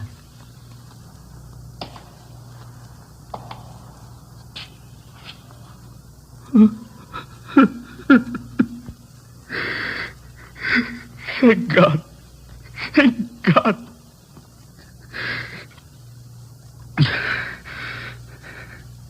Professor? No, it's not my wife.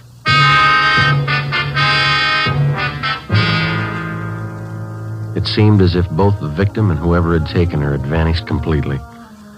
At 11:30, Captain Steed, Ben, and I went across the street for a cup of coffee and a fried egg sandwich. We got back to the office at 10 minutes to midnight. Still no word. At 2 a.m., Ben and I drove back to the Kessel house to relieve Donahoe and Wiseman. We stood our watch in the living room.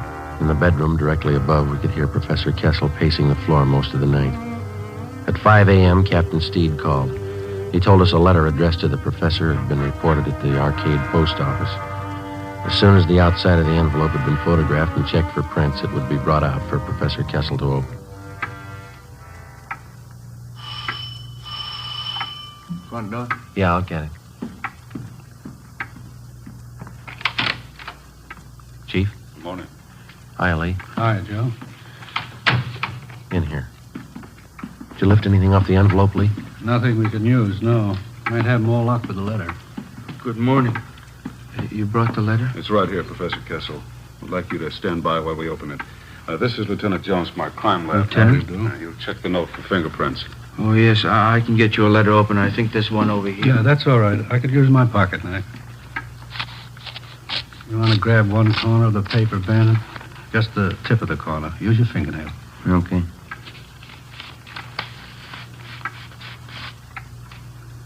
Yeah, that does it. Open it and pin down these corners here. What is it, Freddie? The words are put together with small printed letters. They all seem to be the same kind of typeface. Letters were probably clipped from a book, then pasted together to form these words. Well, who sent it? What does it say? Thanks, Lee. If you want to see your wife alive, have 30,000 small bills tonight. Tell police I kill her. Instructions follow in mail. No signature. 30,000. I haven't got the money. I can't get it. He'll kill her. Mr. Kessel, there's still a chance. But what can I do? I haven't got that much money. He says he'll kill her. What can we do? What we've been doing? Yes? Wait.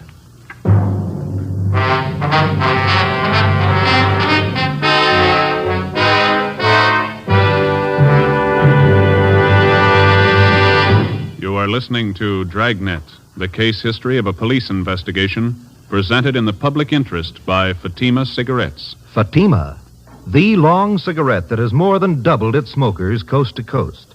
And there's a very good reason for this amazing increase. Men and women everywhere are finding out it's wise to smoke extra mild Fatima. I agree, says Lee Silva, news reporter. I agree, says Jean Matson, airline stewardess.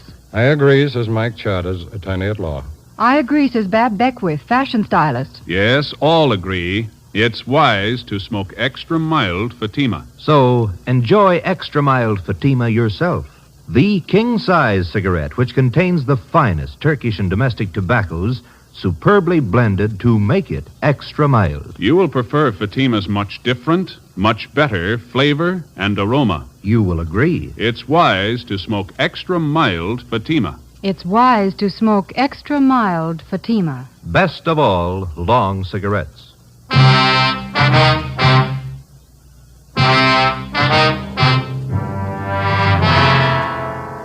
Wednesday, 7 a.m. With the aid of an iodine fume gun, Lee Jones checked the extortion letter from Mrs. Kessel's abductor for fingerprints and other marks of identification. He found nothing. The piece of paper on which the cutout printed letters had been pasted was of a common variety sold in most stationery and 5 and 10 cent stores. Jones photographed both sides of the envelope and the letter. 11 a.m. Still no word. None of the special details had anything to report. At 1:45 p.m., another letter was delivered to the house. The envelope was open, the letter removed carefully and pinned down at the corners. It's put together the same as the last one. Yeah. Tonight, 11 o'clock. Come alone, your car. Tell police I kill her. Is there more, Friday? Yeah. Drive corner Lakeshore, Charter Street. Wrap money brown paper. Small bills. Come alone, your car. Put package by fireplug, then leave. Tell police and I kill her. No signature. I haven't got the money. Lakeshore and Charter. That shouldn't be too hard for us to catch. Sounds pretty much like an amateur. That makes it touchy. If he's green, he'll scare easy. If he's scared, he may kill her. Not if we reach him. How can I get the money? You won't need any. We'll have a dummy package made up. There'll be a single dollar bill inside. There's to be newspapers cut to the size of currency. That's what you'll deliver. But when he gets the package, when he finds out it's not the money, what's he going to think? We'll explain it to him. Starting at 10 o'clock that night, more than a dozen cars from the Detective Bureau circled the area around Lakeside Avenue and Charter Street, keeping a distance ranging from 3/4 to a full mile away so as not to scare off the abductor. Some of the cars were parked in service stations, some in private driveways. The neighborhood was located in the heart of a new veterans housing project. For a full 5 blocks in either direction, there were no buildings of any kind where we could keep an eye on the package of fake ransom money. The owner of one of the completed houses nearest the spot on Charter Street was contacted, and he agreed to let us use his home as a lookout point for the stakeout that night. 9 p.m. Ben and I took up our positions on the roof of the lookout house. We were equipped with 2 pair of night binoculars and a walkie-talkie. I could think of a few other places I'd rather spend a night. How well can you see that intersection from here? Comes in fine with these binoculars. The guy shows we ought to see him. Yeah, I better check with the captain again. What time you got? 9:25. Where's the skipper parked? Private driveway near Charter and Hayworth. Friday to 105K. Friday to 105K. Come in. Yeah, Joe. Go ahead. Got a clear view of the intersection. Nothing yet outside of cramped legs. You reading me okay? Yeah, Joe. Fine. Over. Roger. Standing by. Sure lucky my kid can't see me now. Why? He'd never understand. Why should his father be sitting on top of somebody's roof late at night? He'd never get it. We waited.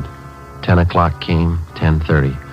At exactly 11 p.m., as we watched through our night binoculars, we saw Professor Kessel drive up to the designated location 5 blocks away, place the fake package of ransom money by the fire hydrant near the intersection, and then drive away. 11:30, we waited. Midnight. 2 a.m., nothing happened. The package was still lying by the fire hydrant, undisturbed. Captain Steed checked with us periodically on the walkie-talkie.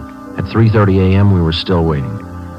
At a few minutes past 6 a.m., Professor Kessel was directed to return to the intersection, pick up the package, and drive back to his home. His wife's abductor had failed to show. Maybe the suspect had sensed a trap. Maybe he had no idea of showing up in the first place. Maybe Mrs. Kessel was dead. We didn't know. 10 a.m., Thursday. No further contact from the abductor. A special detail from Homicide, including Ben and I, were ordered on a door-to-door canvass of the general area around Lakeside Avenue and Charter Street. After 7 hours of ringing doorbells and asking questions, we came across a Mr. Harold Olander, one of the longtime residents of the Silver Lake area. We showed him the general description of Mrs. Kessel's abductor. Yeah, that could be Thompson. Don't know for sure, though. Where did you see this Thompson, Mr. Olander? Oh, I saw him lots of times. He rents that cottage of mine down the street there. You see? The white one? Mm-hmm. Does this Thompson have a car? Thompson? Yeah, new one. I wonder if you could describe it. Chevrolet, nice looking. Blue color, I think. Could be, Joe. Is Thompson in the house now, Mr. Olander? Nope. Saw him drive away early this morning. I can show you the house if it's official police business. It is. Well, come on, then. I got the key right here. Cottage just down the block there. See the one I mean? The white one? Yes, sir. How long's Thompson been in the house? 2 weeks tomorrow. You noticed anything unusual about him? Nothing special. Comes and goes at odd hours, but then a lot of people do. I don't brag. It's this house right here. Does he usually keep all the blinds drawn? Yeah, now that you mention it. A lot of people do, I guess.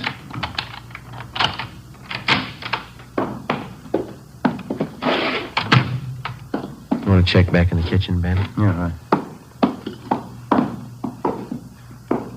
And look at the living room, Sergeant. Yeah. On a stick of furniture. That's funny. You sure you didn't see anybody else in this house besides Thompson? No, he's the only one. Looks like it, Joe. Found this woman's purse stuffed in one of the kitchen cabinets. This sales slip was in the purse. Let's see. This is Albert Kessel. Is there a phone here, Mr. Olander? Out in the hall. All right.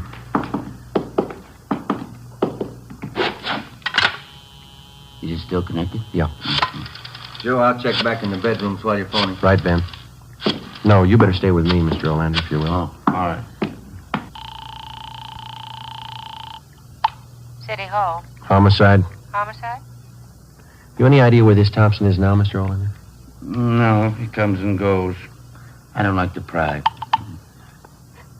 Homicide, Steve. This Friday, Skipper, we got one for you. I've got one for you. Mrs. Kessel, she's been found.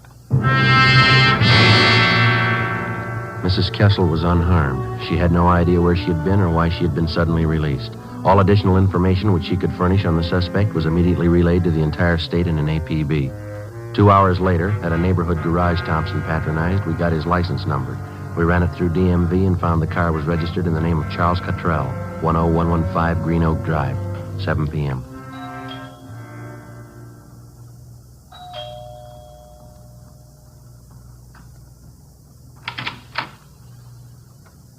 Yes, Police officers. Is Charles Cottrell here?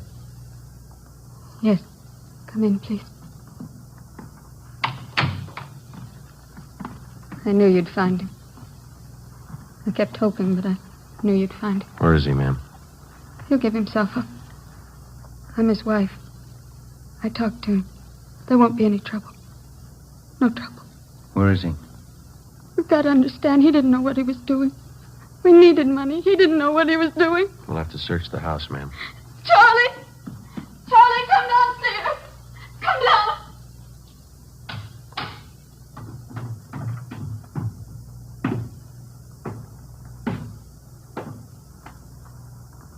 Get your hands behind your head. I don't have a gun. Charlie. All right, Ben. Behind your back. Tell them, Charlie. You didn't know what you were doing. Tell them. We needed the money. I thought it'd work. What'd I do wrong? Come on. Should have worked. I planned it all out. Where'd I make a mistake? When you thought of it.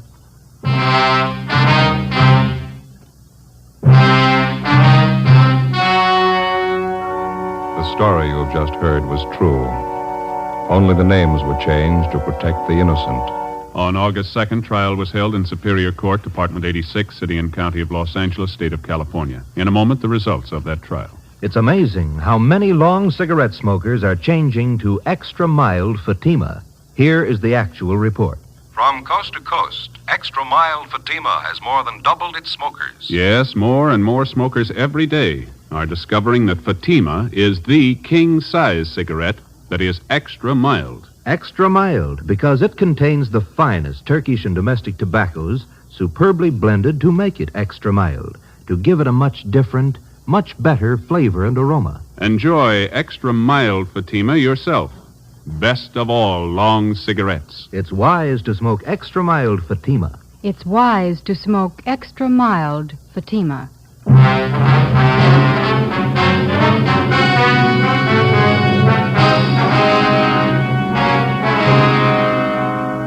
Charles Cottrell was tried and convicted of kidnapping and received the sentence as prescribed by law. He is now serving his term in the state penitentiary.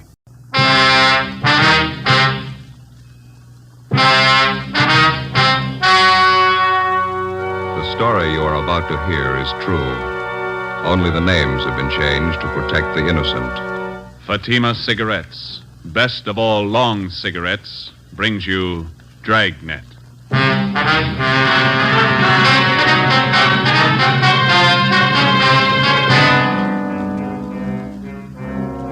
You're a detective sergeant. You're assigned to homicide detail.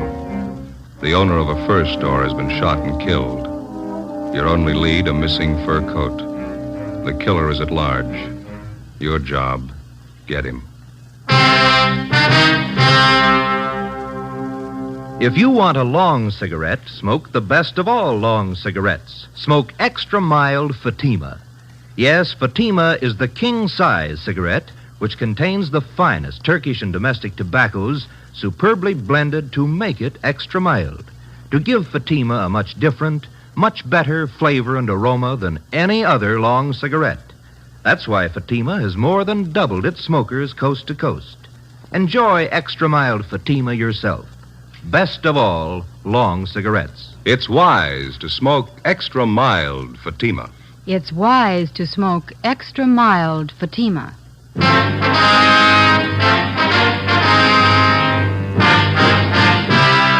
Dragnet, the documented drama of an actual crime.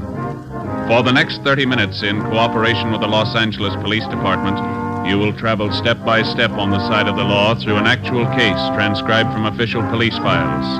From beginning to end, from crime to punishment, Dragnet is the story of your police force in action. It was Saturday, November 23rd. It was warm in Los Angeles. We were working the night watch out of homicide detail. My partner's Ben Romero.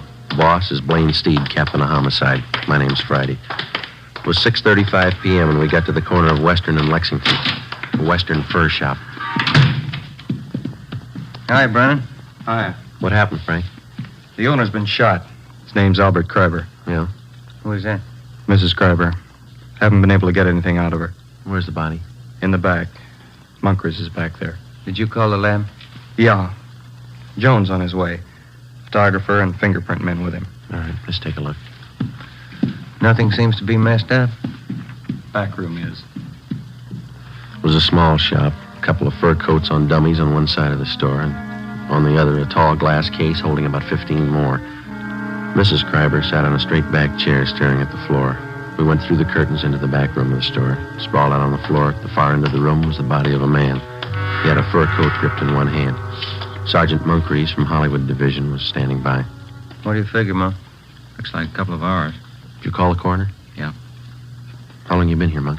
Just a couple of minutes. You think Miss Kreiber moved anything here? I don't think so. She was sitting in that chair when we got here. I don't think she's moved except to call in. Did she put in the call? Yeah. Empty shells here on the floor. Oh, you got a pencil? Yeah. Yeah, 32. Yeah. You think robbery? I don't know. Let's talk to the wife. Wait a minute. Bottle here. Yeah, Sierra Valley Wine Company. World's finest muscatel. 27 cents a pint. Nobody touched this today. No, well, I've been here, no. Okay, let's get out front. Anything in the customer files, Brennan? Not so far. Have you tried to talk to Miss Kreiber again? No, pretty bad. No, let's give it a try. Miss Kreiber? I'm Sergeant Friday. This is Sergeant Romero. We'd like to talk to you if we could. We know how you must feel, but there are a few questions that we have to ask you. Did you telephone the police? We have to know how it happened, Miss Kreiber. Miss Kreiber? Can you tell us what happened? Who is it? What do you want? We're police officers. Oh, Albert. Albert's dead. Albert! Albert! Someone call the police? Miss Kreiber, we are the police. My husband's been murdered. He's dead. Albert. We better leave her.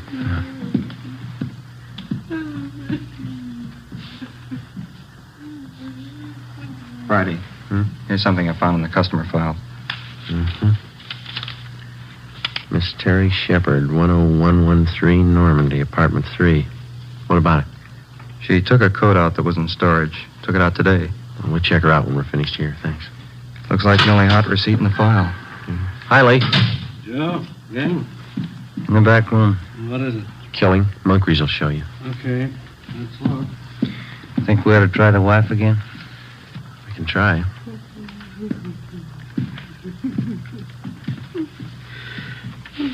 Miss Kreiber, can we do anything for you? Oh, I'm a little better.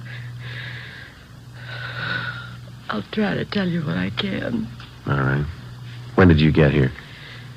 It must have been about 6 o'clock, a few minutes after.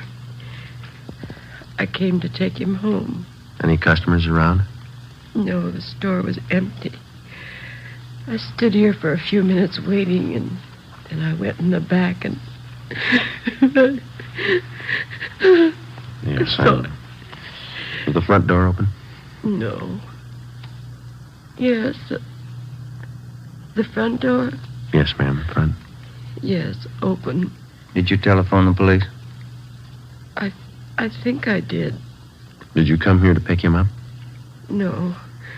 No, usually he drives home himself. I came down on the streetcar to ride home with him. What kind of a car do you have? An Oldsmobile.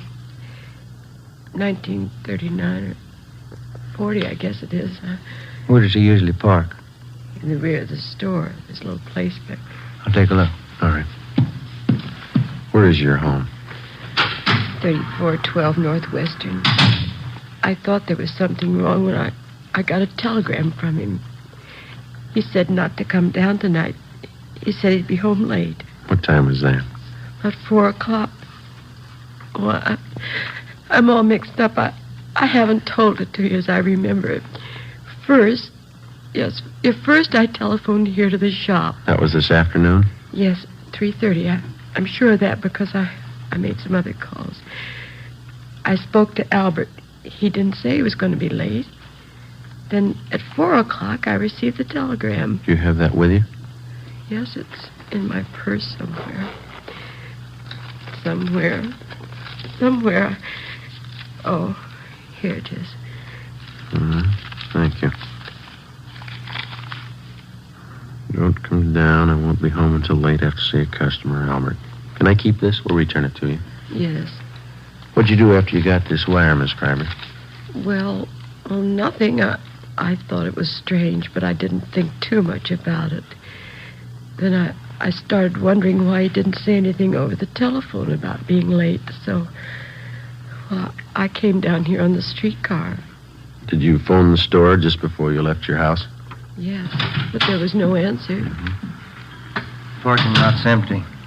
Better get out an APB on the car, huh? Miss Kreiber, you said your car was a 1939 or 40 Oldsmobile, didn't you? 1940. I remember now. What model is that? It was sedan, light blue. Do you remember the license number? Well, I have it on this chain with the extra keys. Here it is, on this little tag. The veterans make these. Thank you. Joe, can I see you, man? Sure. Excuse me, Miss Kreiber. Do you want me to wait? I'd like to go home. We'd like you to wait for a little while, yes. Do you have any relatives living here? A niece and a nephew in Beverly Hills. Jerome Reed. They live on Cannon Drive. All right, we'll call them for you. Thank you. Lee, is this phone out here all right to handle? Yeah, it's been dusted. Okay. Joe, you coming in? Yeah, right away. It's pretty clear, easy to trace. Mm-hmm. I'd say he was standing over here by the curtains when he was shot. That's where the stains begin. Mm-hmm. And he must have stumbled along this glass case. You can see the smears here in the glass where he tried to grab hold of something. Yeah. And I guess he caught hold of that fur coat and pulled it down with him. Mm-hmm. And he stumbled and bumped up against this coat rack, fell through that and up against the safe. How many times was he hit? 6 empty casings on the floor. Looks like 4 through-and-through wounds. 32, huh? That's right. The wife know if anything's missing? Yeah, she's in pretty bad shape. It looks to me like somebody took his wristwatch and a ring from his left hand. If he had a billfold, that's gone. No coat. All the trouser pockets are turned inside out. What about that wine bottle? It's smeared. Can't lift a thing. Okay, thanks. Ben? I'm still on the phone. Okay. No. License 15 Boston. 6707. No, 707. Yeah. Driver might be on. Hang on a minute, Wallace. What? Now, give that DMV, will you? Save another call. Miss Kreiber, did your husband have a wallet? Yes, brown alligator. Did he keep his identification in it? Yes. Did he carry much cash? No, just a few dollars. He was always afraid of holdups. Thank you. You want to give that to him, Ben? Yeah, okay. Hey, Wallace, suspect might have a brown alligator wallet with identification cards of Albert Kreiber. Yeah, that's C-R-I-B, Boston, B, Boston, E-R. 3412 Northwestern Avenue. Yeah. Yeah, okay. Yeah, bye. Joe? Might be something here. Yeah, Monk?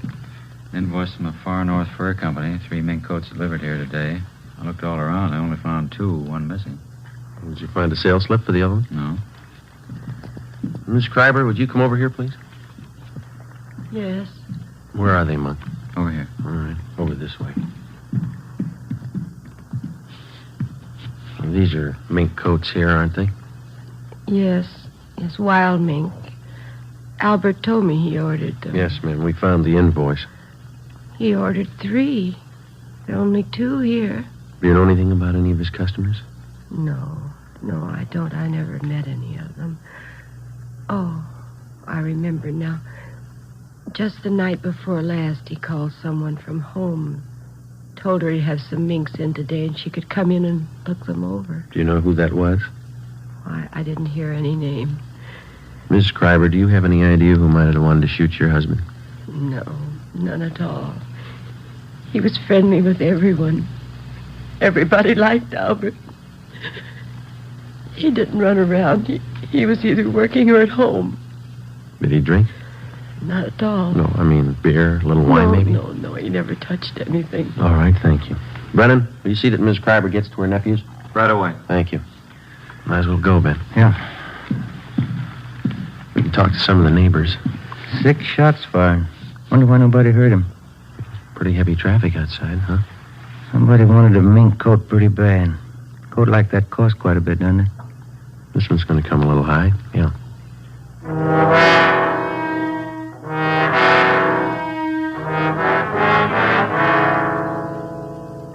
7:05 p.m. Most of the stores along the street were closed, but a small shoe repair shop across the street was open, so we went over there. On the window was one word, Pete's, and a picture of a shoe. Sitting in the window was a small, dark man wearing a leather apron. He was working on a pair of shoes. Hello. We're police officers. I see you drive up across the street. Are you Pete? Sure. What happens to Mr. Kreiber? He's robbed? No, he was killed. No. Shot? I do not hear anything. Have you been sitting in your window all afternoon? Oh, most all the time. You see, I have machinery here. I advertise that way.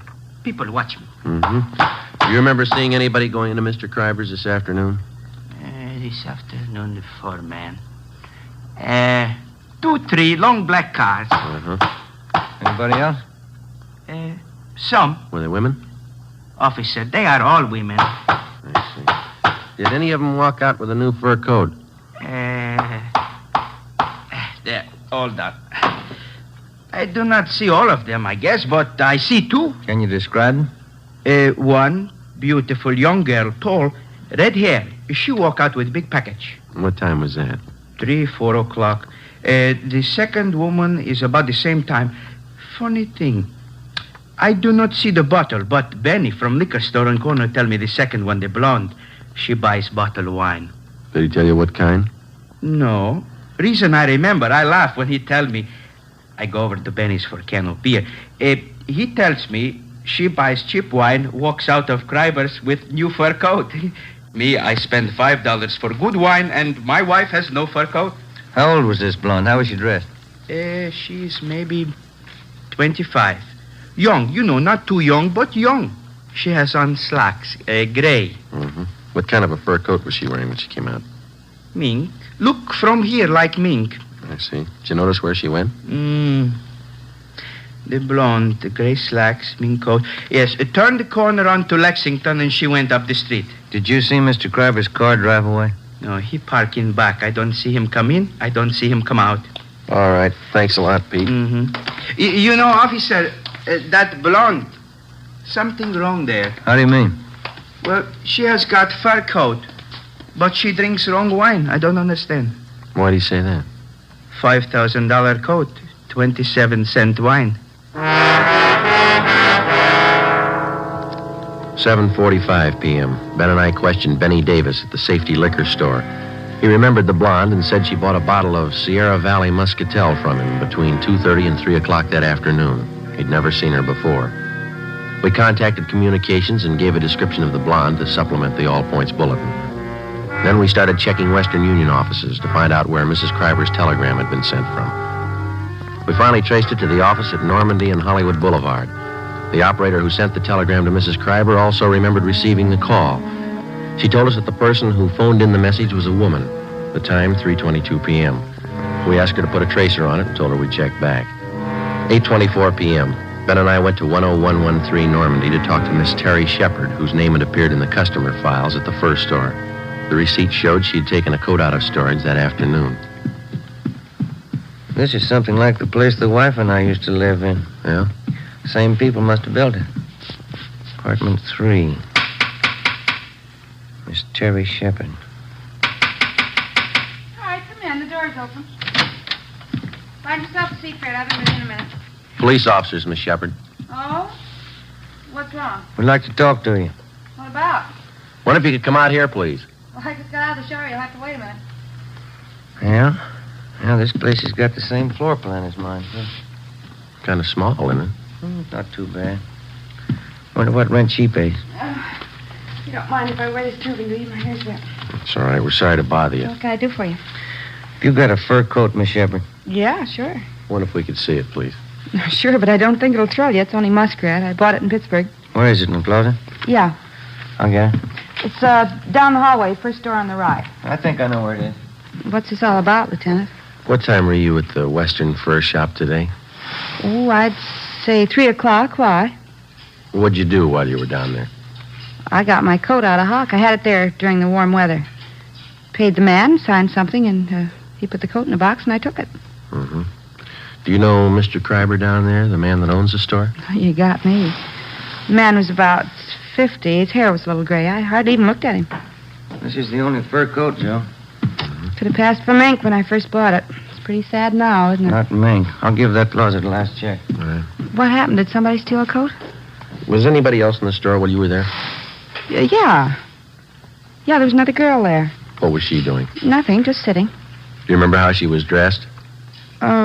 She was wearing a gray suit. Slacks. Blonde.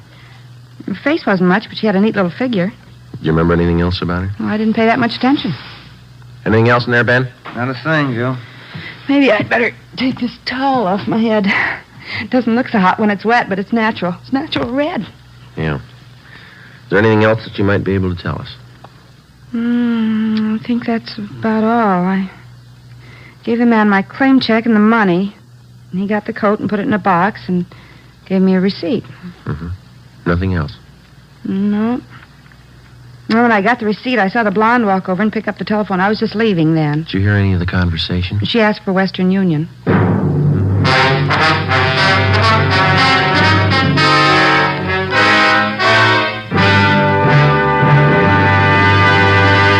You are listening to Dragnet, the case history of a police investigation presented in the public interest by Fatima Cigarettes.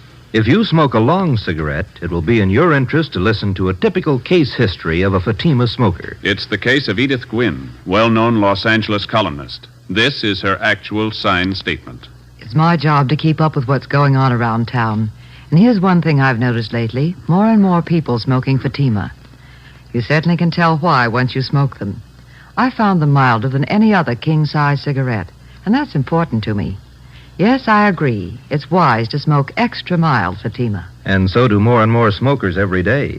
Actual figures show extra mild Fatima has more than doubled its smokers coast to coast. So enjoy extra mild Fatima yourself. The king-size cigarette, which contains the finest Turkish and domestic tobaccos, superbly blended to make it extra mild. You will prefer Fatima's much different, much better flavor. You will agree. It's wise to smoke extra mild Fatima. It's wise to smoke extra mild Fatima. The best of all long cigarettes.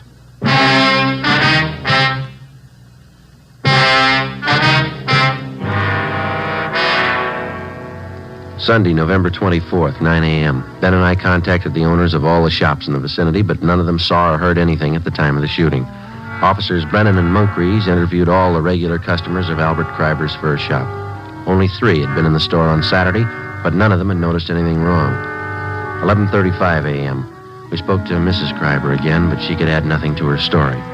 Her niece and nephew had been to a football game at the Coliseum in the afternoon and knew nothing had happened until they were telephoned by Officer Brennan. 2:55 p.m. We spoke to all the tenants of the apartment house at 5513 Lexington, which is in the rear of the fur shop. None of them had been home, but the owner told us that he had some men working on the roof of the apartment house at the time of the murder. Through the owner of the durable roof company, we traced the 2 men who had been working on the roof, and they told us that about 4 o'clock they'd seen a blonde dressed in gray slacks enter the parking space in the rear of Kreiber's fur store. They whistled at her, but she paid no attention to them. She got into an Oldsmobile and drove east on Lexington. 7 p.m. We checked in at the office and got word that Albert Kreiber's car had been located in a parking lot at Vermont and 8th. We drove down to the location and talked to the parking lot attendant. Well, the car must have come in sometime last night. It probably came in the back way, because I don't remember it coming in, and it doesn't have our lot tag on it. Did you work all last night? No, I finished at midnight and started at 10 this morning. I kept waiting for somebody to claim this thing, and after supper, I figured it might be stolen, so I phoned the police. It's been sitting here all that time. Are there any keys in it? No, sir. There weren't last night either. Have you ever seen this particular car before? No, sir. Have you ever seen a blonde woman about 25 wearing gray slacks? You mean hanging around here? Yeah, or in the neighborhood. Yeah, but not today or yesterday. Do you remember one? Well, yes, sir. Does she drink a lot? Maybe. Well, there's one that hangs out in these bars around here. Once in a while, she comes in the lot, but not lately.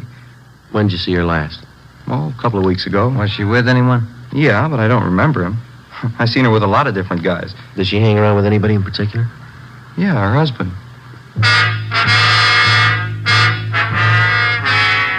Before leaving the parking lot, we pulled the rotor out of the distributor so that nobody could drive the car away. 8:12 p.m. We called homicide and asked for more men to canvass the bars in the neighborhood. Ben and I staked out on the car. We sat in our car across the street from the parking lot until midnight. Nobody showed up to claim the car. The streets were almost empty. Our only chance was that the blonde lived in the neighborhood or was in a bar and would sooner or later try to claim the car. 1:53 a.m. What rent do you suppose that Shepherd girl pays? You got me. 75? I don't know. I bet I pay more than she does. Is that Moncrief's? Yeah. Hi, Monk. Hi. Let's take a look up the street. See that couple? Where? Coming this way. Blonde, gray slacks, fur coat. She's pretty drunk. Where'd you spot her? Turned the corner from Olympic. They've been looking in parking lots. Monk, there's a rear entrance to this lot off the alley. Do you want to cover that? Yeah. Thank you. You see him all right? That's it. Where'd they walk under that light? Yeah. Pretty drunk. Looks like the same kind of coat, isn't it? Yeah. They're stopping. Looking for another parking lot, I guess. Sierra Valley Wine. World's finest muscatel. And going into the parking lot. She's not carrying a purse. Those coats don't have pockets big enough for a .32 automatic. That stuff sure gets people. All right, let's go. We're getting in Kreiber's car. Look, we can't even find the door. She's helping us. Down the window, can't you? You take the other side of the car, will you? Yeah. Stop pushing me.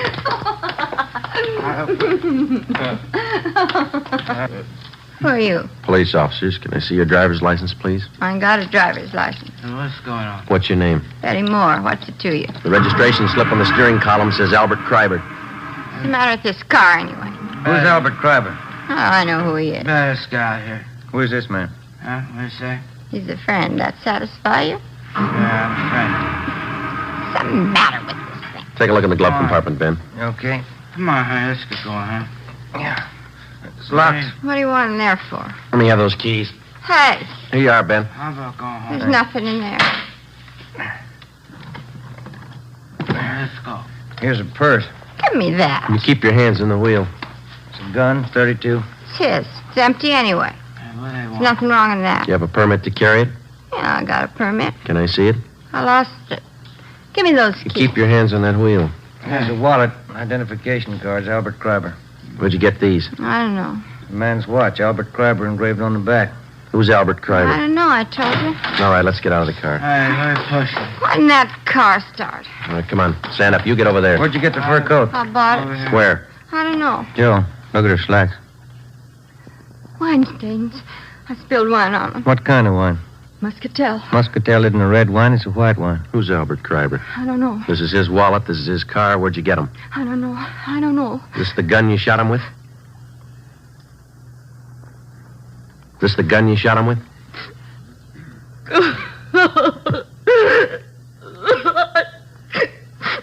I was going out with him. He said he'd give me a fur coat. He promised me a watch, and he never gave me one. And then we sent a telegram to his wife and everything. Said he'd give me a fur coat and take me out. He backed out on me. So you shot him. Sure I did. He promised me the coat. He said I could have any coat in the shop. He promised me.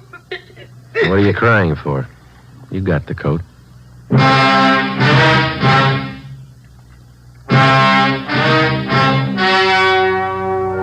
The story you have just heard was true. Only the names were changed to protect the innocent. On February 27th, trial was held in Superior Court, Department 86, City and County of Los Angeles, State of California. In a moment, the results of that trial. It's amazing how many long cigarette smokers are changing to extra mild Fatima. Here is the actual report. From coast to coast, extra mild Fatima has more than doubled its smokers. Yes, more and more smokers every day are discovering that Fatima is the king-size cigarette that is extra mild. Extra mild because it contains the finest Turkish and domestic tobaccos superbly blended to make it extra mild, to give it a much different, much better flavor and aroma. Enjoy extra mild Fatima yourself.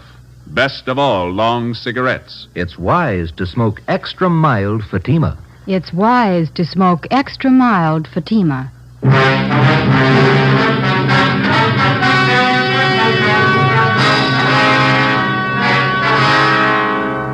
Betty Moore was tried and convicted of second-degree murder and received sentence as prescribed by law. She is now serving her term in the state penitentiary at Tehachapi.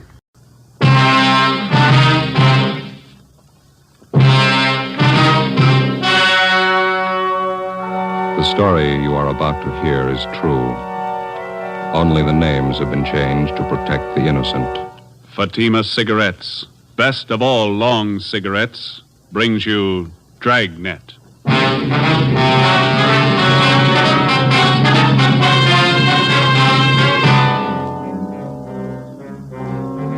You're a detective sergeant. You're assigned to robbery detail. Scores of lone women have been beaten and robbed. The victims have been unable to identify the criminals. Your job, get them. If you want a long cigarette, smoke the best of all long cigarettes. Smoke extra mild Fatima. Yes, Fatima is the king-size cigarette which contains the finest Turkish and domestic tobaccos superbly blended to make it extra mild, to give Fatima a much different, much better flavor and aroma than any other long cigarette. That's why Fatima has more than doubled its smokers coast to coast. Enjoy extra mild Fatima yourself. Best of all, long cigarettes. It's wise to smoke extra mild Fatima. It's wise to smoke extra mild Fatima.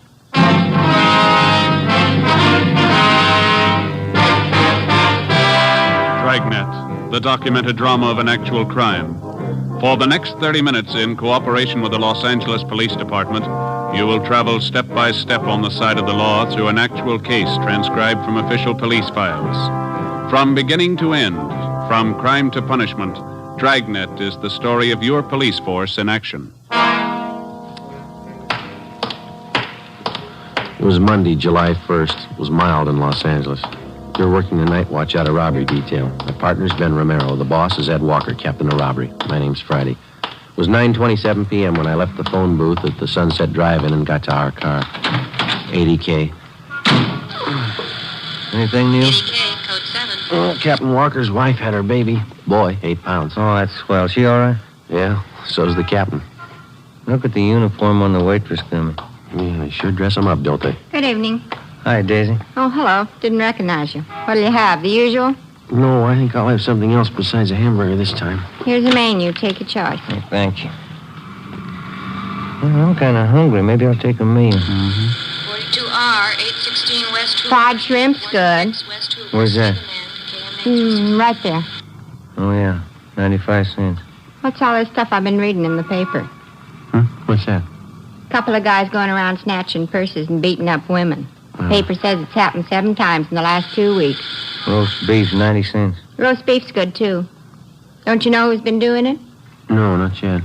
What do you get with these liver and onions, Daisy? Same as with everything else. Soup, potatoes, and coffee. 85 cents. Why don't they just take the purse? Why do they have to beat up the women? We don't know. Well, those headlines staring me in the face every time I open a paper. I'm getting afraid to walk home at night. Do you get coffee and dessert with the Salisbury steak? Yeah. 65 cents. 72T, Roger on your call. Say, do you guys know what I've been talking about? Yeah, Daisy, we know. I'll take the Salisbury steak. Yeah, so'll I. Hamburger specials on 2. Well done on mine, please. Burned. Okay. Be a couple of minutes. Thanks. All units in the vicinity of 1016 North McCadden. That's us. Get it up. 484 PS and slugging, code 3. All units in the vicinity of 1016 North McCadden, 484 PS and slugging, code 3. 61F, take the call. Better let her know we're going. Okay. I'll be right there. No, we're leaving. We'll be back. Okay. You know, I've been wondering. What's that? Hamburger and Salisbury steak, what's the difference? Price.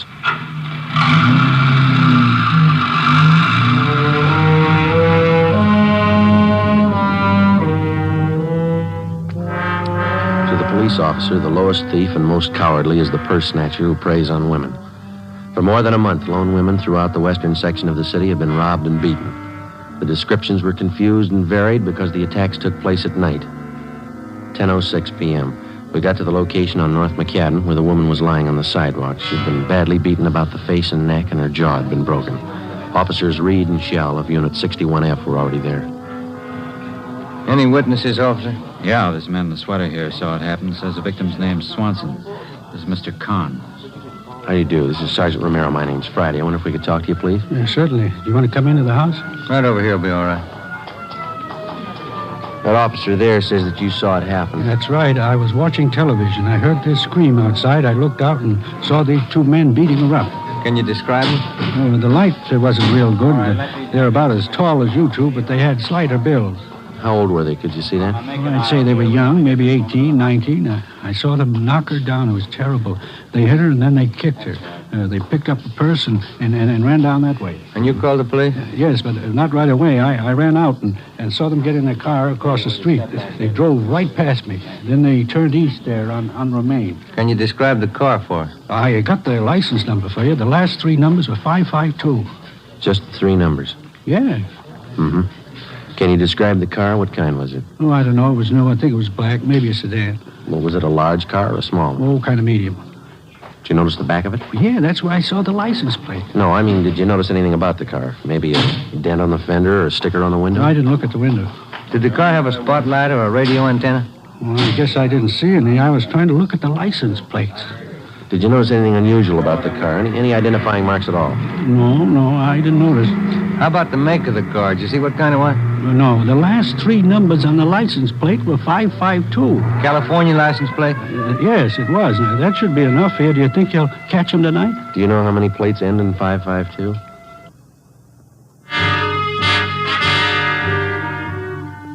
While Ben called in a general description of the car and the 2 attackers, I talked to the other bystanders. I found out that the victim's name was Mrs. Frida K. Swanson, a widow. She had a room at 1003 North McCadden. None of the neighbors had seen the robbery or the beating take place. 11:28 p.m. Ben and I arrived at Hollywood Receiving Hospital to interview Mrs. Swanson, but she was unable to talk or to identify her attackers. She wrote on a piece of paper that she'd been slugged from behind. She never got a good look at the man. Besides a broken jaw, she was suffering from a fractured wrist, a broken nose, and bruises about the face and body. Tuesday, July 2nd. The getaway car used in the attack on the previous night was found abandoned on Hollywood Boulevard and proved to be a stolen car. License number 6 Young 4552. The victim's empty purse was found inside. Routine investigation developed no leads. We met with Captain Walker. Because the last 4 attacks had taken place within a 6-block radius, we set up a plan of decoys in an attempt to trap the 2 purse snatchers. 4 policewomen from Juvenile Bureau and a special detail from Metropolitan Division were assigned. Tuesday, 4 p.m. A special detail was ordered to the squad room for briefing. Hello, Joe. Oh, hi, Dorothy. How's your tuxedo? Back in mothballs? Yeah, how are your feet? My feet, nothing the matter with them. You're a good dancer. Yeah, I bet I could use some lessons. Oh, you don't need lessons, Joe. You need practice. Okay, let's get started. I don't have to tell you the risks involved in an operation like this. I want all of you to know where everybody will be at any given time. By all of you, I mean the police women and also the men who'll be in the squad cars. If anybody misses anything, stop me. We don't have much of a description of the men we're after. There are 2 of them, both about 18 years old. Usually they wear sneakers, slacks, and sport coats. They've been in different kinds of cars, all of them stolen. We keep each car for a few days and ditch it. Pull down the map, will you, Joe? Yes, sir. Now, here's the area here. residential. 90% of the dwellings have garages, so if a car is parked on the street, it might be unusual.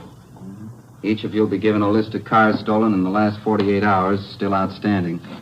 I want you to check all parked cars against the hot sheet. First, hold up your purses, please. Young lady, that purse is too small, I'm afraid. Let's make it look worthwhile. Yes, sir. All right. Of course, you won't be carrying your guns in your purse. You wear a shoulder holster.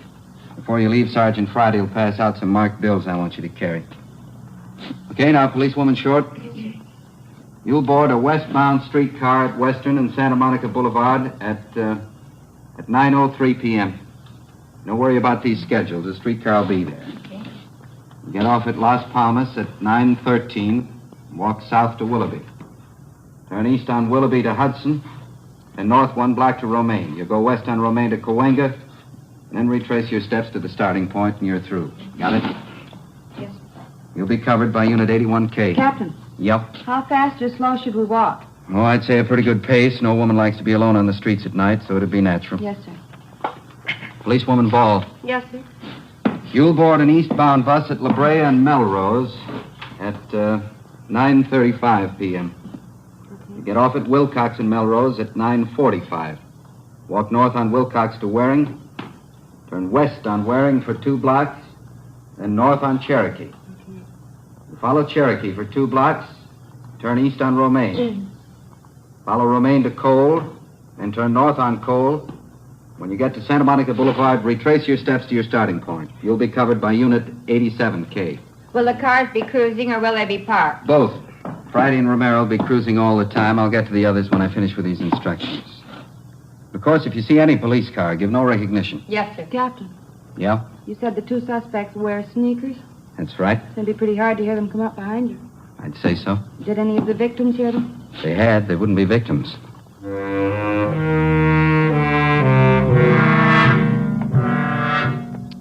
9 p.m. The decoy plan went into effect. We waited. Tuesday night passed. Nothing happened. Wednesday night, nothing. Thursday, July 4th, the decoy plan was enlarged to include a larger area, but everything was quiet. Friday, July 5th. Captain Walker decided that the new plan, covering an area from La Brea to Vine Street and from Sunset to Beverly, would be kept in operation. 10:45 p.m. Ben and I cruised the exposed area. We've been thinking about moving to a new place. Yeah? Only trouble is we don't know what's going to happen. You mean if rent control goes off? Yeah. We don't know if rents will go up or down. You've got a lease, haven't you? Unit 71 That's Mars, next month. Macon and Mariposa, 507 party. We don't know what to do. We even tossed a coin to decide. Well, that's about as good a way as any. Coin came up tails 4 times in a row. Yeah? Wife changed her mind on each toss. No decision. Roger, 71R. That a policewoman down there? Yeah, it's Nancy Short. You got her out there? South on Hudson, east on Melrose, then up Wilcox to Sunset. All units, Willoughby and Hudson, 484 BS and slugging, code 3. That's us. Let's roll on it. 83F, Willoughby and Hudson, 484 BS and slugging, code 3. We drove to Willoughby and Hudson, just south of the corner, and saw a woman sitting on the grass with a few people around. She was a young woman, about 25. Her clothes had been torn, and there was a red welt on her right cheekbone. She was trying to get to her feet as we came up. There'll be an ambulance here in a few minutes, miss. Can you tell us how it happened? My cheek's swelling. Did you see who attacked you? Yes, I did. I can tell you about them. Look, here, I ripped off one of their pockets. These cards fell out. Driver's license. George Landon. Here's the piece of cloth I tore off his pocket. I'll take that, Ben. Thank you. You want to stay with her? I'll see if I can get a make on this license. Okay. Would you give me your name, please? Barbara Curtis. I live over on Hudson. 80K to control 1. 80K to control 1. Go ahead, Eddie K. Check suspect for making warrants. George Landon, male, white, age 18, 5 feet 9 inches, 155 pounds, blue eyes, black hair. Address, 2722 and a half Arthur Avenue, KMA 367. Roger, 80K. I swung on it. Look. I'm going to be robbed by a couple of young hoodlums. Did you see the car? Yes, I saw it. White sidewall tires. It was a club coupe. I tried to see the license plate. I couldn't make it out. What color was the car? I don't know. Dark green, I think. I'm so mad I could boil. Can you describe the man? Well, you got the driver's license. It's all there. Well, that's just for one of them, miss. You said there were two men. I don't know. I grabbed one of their coats and the other one hit me. The thing I'm so mad about is I tried to scream and nothing had come out. I understand. Hi. You're the 63F. We got the call. That's fine. This is the victim, Miss Curtis. If you'll handle the report and see that she gets home, we got a lead to check out here. Okay. Thank you. Control 1 to 80K. What's your call back, Joe? We better get it. Come on. Right with you.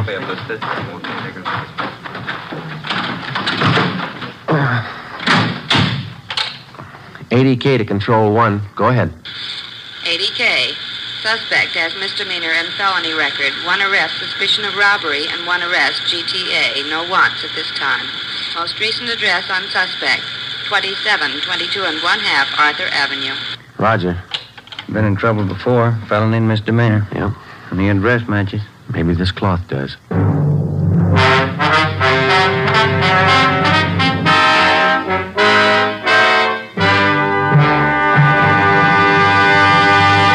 You are listening to Dragnet, the case history of a police investigation presented in the public interest by Fatima Cigarettes. If you smoke a long cigarette, it will be in your interest to listen to a typical case history of a Fatima smoker. It's the case of beautiful aviatrix Bab Beckwith, one of the few women who holds a commercial instructor's rating for single-engine land and sea aircraft.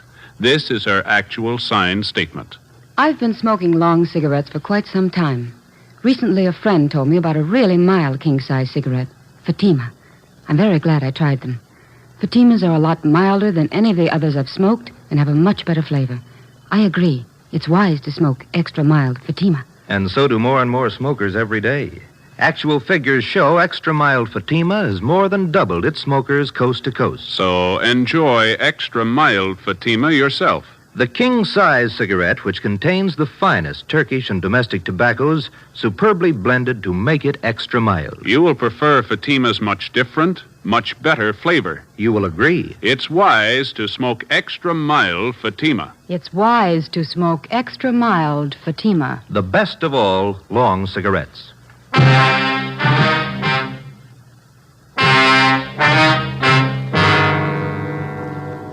Friday, 11 p.m. Ben and I drove to 2722 and a half Arthur Avenue.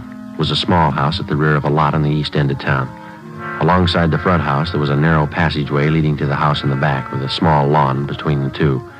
There was no alley, and anybody leaving from the front or back door had to go through the narrow passage. As we approached the house, a light was on in the front room, and through the window we could see a middle-aged woman reading a magazine. We rang the bell.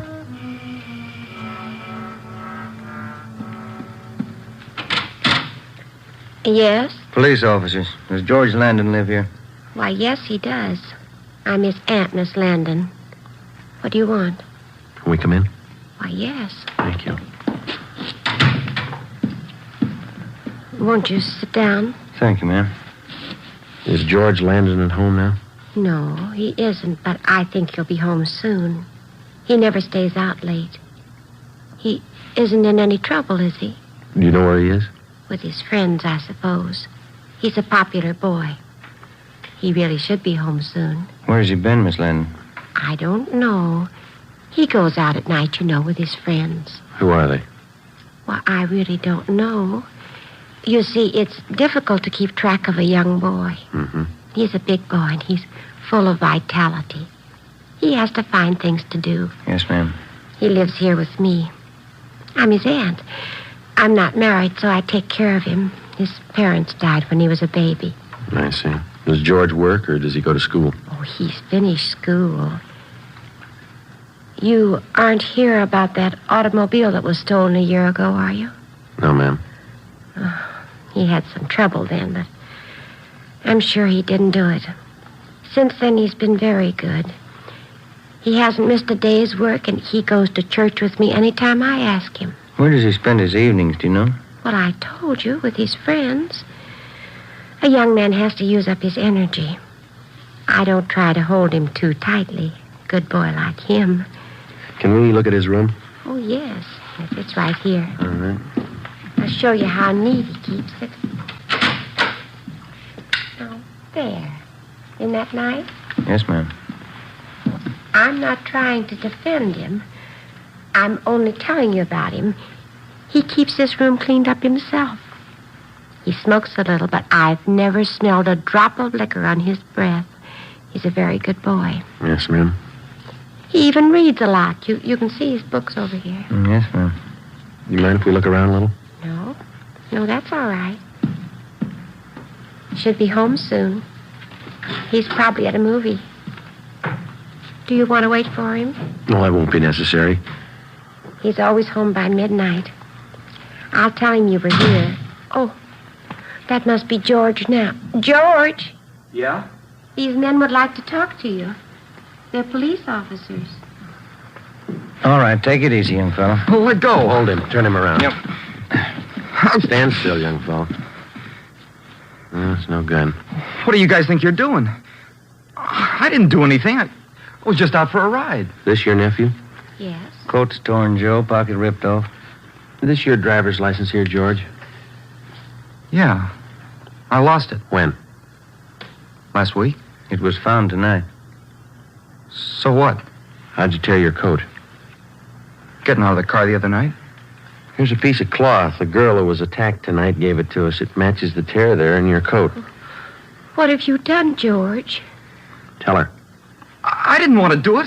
I didn't want to do it any time. He talked me into it. Who talked you into He it? made me do it. He's got a gun, and he stole the cars. He made all the plans. Who made all the plans? Tommy. Oh, we never did anything except hang out at the drugstore until that time a year ago. What's his last name? He said that it'd always be held against me, and I better go along with him. Tommy who? Decker. Was he with you tonight? Yeah, he's the one that hit her when she grabbed hold of me. He's the one that always hit him. I never wanted him to do it. Mm-hmm. Where's the stuff you took out of that purse? Oh, Tommy's gonna hide it. Where? Back of where he works. Where's that? Oh, garage someplace. I don't know where. He just started working there. Where does he live? Place on West 6th. I never been there. What does this Decker look like? Well, he's same age I am, but about an inch taller, and must be 15 pounds heavier. He's got dark hair. How's he dressed? Just like me. Sneakers and brown slacks and a tan sport coat. Better call the office, Ben. Yeah. Can I use your telephone, ma'am? Oh, it's in the hall behind the door. Thank you. You said Decker's got a gun? Yeah. Officer, will you tell me the truth? I'll try, ma'am. Are George and this Tommy Decker the two men the papers have been writing about? I'm afraid so. The ones who've been robbing the women? Yes, ma'am. And beating them up? Yeah. I didn't mean it. I didn't know what I was doing. I raised you, George. I didn't either.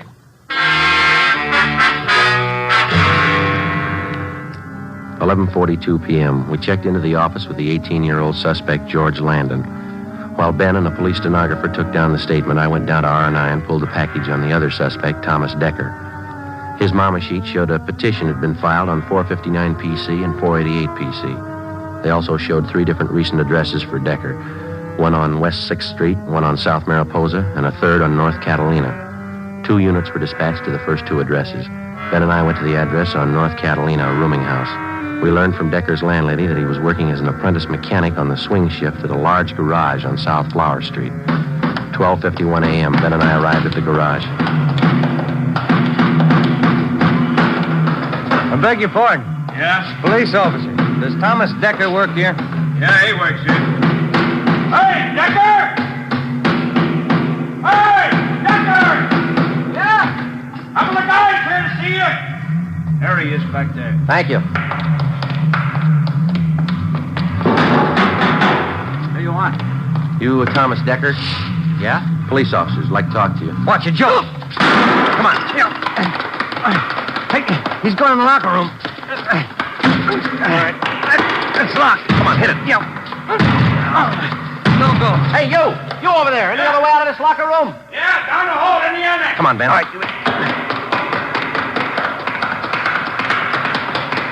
Here we are. Yeah. Watch it. Came from behind that car, back by the door. All right, cover me. All right, Ben, give it back to him. I give up. Throw your gun out. Throw it out. Here it is. Don't shoot. Right, now, come on out. Hands behind your head. I'll get the gun. All right, you turn around. Lousy. Watch it, Joe. Watch it. He's getting away. Head him off downstairs.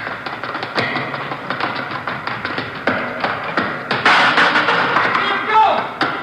No.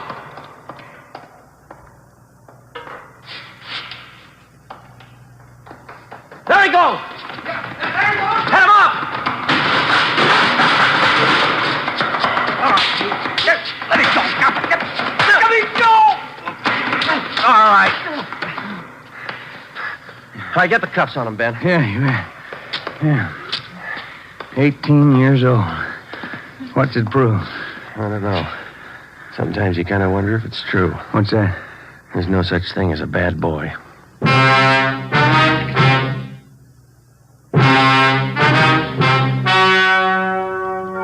The story you have just heard was true.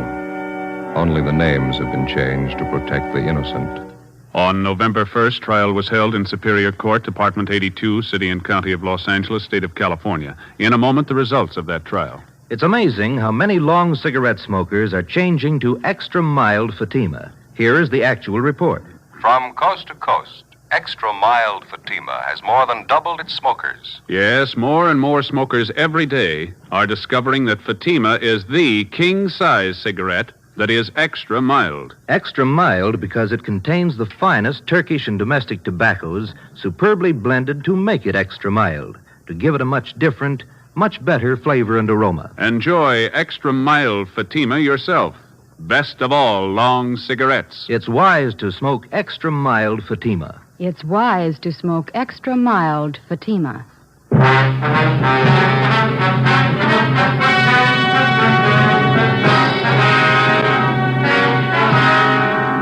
Thomas Decker and George Landon were tried and convicted on 5 counts of grand theft person, 5 counts of grand theft auto, and 5 counts of assault with intent to do great bodily harm.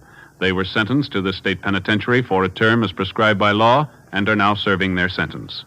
The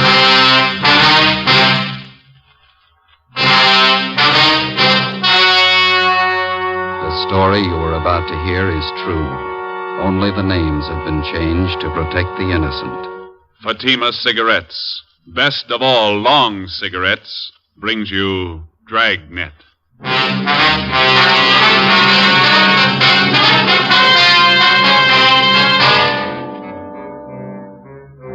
You're a detective sergeant. You're assigned to homicide detail. A woman has been shot to death. The apparent motive, robbery. The killer's still at large. Your job, find him. If you want a long cigarette, smoke the best of all long cigarettes. Smoke extra mild Fatima. Yes, Fatima is the king-size cigarette which contains the finest Turkish and domestic tobaccos superbly blended to make it extra mild, to give Fatima a much different, much better flavor and aroma than any other long cigarette. That's why Fatima has more than doubled its smokers coast to coast. Enjoy extra mild Fatima yourself. Best of all, long cigarettes. It's wise to smoke extra mild Fatima. It's wise to smoke extra mild Fatima.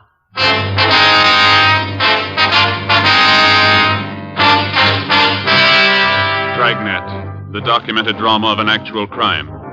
For the next 30 minutes, in cooperation with the Los Angeles Police Department, you will travel step by step on the side of the law through an actual case transcribed from official police files. From beginning to end, from crime to punishment, Dragnet is the story of your police force in action. It was Friday, March 16th. It was damp in Los Angeles. We were working the night watch out of homicide. My partner's Ben Romero. The boss is Thad Brown, chief of detectives. My name's Friday. It was 11:45 p.m. when we got to where we'd parked our car. 2nd and Main. Couple of drops on the windshield. Yeah, I hope it holds off.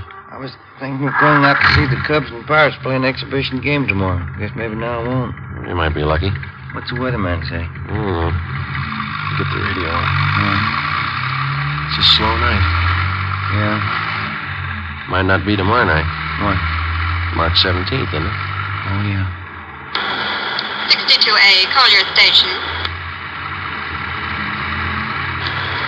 All units in vicinity of 102 South Virgil, 211 and shooting, code 3. It's a hot one. All units in vicinity Out of first, 102 please. South Virgil, 211 and shooting, code 3. Unit 13, take the call. Happy St. Patrick's Day. 11:58 p.m. We arrived at 102 South Virgil, the Bartlett Hotel, a 4-story building. Sergeant Scheimer met us in the lobby and informed us that the shooting took place at 11:40 p.m. in room 432, occupied by Mr. and Mrs. Theodore V. Benham.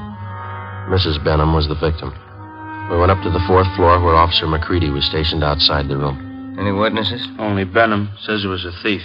You talked to any of the people on this floor? None of them saw anything. They're all in their rooms. Any other way out of here? That stairway in the rear leads to the roof. I took a look. Nothing up there. Mm-hmm. Where's Benham? Across the hall, lying down. Cox is with him. Okay, let's look at the body. We went into the room, a dreary place with a single light hanging from the center of the ceiling. The carpet was faded and worn in spots. On the north side were a closet and a bathroom. Against the east wall was a dresser. Across the room was a double bed, and at the foot of the bed, a window looking out over the roofs of adjoining buildings and the marquee of a movie house down the street. A steamer trunk was in the corner, and a straight-back chair was next to the door. The mirror of the dresser was smashed, and on the dresser, a Gideon Bible. On the bed was the body of a woman sprawled face down. There were several splotches of blood on her coat. On the chair was a .32-20 revolver, which McCready said belonged to Benham, the husband of the murdered woman. We asked McCready to put in a call to the crime lab, and we went across the hall to question Benham. This is an awful shock. I'm not feeling well. I'm under doctor's care. Hemophilia. Awful shock. Sit down, please. Yes. I don't know what it'll do to me. I should be in a sanitarium right now. We'll see you taken care of. Lincoln Sanitarium in Eagle Rock. Could you tell us what happened tonight? Why, yes. My wife and I went out to the Sycamore Cafe over in Alvarado. What time was that? Oh, about 9:30. We had a couple of drinks and something to eat. Listened to a piano player, then came home. I unlocked the door, and Elizabeth went in first, went over to the dresser. I just walked over to her when a man stepped out of the closet in back of us. He had a gun. Mm-hmm. Can you describe him? I don't know. Did you see his face? No. He had a blue bandana over his face, and he had a cap on, a blue and white check. Did you notice his clothes? No, I didn't. Anything else? He seemed very nervous, and he wasn't holding the gun still. My wife was opening her purse, and I said, well, I haven't got very much, but I'll give you what we have.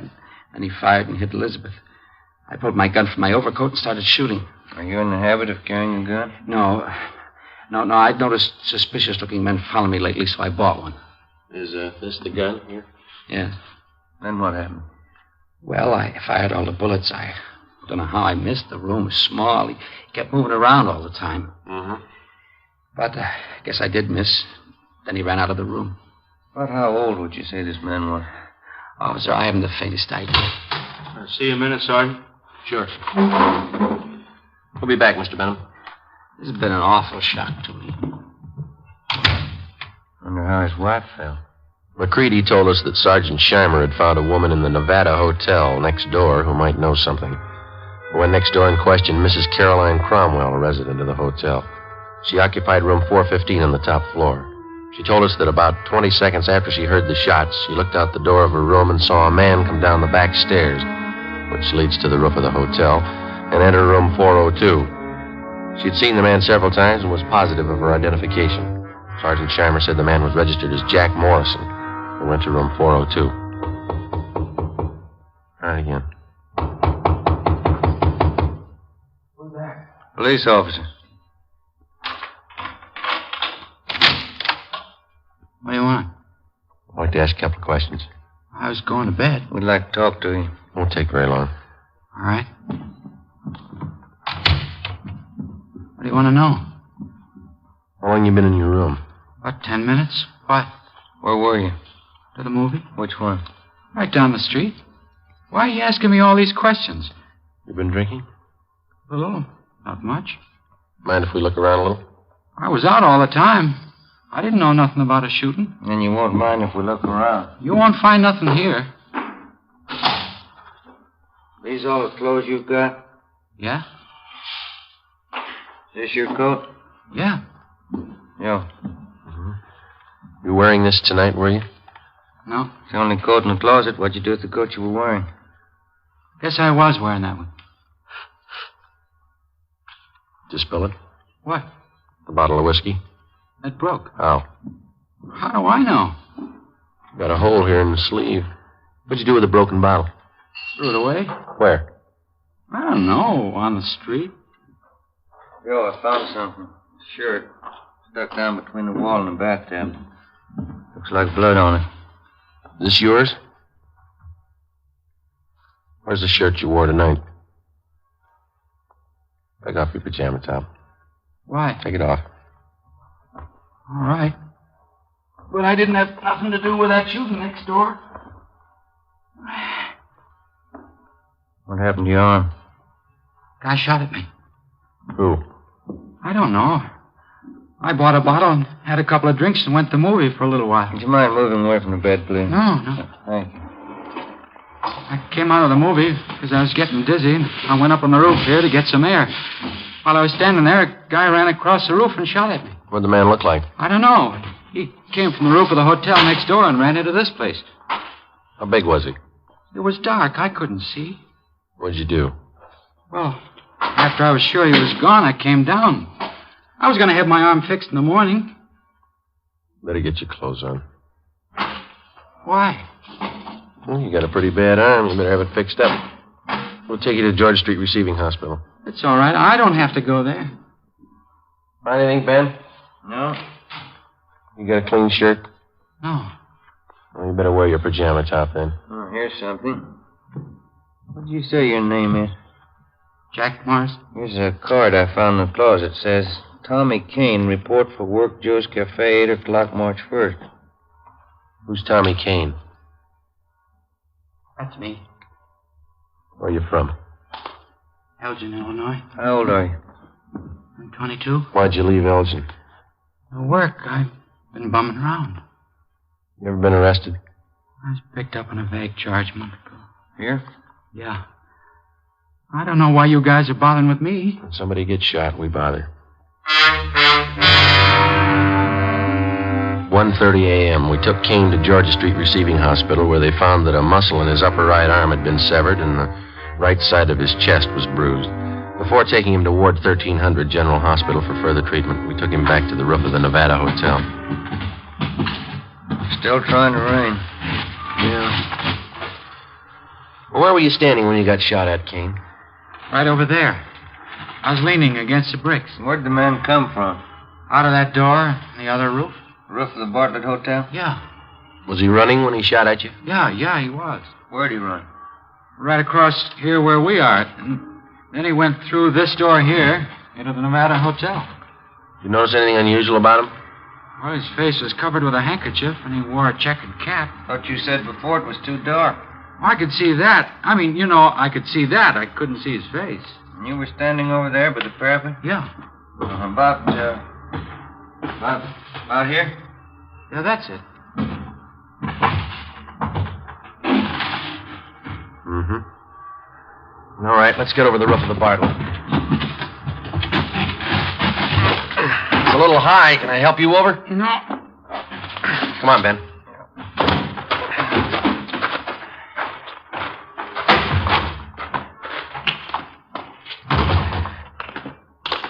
You ever been in this hotel before, Kane? No.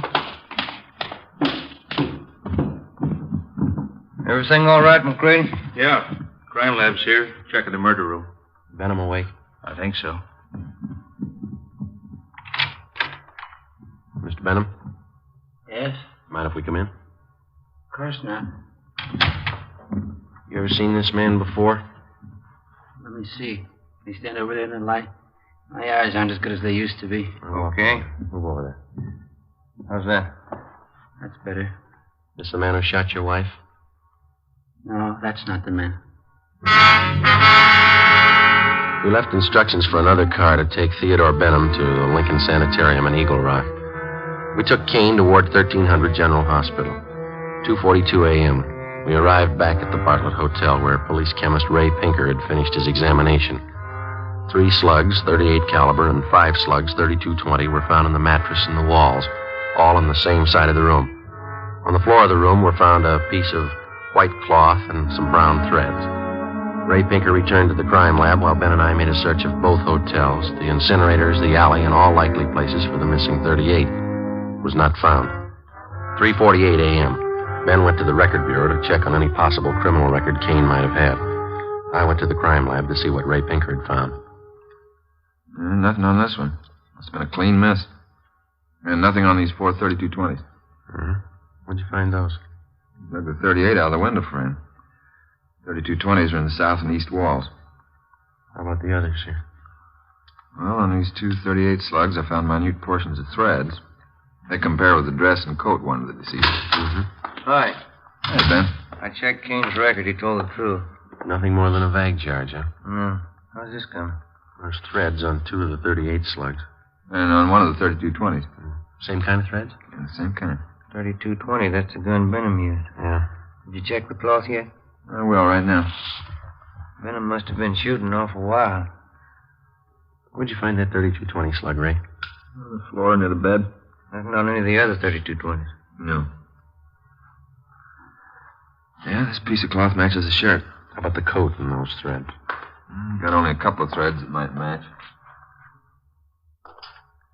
Let me have the coat. Yeah. We better have Benham take another look at Kane, huh? Yeah, I guess so. I could use a cup of coffee. How about you? As soon as we get finished. How about it, Ray? Gotta make it. Yeah, they match. Oh, that's it, huh? Oh, one more thing. Yeah. Fresh stains on the carpet of that room. What kind? Whiskey. March 18th, we picked up Benham at Lincoln Sanitarium and drove him to the General Hospital. 3 times he asked us to stop someplace so he could have a drink. We told him he'd have to wait. We arrived at Ward 1300 at 1:40 p.m., and Kane was brought out. Take a good look, Mr. Benham. No, that isn't the man. I'm sure of it. All right, Kane, tie this handkerchief over your face. No, this way. That's right. Now put on this cap. Okay, now stand over there, please. Now, a little further.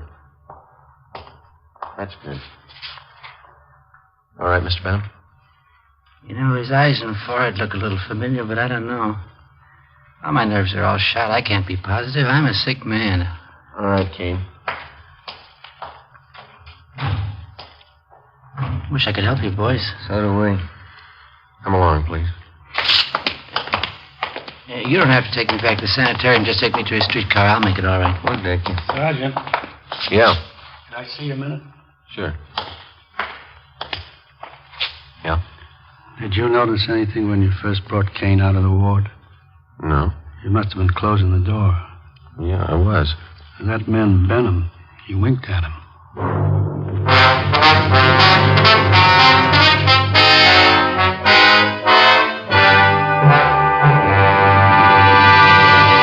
You are listening to Dragnet, the case history of a police investigation presented in the public interest by Fatima Cigarettes. If you smoke a long cigarette, it will be in your interest to listen to a typical case history of a Fatima smoker. It's the case of Dick Hyland, sports columnist for one of the great Los Angeles newspapers. This is his actual signed statement. Do I smoke a lot when I'm reporting a close ball game? You bet I do. Do I still enjoy smoking when the game's over? Right again. Because I smoke a mild cigarette, Fatima. No other king-size cigarette tastes so good, is as mild as Fatima. I agree it's wise to smoke extra mild, Fatima. And so do more and more smokers every day. Actual figures show extra mild Fatima has more than doubled its smokers coast to coast. So enjoy extra mild Fatima yourself. The king-size cigarette, which contains the finest Turkish and domestic tobaccos, superbly blended to make it extra mild. You will prefer Fatima's much different, much better flavor. You will agree. It's wise to smoke extra mild Fatima. It's wise to smoke extra mild Fatima. The best of all long cigarettes.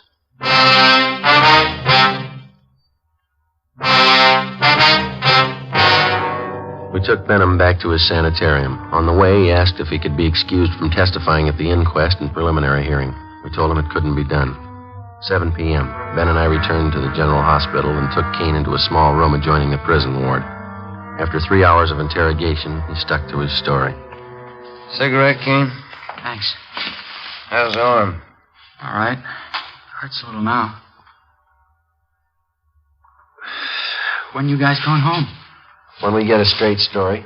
I've been telling you all I know. Yeah, you've been telling us the same story for 2 days, but it doesn't hold water. What do you mean? How do you account for the fact that parts of your clothing were found in that room?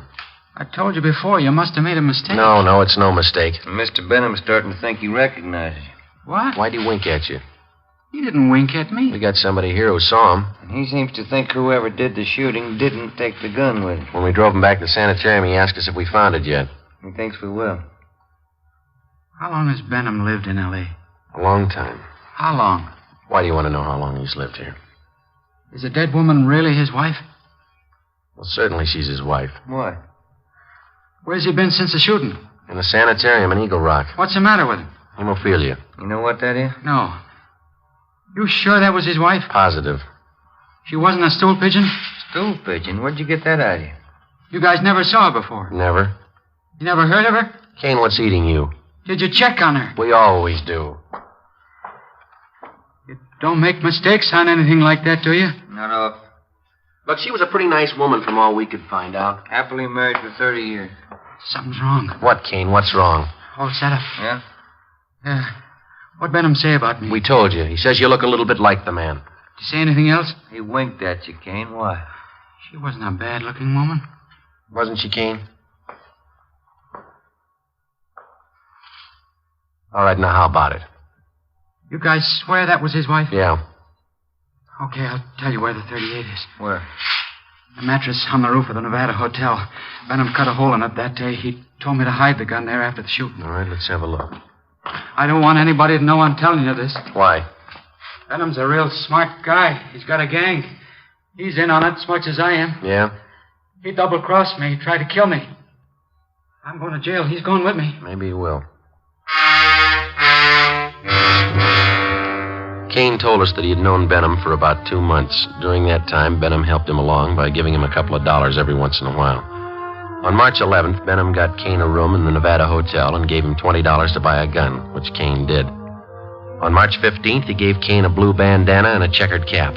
On March 16th, he told Kane that he'd been sent by a gang in Chicago to kill a woman who was a stool pigeon. He promised Kane $100 for his help. Early that evening, Benham told Kane how to enter their room and where to hide. When they came home, Benham stood by the door. Kane stepped out of the closet and, after a few words, shot the woman. As he moved toward the bed, Benham started shooting at him. Kane ran from the room and hid the gun in the mattress on the roof, then went to his room and flushed the cap and bandana down the drain. 11:15 p.m., Ben and I found the gun where Kane said it would be. 38 Special Detective Colt revolver, 2-inch barrel, number 381327. 11:52 p.m., we checked and found no evidence that Benham belonged to any kind of a gang. March 19th, 9 a.m., Ben and I reported into homicide and picked up Captain Steed. We went over to Dr. Wagner to learn his autopsy report. It showed that the deceased had been shot 3 times. 2 .38 slugs and 1 .32-20 were recovered from the victim's body. They were initialed for evidence. 8 p.m., Captain Steed, Ben, and I went to the sanitarium and told Benham that there were a few angles we wanted to clear up before the inquest next morning. Benham got dressed, and we drove back to the Bartlett Hotel. It was raining. I'm still trying to remember what happened. I was very shocked that night. Yeah, I suppose you were. Well, sometimes my memory comes back for a little bit. The red light. Yeah, I see. You know, the man who did the shooting knew you lived in room 432, and he knew you'd be gone that night. How do you suppose he figured that out? Well, I've been noticing that a lot of men have been following me. Suspicious-looking men. I told that to Sergeant Friday, didn't I, Sergeant? Yeah, that's right. Must be one of them. You ever give money to characters on the street so much they might follow you? Yeah, that must be it. Many times I used to do that. I'd be nice to them, and they'd try to make friends. You remember any of them? Yeah, I do. There was old man Dorsey, Jolly Swanson, and a fellow named Lane. Kane? Yeah, that's it, Kane. There you are. The young man you took me to see in the hospital. I'm thinking, I believe that's Kane. Are you sure? Quite sure. He's the burglar. What makes you think he was a burglar? Well, what else would he be? He didn't rifle any of the drawers or steal anything, did he? Must have got there just before us. Did you have anything important there? Yes, some insurance policies. On your wife? Yeah. How much? Oh, one policy for $4,000 and 2 for $2,500 each. Who's the beneficiary? Well, I am. We took Benham up to room 432, where he got out the insurance policies on his wife and showed them to us. Then Captain Steed asked him to reenact the shooting. Benham acted as the killer, I played Benham, and Ben acted as his wife. Well, the man was over here in the closet. My wife and I came in that door, and then my wife went over to the dresser. Oh, over here? You turn on the light? Oh, yeah, and then I closed the door and went over behind her. Like this? Oh, she was closer to the bed. Here? Yeah, Were you standing next to her? yeah. You start to take off your coat? Well, I was just going to when this man stepped out of this closet here. How far? Oh, here. Yeah, right here. And then what? Well, he held the gun in his hand and asked how much money we had, and Elizabeth said we didn't have much. From here? Yeah, but she turned around. Like this? Yeah, that's it. What happened then? Well, then I said I haven't got very much, but I'll give you what we have, and started shooting. Yeah, but you said before that your wife started looking in her purse. Yeah, that's it, she did, I forgot. And that made him think she was going after a gun. How do you know? Well, I suppose that's what he thought. He shot, and Elizabeth fell on the bed. I pulled out my gun and started shooting, and the man ran out the door, and that's all. That's exactly what happened, huh? Just as I remember it. Will it help you? Not very much. What's the matter? Well, if you were standing where I am, there'd be bullet holes on that side of the room there, wouldn't it? They're all on this side. See. I got it. Come with me. Where are you going? On the roof. What for? I want to show you something. It's raining. There are 2 umbrellas in the closet. I'll get them. Why do you want to go up there? I think I know where that gun might be hidden. I'll bet it's there. Here, you take this umbrella. Thanks. We'll take this one, Captain. Let's go.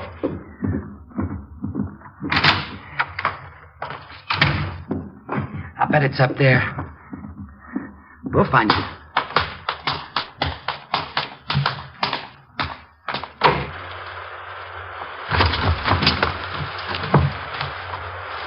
You got your flashlight, Ben? Yeah. Should be around here somewhere. What? The mattress. My wife used to take sunbaths on it. Where would it be? Well, just about here. I don't see any. You sure it's up here? I bet it's on the next roof. Didn't you say Kane lived in that hotel? He probably moved it. Flash your light over there behind that elevator shaft. There? Yeah, there. You see it? We have to climb over this parapet to get on the other roof. Watch it, Cap. It's pretty slippery. Okay. Yeah, it is slippery.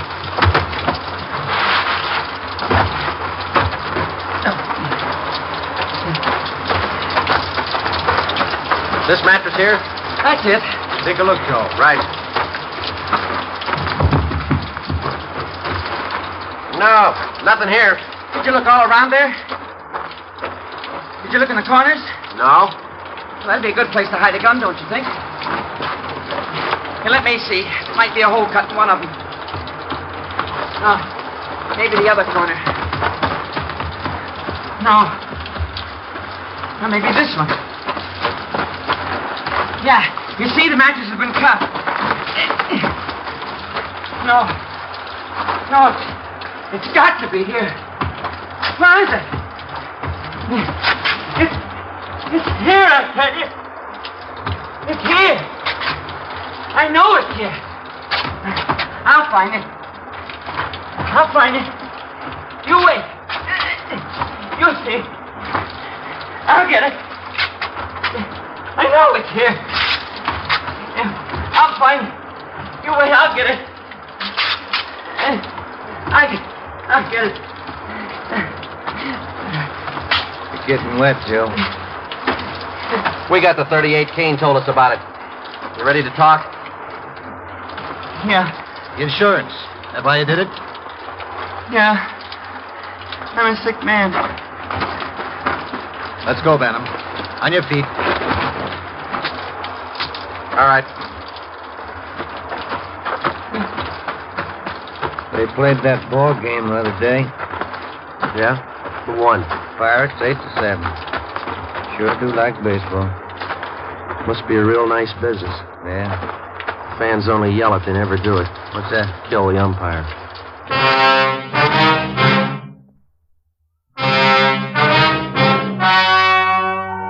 The story you have just heard was true. Only the names were changed to protect the innocent. On July 2nd, trial was held in Superior Court, Department 89, City and County of Los Angeles, State of California. In a moment, the results of that trial. It's amazing how many long cigarette smokers are changing to extra mild Fatima. Here is the actual report. From coast to coast, extra mild Fatima has more than doubled its smokers. Yes, more and more smokers every day are discovering that Fatima is the king-size cigarette that is extra mild. Extra mild because it contains the finest Turkish and domestic tobaccos superbly blended to make it extra mild, to give it a much different, much better flavor and aroma. Enjoy extra mild Fatima yourself. Best of all long cigarettes. It's wise to smoke extra mild Fatima. It's wise to smoke extra mild Fatima.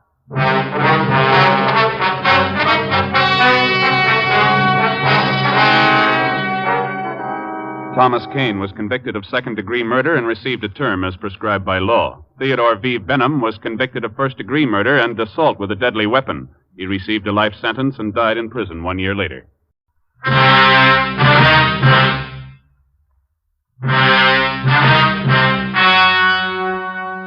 The story you're about to hear is true.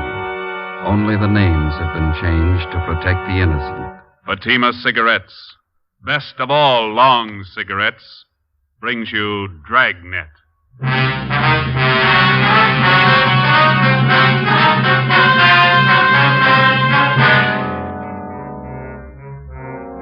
You're a detective sergeant. You're assigned to Personnel Division. A resident of your city files a report of robbery and assault. The suspect, a rookie police officer. Your job, arrest him. If you want a long cigarette, smoke the best of all long cigarettes. Smoke extra mild Fatima. Yes, Fatima is the king-size cigarette, which contains the finest Turkish and domestic tobaccos, superbly blended to make it extra mild, to give Fatima a much different, much better flavor and aroma than any other long cigarette. That's why Fatima has more than doubled its smokers coast to coast. Enjoy extra mild Fatima yourself.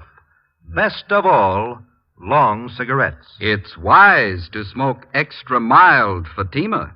It's wise to smoke extra mild Fatima.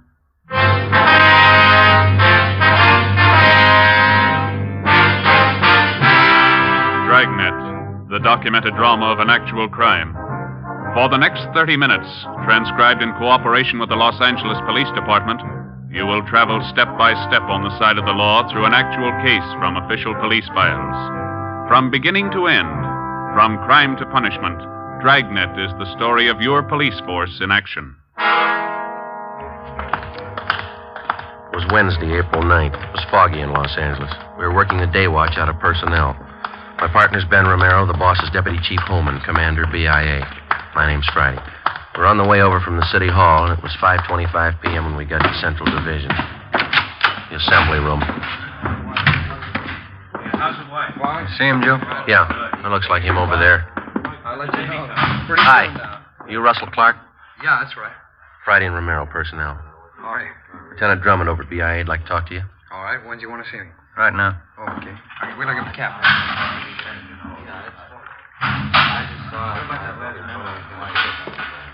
Okay, let's go. What do they want to see me about, you know? Drummond will tell you. Okay.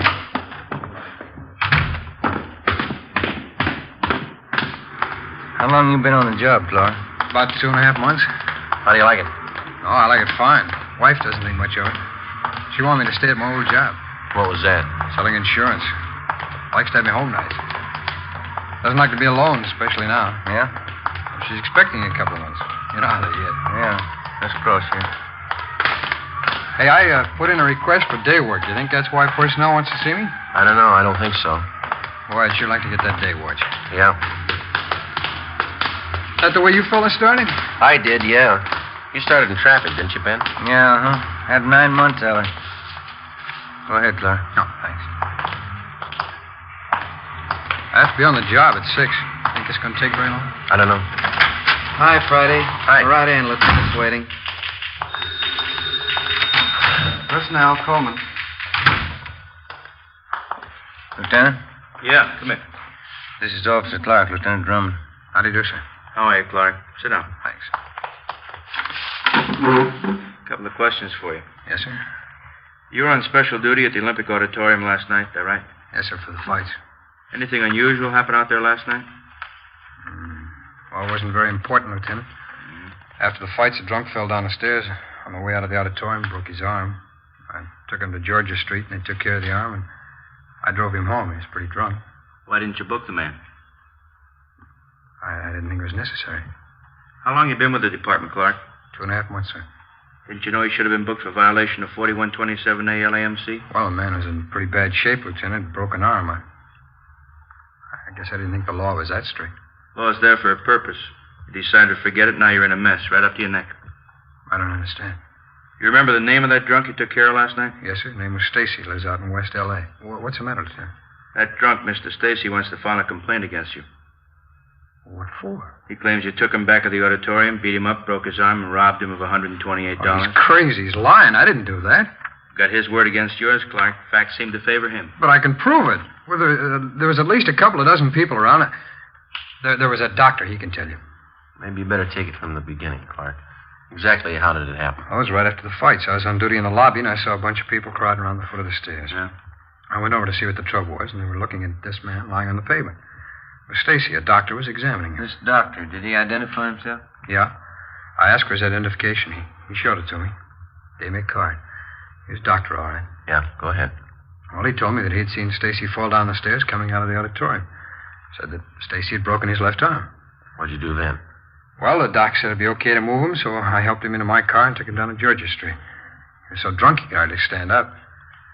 The attendants at Georgia Street took care of his arm. Well, they can tell you all about this. Maybe, but they can't help you out as witnesses. You could have beaten up Stacy, robbed him, then taken him to Georgia Street. But I didn't, Lieutenant. I tell you that Stacy's lying. What'd you do when you left Georgia Street? Well, I drove into Central and told him what happened. I told the watch commander I was going to drive this Stacy home, and he warned me about it. Guess I should have known better, but... Well, I swear to you this Stacy's lying. You should have known better. Where'd you go after you left Central? Well, I drove him home. On the way, he said he was hungry, so I stopped. I bought him a sandwich and some black coffee. Kept telling me what a nag his wife was. Said he was afraid to go home. Go on. Well, when I got into his place, his wife started chewing me out. I just said goodnight and left. That's it, huh? That's it. So help me, that's exactly what happened. Now, how about the doctor at the auditorium, the one who saw Stacy fall? Did you get his name and address? Well, no, Lieutenant, I didn't. I didn't think it was necessary. How about the crowd that was standing around? Did you spot anybody you know? No, I didn't. They're just a bunch of people coming out of the fights. Then you haven't got anyone to corroborate your story. But all those people saw it. There must have been a couple of dozen of them. What are their names? Well, I don't know. All I know is I didn't beat him up and I didn't take his money. I tell you, the Stacy's lying. You could be lying. We got no proof either way. I'm not lying, Lieutenant. I didn't do it. We might believe you, Clark. That doesn't make any difference. If this man files a 211 against you, it's got to be settled in court. But I didn't do it. I tell you, I swear I didn't. Just a minute. Mike, send in Mr. and Mrs. Stacy, will you? You can hear the story the way we get it from Stacy and his wife. I'd like to hear it. I don't know why he's doing this to me. I helped him all I could. Look, Jerry, there he is. That's the one. Yeah, that's him, Chief. Now, wait a minute, Mr. Stacy. What's this all about? Hold it, Clark. Mr. Stacy, would you repeat the same story you told us this morning, please? You know what I told you, Chief. You had the stenographer take it all down. It's the same thing. I'd like to have you repeat it in front of Officer Clark here. He's entitled to know what you're charging him with. A man like that's entitled to nothing. You ought to be ashamed of yourself. Look, lady, your husband's lying. Don't call my husband a liar. You're not a policeman. You're a hoodlum. All right, wait a minute. I'd like to know what this city's coming to. Cops going around beating up private citizens. Who do we trust if we can't trust a policeman? Just a minute, please. You don't know, Captain. You should have seen my husband when that officer brought him home last night. Arm all bandaged, his face all cut up. He was hurt so bad he could hardly stand up. He was too drunk to stand up, lady. Don't you get fresh with me, man. All right, that's enough. This cop got hold of me as I was coming out of the fights. Took me in back of the auditorium. Told me if I didn't hand over my wallet, he'd book me on a drunk charge. Were you drunk, Stacy? I was not. Had a couple of beers, that's all. When I wouldn't give him my money, he beat me up. Broke my arm and took my wallet. How do men like you ever get on the police force? He figured he'd cover up, so he took me and had my arm fixed at the emergency hospital. Then he drove me home. Threatened me all the way. He said, you tell anybody about this and I'll get you. That's just what he said. I don't get it, Stacy. You know that story's a pack of lies. Why are you doing this to me? It's the truth. And I'm going to press charges and get my money back. $128. What have you done with it? We can take care of the questioning, Mrs. Stacy. I don't see you doing it. Make him tell. Where's our money? I haven't got it. Don't talk back to me. Mr. Stacy, you and your wife want to file a crime report at this time. We want to press charges. Romero? Yeah? Take Mr. and Mrs. Stacy down to Record Bureau, have them make out a report for 211 and assault. Right. Get them this way, please. Now listen. We're going to get action if we have to take this to the district attorney. We're not afraid of the publicity. We'll go to the newspaper if we don't get action. Yes, ma'am.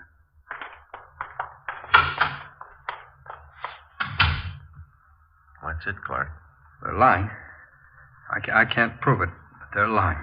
Well, you can see the position it puts us in. If you're innocent, we'll do all we can. If you're guilty, we'll see you get everything that's coming to you. But they're lying. You know that. Not up to us. The court's going to have to decide. That's it.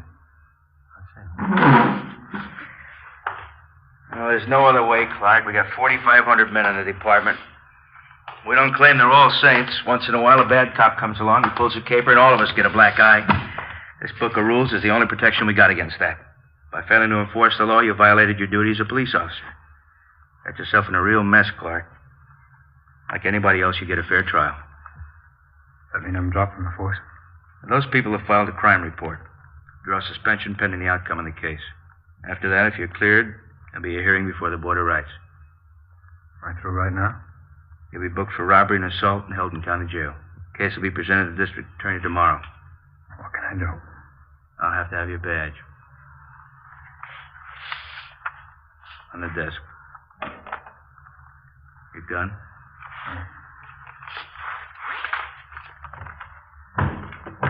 ID card?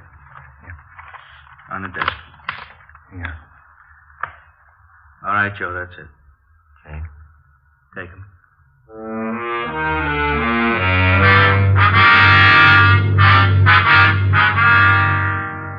6 p.m.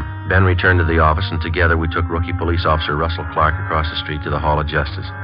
At the county jail booking desk on the 12th floor, he was booked on suspicion of 211 PC and assault with intent to do great bodily harm. He was lodged in the cell block. Investigating charges against a police officer involves exactly the same procedure as cases where private citizens are concerned. Prove the suspect innocent or guilty. That's the job. If Clark was innocent, it looked like there was only one way of proving it. That was somehow to find the unnamed doctor who was supposed to have seen Stacy fall down the auditorium stairs and then examined him afterward. If Clark was guilty, we had to find proof that his story about Stacy falling downstairs was a lie. Besides that, we had to find evidence that he beat up Stacy at the rear of the auditorium that night and that he robbed him of $128. Thursday, April 10th. Ben and I checked in for work at 7:45 a.m. and found a message from the jailer on the phone board. Clark wanted to see us right away. We met with him in the county jail interview room. How you doing? Not too bad. Don't let it sour you, huh? Sergeant, you really think I rolled that character? Come on, tell me the truth. We checked you out. Good family. Got a fine Army record. No, we don't think you did it. I just can't understand why he picked me out. I tried to help him all I could. Then he walks in the next day with a framed story like that. You got any idea why Stacy would pull something like this on you? I don't know. I'm worried, Sergeant. Believe me, I can't afford to sit here missing my pay. We live pretty close to the budget with a baby coming. I'm worried about the wife. I just don't know what to do. You sure you told us everything about this that you remember? Well, that's the one reason I wanted to see you. I didn't sleep much last night. I kept trying to remember the name of that doctor. Yeah? I remember once he did mention his name, and then when I asked for his identification, he showed me one of his cards. Any idea what his name was? Well, I'm not sure, but as I remembered, it was some kind of a Swedish or Norwegian name, something like Johnson, Tollefson, something with a son on the end of it. It's on that card. That doesn't narrow it down too much. Where is the card? Well, I think I put his card in one of the pockets of my other uniform shirt. That's why I called you. I wonder if you could check that for me. It's at home. Sure. Where do you live? Out on Norwich Road, 411. It's right near the Coliseum. 411. Yeah. All right, we'll check it out for you. Just ask the wife, will you? Card should be in one of the pockets. Yeah, if you put it there.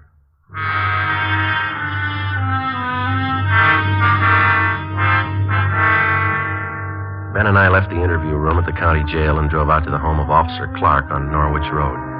We introduced ourselves to his wife and told her what we were after. Her eyes were red and looked like she'd been crying. She asked about her husband. We told her he was all right.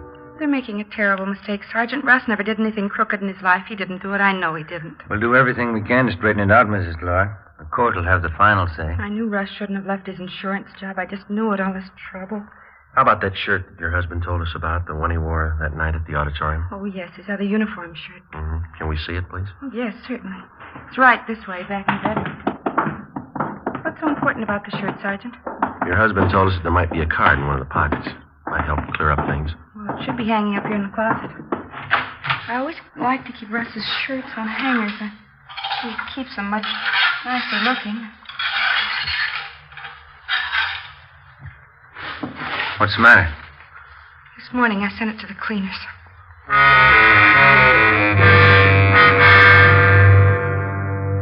Clark's wife, Ben, and I drove down to a dry cleaning shop a few blocks away where Mrs. Clark had left the shirt.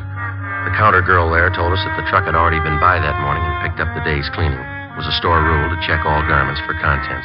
She had found nothing. We got the address of the main plant, the Great Northern Dry Cleaners, a place down on Factory Street. 10:15 a.m. We checked in at the main plant and explained to the manager what we were after. We gave him the tag number of her cleaning, and Mrs. Clark gave him the description of the shirt. We waited in the manager's office while he made a search for the dark blue wool police shirt. How about this one, lady? It's the only blue wool shirt picked up at your cleaners this morning.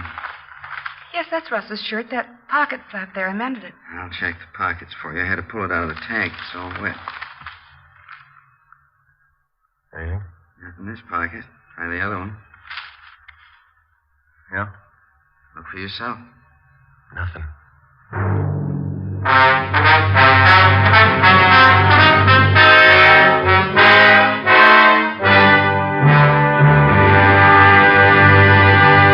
You are listening to Dragnet, the case history of a police investigation, presented in the public interest by Fatima Cigarettes. If you smoke a long cigarette, it will be in your interest to listen to a typical case history of a Fatima smoker. It's the case of Northwest Airlines stewardess Jean Madsen. This is her actual signed statement. There's one thing I really look forward to after a long flight. A good, mild smoke. That's why I prefer the new king-size Fatima. It's milder than any other long cigarette I've tried. Yes, I agree. It's wise to smoke extra mild Fatima. And so do more and more smokers every day.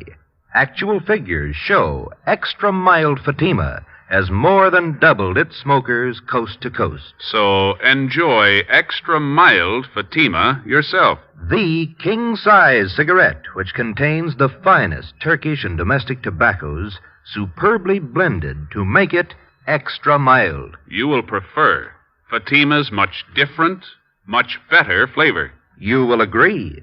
It's wise to smoke extra mild Fatima. It's wise to smoke extra mild Fatima. The best of all long cigarettes.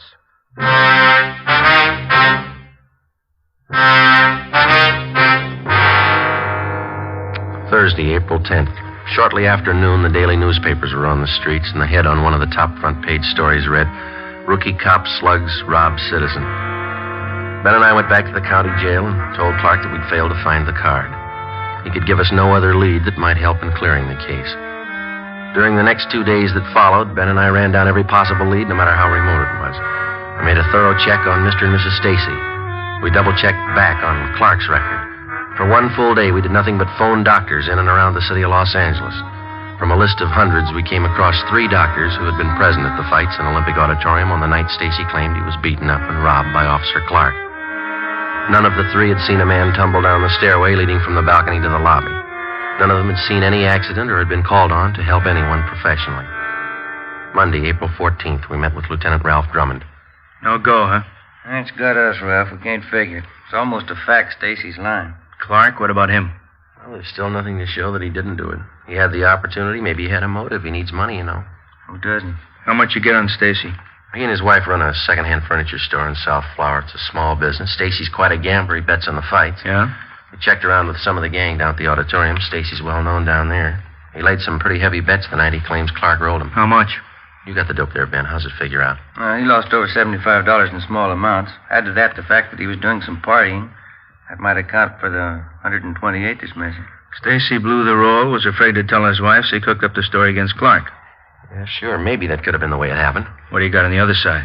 Not much, Ralph. Couldn't dig up anything against Clark. I don't know. He doesn't seem like the type to pull something like that. Maybe not. You still can't prove he didn't do it. How about the papers? You've been plugging for witnesses? Yeah.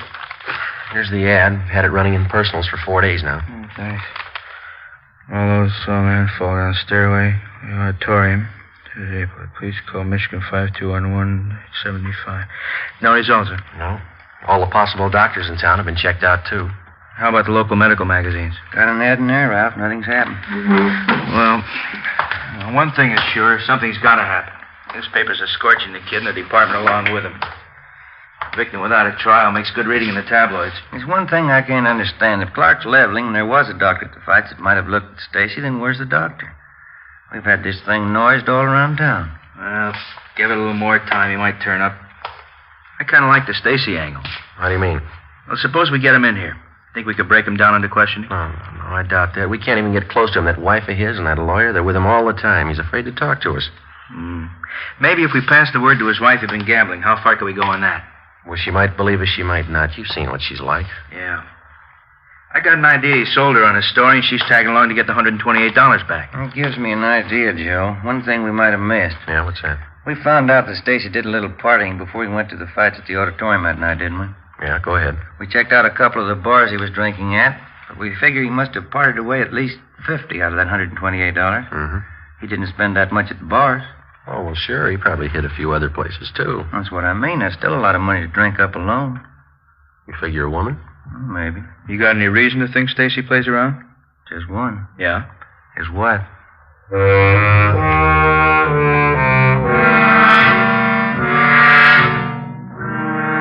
Monday, 1 p.m. Ben and I started to canvass of bars and small nightclubs in the general area around the Olympic Auditorium. We started with those where Stacy was a regular customer. We failed to turn up any leads.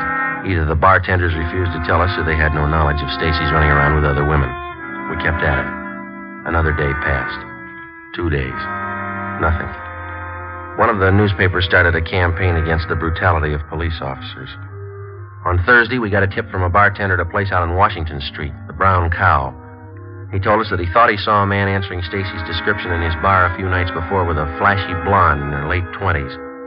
He said he didn't know Stacy too well, but he knew the girl, and he knew the hotel where she stayed. Her name was Sandra Gay, an acrobatic specialty dancer at a cheap nightclub. We checked out her hotel, but she wasn't in. We left word for her to get in touch with us, and we picked up a hamburger and some potato salad for lunch and checked back in at the office. How you doing, Coleman? Not as good as you two. How do you mean? Can't you smell the perfume? Hmm? It's off a blonde named Sandra Gay. She's waiting in the next room. Won't talk to anybody but you. Thanks. Come on, Ben. Didn't waste much time, did she? Perfume.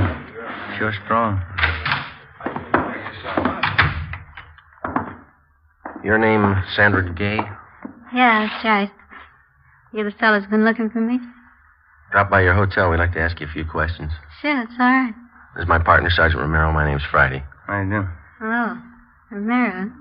Kind of cute for a cop. What can I help you with? Do you know anybody by the name of Gerald Stacy, Miss Gay? Gerald, yeah, I hate that name. Do you know any man who calls himself that? No. I think that's a terrible name for a man, Gerald. The man we have in mind is pretty short, stocky build, dark hair, and he wears steel-rimmed glasses. Yeah, where'd they hang out? Place out in Washington, the Brown Cow. Supposed to have been seen with you. Gerald Stacy. Oh, yeah, I think I know who you mean. Furniture business. Runs a place near the Brown Cow. That's right. You know him? Oh, Pop. Sure, I know him. We get together once in a while. He's a kick. Pretty big spender? Yeah, when he's got it, yeah. Last time we went out, he was fine. He can kick it around when he wants to. Oh, Pops. When's the last time you were out with him, Miss Gay? Maybe a week. 2 weeks ago. It was a Tuesday night, I think. Yeah. Tuesday the 8th? Is that about right? Yeah, must have been it. Why, what's it all about? Did you spend most of the evening with him? No, I had to get back to the club, do my act. He went on to the fights over at Olympic. I get it. Personnel, Friday. Is this Sergeant Friday? Yes, that's right. This is Dr. Samuelson talking, Sergeant. I've been out of town. I just got back this morning. I saw the ad in the paper. Yes, sir? I was at the fights that night, Sergeant. What did you want to know? Would you mind telling us, Doctor, did you see a man fall down one of the stairways to the lobby? Certainly. I was the one who examined him.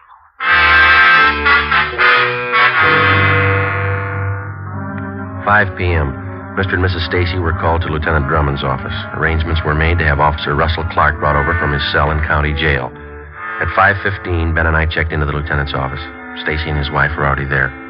Certainly proud of our police department, Chief. No whitewashing this time. You gave that fella exactly what he had coming. Thanks. You sure you didn't make a mistake? I'm sure, Chief. That's the right man. You got him. Jerry, don't make mistakes on things like this, Inspector. How about our money, the $128? He tell you where he hid it? No, he hasn't. We're bringing Officer Clark in from county jail. Figure we try to crack him. That's right. Make him tell what he did with our money. Joe, will you have Officer Clark brought in? Right away. All right. There he is. Where's our money? What have you done with it? Just a minute, please. Stacy, you sure Officer Clark here's the man who beat you up and robbed you? Of course he is. Dragged me behind the auditorium and almost beat me to death. Broke my arm, took all my money. $128. Where is it? I haven't got your money. Joe, bring the doctor in. Right in front. In here, Doc. All right. Mr. Stacy, you're a liar. This officer didn't break your arm. I saw you fall down a flight of stairs at that auditorium and break your own arm. I examined it. Jerry, who is this man? What about it, Stacy? He doesn't know what he's talking about. I never saw him before in my life. No, but I've seen you, Stacy. You were drunk. I saw you fall down those stairs. You're crazy. Joe, send Miss Gay in. All right. All right, Miss Gay. Sure is strong perfume. You recognize any of these people, Miss Gay? Hello, Pops. I don't know you. Don't you remember the perfume? You give it to me. Who is this woman? Just a friend, honey. All right, Stacy, now let's have it straight. It was all a mistake. I don't want to make trouble for anybody. It wasn't this cop's fault. I don't want to make any trouble. What about this woman? It was all a mistake, believe me. You took that money, Gerald. You spent it on her. Now, wait a minute. Causing all this trouble, squandering our money. After all I did for you, you're no good. This time I'm through. All right, Clark, let's go. Okay. Well, that's it. I don't know how to thank you, fellas. And doctor's the best friend you got. Yeah, I better call the wife. She'll want to know. Friday, phone message for you here. Oh, thank you. From your wife, Clark. Yeah? She found that doctor's card.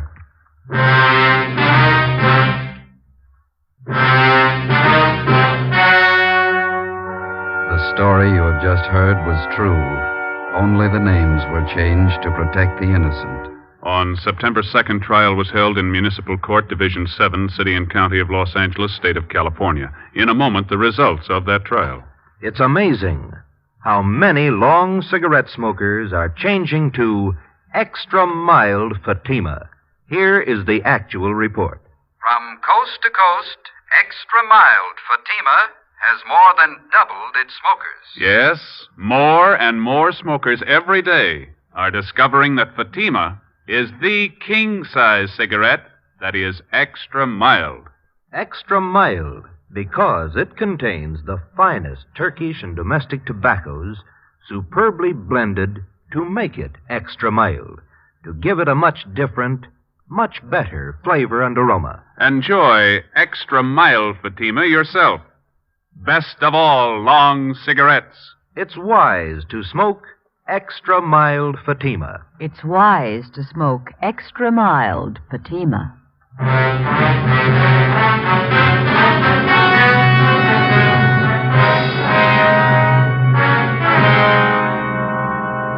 Gerald Stacy was tried on charges of filing a false crime report. He was convicted under Section 5250 LAMC and served his term as prescribed by law. Officer Russell Clark was returned to duty with full back pay.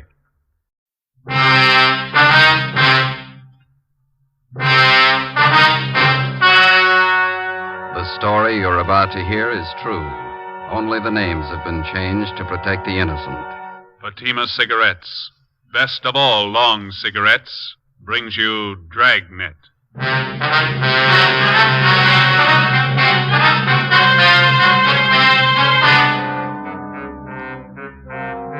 You're a detective sergeant. You're assigned to homicide detail. A woman has been murdered, her identity unknown. The body shows the marks of a savage attack. Your job, find the killer. If you want a long cigarette, smoke the best of all long cigarettes. Smoke extra mild Fatima.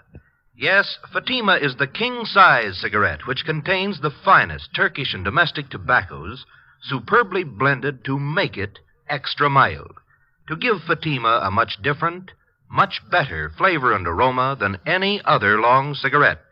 That's why Fatima has more than doubled its smokers coast to coast. Enjoy extra mild Fatima yourself. Best of all, long cigarettes. It's wise to smoke extra mild Fatima. It's wise to smoke extra mild Fatima.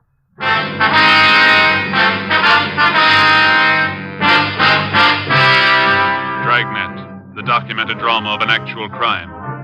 For the next 30 minutes, in cooperation with the Los Angeles Police Department, you will travel step by step on the side of the law through an actual case transcribed from official police files. From beginning to end, from crime to punishment, Dragnet is the story of your police force in action.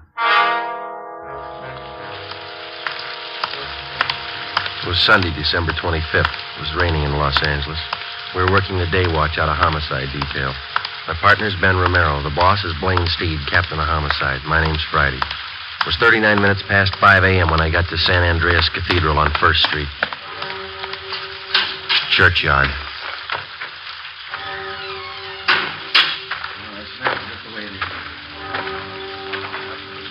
Hi, Dave. Hi, Joe. Body's over here. All right. Merry Christmas, huh? Yeah. Sexton from the church found it about an hour ago. Have a look. Pretty brutal. Yeah. Okay. Who is she? No identification. The coroner checked the body yet? Yep. How long's she been dead? When it started raining. About midnight, didn't it? Yeah. The ground's dry under the body. Oh, been dead 5 or 6 hours, I'd say. Ben get here yet? Yeah, he's helping Claudio check the area. This park here, is this all a part of the church grounds? I think so. I was stuck out of this rain for a minute. There's an alcove over there by the church. Yeah, come on. How much we got to go on, Dave? Not much. Motive looks like robbery. Yeah. Found a woman's purse near the body. Pretty well picked over. Purse is wet. Lee Jones is dusting the contents for prints. Coroner's checking them. Any idea what the killer used in the woman's face? The coroner figures a sharp instrument of some kind. Nasty one. Yeah. Friday, you look wet. Hi, Ellie. So do you. Everything happens on Christmas. Purse was soaking wet. Ordinary black handbag, huh? Raise any prints on the stuff inside? Not a one. Here, you can check the content. Thank you, Lee. Let's see. Small comb. Most of the teeth out of it. 3 pennies. Hairpins, mirror, lipstick. That's it, Holy. A couple more things. Yeah. This fountain pen, this door key. Armstrong found them in the grass a few feet from the body. Can I have a look at those? Yeah, it's an ordinary ballpoint fountain pen. Buy them in any drugstore for 69 cents. No sign of rust on the key. Must have been dropped recently. Maybe this will explain what happened to her face. Broken beer bottle. Where'd you find that? Laughlin found it back in the bushes over there. These jagged edges here smeared with blood. Mm-hmm. Too much rain. Can't do anything about prints till it dries. Can you get enough from these smears to run a precipitant? Think so. Lee, got a minute? Yeah, Ben, what is it? Oh, hi, Joe. Hi. Claudio found a set of footprints over by that clump of shrubbery. Rain hasn't spoiled them yet. Did you cover them? Yeah, I think you can get a pretty good cast from them. Better get a picture of them right away. Hey, Charlie. Right with you, Lee. I'll get the stuff from the car. You mind giving me a hand, Dave? Oh, let's go. Well, this takes care of Christmas, Joe. Yeah. Did you get a chance to check the body yet? Mm-hmm. What do you think? Well, there's no sign of struggle. Could have happened after a Christmas Eve brawl, maybe. Yeah? Whoever the victim is, she was probably acquainted with the killer. The two of them came in the park, and the victim got it before she knew what was happening. Might work easier if we find out who the victim is. We can check her prints through R&I when we get back to the office. What'd those footprints look like? Seemed like a heavy print, maybe work shoes of some kind. Want to see how Lee's making out? Yeah, let's go.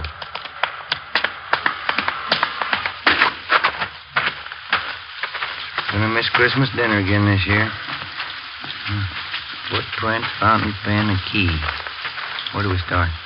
It's a cheap pen. They sell thousands of them. Want to smoke? All right, thanks. Footprints will help convict the killer. Gotta find him first. Thank you. I don't know. Maybe we can work a switch. How's that? Find the lock that fits the key. 9 a.m., Christmas Day. Sergeants Dave Arroyo, Robert Claudio, Ben, and I went back to the office and took stock of what we had to work with. It wasn't much. A woman had been murdered. Who was she? Why was she killed? Who was the killer? Dave and Claudio had the dead woman's fingerprints taken, and they were run through the record bureau. Ben and I checked with Lee Jones at the crime lab. The results of the precipitant test showed that the type of blood found on the broken beer bottle matched that of the victim. From the casts of the foot impressions found at the scene of the killing, Lee estimated that they were made by a person approximately 5 feet 9 inches tall, weighing about 160 pounds. He figured the footgear must have been of a heavy type, either a boot or a dress shoe with thick double soles, size 11. 9:40 a.m. We checked in at the basement of the Hall of Justice, the county morgue.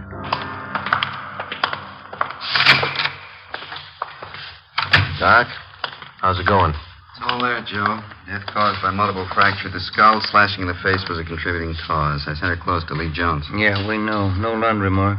Well, I got two things. Maybe they'll help, maybe they won't. Yeah?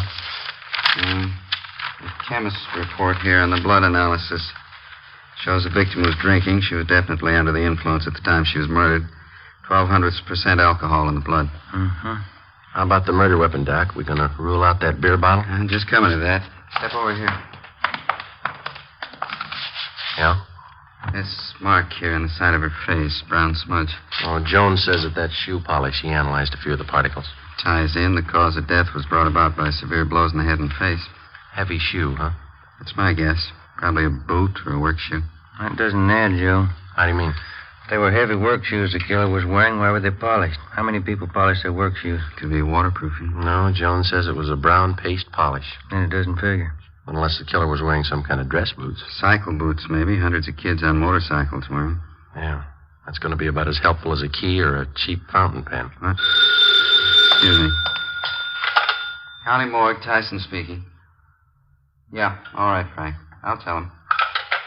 Cunningham at R&I wants to see you right away. What's up? They made the victim's prints. During the war years, a complete file of pictures and fingerprints had been kept on all persons employed at local defense plants.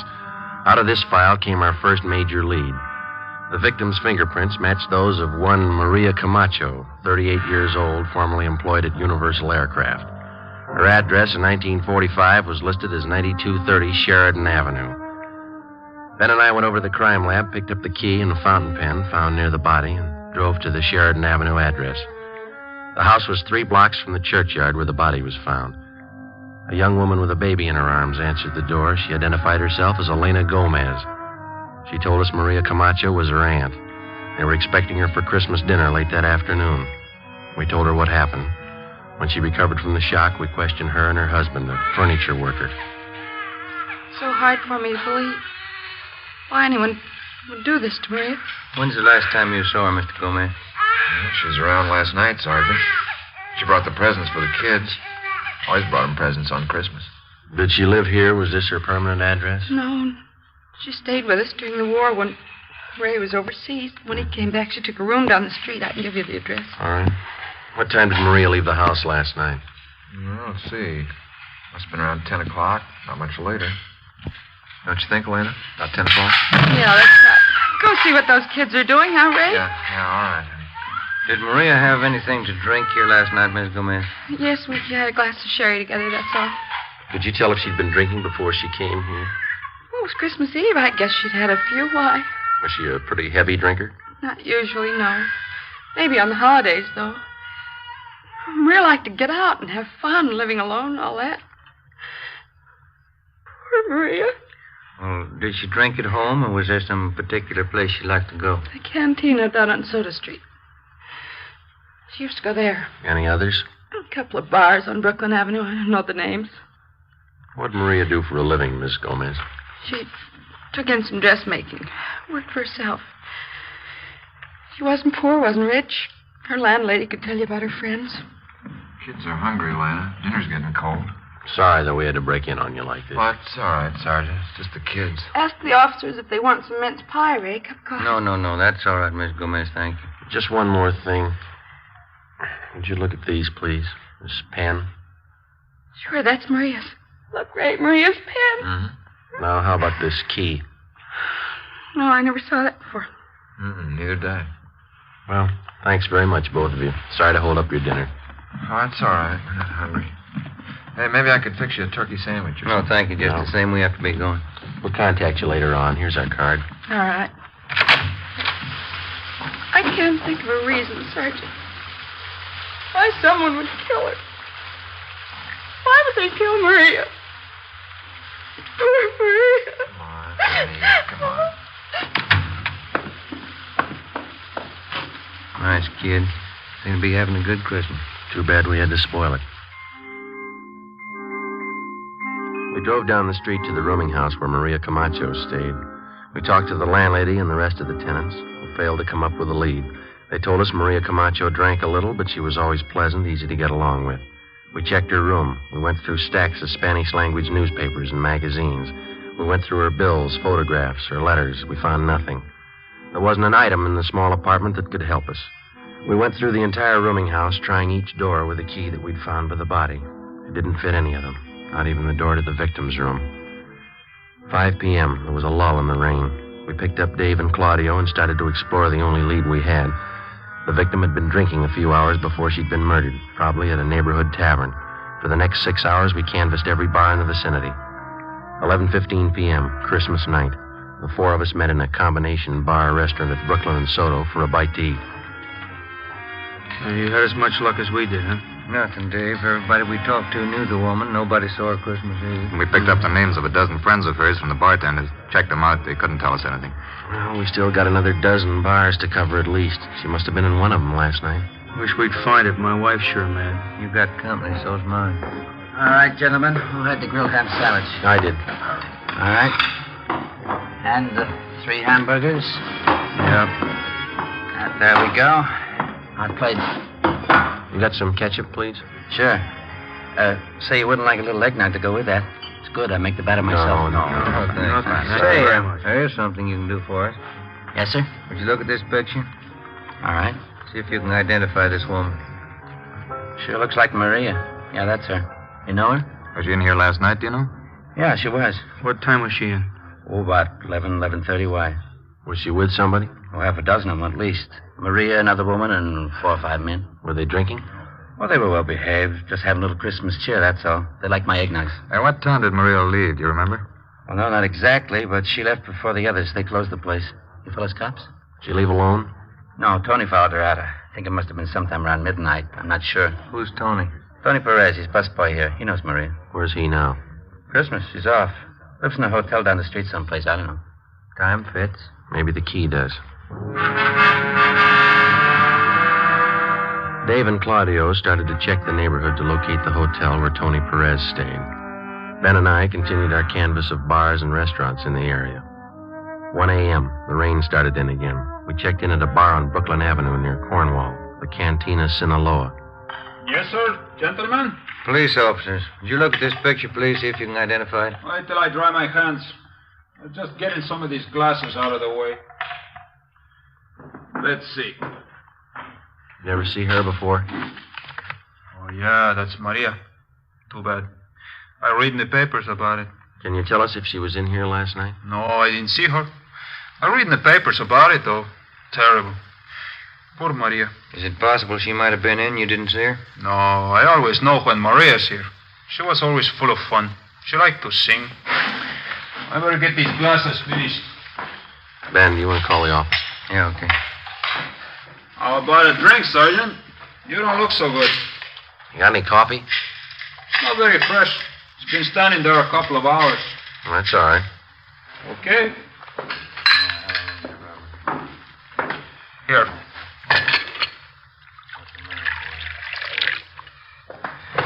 Here's the sugar. Hey, thank you. Yeah, that's not very warm, huh? Oh, that's okay. What do you think, officer? The guy was crazy? I don't know. He must have been crazy. Lots of nice rain. That's good for the farmers. Yeah. Sure. You ever see this key before? Let's see. I don't know. Joe. Yeah. Dave and Claudio found the hotel that picked up Tony Perez. Took him in. What'd he tell him? Dave says they're talking to him now. He won't say much. They find anything on him? He's wearing a pair of dark brown boots. Yeah? Well polished.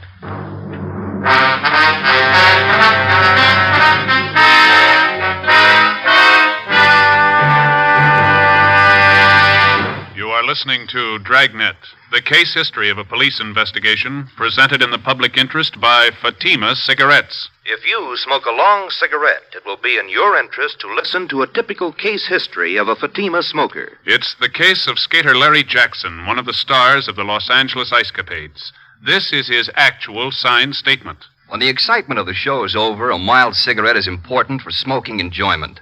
I found Fatima's the most enjoyable king-size cigarette because it's extra mild.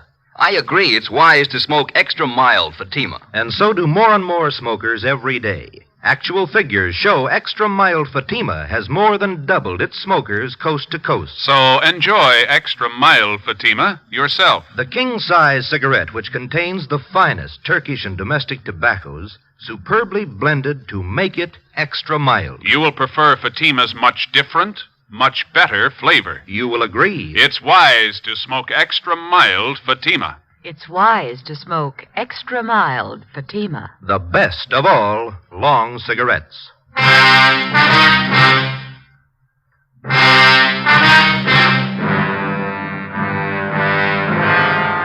Monday, December 26th, 9 a.m. We checked Tony Perez through R&I. He had a record of 7 arrests, but no convictions. During the past year, he'd been booked on suspicion of 211 PC, assault with intent to do great bodily harm, and second-degree burglary. In each instance, he'd been released for lack of evidence. All of his shoes and clothing were brought to the crime lab for examination. 9:25 a.m. We brought Perez back to the interrogation room. He admitted that he had been with Maria Camacho Christmas Eve, but he denied having anything to do with her killing. He told us that after he had left Maria, he'd gone to a party at some friend's house. Dave and Claudio went out to check his story.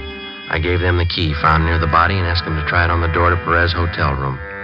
Ben and I continued to question the suspect. How well did you know Maria Camacho, Tony? I told you already. She was just some old crow who used to hang around the bars, that's all. I used to talk to her once in a while. You ever have any arguments with her? No. How many times you gonna ask me that? It'd help a lot if you could tell us exactly where you left Maria Christmas Eve and when you left her. I told you already. I don't remember exactly. We were drinking. We were all drinking. I don't remember. How'd you get to that party? I walked. Place down on Malabar Street. Maria stopped at a bar someplace along the way, and that's the last time I saw her. Did you go in with her? No, she went in alone. I went to the party. That's all I know. Interrogation room Friday. Lee Jones, Joe. Yeah? Check the polish on Perez's boots. It matches with the smear of polish on the victim's face. Wax components are exactly the same. Good. How about the cast? Nope, they didn't match. The prints we cast out there were size 11, big heel. Perez wears a 9, pretty small heel. No match at all. What about the other stuff? Went over the rest of his shoes and his clothes. Nothing that ties in. Okay, Lee. Thank you. Do you shine your own boots, Tony? No. Why? Where do you get them shined? I go to Angelo's, Chicago Street, right near First. When's the last time you got a shine? Oh, Christmas Eve. What time Christmas Eve, Tony? When I got off work, about 2 in the afternoon. Hi. Hi, Dave. See one of you outside a minute? Yeah.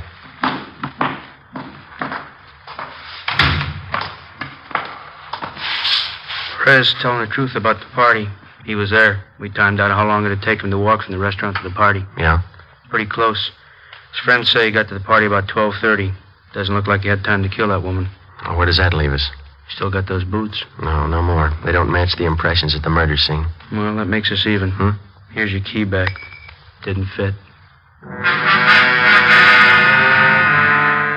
Tony Perez was held for further investigation. Dave and Claudio took up the canvassing of bars in the same area where we'd left off the night before. Ben and I drove down to Angelo's Shine Stand. It stood just outside a barber shop. 4 chairs with an awning full of cigarette holes over them. He identified Maria Camacho's picture immediately. We questioned him while he polished her shoes. Maria, I used to tell her, Sergeant, running around like that, she had too many friends. Too many. Did you see Maria on Christmas Eve, Angelo? Christmas Eve? Let me see. No, last time was a few days before Christmas. Angelo, do you know a man by the name of Tony Perez? Tony? Sure. Tony Perez. Tall fella, big shoulders. Was he one of your customers? Yeah, all the time he comes to see me. Was he here on Christmas Eve, Angelo? Yeah, he was here. I gave him a shine. Good customer. You remember what kind of shoes he had on? Sure. Boots. He always wears boots. What color were they, do you know? Brown. Always wears brown boots. Well, what's the matter? Is Tony in trouble? What kind of polish do you use on his boots, Angelo? Well, I got the can down here. Yeah, this one here. High-grade polish. You got boots, I can fix them up.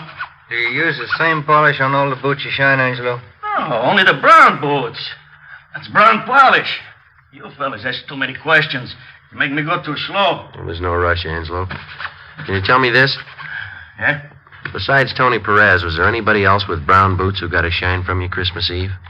Well, I don't know. Lots of people get shines. Christmas Eve is pretty busy. Just the people with brown boots, Angelo. Can you remember? No, I don't think so. Tony was the only one with the brown boots. There's no others. And how about heavy brown shoes? Huh? You remember the people with heavy brown shoes that came in for a shine? No, I don't know. Look, please, just letting me shine your shoes, huh? That can of brown polish, Angelo, you say that's the kind you use on Tony Perez's boots? Yeah, that's the kind. This kind right here. Well, can you remember how many times you used that polish on Christmas Eve? Well, I opened this can that morning. And see how much is gone. Maybe I use it, maybe half a dozen times. Can you remember the people whose shoes called for this kind of polish? Yeah, lots of them. Brown shoes. I know the feet when I see them. I don't know the faces. Don't you remember any of them? If they like the shine, maybe by and by they come back. There were 3 or 4 fellas, maybe. I see them before. I don't know their names. Okay, finished. You like the shine? Oh, yeah, fine. See, I'm going to buy that can of polish from you, Angelo, and we're going to check back with you later. Okay. Here it is. That's fine polish, Sergeant. Best you can get. Yeah, but it rubs off.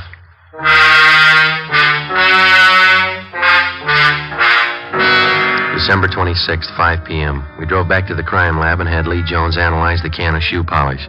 It matched exactly with the particles of shoe polish taken from the victim's body and from the boots of Tony Perez. We arranged for a stakeout at Angelo's shine stand. In case the people with heavy brown shoes returned, Angelo could point them out immediately to the men on duty. 5:30 p.m., Dave and Claudio called in. They thought they had another nibble, this time from the bartender at the El Cedello Tavern, a bar on Soto Street. We drove down to South Main and Harlem Place for a meet.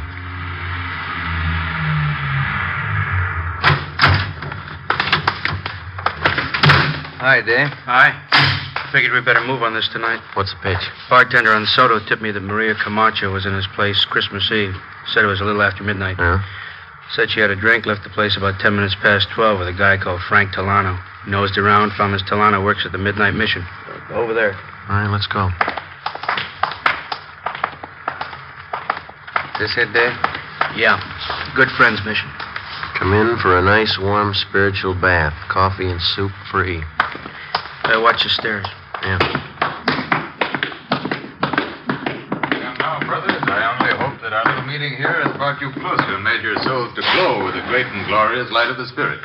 And yes, brothers, if we be not born again of that light, as the book says, we'll be damned, brothers. Damned. Amen.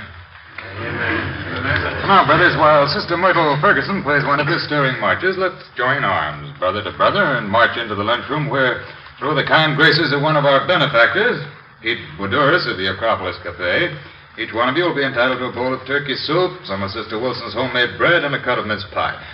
Sister Ferguson, march.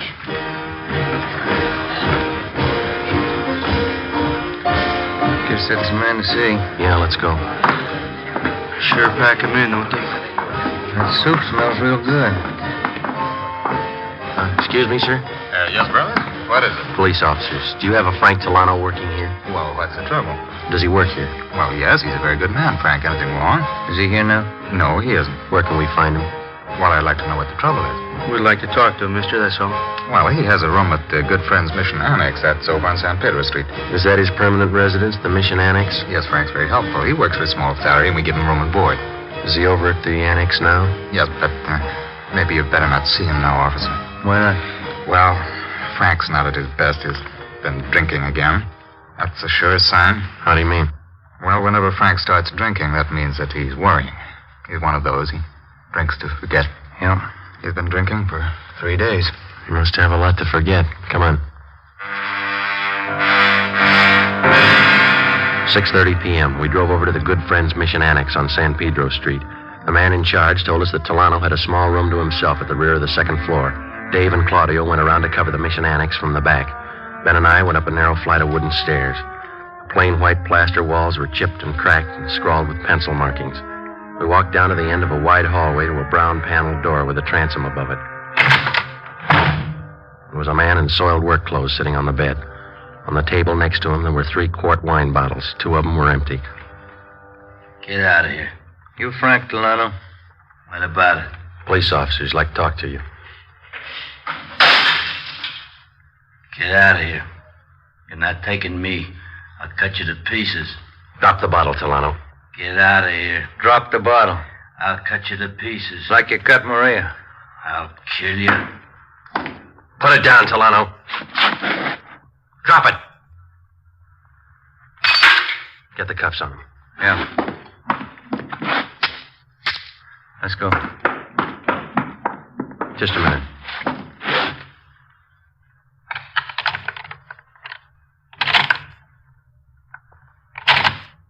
Yeah, it fits.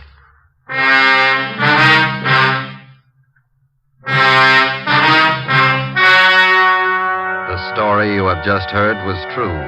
Only the names were changed to protect the innocent. On March 7th, trial was held in Superior Court, Department 94, City and County of Los Angeles, State of California. In a moment, the results of that trial. It's amazing how many long cigarette smokers are changing to extra mild Fatima. Here is the actual report. From coast to coast, extra mild Fatima has more than doubled its smokers. Yes, more and more smokers every day are discovering that Fatima is the king-size cigarette that is extra mild. Extra mild because it contains the finest Turkish and domestic tobaccos superbly blended to make it extra mild, to give it a much different, much better flavor and aroma. Enjoy extra mild Fatima yourself. Best of all, long cigarettes. It's wise to smoke extra mild Fatima. It's wise to smoke extra mild Fatima.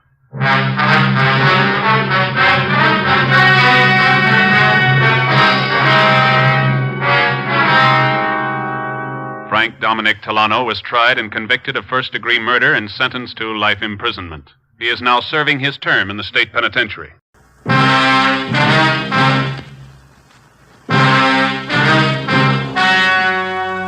The story you're about to hear is true.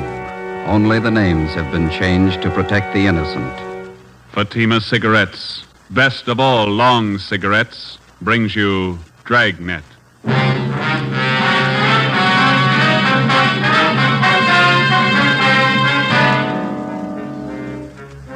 You're a detective sergeant. You're assigned to robbery detail. An elderly woman on her way to the bank has been robbed and beaten senseless. The suspects are cruel, ruthless. Your job, get them. If you want a long cigarette, smoke the best of all long cigarettes. Smoke extra mild Fatima. Yes, Fatima is the king-size cigarette which contains the finest Turkish and domestic tobaccos superbly blended to make it extra mild, to give Fatima a much different, much better flavor and aroma than any other long cigarette. That's why Fatima has more than doubled its smokers coast to coast. Enjoy extra mild Fatima yourself. Best of all long cigarettes. It's wise to smoke extra mild Fatima. It's wise to smoke extra mild Fatima.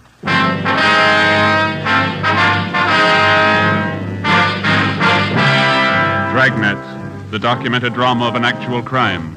For the next 30 minutes, in cooperation with the Los Angeles Police Department, you will travel step by step on the side of the law through an actual case transcribed from official police files. From beginning to end, from crime to punishment, Dragnet is the story of your police force in action. It was Saturday, August 9th. It was hot in Los Angeles. We were working the day watch out of robbery detail. My partner's Ben Romero. The boss is Ed Walker, captain of robbery. My name's Friday.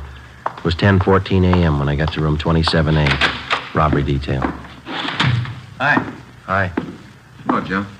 Hi, Win. How is he? Won't know for a while. What'd the vet say? Thinks the dog picked up some kind of poisoned food. Oh, that's too bad. Sure hot.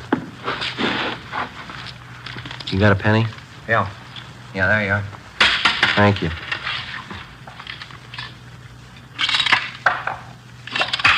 Somebody poisoned, huh? Yeah. That's what the vet says. I never could figure why some people poison dogs. I can understand some people not liking animals, but I can't see why they poison food and then just toss it around wholesale loss. You know how I feel about that dog of mine. If anything happens to him, I don't know what I'll do. Oh, he'll be all right. Those vets can do wonders these days. I sure hope so. They told me to check back with him about noon. I'm about to melt in this heat.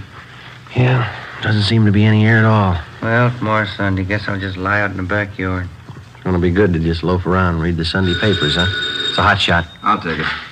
My wife wants me to get out and get a little color. She says I'm better looking with a tan. She ought to know. All right. Will you get married, Joe? After so long, it gets so you believe everything they tell you. Here's one to roll on. Yeah? Robbery and shooting. Victim's car was stolen. You want to get on it? All right, let's go, Joe. Bank job. Don't make any plans for Sunday. 10:53 a.m. Ben and I pulled up in front of the Union Trust and Savings Bank at Melrose and Logan.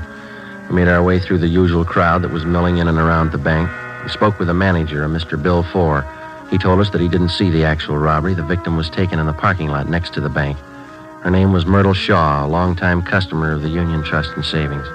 Fore told us that she always did her banking at the same time each day, around 10 in the morning when the bank first opened. He said she was the proprietor of Myrtle's Cafe, 4 doors west of the bank. Let us through, please. Sorry, let us through here. Officer, over here. Yes, sir. Friday and Romero, central robbery. Did you answer the call? Yes, we did. Freeman and Welsh, Unit 13R. Ambulance just left. Victim didn't want to go to Georgia Street. Said she wanted her own doctor. Okay, is she inside the cafe? Yeah. Let's go in, Ben. Are you Freeman? No, I'm Welsh. Freeman's inside. See if you can clear this crowd a little, will you, Welch? Right. Thank you. All right, you've seen everything now. Now, let's move along. Come on. Get black on the street there.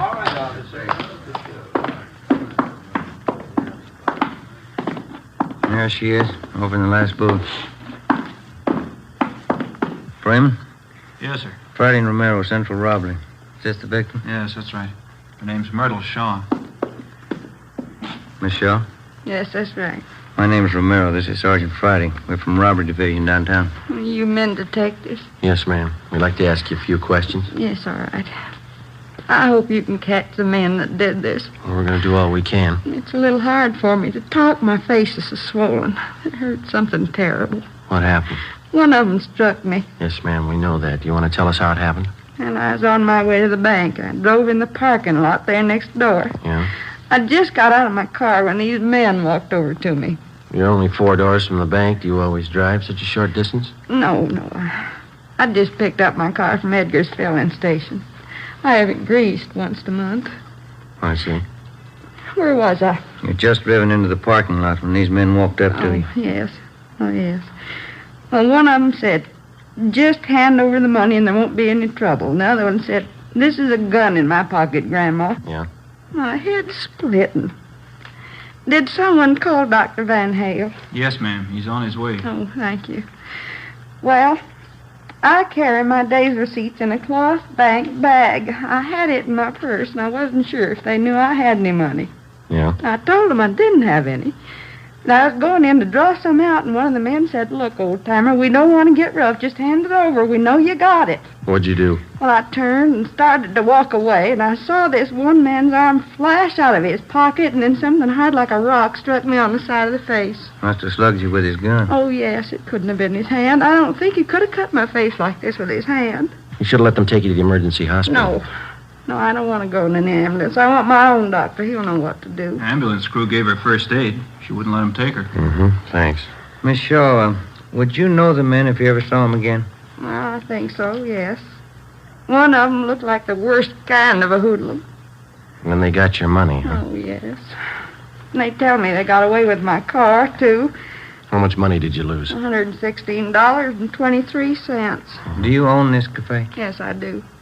It's a small place, as you can see. I do all the cooking and serving up to 11:30 in the morning.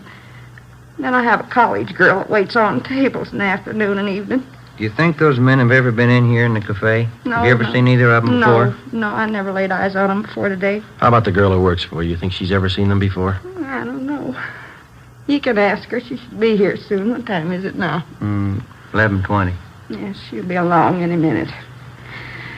Oh, I wish there was something to stop this aching. We know you must have a lot of pain, Miss Shaw, but we've got to ask a few more questions so we can get right on this. Yeah, I understand. I'll tell you all I can. Ben, do you want to get the dope on the stolen car and a description of the man? I'll call the office. Right. Say, is there a payphone I can use here, Miss Shaw? Yes, right over there behind the fountain. Thank you. Do you need change? Yes, ma'am, I'm afraid I do. Well, just help yourself in the cash register there. Thank you.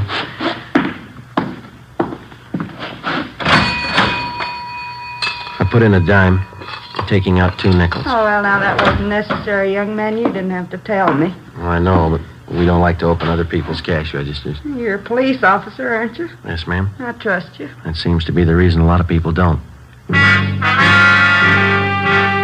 I called the office, and as fast as Ben repeated the information, I phoned it in. The detailed information was broadcast to all units.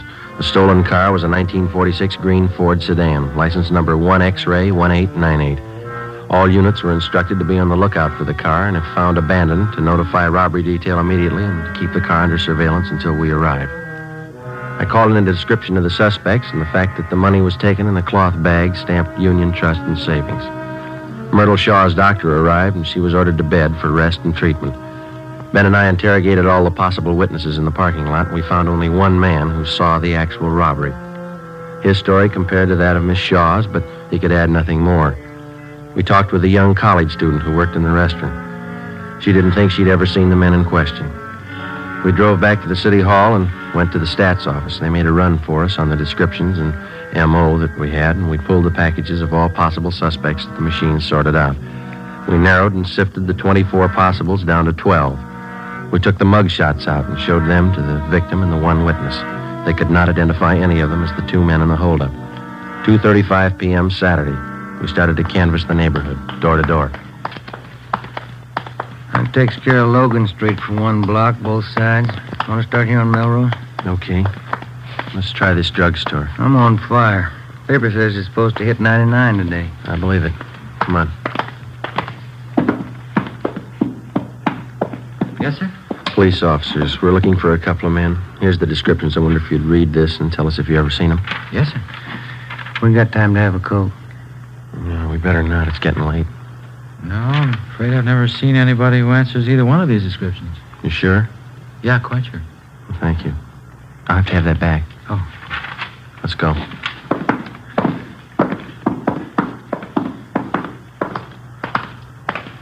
Is it just my imagination, or does it seem to be getting hotter to you? Talking about it doesn't help. I've tried ignoring it. That don't help neither. Let's try this bakery.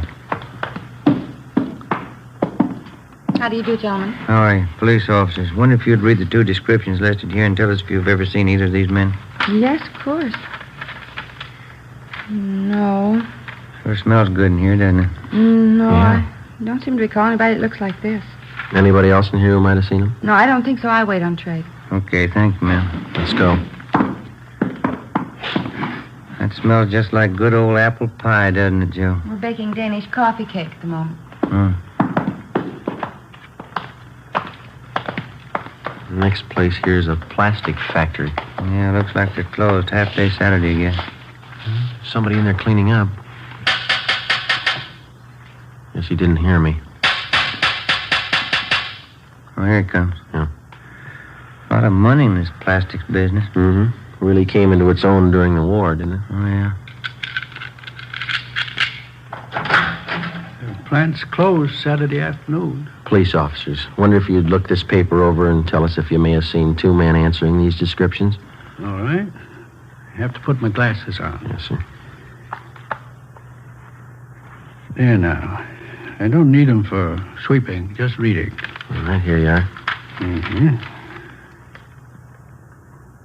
What do you think? What was that? I said, what do you think? Have you seen him? I don't know. How do you mean? I'm not sure yet. Hmm? I'm not sure. I may have seen one of them. How about the other one? That's what I mean. Yeah. I don't know about the other one. But you do remember seeing one of them? I might have seen both of them. But you're not sure? I don't know. Well, do you want to tell us what you remember about the one you did see? Oh, don't you want to know about the other one, too? Well, yes, sir, we do, but I understood you to say that you didn't know about the other one. No, I don't. Well, you just tell us what you know, then. Then you want me to just forget about the other fella? No, sir, but if you don't know, it's all right. I might know. Yeah? I haven't read about him yet. Oh. You asked me a question just as I finished reading about the first one. I was just starting on the second one at that time. Yes, sir, sorry. What was that you asked me? Wasn't important. Then I'll read about the second one. Yes, sir, thank you. Mm-hmm. Yeah, I seen them 2 or 3 days ago, both of them. In this neighborhood? Yes, sir, right around back in the parking lot. They work here? No, sir, they don't. Seems to me I've seen them a couple of times. What were they doing? I don't recall. I just remember I've seen them. You sure? Yes, I'm positive. One of them had on a brown suit, the other gray, just like it says here. The descriptions fit all right. You have any idea where these men might be now? No, sir. We're investigating a robbery. We want these men for questioning. I wish I could help you more. I do know I've seen them, but that's about all. I don't know their names. All right, sir. What's your name? Seth Williamson. We'll leave you one of our cards, Mr. Williamson. If you see him again, appreciate you letting us know. Yes, sir. Sure will. Let's go, then.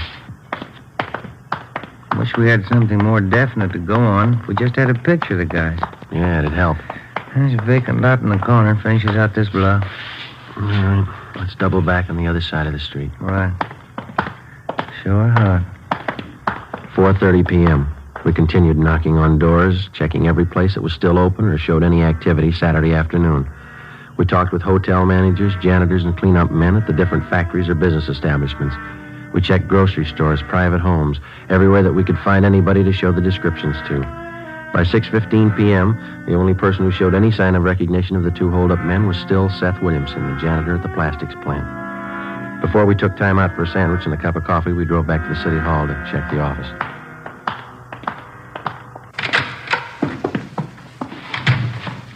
Hi, Friday. What do you say, Marty? A couple messages for you here. Thanks. What's the matter with you, Romero? I'm dehydrated. That sun almost fried me. Well, Joe, that one call there's from your mother. Said tell your dog's out of danger. Oh, that's fine. Called in around 2, huh? Yeah. That other one's from some guy who says he wants to talk to you right away. Been calling in since about 3 this afternoon. Seth Williamson, eh? Called 4 times. Yeah. Said tell you he'd wait at that number there till he heard from you. I'll call him right now. Been hot downtown, Marty? Pretty warm, yeah. Any kickback on that stolen car? No, not yet. Benson Plastics. This is Sergeant Friday, Police Department. Oh, yes, I'm glad you called me back. I think I've got a little more information for you. Yeah? Those 2 fellas you were looking for, did you find them? No, not yet. Well, I just remembered what they were doing out back there in the parking lot. Yeah? They were taking pictures Of what? of the 2 girls that was with them. I remember now. There were 2 young women with them. One was a blonde and the other I don't recall. How were they dressed? The blonde had on a white shirt of some kind and a black dress. That's all I can tell you for sure. Who was taking the pictures? First the fellas took the girls' picture, and then the girls took snapshots of the fellas. Thank you very much, Mr. Williamson. Oh, it'll help you. Yes, sir, it will. Goodbye. Goodbye. What do you got? They've had their pictures taken. Yeah? Let's find the prints.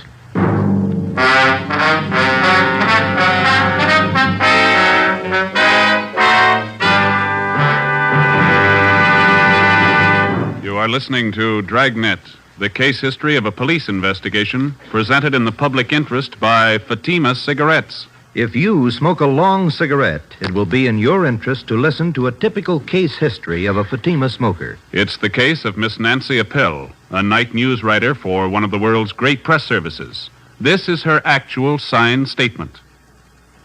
When you're working hard, smoking more, it's nice to enjoy a really mild cigarette.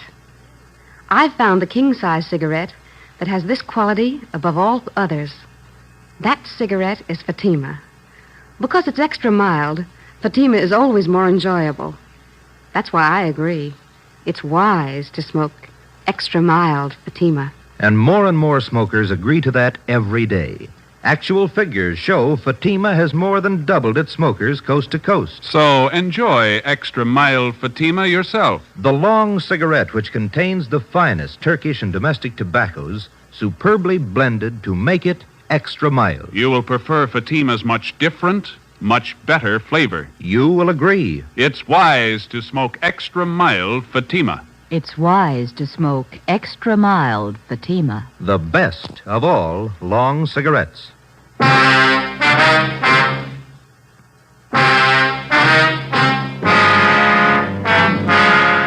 Ben and I figured if we could possibly turn up the photographs that had been taken, we'd have something more definite to go on. We still had a lot of doubts. Maybe the janitor, Seth Williamson, was wrong. Maybe there were no pictures. If the snapshots had been taken, maybe they were still on the camera, undeveloped. With any kind of fast service and processing, the photos could have been picked up by now. We figured it was worth the chance and the time involved to check the lead out. All we had was the victim's scant description of the two hold-up men, and if we could possibly turn up pictures, it'd help a great deal. If Williamson was right, we'd have another lead, the two girls. 6:40 p.m., we started checking drugstores, going through all prints that had not yet been picked up by the customers. We'd made the rounds of all the drugstores in the neighborhood earlier in the day, but we double-checked the descriptions of the two men with the personnel in each store. By 9 p.m., we'd checked out 10 drugstores and found nothing. We were going on the hunch that the photos would most likely be dropped off for processing somewhere in the immediate neighborhood. It was only a hunch, and we were running out of drugstores. Police business. We'd like to go through your photos that have been left for developing. Yes, sir. Here's the box right here. Oh, thank you. I'll take half. Not very many this time, huh? Oh, don't forget to check the negatives, too. Sometimes they don't print them if they're bad. Yeah, I know. No, nothing in this one. People sure take a lot of pictures of babies, don't they? Yeah. Nothing. These are sure fuzzy. Pictures of the zoo. Pictures of Yellowstone.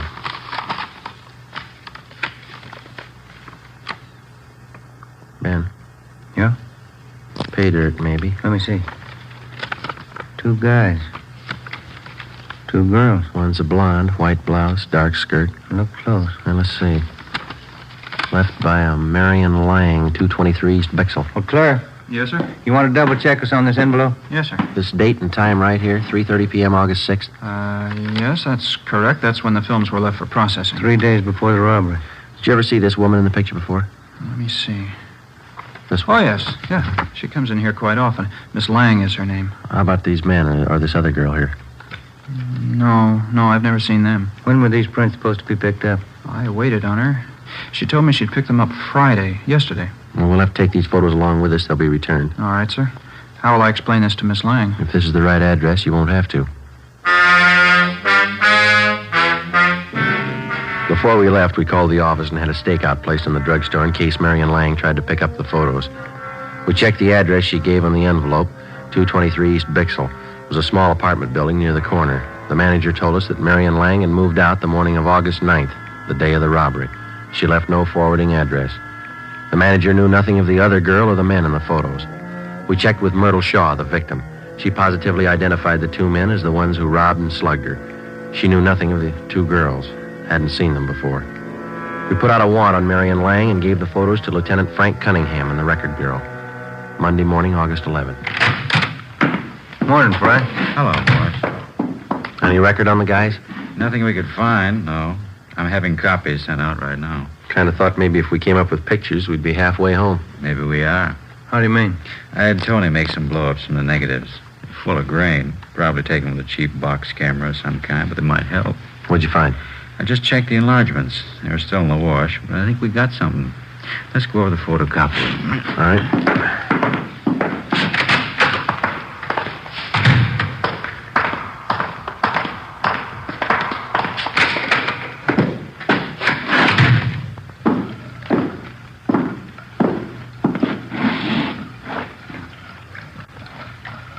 Yeah, good and clear now. Sure as he'll ever be, anyway. Here we go. I had 16 by 20 enlargements made. This will show you what I found. Yeah? You guys take a good look at the face of this one man here. Thought we did. Why? That's pretty hard to see on those small prints. Look here. You see the nose on this one? Mm-hmm. I'd guess it's been broken one time or another, wouldn't you? Yeah. You see here? Scar over the left eye, scar over the right eye. A couple of them. Yeah? Look at the right ear. See how mashed it is? Hmm. We couldn't come up with any names for you, but I'll bet it'd be safe to guess his line of work. Looks like a prize fighter. Nothing in the oddity file. I checked and double-checked everything I could lay my hands on here in the department. I don't place him if he was a boxer of any standing. I don't recall it. Isn't much. Wish I had something else for you. It's a lead, isn't it? Might be. It's more than we had. It was possible that one of the two hold-up men in the photos could have been a professional fighter. From his appearance and build, we felt it was a fair guess.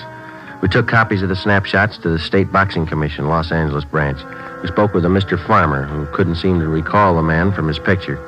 We went over the description that the victim had given us. Farmer said that he knew a great many of the fighters because at one time or another they all check in and out of the commission before a bout. But the man in the snapshot remained unidentified. He checked through several hundred cards bearing the photographs of boxers in the files. No luck. Farmer suggested that we try the Spring Street gym where the out-of-town fighters get into shape and the boxers in town train. We left him a copy of the photograph and our card so that he could continue checking back through his files. It was 10:22 a.m. when we got to the Spring Street gym. Here's the manager's office. Come in. You the boss here? Yeah. What can I do for you? Police officers. Yeah? We're looking for a man we think might be a fighter. I wonder if you can help us out. Sure try. I'm Sergeant Friday. This is my partner, Ben Romero. Hi. My name's Charlie Coleman. Here's a couple of photographs for you to look at, Mr. Coleman. Mm-hmm. Have you ever seen this fellow on the right? Let's see here. Let's walk over by the window, get a little light on him. Wait a minute. Used to work out here all the time a couple of years back. Name's Billy. Marshall. Yeah, that's right. One of them named Billy the Kid Marshall. Is he still around? Oh, gee, I couldn't tell you. It's been a good 2 years since I seen him up here. Any idea where we might locate him? I doubt it.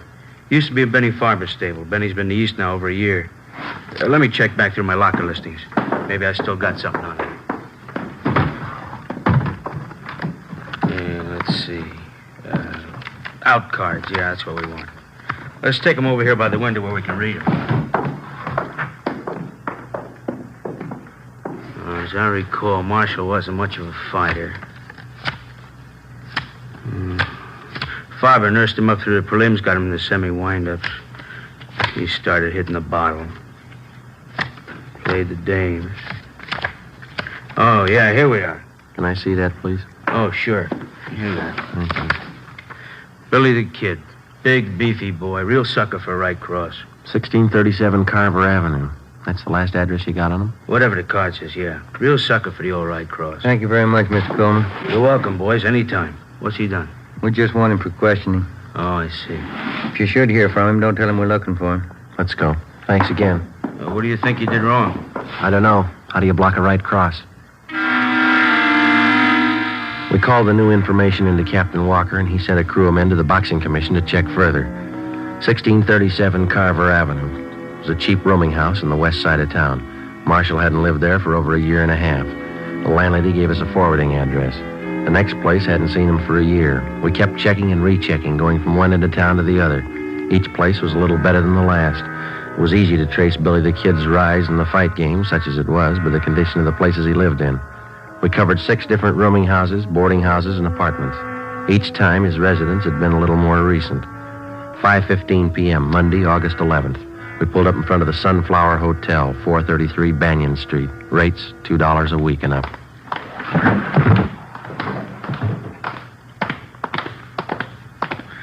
Nobody at the desk. I'll ring the bell.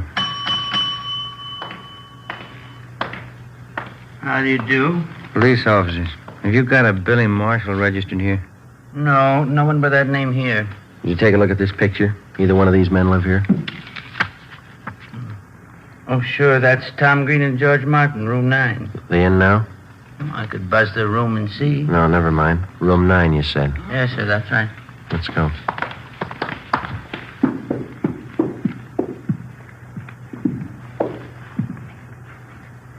Room 9. Cover me. Right.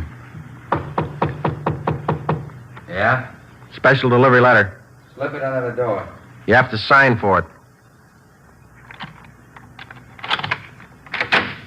All right, stand still, police officers. Cops, Tom. Watch it, Ben. Take the other one, Tom.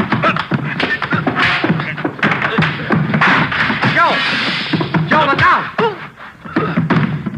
All right, hold it right there, Marshal. Get over there against the wall.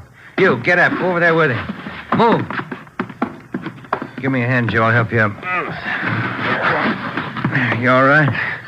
Yeah, I'm okay. There he is, Joe. Looks like his picture. Fits the description. Except for one thing. Yeah? He's no sucker for a right cross.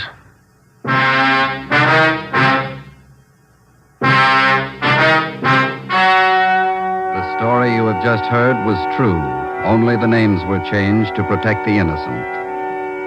On March 27th, 1947, trial was held in Superior Court, Department 81, City and County of Los Angeles, State of California. In a moment, the results of that trial. It's amazing how many long cigarette smokers are changing to extra mild Fatima. Here is the actual report. From coast to coast, extra mild Fatima has more than doubled its smokers. Yes, more and more smokers every day are discovering that Fatima is the king-size cigarette that is extra mild. Extra mild because it contains the finest Turkish and domestic tobaccos superbly blended to make it extra mild, to give it a much different, much better flavor and aroma. Enjoy extra mild Fatima yourself. Best of all long cigarettes. It's wise to smoke extra mild Fatima. It's wise to smoke extra mild Fatima.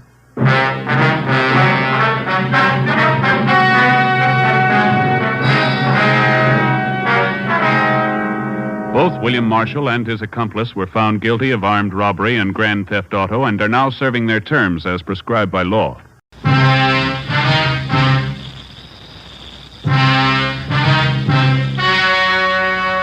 The story you are about to hear is true.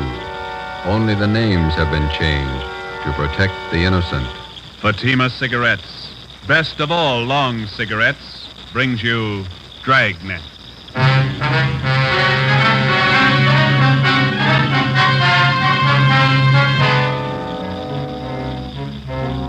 You're a detective sergeant.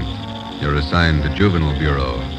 A potential killer roams the halls of one of the high schools in your city. Girl students have been brutally slashed by the criminal. Your job, stop him.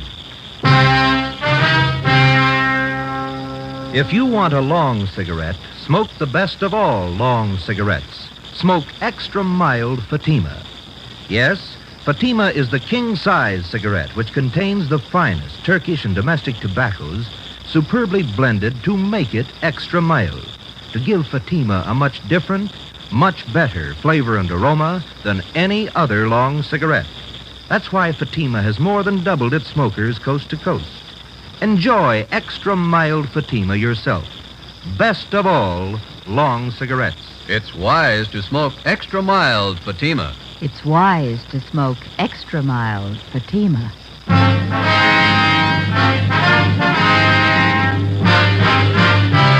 Dragnet, the documented drama of an actual crime. For the next 30 minutes, in cooperation with the Los Angeles Police Department, you will travel step by step on the side of the law through an actual case from official police files. From beginning to end, from crime to punishment, Dragnet is the story of your police force in action. It was Thursday, November 4th. It was windy in Los Angeles. We were working the day watch out of Georgia Street Juvenile Bureau. My partner's Ben Romero. The boss is Captain Bowling, Commander Juvenile Division. My name's Friday. It was 2:45 p.m. when we got to Charter High School. Main entrance. Which way, Joe? I don't know. We can ask this boy. Hey, son, Yeah? where's the principal's office? Straight down the hall. Last door on the left. Thank you. What's all the noise about? Football rally. We're playing Piedmont today. Probably lose. Can't beat confidence like that. Kids are sure funny nowadays. Yeah. Check that sign. Mm-hmm. Junior prom. $1.25 for cuffing. Makes you feel old, doesn't it? I never did go to those high school dances. How come? Couldn't dance. Wife says I still can.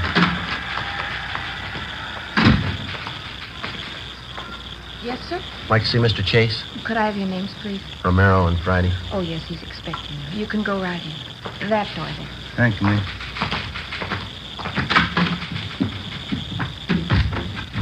Mr. Chase? Yes? My name's Friday. I talked to you on the phone. Oh, yes, certainly, Sergeant. Have a chair. Thank you. This is my partner, Ben Romero. How do you do, sir? How are you, Mr. Chase? Sit down. Sit down. Certainly glad to see you, gentlemen. I'm at the end of my rope. Would you mind briefing us, Mr. Chase? How did all this trouble start? I don't know how it started. I don't know why. But here's the result, Sergeant. This dress, bloodstains on it. Mm-hmm. What's the story? A woman stormed in here and said her daughter came home from school yesterday wearing this dress. As she told her mother she'd been knifed here at the school. Mm-hmm. How many cases like this have you had? 21 in the past 3 weeks. Why didn't you notify us? Believe me, Sergeant, I didn't know which way to turn. When I first learned about these knifings, I wanted to call in the police, but some of the girls who'd been cut, the parents didn't want it reported. The publicity, the notoriety, they didn't want it. Hope you realize, Mr. Chase, that it's a pretty serious business. Believe me, I did realize. What could I do? The knifings had to be stopped. The parents didn't want them reported. I've tried everything humanly possible to find out who's responsible. What have you tried, Mr. Chase? Well, I called on some of the older students from the Boys' Council. I placed them all over the grounds of the buildings and told them to keep an eye out. No results, huh? The knifings have gone right on. This past week, they've even gotten worse. Oh, that reminds me. Just a moment, please. Yes, Mr. Chase? Doris, would you get Jim Travers, please? Have him come to my office right away. Yes, Mr. Chase. Travers is head of the Boys' Council. He helped organize the system of guards. He might be able to give you some information. You said a minute ago that the situation has been worse this past week. You mean the knifings have gotten more frequent? More frequent and more serious. One girl was cut very badly this morning. She had to be sent home. Are most of these girls cut in pretty much the same manner? The school nurse treated some of them. She says it looked to her as though the girls had been slashed with a very sharp knife, probably a razor. Is there any definite time pattern to these knifings? All of them happened between periods, when the students change classes. The corridors are pretty well crowded, and that's why it's so difficult to pin it down to any one person. I see. How about the victims themselves, Mr. Chase? Is there any set pattern there? That's what has me frightened. How do you mean? Most of the victims are rather pretty girls. Whoever's doing this seems to have a preference for them. It's frightening when you think of what kind of mind a person must have. It's a little more than frightening, Mr. Chase. What? A person with a knife must be a mental case, probably a dangerous one. I don't think he's going to be satisfied with just knifing the girls. Killing? Possible if we let it go much longer. You wanted to see me, Mr. Chase? Come in, Jim. I would have come sooner. I was tied up with a rally committee. Jim, this is Sergeant Friday and Sergeant Romero, police officers. Right, Jim. They're here to investigate the knifings. I thought maybe you'd be able to help out with some information. Well, I still have the fellows on the council watching the corridors. We haven't seen anything yet. Well, do you have any time after the rally, Jim? We'd like to have you show us around. Okay, Sergeant. Is the school nurse still in her office? I'd like to talk to her, too. I think so. Jim, when does Miss Wesley go home? 3:30 on Thursday, Mr. Chase. I'll tell her to stay on a few minutes. That's fine. We'll meet you outside the office here, huh? Okay, I'll see you later then. Right. Is school out for the day? Yes, it is. Guess we'll have to wait till morning to interview the victims. The first class is at 8 o'clock. I'll have the girls assemble in the classroom next to my office. All right, Mr. Chase. Thank you. I'll be right back, Doris. See you gentlemen out. Looks like the rally's just breaking up, huh? 3 o'clock now. The game's at 3:30. The kids certainly jam up the corridor. Come on, come on.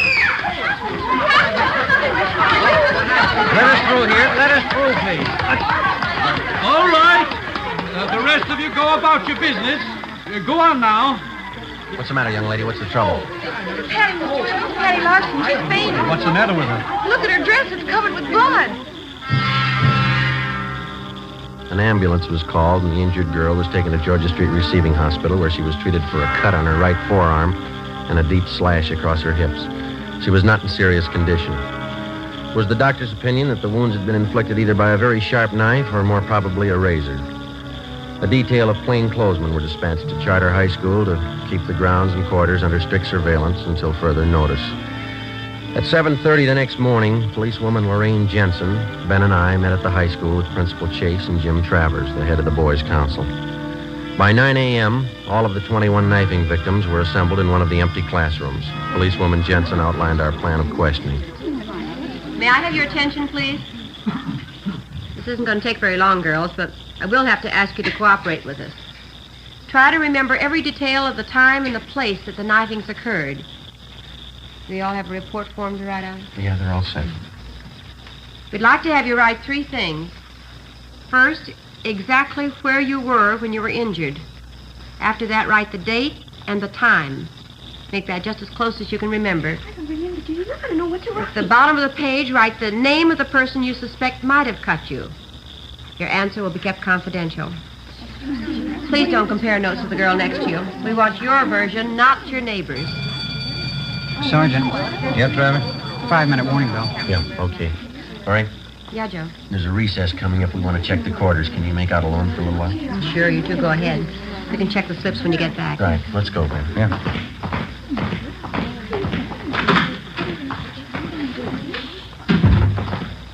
Top of the stairs is best, Sergeant. Okay. If you stand back a little from the railing, no one down below can tell if they're being watched either. Okay. I'm pretty much interested in police work. You know, the lie detector and stuff. Uh-huh. Will you keep on going here? One more flight. All right. I wrote a paper once on the lie detector for our physiology class. The teacher liked it. That's so? Yeah. I've been reading how they take fingerprints, cloth imprints, and all that. Pretty interesting. Here we are. We can keep an eye on the whole corridor from here. Okay. What detail do you officers work out of? Georgia Street Juvenile. You know Lee Jones or Ray Pinker? Oh, yeah. I've read a lot about the crime lab. Why don't you come downtown some afternoon? We'll show you around. That'd be swell. Okay. Must be interesting, meeting all kinds of people, watching how they behave, you know. Yeah, it's interesting. During the recess, while the students moved from classroom to classroom, we kept the main quarter under close surveillance. The other men from Juvenile Bureau covered the rest of the corridors. We kept an eye on the main quarter during the third recess between periods at 11 a.m. Again, no results. At 11:30, Travers went to check with the members of the Boys' Council to set up the noontime watch. Ben and I went back to the classroom on the main floor to check with policewoman Jensen. We helped her tally the results of the questioning of the girl victims that morning. Let's see, 17, 18, 19. Well, that takes care of the lot. Let's see. There it is. Now what's it mean? Well, 12 say they were knifed on the main corridor, 3 knifed outside the building, 4 on the stairway, 2 in a classroom. The times they list. Doesn't look like there's any pattern there. How about the suspects that they wrote down? That's even got me beat. We've got more of them than we have victims. Here. There's 4 pages of names. Some of the girls wrote down as many as 5 suspects. That's going to help a lot. How many altogether? Let's see. 34. Oh, hi, Mr. Chase. Did you find out anything?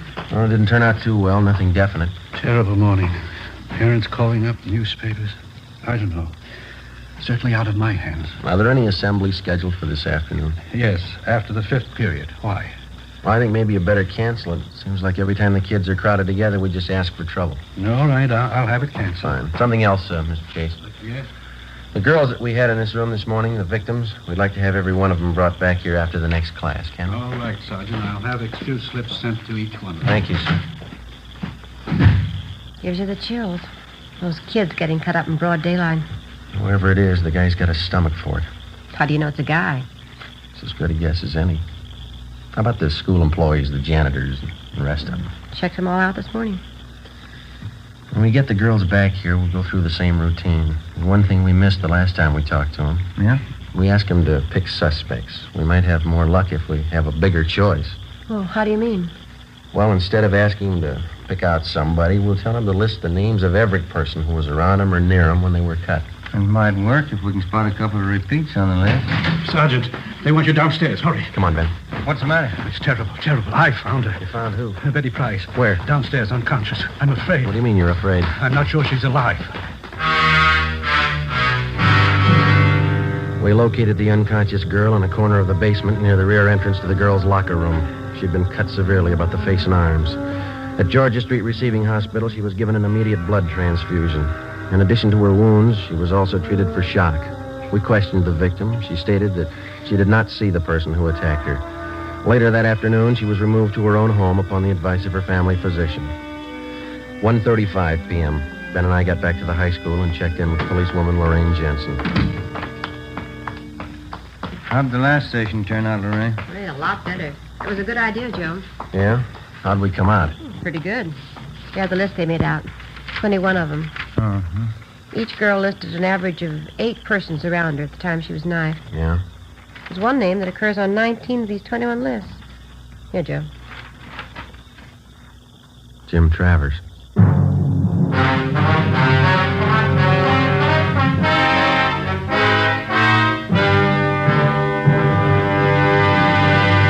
You are listening to Dragnet, the case history of a police investigation, presented in the public interest by Fatima Cigarettes.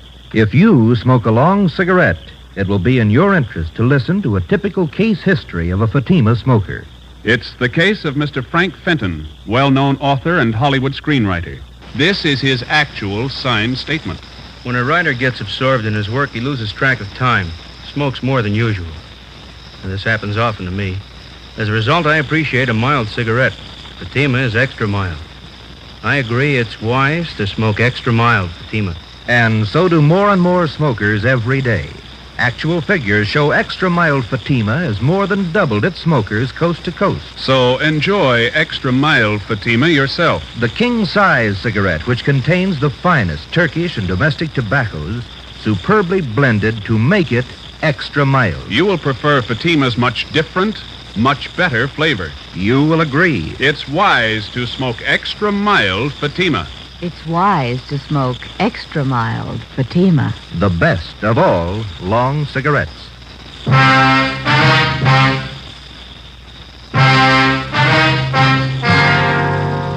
Friday, November 5th, 1:45 p.m. Ben and I started checking on Jim Travers. In the registrar's files, he was listed as James Kirkland Travers, 17 years old. He was a well-known, popular student. He was a fine athlete. He was from a well-to-do family.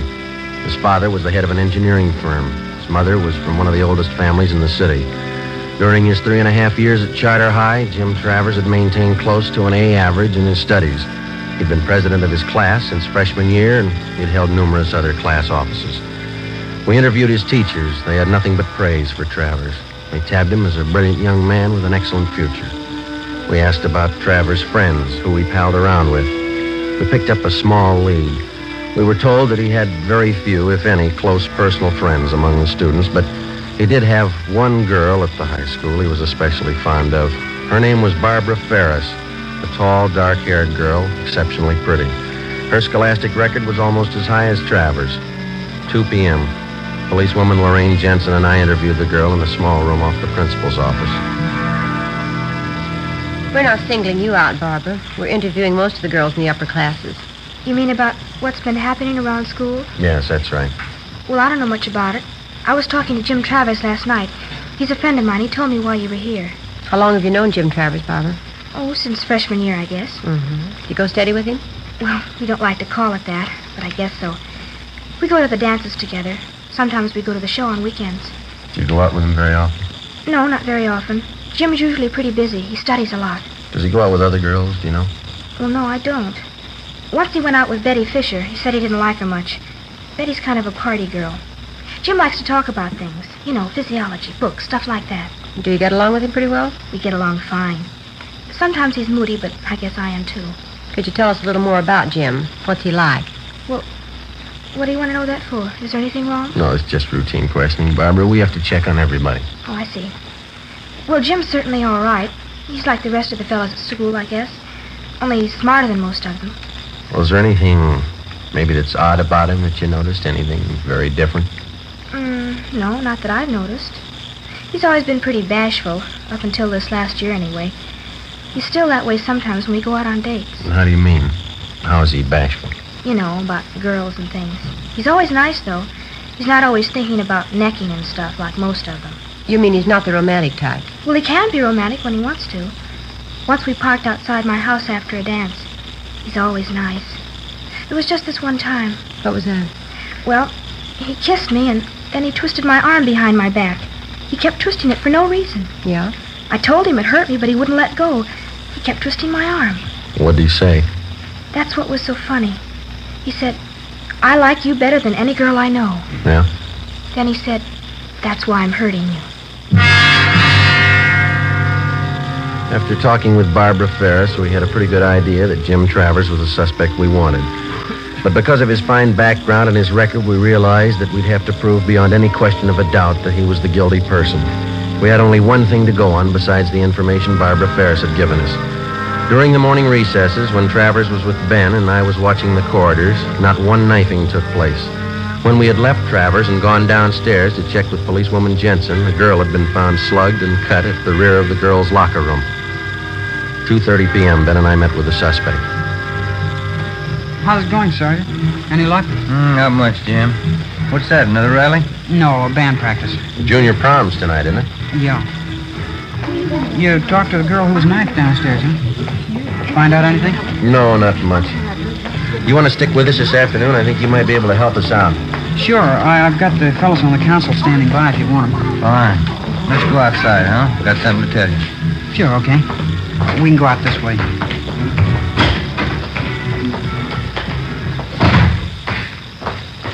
I certainly appreciate your letting me tag along. Hope I can help you. I think you can, Jim.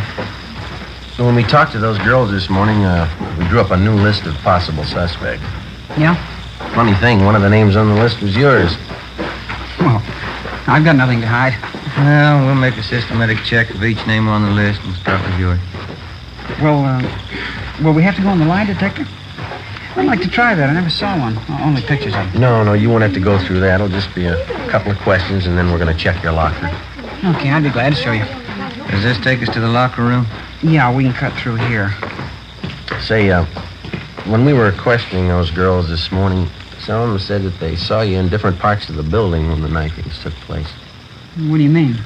Well, your location didn't exactly jibe with your classroom schedule. In other words, your class was on the 3rd floor, but you were seen down in the main corridor. Now, how do you account for that? Well, you see, I usually take walks between periods. Sitting in classrooms makes me nervous. Here, I'll get the door. Any other questions I can answer, Sergeant? No, that's all. How'd you happen to get interested in police work, Jim? You said your father was an engineer, didn't you? Yeah, that's right. I don't know how I got interested. I just took to it, I guess. I always liked to watch people's reactions and their behavior. Fascinating. The locker room's down this way. Okay. What are you planning on doing when you graduate? College? Yeah, I guess so. Dad wants to send me to MIT. It's a good school. Yeah. Say, if you ever have the time, I'd sure like to see some of the ballistics equipment down at the police crime lab. I've read up on ballistics quite a bit, too. Oh, is that so? Yeah. The polygraph lie detector. That's my favorite, though. Wonderful machine. Mm-hmm. Imagine charting positive and negative reactions like that. It's marvelous. Yeah, it is. Say, have either one of you ever read Dawson's treatise? I think it's called The Psychology of the Criminal Mind. You ever read it? I think we had that in training, didn't we, Ben? Something like that, yeah. How about criminal behavior and its basis? Maxwell's book. Did you ever read that one? No, I don't think I did. It's a great book. I got quite a few textbooks on crime. There's one on sex crimes I just got. It's very good. Mm-hmm. This locker room? Yeah, almost went past it. My locker's down this way. How do you shave, Jim? You use an electric razor or a safety razor? Me? Electric razor. They're the best. Yeah, they're a lot easier to use. Here it is. I'll open it for you. All right. Ben, you got those envelopes? Oh, yeah. Yeah, they are. Okay, would you step aside there, Jim? Yeah, sure. All right, we'll get some dust scrapings from the shelf here. All right, there you are, Ben. You want to mark it? Yeah. Jim Travers, dust scrapings from locker. All right. Let's see here. Here's some more scrapings from the bottom of the locker this time, huh? Okay, I'll seal these envelopes. Oh, here's a nail file. Okay, Jim. Now, will you hold out your right hand? Oh, yeah, okay. Hold an envelope under his hand, will you, Ben? Catch the nail scrapings. Yep, here we are. Say, what's all this for, Sergeant? Oh, it's just routine with everybody, Jim. Just gonna take some sample specimens to run through the spectrograph. Spectrograph? Mm-hmm. Now, let me scrape that middle fingernail a little. Oh, okay. That's it. Now the index finger. What about the spectrograph? We use it all the time. Well, it won't work in a case like this, will it? All right, that's all for the right hand, Ben. Don't forget to mark the envelope. Yep. Let's see, Jim, Travers, scrapings from fingernails of right hand. There we go. All right, now the left hand, Jim. Yeah. No, we don't know if this is going to work or not. It's worth a try. We'll know this afternoon.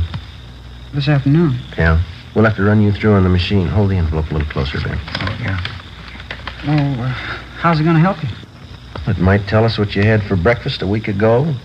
It might tell us what kind of clothes you wore 3 days ago. The kind of objects you came in contact with. Oh. Well, what kind of principle does it operate on? Oh, I don't know. We can ask Lee Jones. Here, let me get the scrapings from your thumb. All right, there it is. Now seal it and mark it, Ben. You want to call the office and tell them we're on our way in? Yeah, I'll be in that room right next to the principal's office. Okay. You can close your locker, Jim. That's all. Yeah, all right.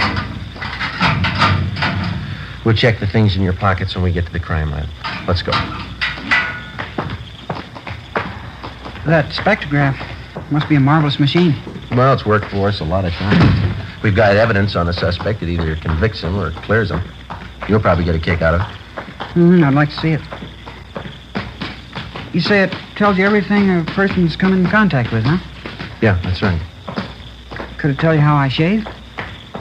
Well, how do you mean? I mean, with an electric razor or a safety razor. Oh, yeah, sure. That's one of the primary things.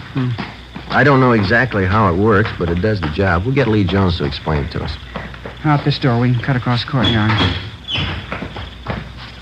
Oh, these are sure nice grounds. Will they keep me long downtown, Sergeant? What do you think, Jim? You know, the strange part about these knifings out here. What's that? Whoever's responsible probably doesn't even realize what he's doing. Yeah. Mentally, he's sick. He's very sick. Best thing for him would be a doctor. Mm-hmm. Just like any other sickness, it's not going to get better by itself. Yeah. The only trouble is he's just getting his appetite up with these knifings. Now, if he goes much longer... How about that spectrograph, Sergeant? Say, for instance, well, if I happen to hold a knife in my hand or maybe a razor. Oh, yeah, that'd show on the machine. We go in here? Yeah. It's a terrible thing. Whoever it is. Terrible thing. Yes, it is. In here, Jim.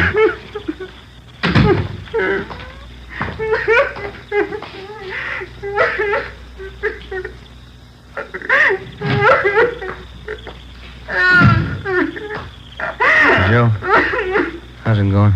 I think he's ready to tell us. Hope so. I expect the graph won't.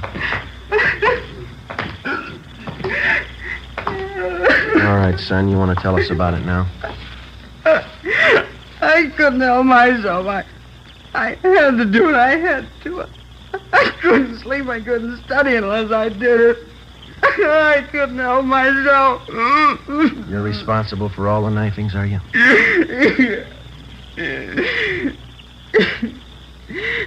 You knew, didn't you? Who told you? You told us, Jim. I'm glad you caught me. It was getting worse. Might have been too late. I'm glad you caught me. Why? Barbara. After the prom tonight, Yeah. I was going to kill her.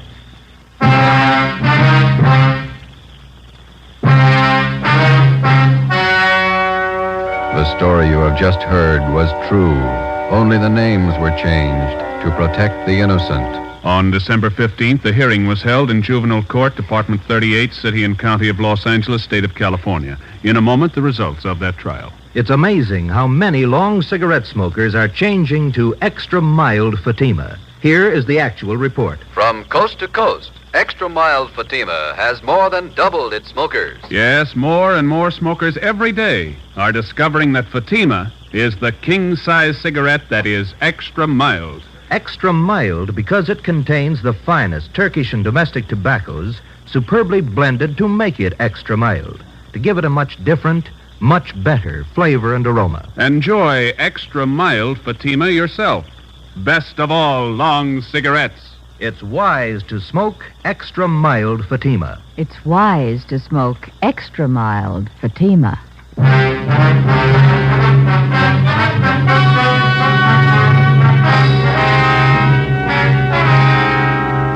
17-year-old James Travers was examined by court psychiatrists who found him to be one of the most dangerous mental cases they had ever examined.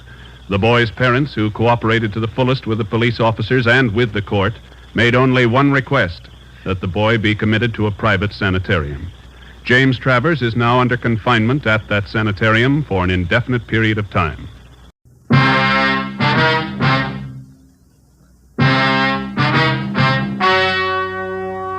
The story you are about to hear is true. Only the names have been changed to protect the innocent. Fatima Cigarettes, best of all long cigarettes, brings you Dragnet.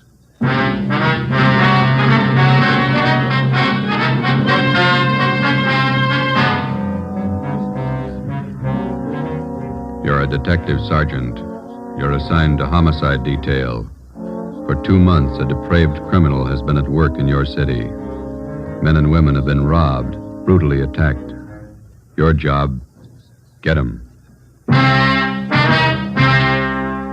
If you want a long cigarette, smoke the best of all long cigarettes. Smoke extra mild Fatima. Yes, Fatima is the king-size cigarette which contains the finest Turkish and domestic tobaccos superbly blended to make it extra mild, to give Fatima a much different, much better flavor and aroma than any other long cigarette. That's why Fatima has more than doubled its smokers coast to coast. Enjoy extra mild Fatima yourself. Best of all, long cigarettes. It's wise to smoke extra mild Fatima. It's wise to smoke extra mild Fatima.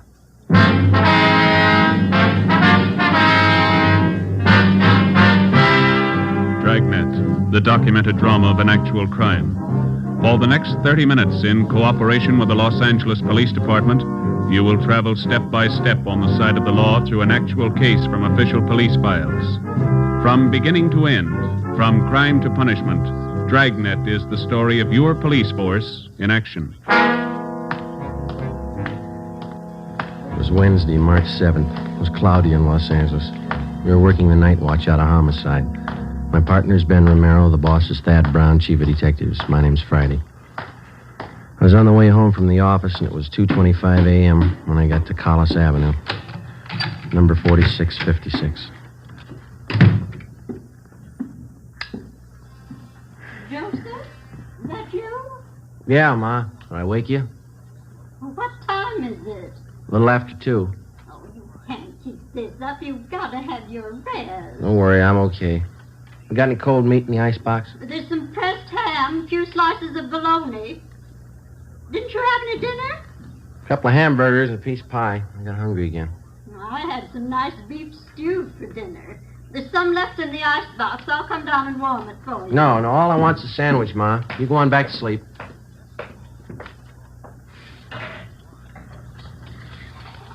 You can't live on pie and sandwiches and keep up your strength. Working all hours, first thing you know, you'll be getting sick. You need your food and you need your rest. Nobody cares when you're sick. You didn't have to get up, Ma. All I want's a sandwich. I can fix it. You better have a bowl full of stew. Here, it'll take a minute to warm it up. Nice new potatoes in it. Some of those onions you like, too. White Bermudas. Okay, not too much now. I'll get the milk. It's 2:30 in the morning. What kept you so late again? Another stakeout. It's the same job. Is that the murder in Highland Park? No, Ma, the badge bandit. One that poses as a policeman. Oh, that one. You certainly ought to do something about him. Yeah, well, we're trying to. We can't find him. Now, there was a piece in the paper about it tonight. They say it's just terrible the way he beats up people and robs them. Yeah. Badge bandit. The way he treats women ought to be ashamed. They ought to put him away. Yeah. You got some more rye bread? Mm-hmm. Are you going to have tomorrow off, Joseph? Thanks. No. The captain says we work straight through till we get the guy. Oh. I thought you were going to have tomorrow off. Mm-hmm. Oh, you ought to tell the captain. You need your rest. You can't go on like this working all hours. You'll be coming down sick one of these days. 15 robberies, 15 assaults, all in 2 months. Somebody's got to stop him. Stew ready? Oh, yeah, I think so. Okay. Well, can't they warn the people? They wouldn't be getting robbed and beaten up if they weren't parked in those lonely places. Spooning, so silly. Yeah. I'm afraid we can't do anything about that, Ma. It's a public place. They got a right to park if they want. Yeah, I suppose. Let me have your plate. Okay, here. No, hold it. That's fine. Another spoonful. You can't work if you don't eat. Okay. It is good stew. Yeah, sure it is. Butcher down at ShopRite's nice. His stewing beef's just wonderful. Mm-hmm, yeah. Ben work late with you? Yeah, his wife's sore, too. He hasn't been home much since we started on this. It's a tough one. Oh, my. Well, times certainly have changed since I was a girl. All this robbing, beating up. Crazy people. Yeah. Any mail today? No, just a couple of bills. Well, you set the alarm. I got to check back in at 8 in the morning. 8 o'clock? Why so early? The badge bandit got 2 more victims tonight. They were college kids. Oh. Doctor says he didn't think we should talk to him tonight, so we'll have to see him tomorrow morning at the hospital. Were they badly injured? Well, pretty bad. The boy took a terrible beating. The girl was attacked, same as the others. My. Well, it's very good, Ma. I better get to bed. Yes, well, your face looks so thin. You need all the rest you can get. I'll get it. Now, who can that be? It's almost 3 in the morning. Hello? This is Lorman down homicide, Joe. Sorry to bother you. Yeah, Lorman. What is it? Captain wants you and Romero to meet him at Hollywood and Laurel right away. What's the matter now? Attack and hold up in Laurel Canyon 20 minutes ago. Yeah? Got the area blocked off. Figure they got the man trapped. The victims get a look at the guy? Same description, the badge bandit. I left the house, went over and picked up Ben. We drove out to the edge of the Santa Monica Mountains where Hollywood Boulevard ends and Laurel Canyon begins. We headed back into the canyon to the blockaded area. Captain Steed from Homicide was there waiting for us.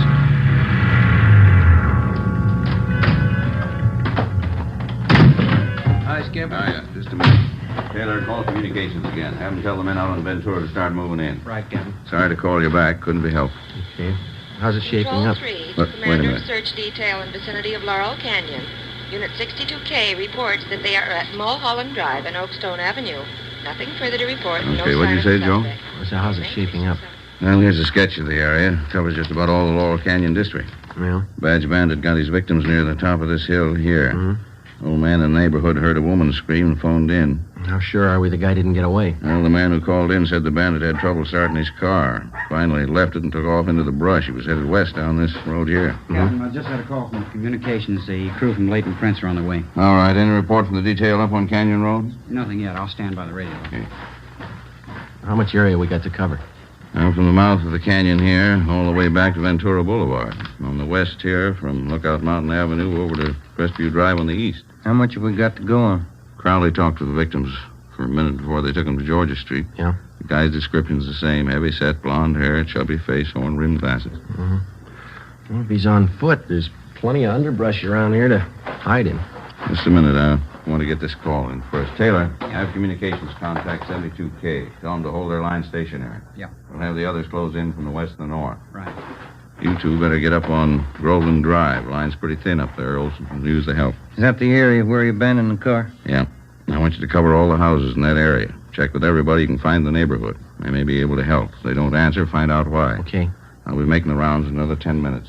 Check with you then. All right, let's go, Oh, Joe. one more thing. Yes, sir? I'll tell you what I told the rest of the men. This guy's in a corner, and he's got a gun. There's only one way out for him. Yeah? Make sure it's not you. 3:45 a.m. Ben and I drove up to Groveland Drive and joined the search. We started our house-to-house canvass of the neighborhood where the suspect had abandoned his car. None of the residents had any further information to give us. 4 a.m. We kept on checking. 23 hours. It's a long shift. Yeah. I could use some sleep. A wife of mine is boiling mad. She's even mad at the kid.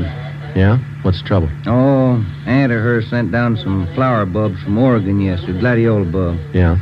Kid was playing with a little girl next door yesterday, and they found a box of flower bulbs. They put the mess of them in a pot of water and boiled them on the stove. What'd they do that for? Who knows? There's another house up ahead. We better check it. Yeah. We ought to get some street lights up here. Yeah. That's nice work, waking people up in the middle of the night. I don't like it any more than they do. Wish we could make them believe that.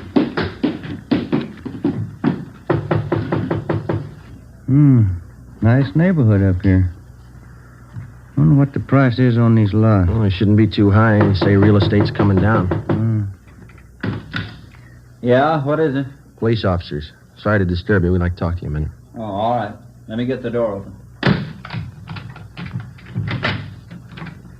What's been going on in the neighborhood tonight? Some kind of trouble? Cars racing up and down the hill? What's the trouble? Have you noticed any strangers in the neighborhood last hour? No, I just got to bed 20 minutes ago. I work out at Paramount. We're shooting nights.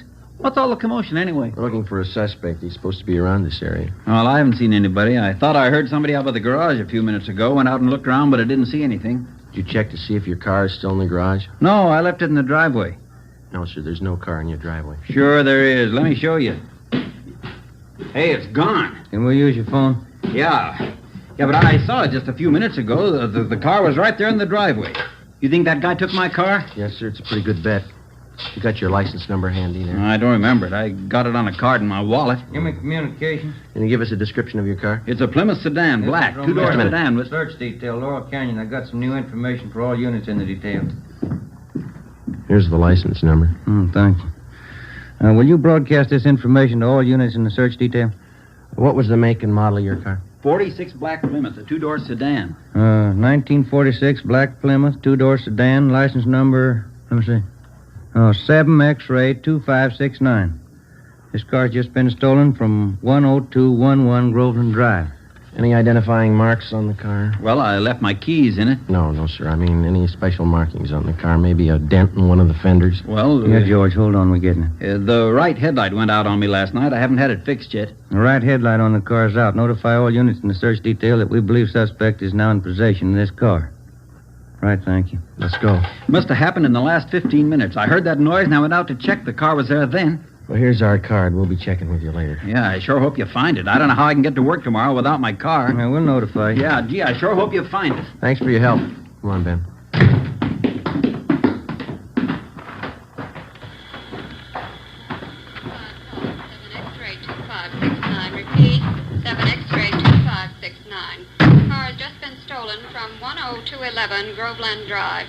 The right headlight is out. Oh, we got it. Believed suspect is now in possession of this car. KMA 367. I don't think he could have gotten that car through the blockade yet, you. Better start searching the side roads, huh? Yeah. There's one. Leading off to the left, up ahead. Okay, let's try it. Wait a minute. There's a car coming down the hill toward us. Joe is making time. Joe, only one headlight on the car. He's coming right at us. Turn around, quick. There's no room. Get over to the inside. I can't. It's too late. Ben, turn. Hang on. We're going over.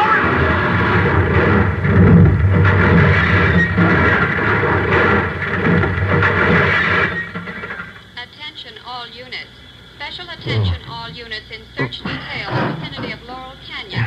80K reports theft Ben? of a 1946 You all right? Plymouth two-door sedan. Ben. License in the 5 column.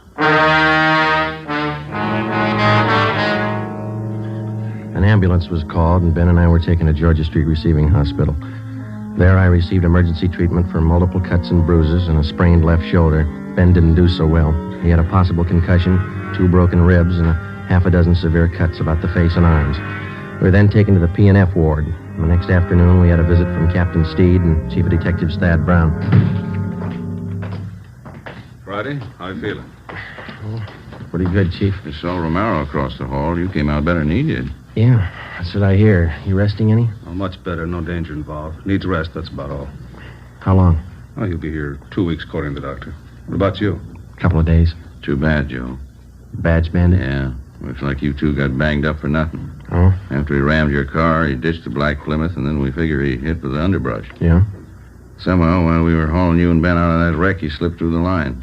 Any fingerprints on the car? None we could use. It's rotten luck. I guess it was his night, huh? We're getting more men from Metro Division to help out. Mhm. And we're doubling the number of decoys around the city. Policewomen, huh? And we'll have each of them planted in a parked car along with an officer in every area the badge bandit's been working. All he has to do is grab at the bait once. Yeah, if he goes for it. He'll have plenty of time to choose. We work the same setup every night till we reach him. It's a big operation. Might have to run it for weeks unless he quits. Well, there's only one way a guy like that ever quits. Yeah. When we stop him. Saturday, March 10th, 2 p.m. I was released from the P&F ward and went home. Ben stayed on at the hospital. He had at least another 10 days to go before release. Sunday, I spent at home. Monday afternoon, I checked back in at the office, and Captain Steed put me on decoy duty for that week, along with policewoman Dorothy River. We were assigned to cover an isolated parking area near Mulholland Drive and Beverly Glen. It was a nice view, but the duty was slow. No sign of the badge bandit. Policewoman River and I waited it out from late evening to early morning, from Monday through Thursday. Friday night came. Same thing. We waited. How's Ben? You see him today? Yeah, he's doing fine. Be out next week. Grouchy, I guess. Oh, sure. You want a cigarette? Thank you. You can sure tell it's Friday night. Yeah. Thanks. College kids are out in force. Mm-hmm.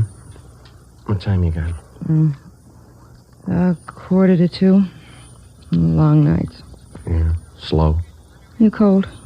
No, are you? Just a little. It's chilly up here in the early morning. What's that? Car full of kids just pulling out. Are the cars gone too? Yeah. We're the only ones left. These stakeouts get on your nerves.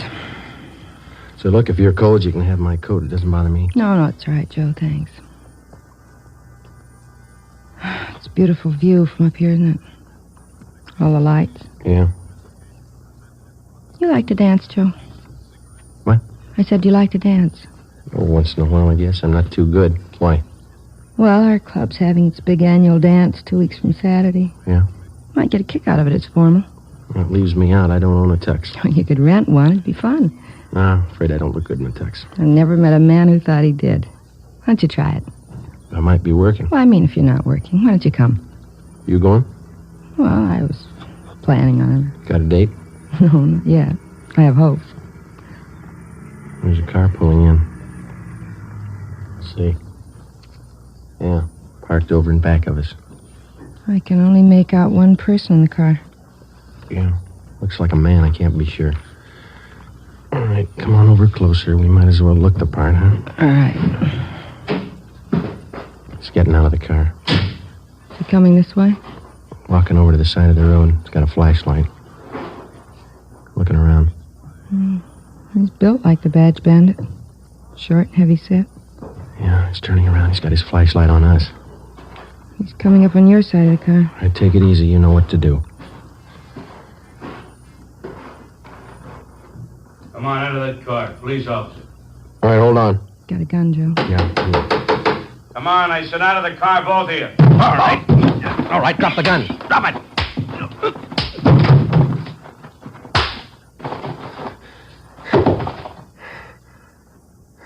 That's him.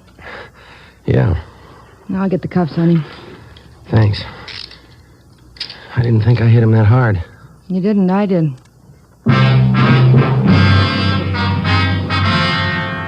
Policewoman Dorothy River and I took the suspect to Hollywood Division, where he was booked on suspicion of robbery. He gave his name as Charles Leon Kirby, age 46. Monday, March 19th, Ben was released from the hospital and checked back in for work. A special show-up was held at which 10 of the 17 victims definitely identified Kirby as the badge bandit. The suspect had finally been apprehended. Now we started the slow process of formally charging the man and presenting our evidence against him to bring him to trial. 10 a.m., Ben and I went across the street to the 6th floor of the Hall of Justice to present our case against Kirby and to obtain a formal complaint against him. We met with Deputy District Attorney Broker. When'd you get out of the hospital, Ben? This morning. Sure got sick of that place. Heard about your accident. That guy sure gave you enough trouble, didn't Yeah, he's still giving us trouble. How's that? He got in a tangle with another prisoner out in the Hollywood Division. Yeah? The other prisoner gave Kirby a pretty bad going over. Cut him up and broke his left forearm. They're moving him in an ambulance from Hollywood to the prison ward at the General Hospital. When did this happen? Just this morning. I think they're moving him downtown now. Tough one. Now, how about your reports on Kirby? Are they all in order? Well, here's a summary report. Alleges 10 positive identifications containing 10 counts of robbery and 10 counts of forcible rape. All right. And here are 7 other crime reports. Only partial identification on these. Okay. What have you got for corroborating evidence against him? Oh, we went through Kirby's apartment. Found at least a dozen pieces of property that he took from his victims. Mostly watches and jewelry. The victims identified every piece we found. Okay, let me get the details down here. No. Excuse me a minute. Sure. Broker speaking. Yes, a minute. You, Friday. Thank you. Friday. When? Yeah, right away. Well, that does it. What's the matter? Kirby. He just broke out of that ambulance.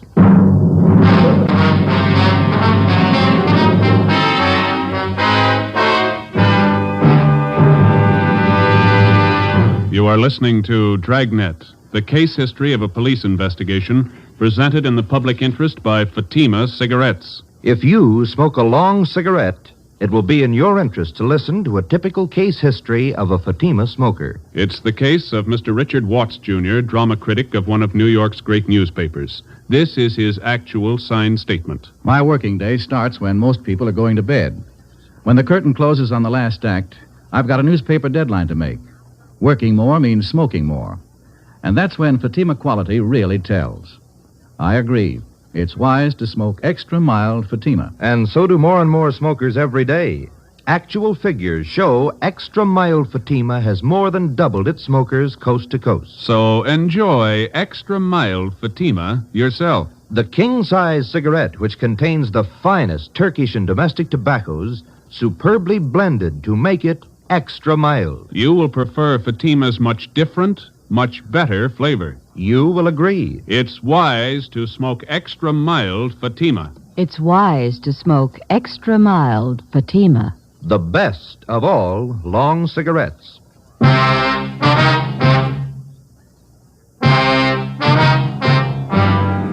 As soon as word of Kirby's escape came through, the information was broadcast to all points.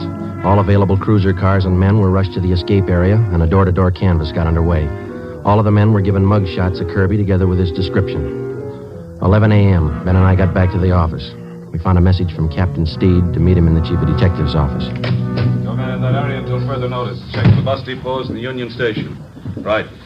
What's the story, Chief? That's what I'm trying to find out. Where'd he make the break? Near 4th and Main. Couldn't have picked a better spot. The ambulance had just crossed 3rd and Main when Kirby slugged the guard. Driver was too busy dodging traffic to notice what was going on in back. That's a lousy break. Kirby jumped out of the back end of the ambulance and disappeared in the crowd. No sign of him since. Well, that's fine. Takes us almost 3 months to reach the guy, and he breaks away on a cheap fluke like that. Well, he doesn't have many friends in town. He's only got one we know of. Yeah. A brother. Kirby stays with him pretty often from what we could gather. The brother lives in a rooming house down on Alameda. Anybody checked that yet? We've got it staked out. And the brother works at a box factory in the south end of town. That's covered, too. He's not going far with a broken arm. What have you got? Pawn shop hold up 6th Street. Happened a few minutes ago. Yeah? Here's the description of the hold up, man. Stocky build, blonde hair, horn-rimmed glasses, chubby face. You were wrong about that broken arm. Come on. 11:20 a.m. Ben and I pulled up at the East Asia pawn shop on 6th Street. Inside, we found the proprietor, Morris Brubaker, lying propped up against one of the showcases. He was an elderly man. His face and head showed the marks of a savage beating. His wounds were hemorrhaging badly, and ambulance attendants were giving him first aid. We showed him Charles Kirby's mugshot. That's the man. I wouldn't make a mistake. That's him. Was he alone, Mr. Brubaker? Yes, by himself. He has to look at a watch, and when I turned to get it, he kicked me. I fell against the showcase and cut myself. He pulled me in the back room. I didn't even know him. He kept beating me. Easy, Mr. Brubaker. Let me get this compress on. How much did he get away with, do you know? I'm not sure. A blue suit, blue overcoat, wraparound, and navy blue both. He kept hitting me. All right, sir, just take it easy. They'll have you out of here in a minute. He kept hitting me like a crazy man. This is antiseptic. Might sting a little. Okay. What else did he take, Mr. Brubaker? Can you remember? Yes, from the cash register. He took money. How much? $13, $40. I can't be sure. When he left your store, did you see which way he was going?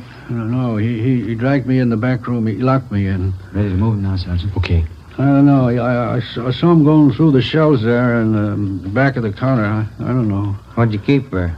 My account books and my gun. A box of shells, too. You want to take a look, Ben? Well, my head. Yes, sir. Just take it easy. It's only going to be a minute now. the account books are still there. Yeah? He got the gun. 4 p.m. Kirby, alias the Badge Bandit, was still at large. As far as we were concerned, the case was almost back to where it started from 11 weeks before. The suspect was still loose. He was well armed. He was still free to rob, assault, or murder. We had two big advantages. Kirby's possible broken arm, which would need medical attention, and secondly, the lead to Kirby's brother.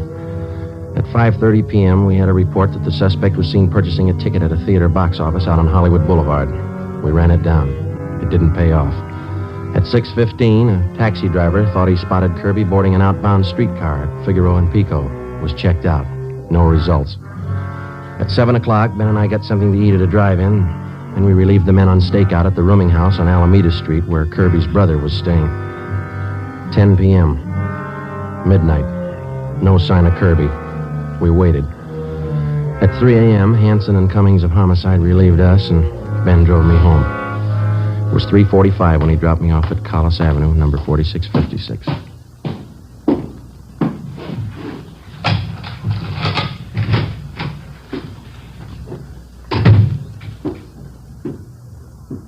Joseph, that you? Yeah, Ma, I didn't mean to wake you. What time is it? Almost 4. Oh, my. These late hours, you've got to get your rest, Joseph. We'll be all right, Ma. Got something to eat in the icebox? There's a little cold meat and some cheese in the cupboard. Just want a sandwich. You go on back to sleep. I had some nice meatballs and spaghetti for dinner. I can warm some for you. My, high sandwiches working all hours. You just get sick, Joseph, and you'll see nobody cares about you when you're sick. I wish you wouldn't get up, Ma. I can fix something. Well, I'll warm up the meatballs and spaghetti. You need something substantial. I get it. 4 a.m. I hope it's not that office calling you again. Hello? Lorman down homicide. Yeah, Lorman. Thought you'd like to know they just got Kirby. Where? At his brother's place about 15 minutes ago. Hanson and Cummings grabbed him. Any trouble? No, grabbed him before he got to his gun.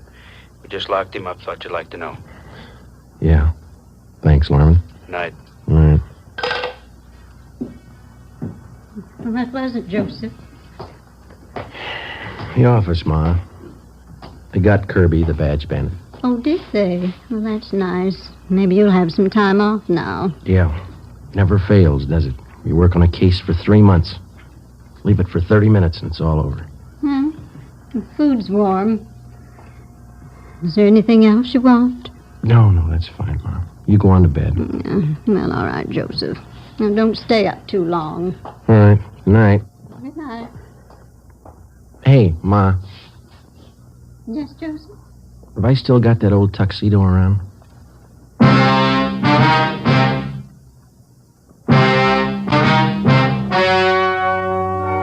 The story you have just heard was true.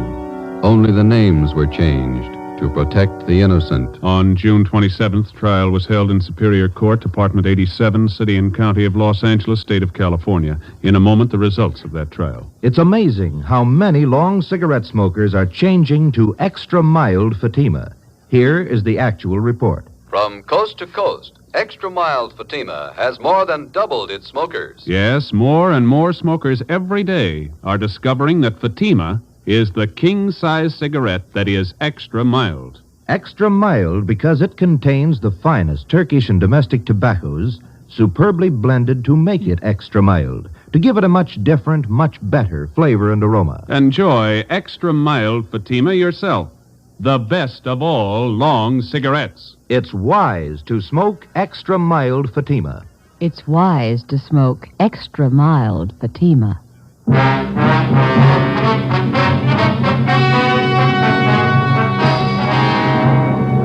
Charles Leon Kirby, alias the Badge Bandit, was tried and convicted in Superior Court on several counts of armed robbery, rape, and assault with intent to commit murder.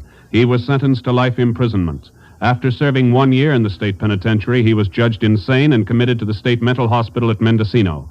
After 2 months there, he escaped. Charles Kirby, alias the Badge Bandit, is still at large.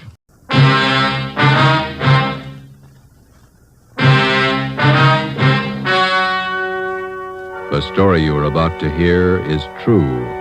Only the names have been changed to protect the innocent. Fatima Cigarettes, best of all long cigarettes, brings you Dragnet.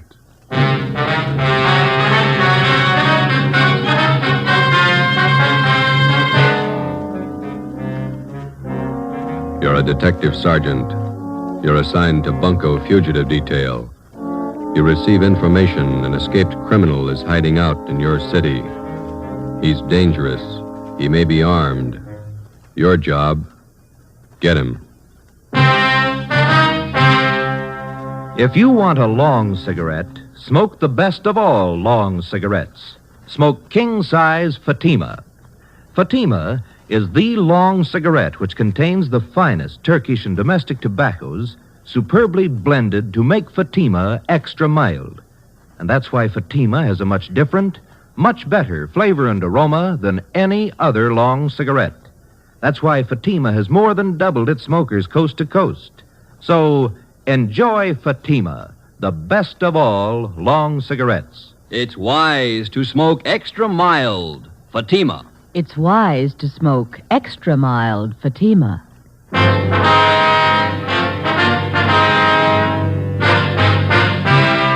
Dragnet, the documented drama of an actual crime. For the next 30 minutes, in cooperation with the Los Angeles Police Department, you will travel step by step on the side of the law through an actual case from official police files. From beginning to end, from crime to punishment, Dragnet is the story of your police force in action. It was Thursday, April 27th. It was warm in Los Angeles. We were working a night watch out of Bunko Fugitive Detail.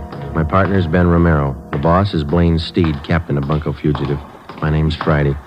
I was on the way back from communications, and it was 6:45 p.m. when I got to room 38, squad room. Hi. How are you? How about some dinner? Well, we got one to check out first. Here's the teletype. Skipper just brought it in. Thanks. From San Rafael, huh? Pick up and hold for this department one Alfred Garvey. Wanted for suspicion, forgery, robbery. This man poses as a fingerprint expert from San Rafael Police Department. Here's his mug pulled from the Record Bureau. Mm-hmm. We're informed Garvey is registered at the Fair Deal Hotel, your city. Where's that? Over near First and Broadway. Yeah. Please advise us on his arrest, and officers will arrive with warrant signed. Chief Police Frank Kelly, San Rafael, California. Shouldn't take long to pick him up. All right, we can eat later, I guess. Hi. Hi, Max.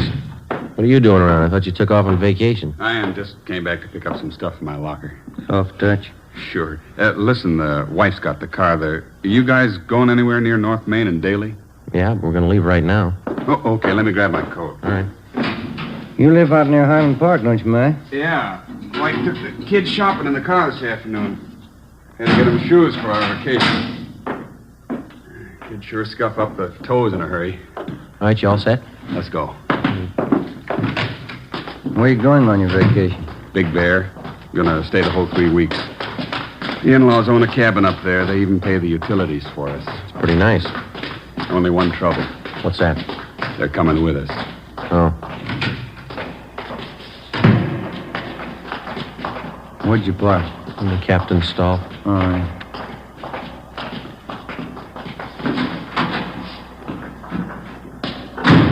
All right, in the back. Okay.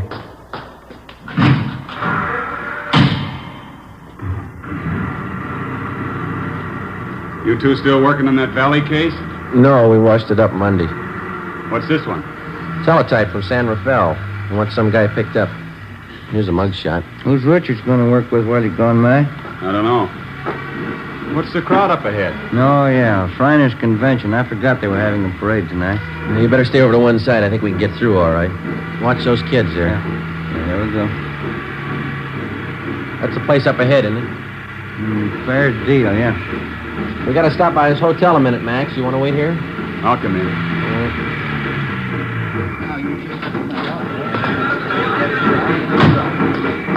It's a big turnout for the parade, huh? Yeah, it's a big crowd.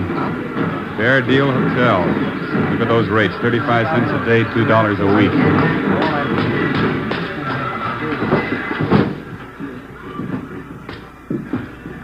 Yes, sir. Can I help you? Police officers, would you look at this picture, please? All right. Maybe registered as Alfred Garvey. Garvey sure came in yesterday. The picture makes him look old. Is he in now? Well, let's see. Garvey, room 307. The key's gone. He must be in. Thank you. Yes, sir. Elevator's down there at the end of the hall. Okay. The elevator's in use. Let's take the stairs. I'll wait for you here. I want to see the parade. Okay, Max. I've never seen it to fail. It's sad. Stairs. Every time my arch is hurt, we get a thief to check who lives upstairs. Just one more flight. Yeah.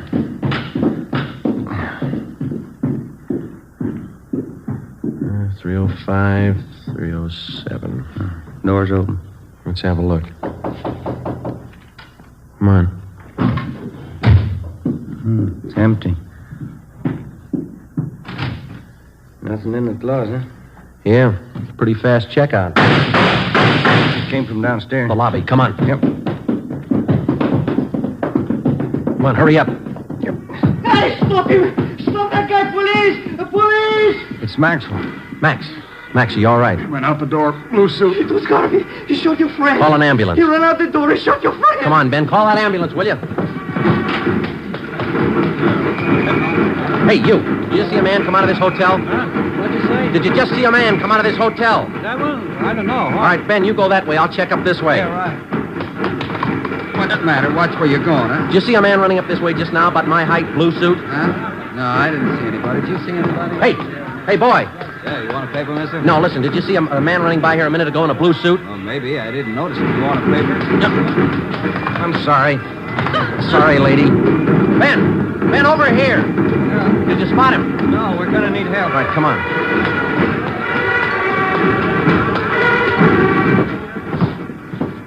I called the ambulance. You better help your friend. He's bleeding. I don't know what to do. Ben, get a hold of communications. Get some help out here. Right. The guy came down to the elevator. It was Garvey, your friend, tried to stop him. Garvey shot him right in the face. All right, stop yelling, He was huh? terrible. Now, look, he's bleeding. You better do something. Will you shut up? Max, how is it? Chest hurts. Yeah, all right, easy, huh? Garvey came out of the elevator fast with a gun. All right, take it easy now. Joe, I got communications there, blocking off the area. That's fine. Watch that front door. Will you keep those people out of here? Yeah. Chest. I'll be here in a minute, boy. Call the wife, Eleanor. Ambulance is here. Yeah. He looks bad. Well, he's not going to get any worse. He's dead.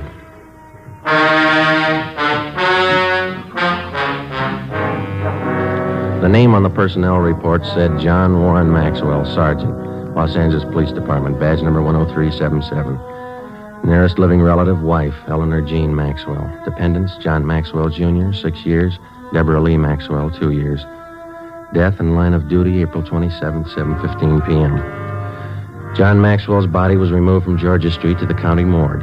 At 7:45, a special detail of men from homicide and bunco fugitive were on the scene to aid in the investigation of the killing.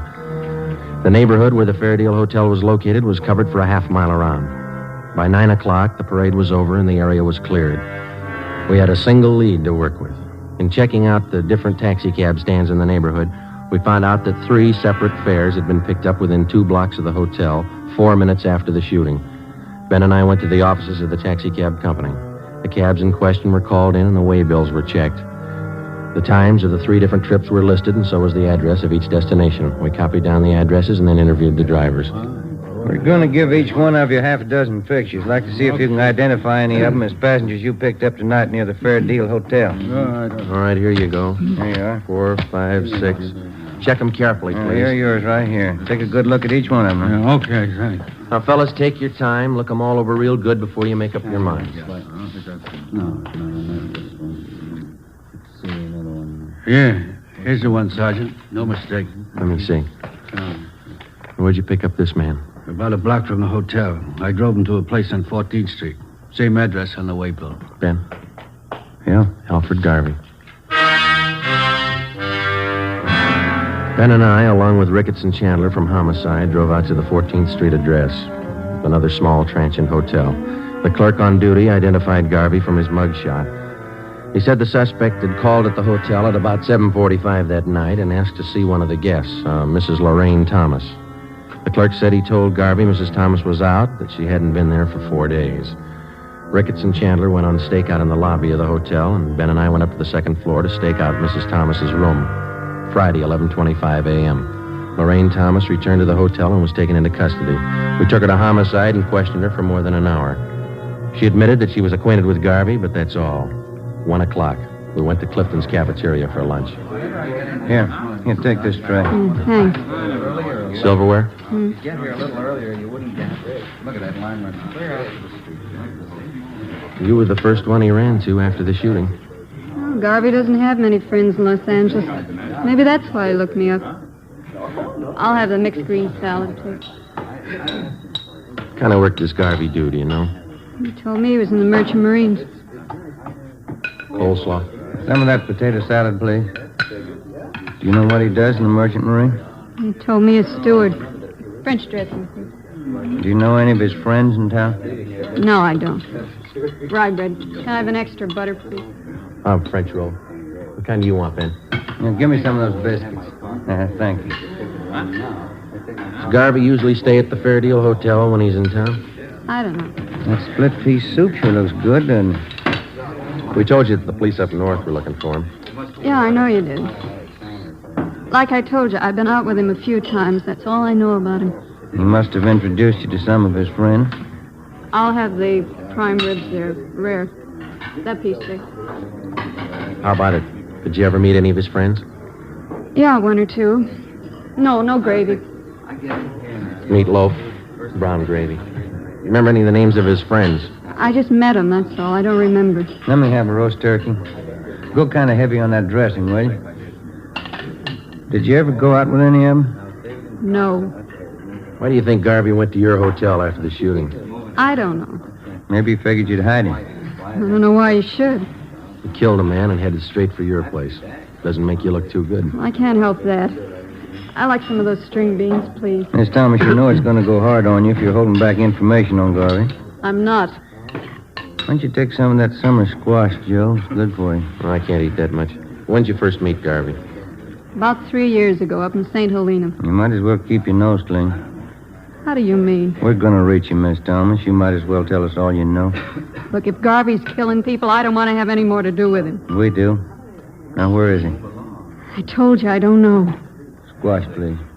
You said you had a little boy, didn't you, Miss Thomas? Do we have to talk about it now? I thought we were going to have lunch. How old's your little boy?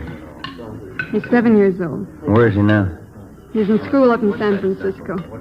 Isn't his line going awful slow? It's lunchtime.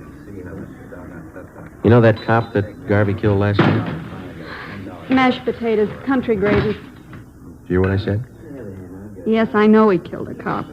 He had a little boy, too. There's nothing I can do. No potatoes, thanks.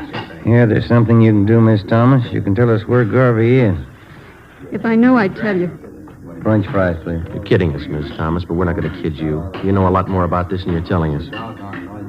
Maybe I do, but I'm scared. Who are you afraid of? Look, why can't you count me out of this? I don't want any part of it. You're in all the way. The only way you're going to get out is to tell us what you know. He'll kill me. Suppose something happens to me, nobody's going to worry about my kid. You don't have to worry. He's not going to find out. No dessert, please. They'll both kill me. Both? Who's the other one? What's the use? Trouble, no matter what you try to do, nothing but trouble. Garvey's working with somebody, is that it? His name's Jack Fleming. Yeah? They made me promise to cover for him. Give him a place to hide out whenever the heat was on. Then you know where they are. No, I don't, and that's the truth. Why do they need a place to hide out? You said Garvey killed a cop. What about Fleming? Hey, Joe, you better move along there. Oh, I'm sorry. What about Fleming? We're going to pull some jobs. All right, we can skip the dessert. Come on. I'll take the check for all of them. Let's go.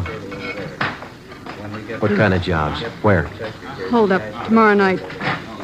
Three Kings Liquor Store out in Wilshire. Let's sit down. They're both the same, Garvey and Fleming. They can't hold a gun without using it. Here's the table. Oh, you dropped your tray. I'll get you some more. Don't bother. I'm not hungry anymore.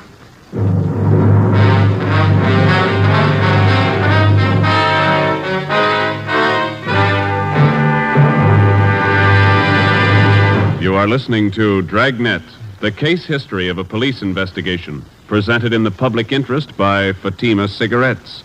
If you smoke a long cigarette, it will be in your interest to listen to a typical case history of a Fatima smoker. It's the case of Lee Silver, general assignment reporter on one of New York's greatest newspapers. This is his actual signed statement. When you have to meet a news deadline, you work at a fast pace, smoke at a fast pace. That's why I smoke Fatima. They're extra mild. In my opinion, it's wise to smoke extra mild Fatima. And more smokers are discovering this every day. Actual figures show Fatima has more than doubled its smokers coast to coast. So enjoy Fatima yourself. The long cigarette, which contains the finest Turkish and domestic tobaccos, superbly blended to make it extra mild. You will prefer Fatima's much different, much better flavor. You will agree. It's wise to smoke extra mild Fatima. It's wise to smoke extra mild Fatima.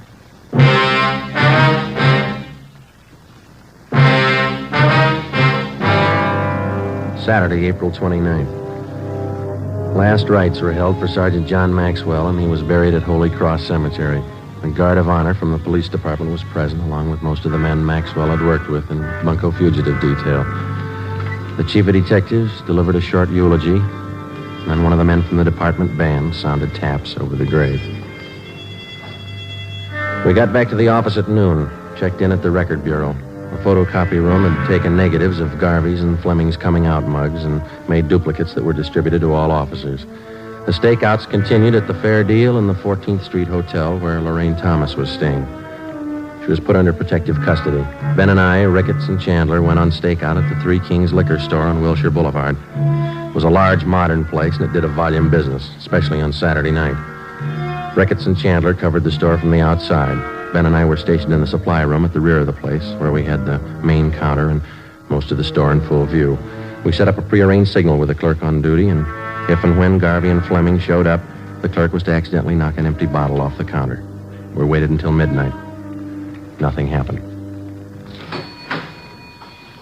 It's the first customer in half an hour. It's kind of slow. Yeah. Wait a minute. Here comes another one. No sale. It's a woman.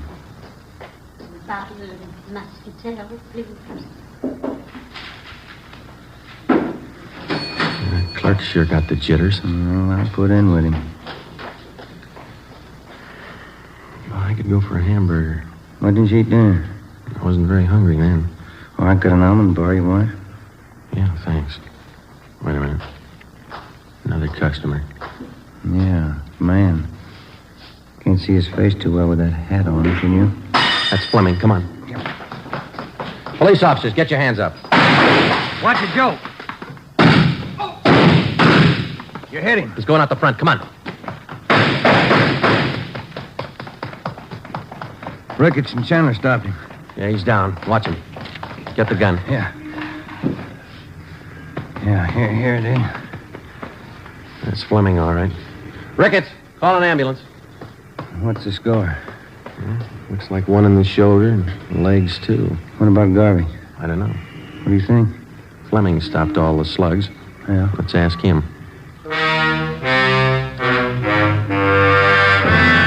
The wounded suspect was treated at Georgia Street Receiving Hospital and then booked into the prison ward at the General Hospital. At 11 a.m. the next day, we questioned him, but he refused to admit that he even knew Alfred Garvey. We re-questioned Fleming for the next 3 days with no results. The stakeouts continued. The search went on. There was no response to our APB. Garvey was still at large. As far as we were concerned, there was only one way to get directly to Garvey, and that was through Fleming. We called on Lorraine Thomas again and asked her that if she'd try to get some information on Fleming, try to get him to talk and to tell her where Garvey was. I'm not even sure if he knows where Garvey's hiding. He must have a good idea. Even if he has, he's not going to tell me. He wouldn't trust me that far. He'll go further with you than he will with us. He won't even give us his name. I'm afraid it's up to you, Miss Thomas. Why can't you let me out of this? Hey, look, figure it this way. You knew about Fleming and Garvey. You knew they were in town. You knew what they were up to.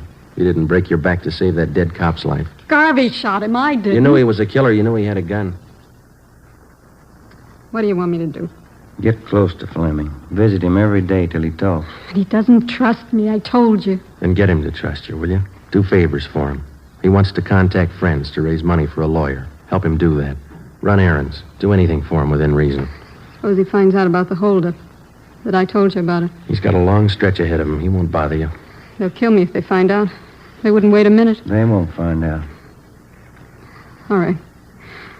Won't be my fault.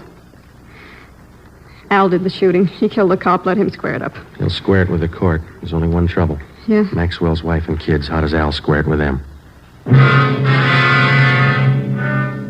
On the morning of May 8th, suspect Jack Fleming was removed from his private room and wheeled down to the X-ray lab on the pretext of treatment. While he was absent, a dictaphone was placed in his room by a sound crew from the crime lab. Fleming was then returned. That afternoon, while Ben and I listened in on earphones in the next room, Lorraine Thomas paid her first visit to Fleming. We had briefed her on how to proceed in getting the suspect to talk, in particular, to reveal Garvey's hideout. It was a slow process. For the next 15 days, between the hours of 2 and 4 in the afternoon, Mrs. Thomas visited Fleming while Ben and I monitored their conversation in the adjoining room. For 15 days, despite all her shows of confidence, Fleming refused to confide.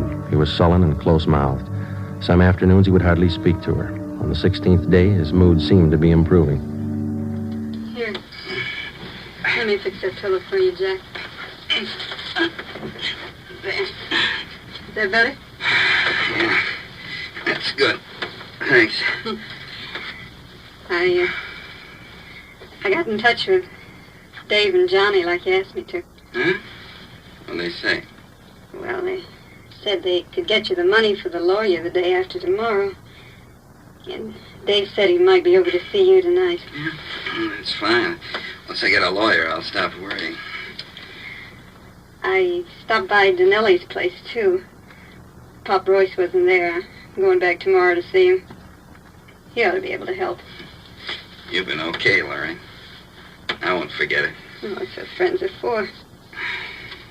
Gee, I'm sure sorry you had to get it this way. Forget it. I can give it back where it came from. Say, I brought you some new magazines, a couple of candy bars. Swell. Put them over here near the bed, will you? Yeah, sure. Let me get them for you. There, Jack. See, I'll put them right here on this table. I'll bring you some more tomorrow. That's fine. You're going to try and see Pop Royce again tomorrow?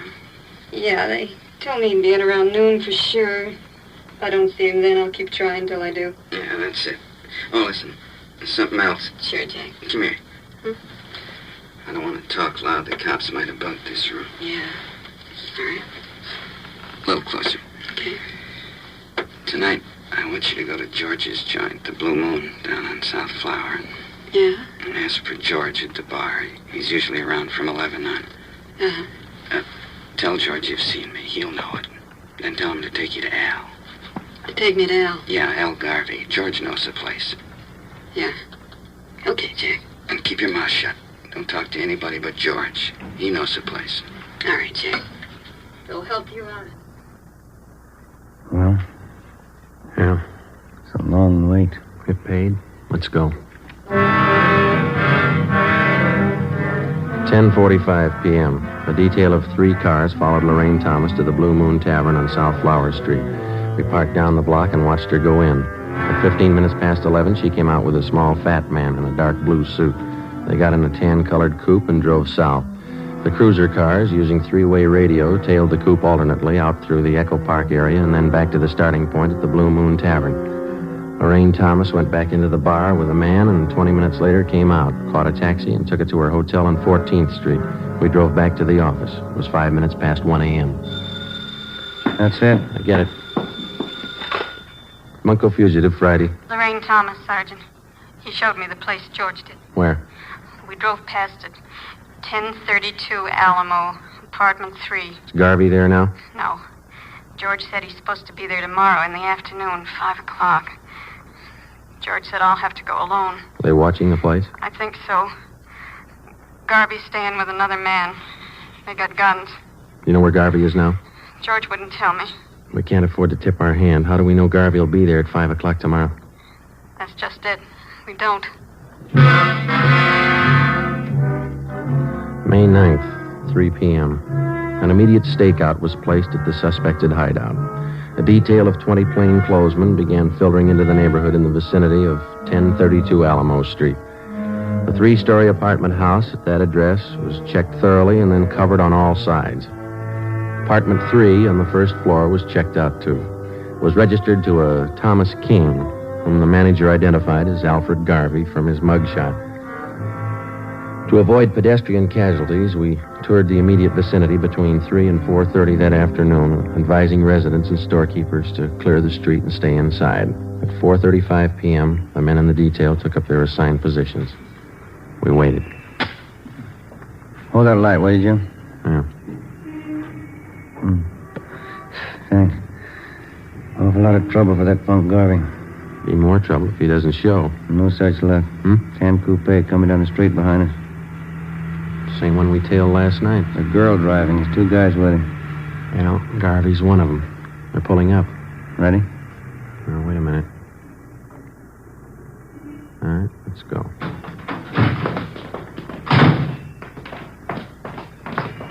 Police officers, hold it right there. Hell, cops! Don't get down. They're behind the car. Throw him in, Garvey. You haven't got a chance. Hell, break for the house! All right, hold it, Ben. That's it. Both of them. Come on.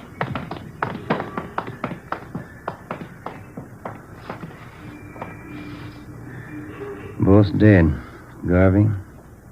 The other guy. Rotten case. Rotten business.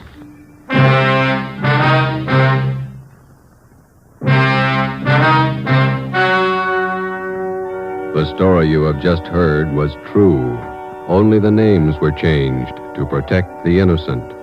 On August 2nd, trial was held in Superior Court, Department 93, City and County of Los Angeles, State of California. In a moment, the results of that trial. It's amazing how many long cigarette smokers are changing to Fatima. Here is the actual report. From coast to coast, king-size Fatima has more than doubled its smokers. Yes, more and more smokers every day are discovering that Fatima is the best of all long cigarettes. Long cigarette smokers find Fatima has a much different, much better flavor and aroma.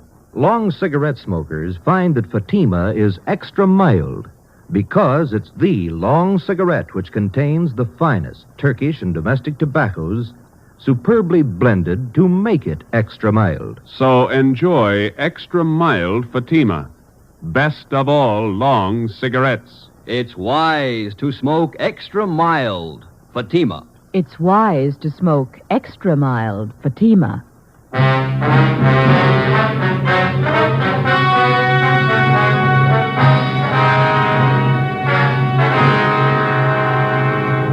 Jack Fleming, the only survivor of the hold-up gang, was found guilty of several counts of armed robbery.